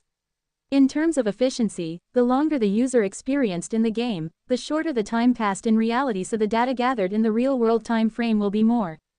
Perhaps that I already experienced N cycles, but it may only be a few seconds in reality.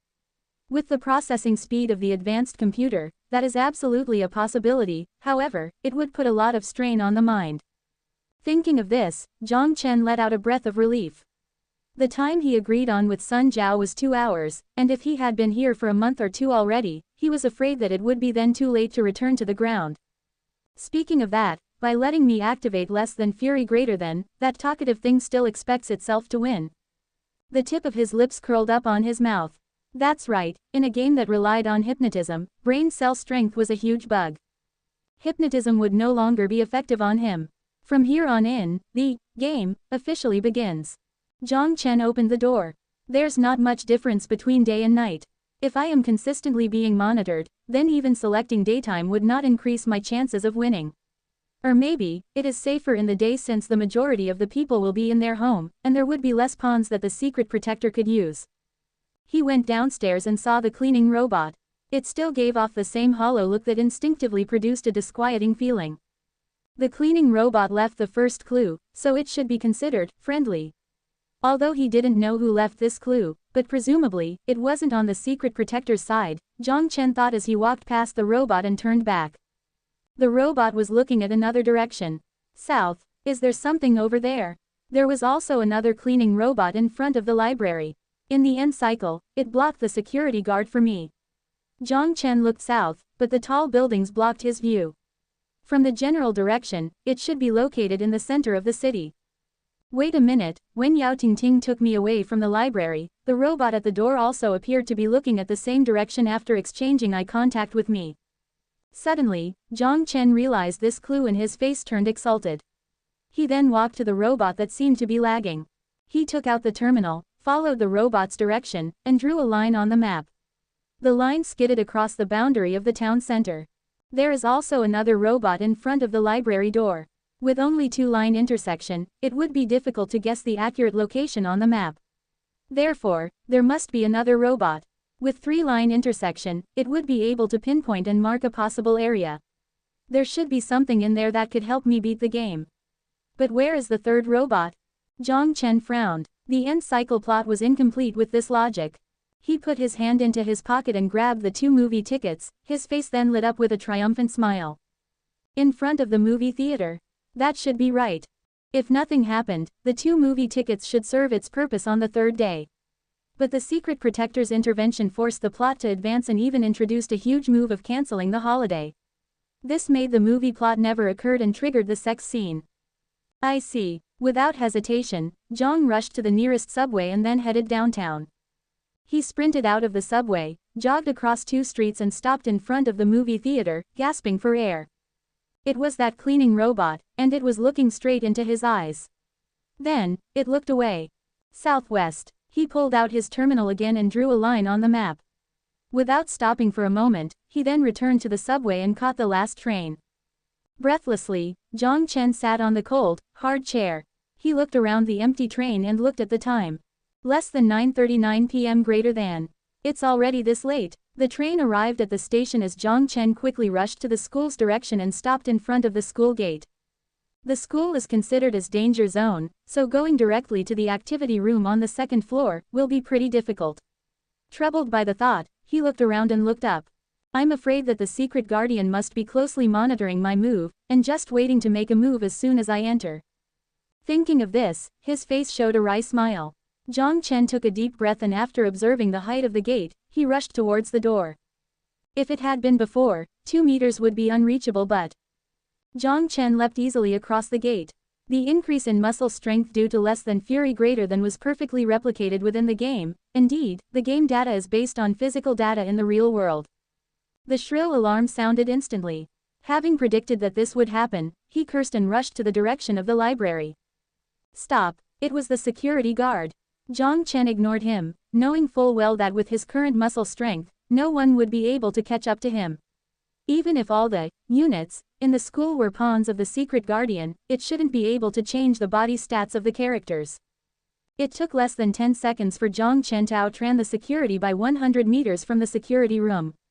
Then, he spotted the cleaning robot at the door. Southeast. With a rough view from the street light, Jiang Chen did not slow down the slightest as he slammed into the glass door of the library. Warning. Security system activated. 100 meters more. The metal gate of the library started closing, and Jiang Chen, who noticed this, gritted his teeth and accelerated. He turned around and maintained his velocity and smashed into the closed glass door. Crash. The glass door was smashed into pieces. At the last possible second, Jiang Chen broke into the library with the metal gate behind firmly shut. Jiang Chen felt the painful cut from his arms, legs and face but didn't have time to tend to his wounds. Ignoring the glass shards on the floor, he scrambled to his feet and continued towards the stairs. 2nd floor. End of the hallway. Activity room. The door is shut. Jiang Chen slammed the door, but the door remained firmly shut. Did it close after the security system got activated? Damn, how could it be like this? Jiang Chen desperately beat down the door. Could it be the activity room door is closed at night? That's impossible. What should I do? Haha, where are you going to run now, you bloody thief? The security guard's frightening voice from the other end of the hallway made him drenched in cold sweat. Fouquet, how did you get in with the metal door being shut? Jiang Chen swore in his mind, but since it was not the time to think about it, he quickly forced himself to calm down. With a start, he suddenly remembered that he had acquired an access to the terminal using the electronic key on the desk when he turned on the air conditioner with it.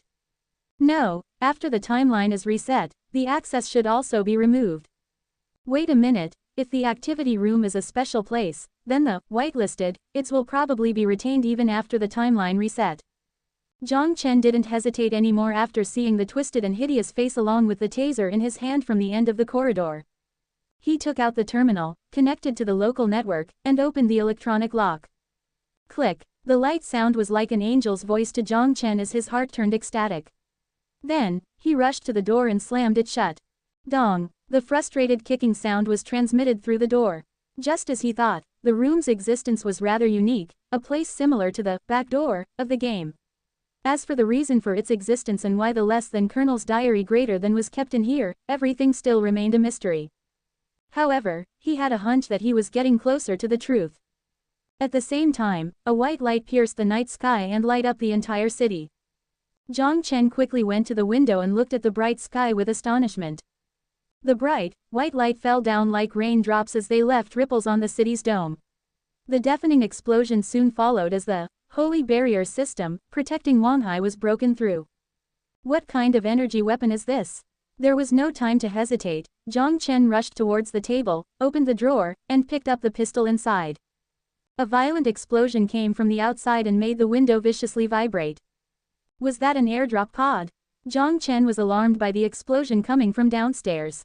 It should be NATO soldiers forcing their way in. Looking at the gun in his hand, he suddenly realized the purpose of the gun.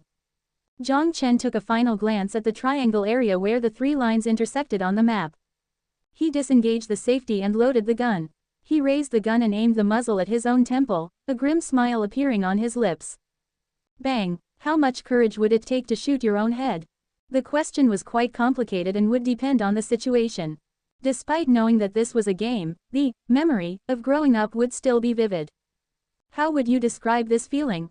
Well, imagine this. You've been living a good life, then one day, you suddenly had the urge to question the authenticity of the world as there was an extra bit of memory added. Despite being fully confident that the newly added memory was the real memory and all the previous memories were fake.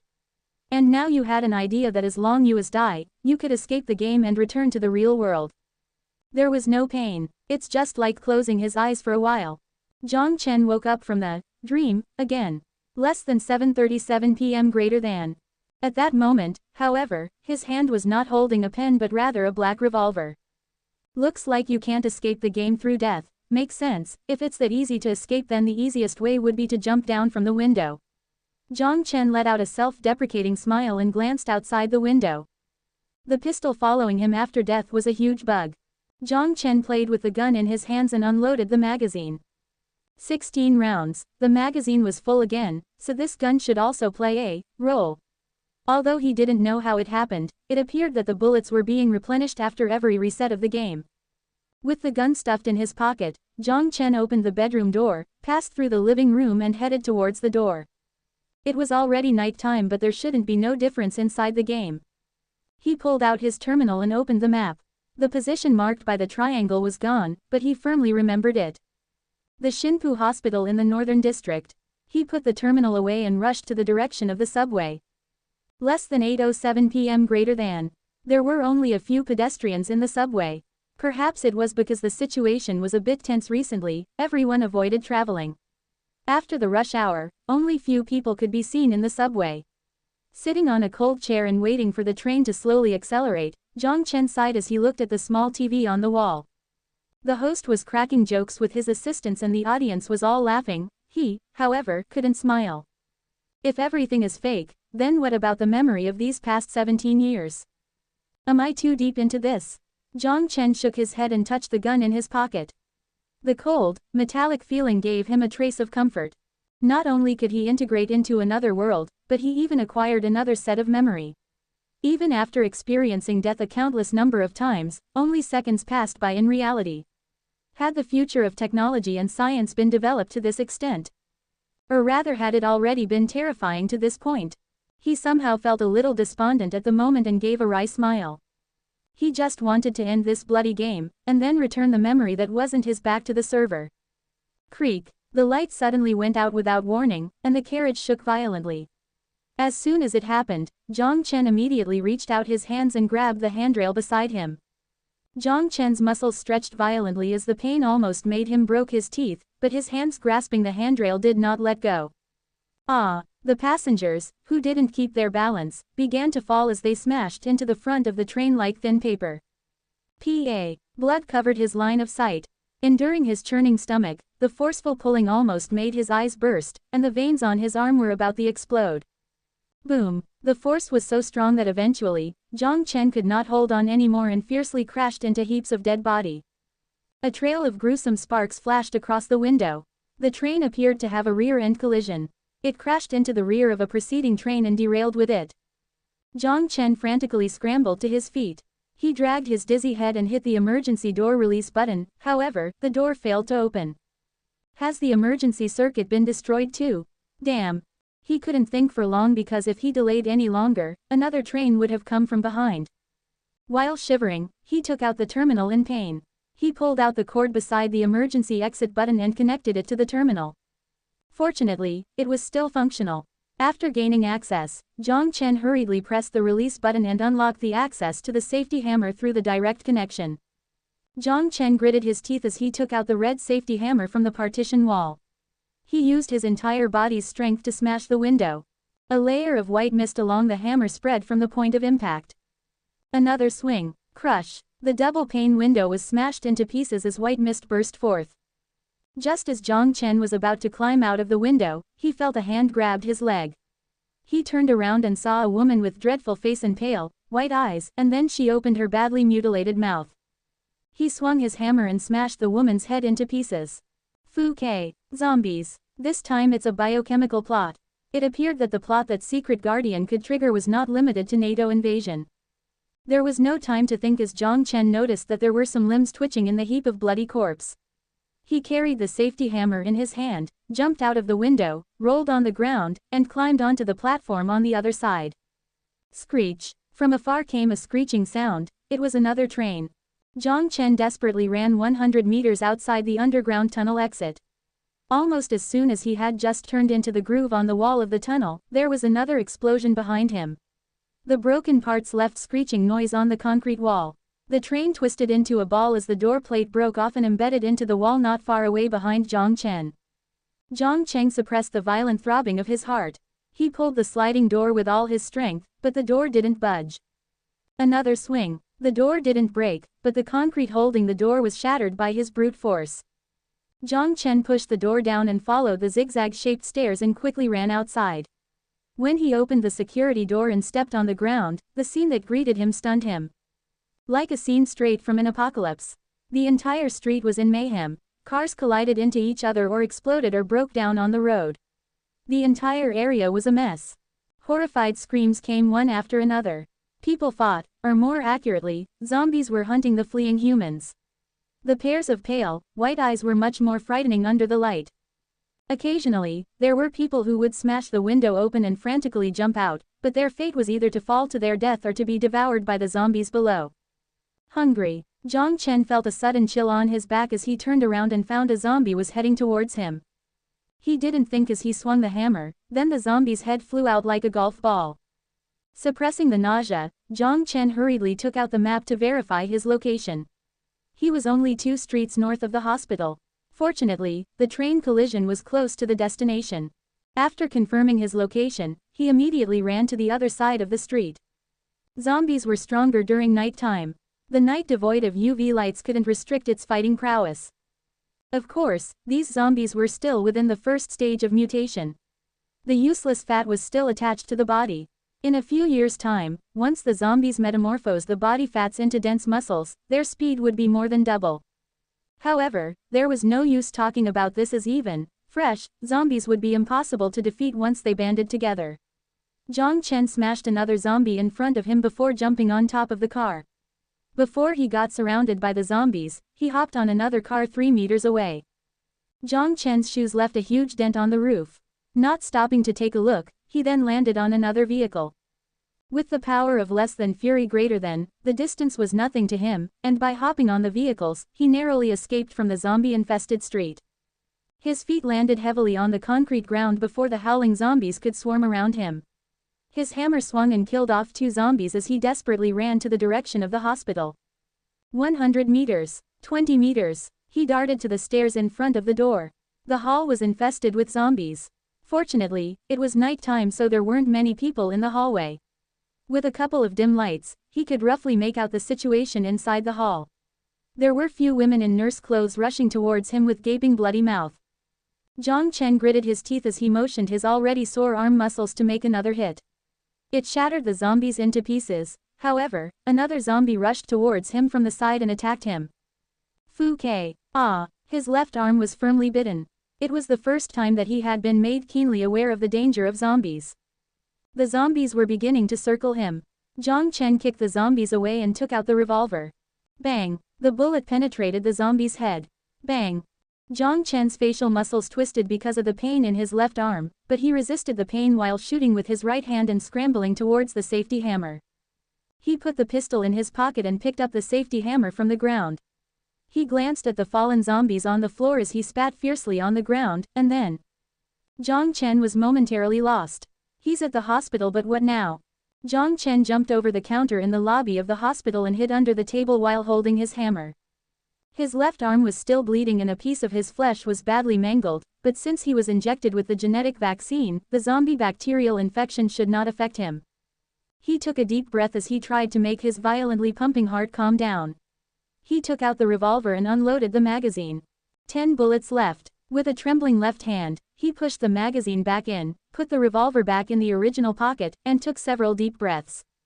Though it sounded crazy, he couldn't muster any killing intent towards these dummies. Thinking of this, Jiang Chen could not help but reveal a wry smile.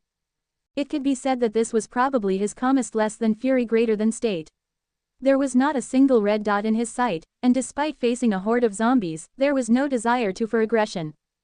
Jiang Chen closed his eyes to clear his mind from the distracting thoughts as he earnestly searched every details in his head. There must be something wrong. The exit is obviously in front of him, but where exactly is it?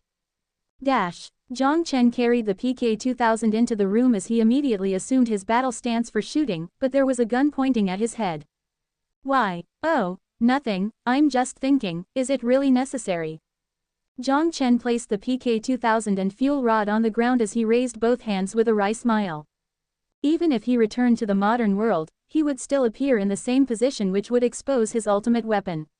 It would take 3 seconds to initiate self-destruction process after entering the password, but the muzzle at his head didn't look like it would give him the time.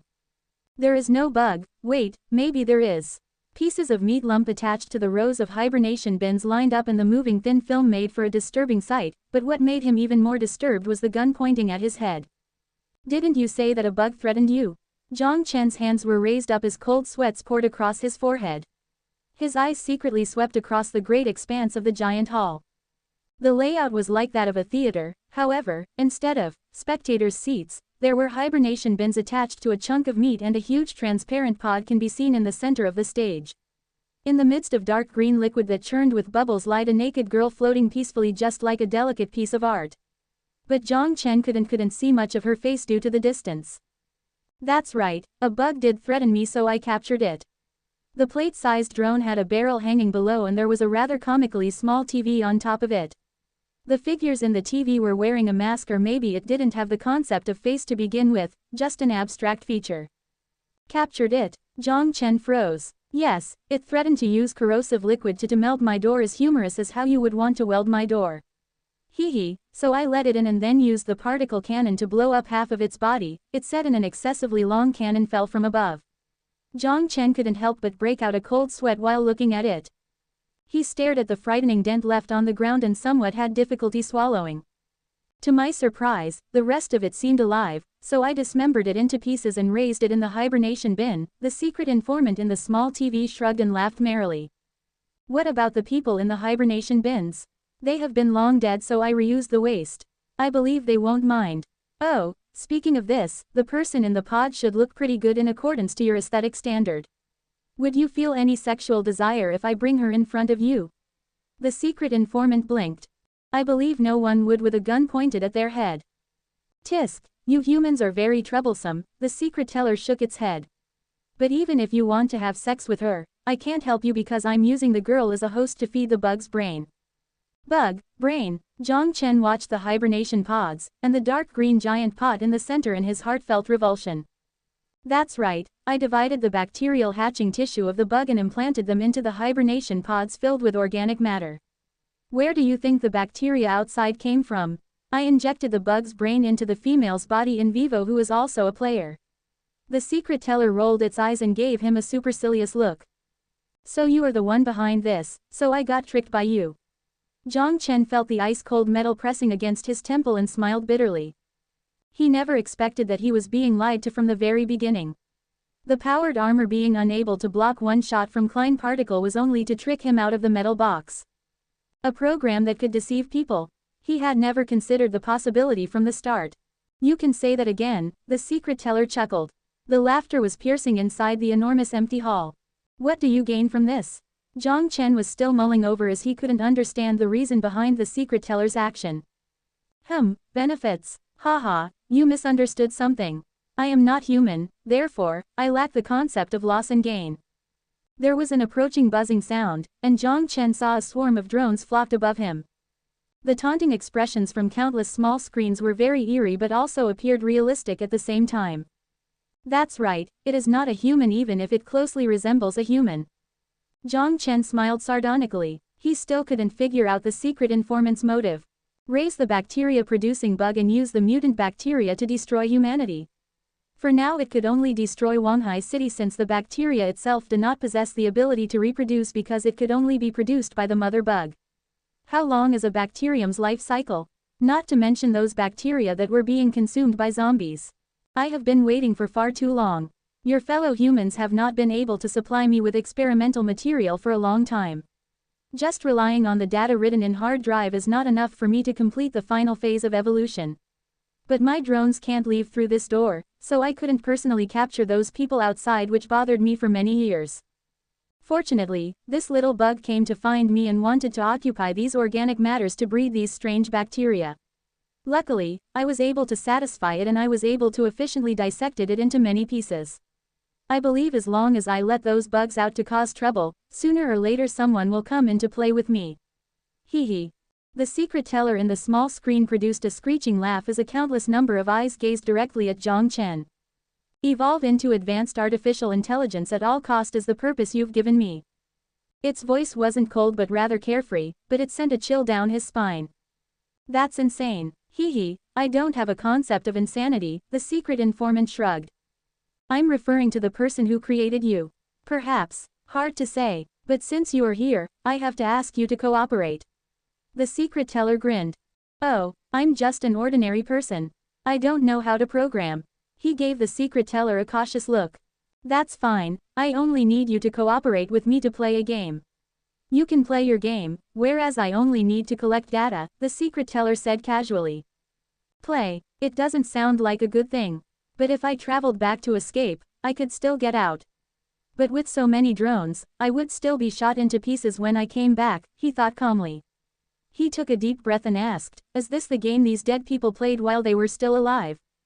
That's right, you can choose any hibernation pod to start with, the secret teller beamed. Then, I'll become an organic substance to culture the bacteria. Jiang Chen eyed the secret teller contemptuously.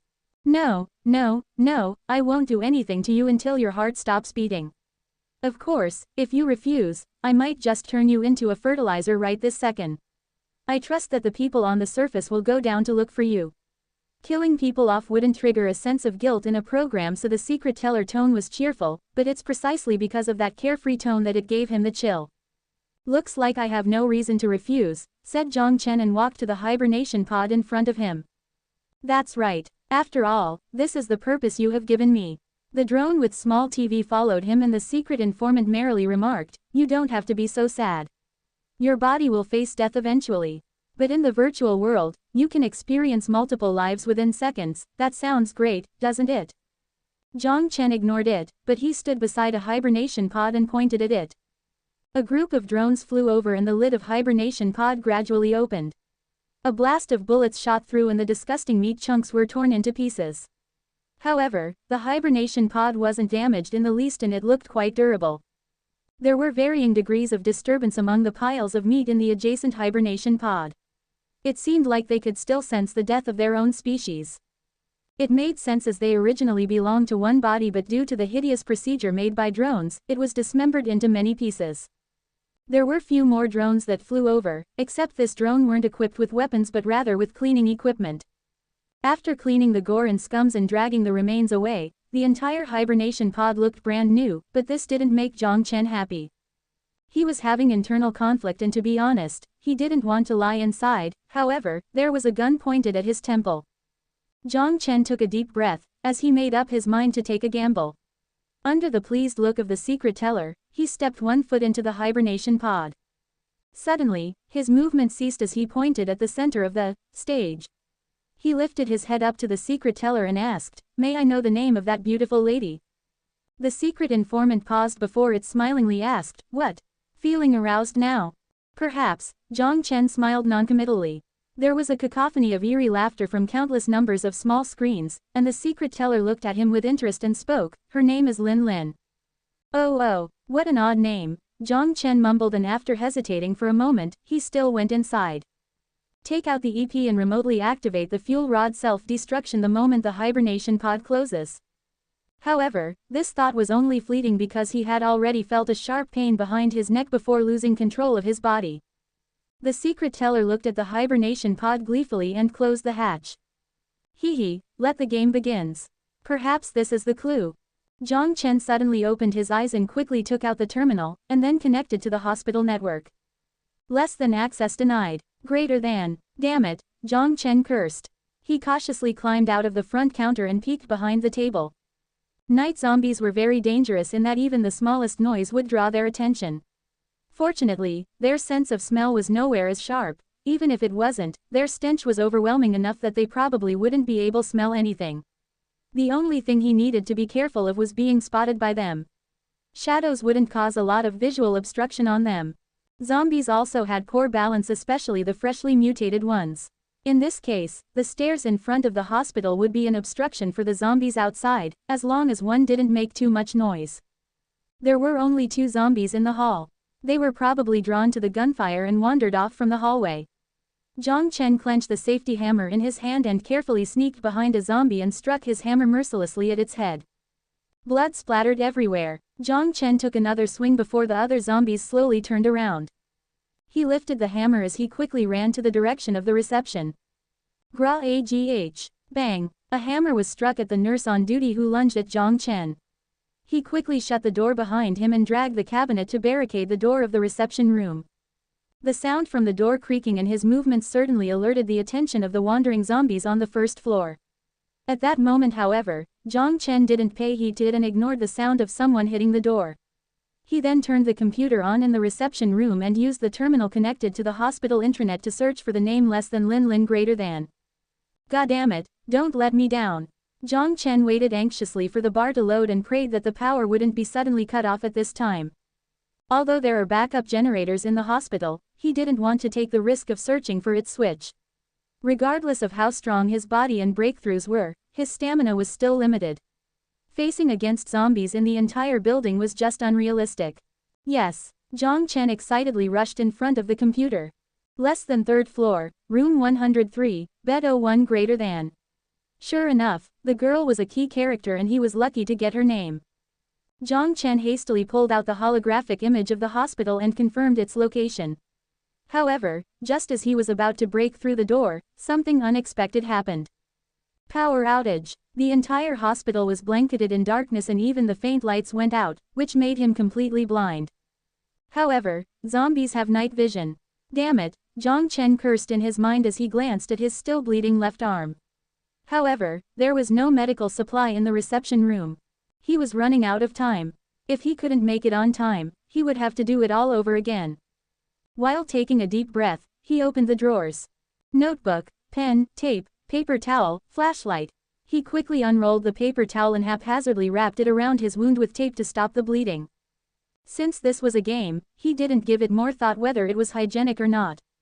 He found a paper-thin phone on the body of the nurse and set it up to alarm in 10 seconds, and then threw it out the window of the reception room.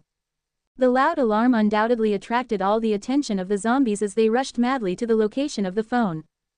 Jiang Chen seized this opportunity to run out of the room. The alarm wouldn't keep the zombies' attention for long. Once the zombies realized it was not breathing, they would start ignoring it. The hallway was pitch black and it was a good thing Jiang Chen had a flashlight he could use. At any rate, the zombies could even see in the dark, so there was no point hiding in the dark. thus he kept the light on while dashing frantically to the stairs. There were 2 zombies on top of the stairs, and after discovering him, they lunged at him. However, due to the asymmetry of the steps, the zombies fell on their own after going downstairs. Jiang Chen went up and brandished his hammer twice and then continued to go up without turning back. It was more crowded on the 2nd floor, so naturally, the mutant zombie population here was denser. The zombies in the hallway were alerted by the noise but still met with the obstacle at the stairs. The hungry horde flocked around his direction and rapidly moved forward, and just like what he expected, they all tripped at the last step and stumbled down. Jiang Chen's scalp went numb while looking at the horde of zombies behind him. He gritted his teeth and continued his way to the 3rd floor. Luckily, there were fewer zombies on the 3rd floor. After clobbering 4 zombies with the safety hammer, he successfully made it to room 103. He broke the door open without hesitation and secured the door behind him with a safety hammer inserted between the door handle. Bang! Bang! Jiang Chen leaned against the door for a little while to ensure that the zombies couldn't open the door before he backed away from the door little by little. When he noticed a pair of eyes watching him. It was from a frail figure leaning against the window. The girl was quietly observing him with her hands casually tucked into a large white coat, giving off an unseemly and silly impression. And that look, how to describe that look? The look was quite subtle. It's as though she was looking at a bug. You even came here. The girl glanced at Jiang Chen indifferently and sighed. Are you Lin Lin? Jiang Chen took a deep breath and then asked tentatively. He wanted to know how to leave the game, but he wasn't sure which side the girl was on. Was she on the artificial intelligence's side? Or she didn't want to help either side? That's right, and, Lin Lin prompted impatiently. With a wry smile, Jiang Chen took a few steps forward and tried to close their distance to show his friendly intention. Stop, who said you can come closer? Jiang Chen hadn't even taken a few steps before a disdained look appeared on Lin Lin's face. She gave him a ferocious look and cursed under her breath, "Low life." Jiang Chen was prepared to talk nicely, but her words immediately infuriated him. What are you doing? She was unable to keep the fear from her voice when she saw Jiang Chen approaching her with an unpleasant look. Seeing her frightened look, Jiang Chen couldn't help the wicked grin forming on his face. Me, of course, I want to. Bang! The door was knocked down violently, and a metallic screeching sounded through the door. Whoosh! Yao Tingting's entire body was covered in blood and there was a blood-curdling chainsaw in her hands. She wore a blank yet crazed look. Bang! Smoke floated from the muzzle as the bullet penetrated her head without resistance. Jiang Chen's was holding a gun and had a perplexed complexion as he stared at the pale but hollow eyes. Oh, that girl is your lover, isn't she? Hee, you're pretty cruel. The voice full of contempt suddenly halted because of the gun pointing at her temple. Looking at the pair of cold eyes, she couldn't continue with her act of haughtiness anymore. Ha ha ha, Lin Lin forced out a laugh. Her expression was rigid and her eyes wavered between the gun and Jiang Chen's eyes. This is just a virtual world. So what if you kill me? Looking at Lin Lin's act of bravado, Jiang Chen burst out laughing. It is indeed useless. But the pain doesn't disappear, does it? Tell you what, memory reset no longer works on me, so you have 2 choices right now. Help me leave this place, or I'll kill you with the cruelest method I know and kill myself, then I'll come after you again. This is just a game, isn't that right? It won't matter if this is repeated 1,000 times, will it? Jiang Chen's face turned grimmer and grimmer. Since she acted like she didn't want to say anything, he had to resort to coercion. You devil, you can't repay me. Lin Lin screamed hysterically while covering her head and retreating backwards. Jiang Chen froze. Did I say that I'm going to repay you? You must be repaying me with your eyes right now. And you must be thinking of using your big asterisk to asterisk my asterisk and see me disgraced, and then insult me while wearing your evil smile, right? Woo! Lin Lin's face was full of shame, and she was staring at him with teary eyes. Both of her hands covered her shoulder while she shrunk back. Jiang Chen was utterly dumbfounded, and after a long while, he cursed out. Fu Ke, no! Lin Lin timidly raised her hands up and retreated more before she was startled by his sudden outburst. What kind of imagination is this? Jiang Chen's expression went rigid and his mouth twitched. He stepped forward and reached out to hold her chin up, put on the most vicious look he could think of and stared into the pair of frightened eyes. I'm not going to waste any more time with you. Tell me how to get out of here now. You can't beat it, so what good it would be if you're able to leave. It's a demon. It will force you to go back to the game. Jiang Chen's malevolent words had broken down her mental fortitude, and she hysterically screamed out. You don't have to worry about it. I naturally have my ways. Jiang Chen's eyes narrowed. So what if you leave? I know exactly what the outside world is like right now. Lin Lin shivered, but she managed to muster enough courage to raise her head. What's wrong with staying here?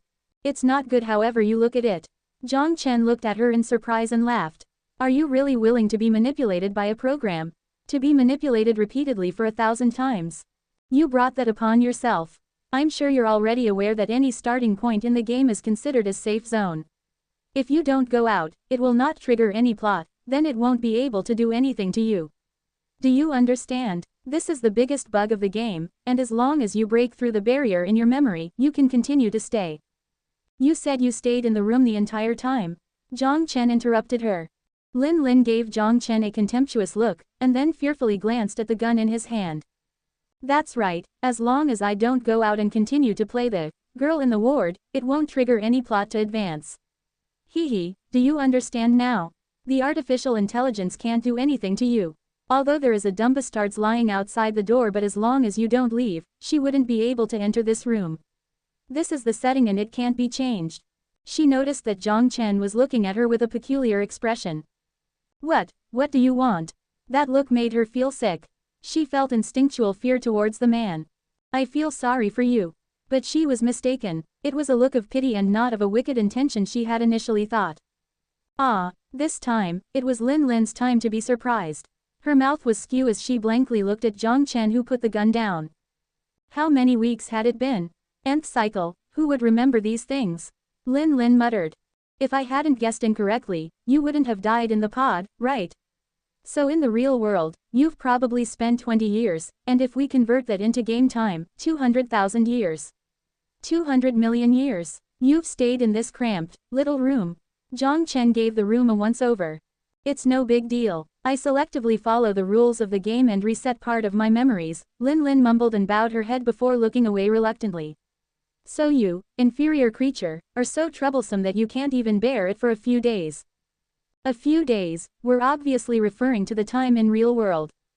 To Lin Lin's surprise, when he heard the words, inferior creature, he didn't reveal an angry expression, but instead stared into her eyes for a long time before sighing and then talked about things not related to this world.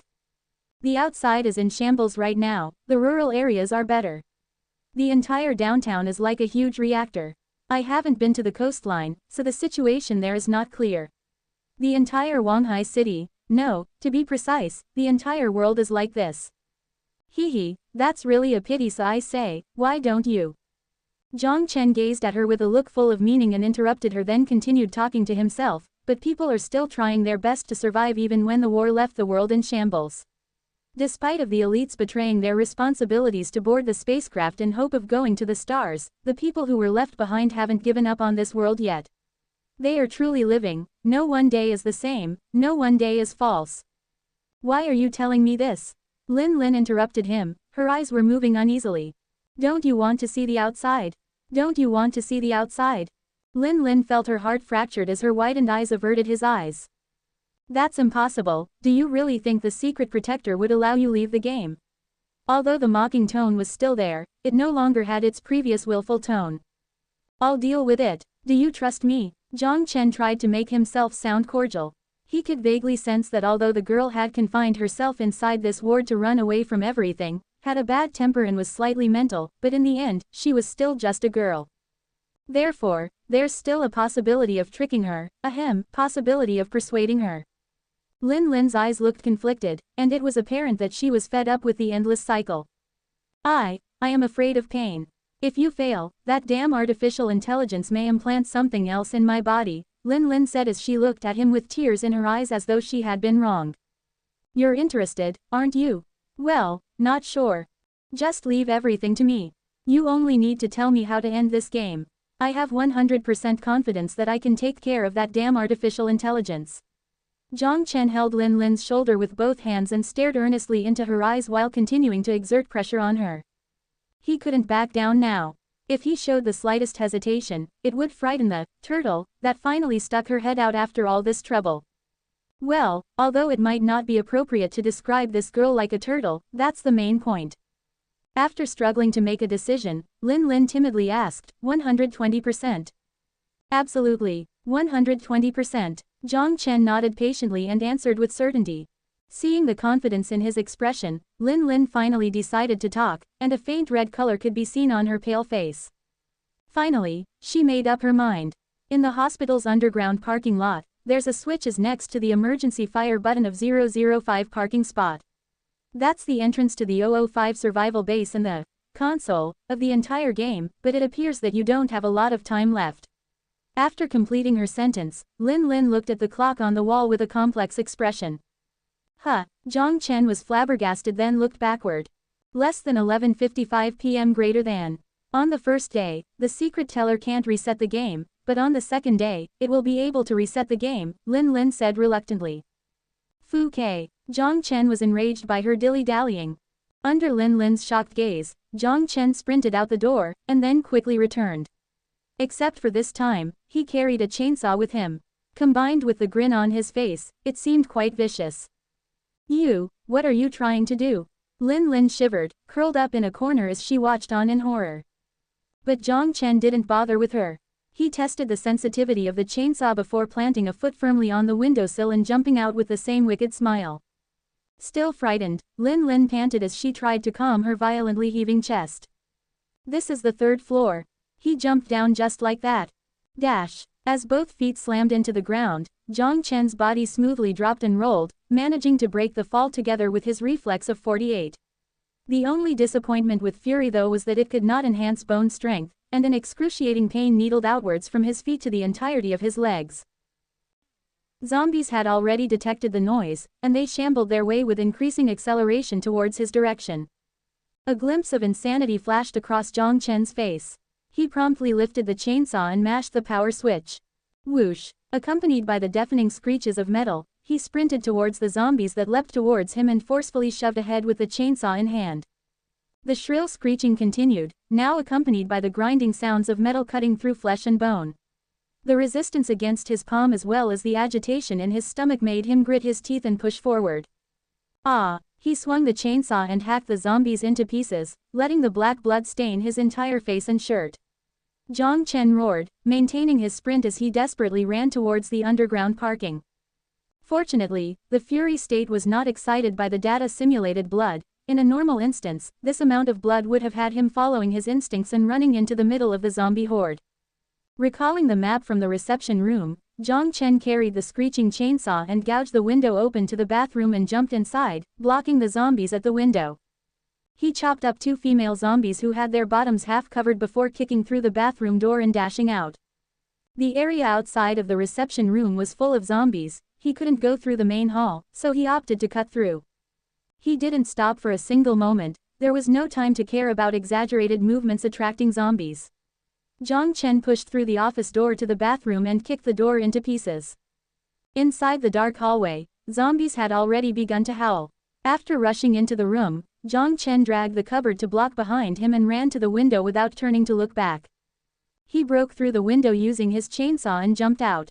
The zombies rushed the door, tripping over the fallen cupboard, some managing to crawl swiftly into the room. But Jiang Chen had already escaped outside, and after chopping through a few more wandering zombies, ran for his life into the underground parking. There was half a minute left. No zombies to be seen in the underground parking. Jiang Chen gritted his teeth and threw away the chainsaw. He grabbed the flashlight he had found in the reception room and scanned the pitch-black area. Here it is. The number, 005, was painted at the top in white, far away from him. Jiang Chen dashed towards it and smashed the red button. The floor opened, and he jumped in without hesitation. The last he glimpsed were the fading pieces of the world's edges. Thank God, I made it. Dash. Just as Jiang Chen had assumed and prayed for, the game reset didn't have any influence on the game control. This was the end of the entire game, where the data was documented. If his guess was correct, then there should have been a place prepared for Lin Lin. Lin Lin's status was not as simple as it seemed. She was at least a scientist. Everyone had died, but only she had managed to flow into the veil unscathed. But even if the control was prepared for her, she was unable to use it anymore. The artificial intelligence had authority over the lab in the real world, so even if she came into control, the secret teller would force her to return. It was an interesting design. Most likely neither the game nor the chief scientist of the entire experiment would have imagined the artificial intelligence would use the security system to threaten the experimenters. Or perhaps the protocol had designed the artificial intelligence to do so, but would a monster who can think be expected to follow these rules? For example, if the secret teller, or secret protector, determined that its purpose would never be fulfilled without harming humans, how would it process this conflicted logic? Based on the prioritization system, the greatest probability was that it removed the protocols set in place. Jiang Chen walked to the end of the tunnel. On the large wall was engraved, PAC 005 Survival Base, Non-Civil Usage Survival Base. Below the door was an electronic lock. He stood in front of it for a while before letting out a sigh. He never asked for the password from Lin Lin, but he had already guessed it. Extending his finger, he input the password on the touch screen. It was the initial name of the secret teller, or secret protector, but obviously, the talkative secret teller had accidentally let it slip out. For everything that it wanted to hide, the artificial intelligence was still too blatant. Even if it was smart enough to deceive humans, on the matter of being smooth, it failed to learn a single bit from humans. After all, it was not something that could be processed through logic alone. The door opened, the truth inside. Jiang Chen hesitated briefly, then smiled and walked in.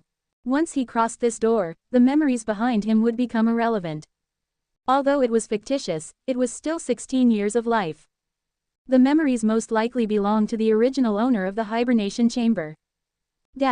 Once he passed through the 7 doors of the survival base, what was most likely a monitoring room full of electronic devices and screens appeared before him. In the middle of the room was someone Jiang Chen had not expected to see. Looks like someone made it over here. A Caucasian man with short stubble smiled at Jiang Chen and extended his hand. Although he hadn't seen, no, perhaps he had. In the sports facility, he'd been in a power armor suit with his face covered by a helmet, but Jiang Chen still recognized him. Hello, Colonel George. Jiang Chen walked up to shake his hand. Oh, since you know my name already, you must have read the journal. George did not seem surprised at all as he shook Jiang Chen's hand before releasing it. Correct. According to the plot, I saw you in the sports facility. Jiang Chen's expression was rather odd as he didn't know what sort of mentality he should have to see this person. The plot in the sports facility? That's the one designed with my memory as the blueprint. George seemed to be reminiscing. It was Jiang Chen who was shocked instead. He hadn't observed the dead body being infected by the meat chunks. If I guessed correctly, you should be the later experimenter. You're using my hibernation chamber by the looks of it. I've already died in real life. Then how are you existing? Artificial intelligence. Jiang Chen didn't understand. They copied all of the data in my brain onto the hard drive. I can be considered to be a basic artificial intelligence. George smiled. I have a feeling that you're closer to an advanced artificial intelligence rather than an intermediate one. Since he already passed the game portion, and the time in the game was a fraction of the real world's, Jiang Chen no longer felt rushed and freely chatted with George. But despite beating the game, there were still many questions left on his mind. That's only an illusion, George shrugged. I stand from George's perspective to perform logical questions and answers, but I don't possess an intermediate artificial intelligence's ability to think, or an advanced artificial intelligence's ability to have emotions. Is there a difference? From my perspective, you're just like a person. Jiang Chen raised his eyebrows, still confused. Of course there's a big difference. What you're talking to is a specter of George, not an artificial intelligence, George said to Jiang Chen's incomprehension. He then walked to a screen and pressed a button on the control panel. I've been injected with a genetic vaccine, the advanced type. So I realized that being able to escape the brainwashing was not only due to my brain cell strength, but also emotion. Emotion? Jiang Chen asked, unsure why the colonel suddenly brought this up. Something a machine would never truly possess. It's like how even if you teach a parrot to talk, you could never teach it human emotion.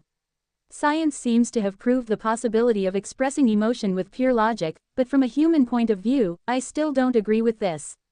George fiddled with a few buttons on the touch screen. The full sensory screen began to play scenes that were familiar yet also distant to Jiang Chen. This is the memory before the N1 cycle. You may or may not have experienced some of it. It did feel like he had encountered them before. Could this be the feeling of déjà vu? There was a happy ending where both managed to escape, but mostly, they were bad endings. The rape incident by the NATO soldier who dropped from the skies was only one of them. Jiang Chen even saw one where Yao Tingting realized the protagonist cheated on her and dissected him at her home with a chainsaw. The scene made Jiang Chen shiver. He finally knew where the chainsaw came from. The standard plot should be a 5-day cycle, but because you broke the memory blockade in the end cycle, the secret teller used its power to trigger the 5th-day plot on the 4th day. If you follow the standard plot, what you experience will most likely be what I experienced the most. Jiang Chen recalled the plot in the sports facility, suddenly remembering a detail that was mentioned in the diary. The female character's design was based on that girl. I'm guessing you've already read the diary. George murmured to himself, if I had just disciplined my troops, she would not have died in humiliation. Maybe this was my punishment.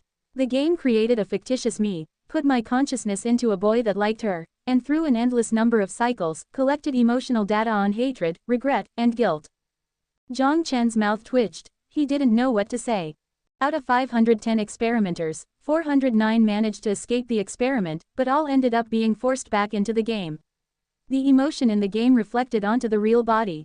Crying in the game stimulated the lacrimal gland, anger stimulated the amygdala, and all of these happened instantaneously in reality. Everyone eventually died of a seizure, including me. The middle-aged man's facial expression remained fixed, as if his life and death had nothing to do with him. He then pressed a few more buttons on the control panel. The exit is here, the truth is also here. The choice is in your hands. To leave, or to stay here and spend your life in eternity. Is that even a question? The answer is obvious. Jiang Chen laughed. Without another word, George extended his hands in a, please,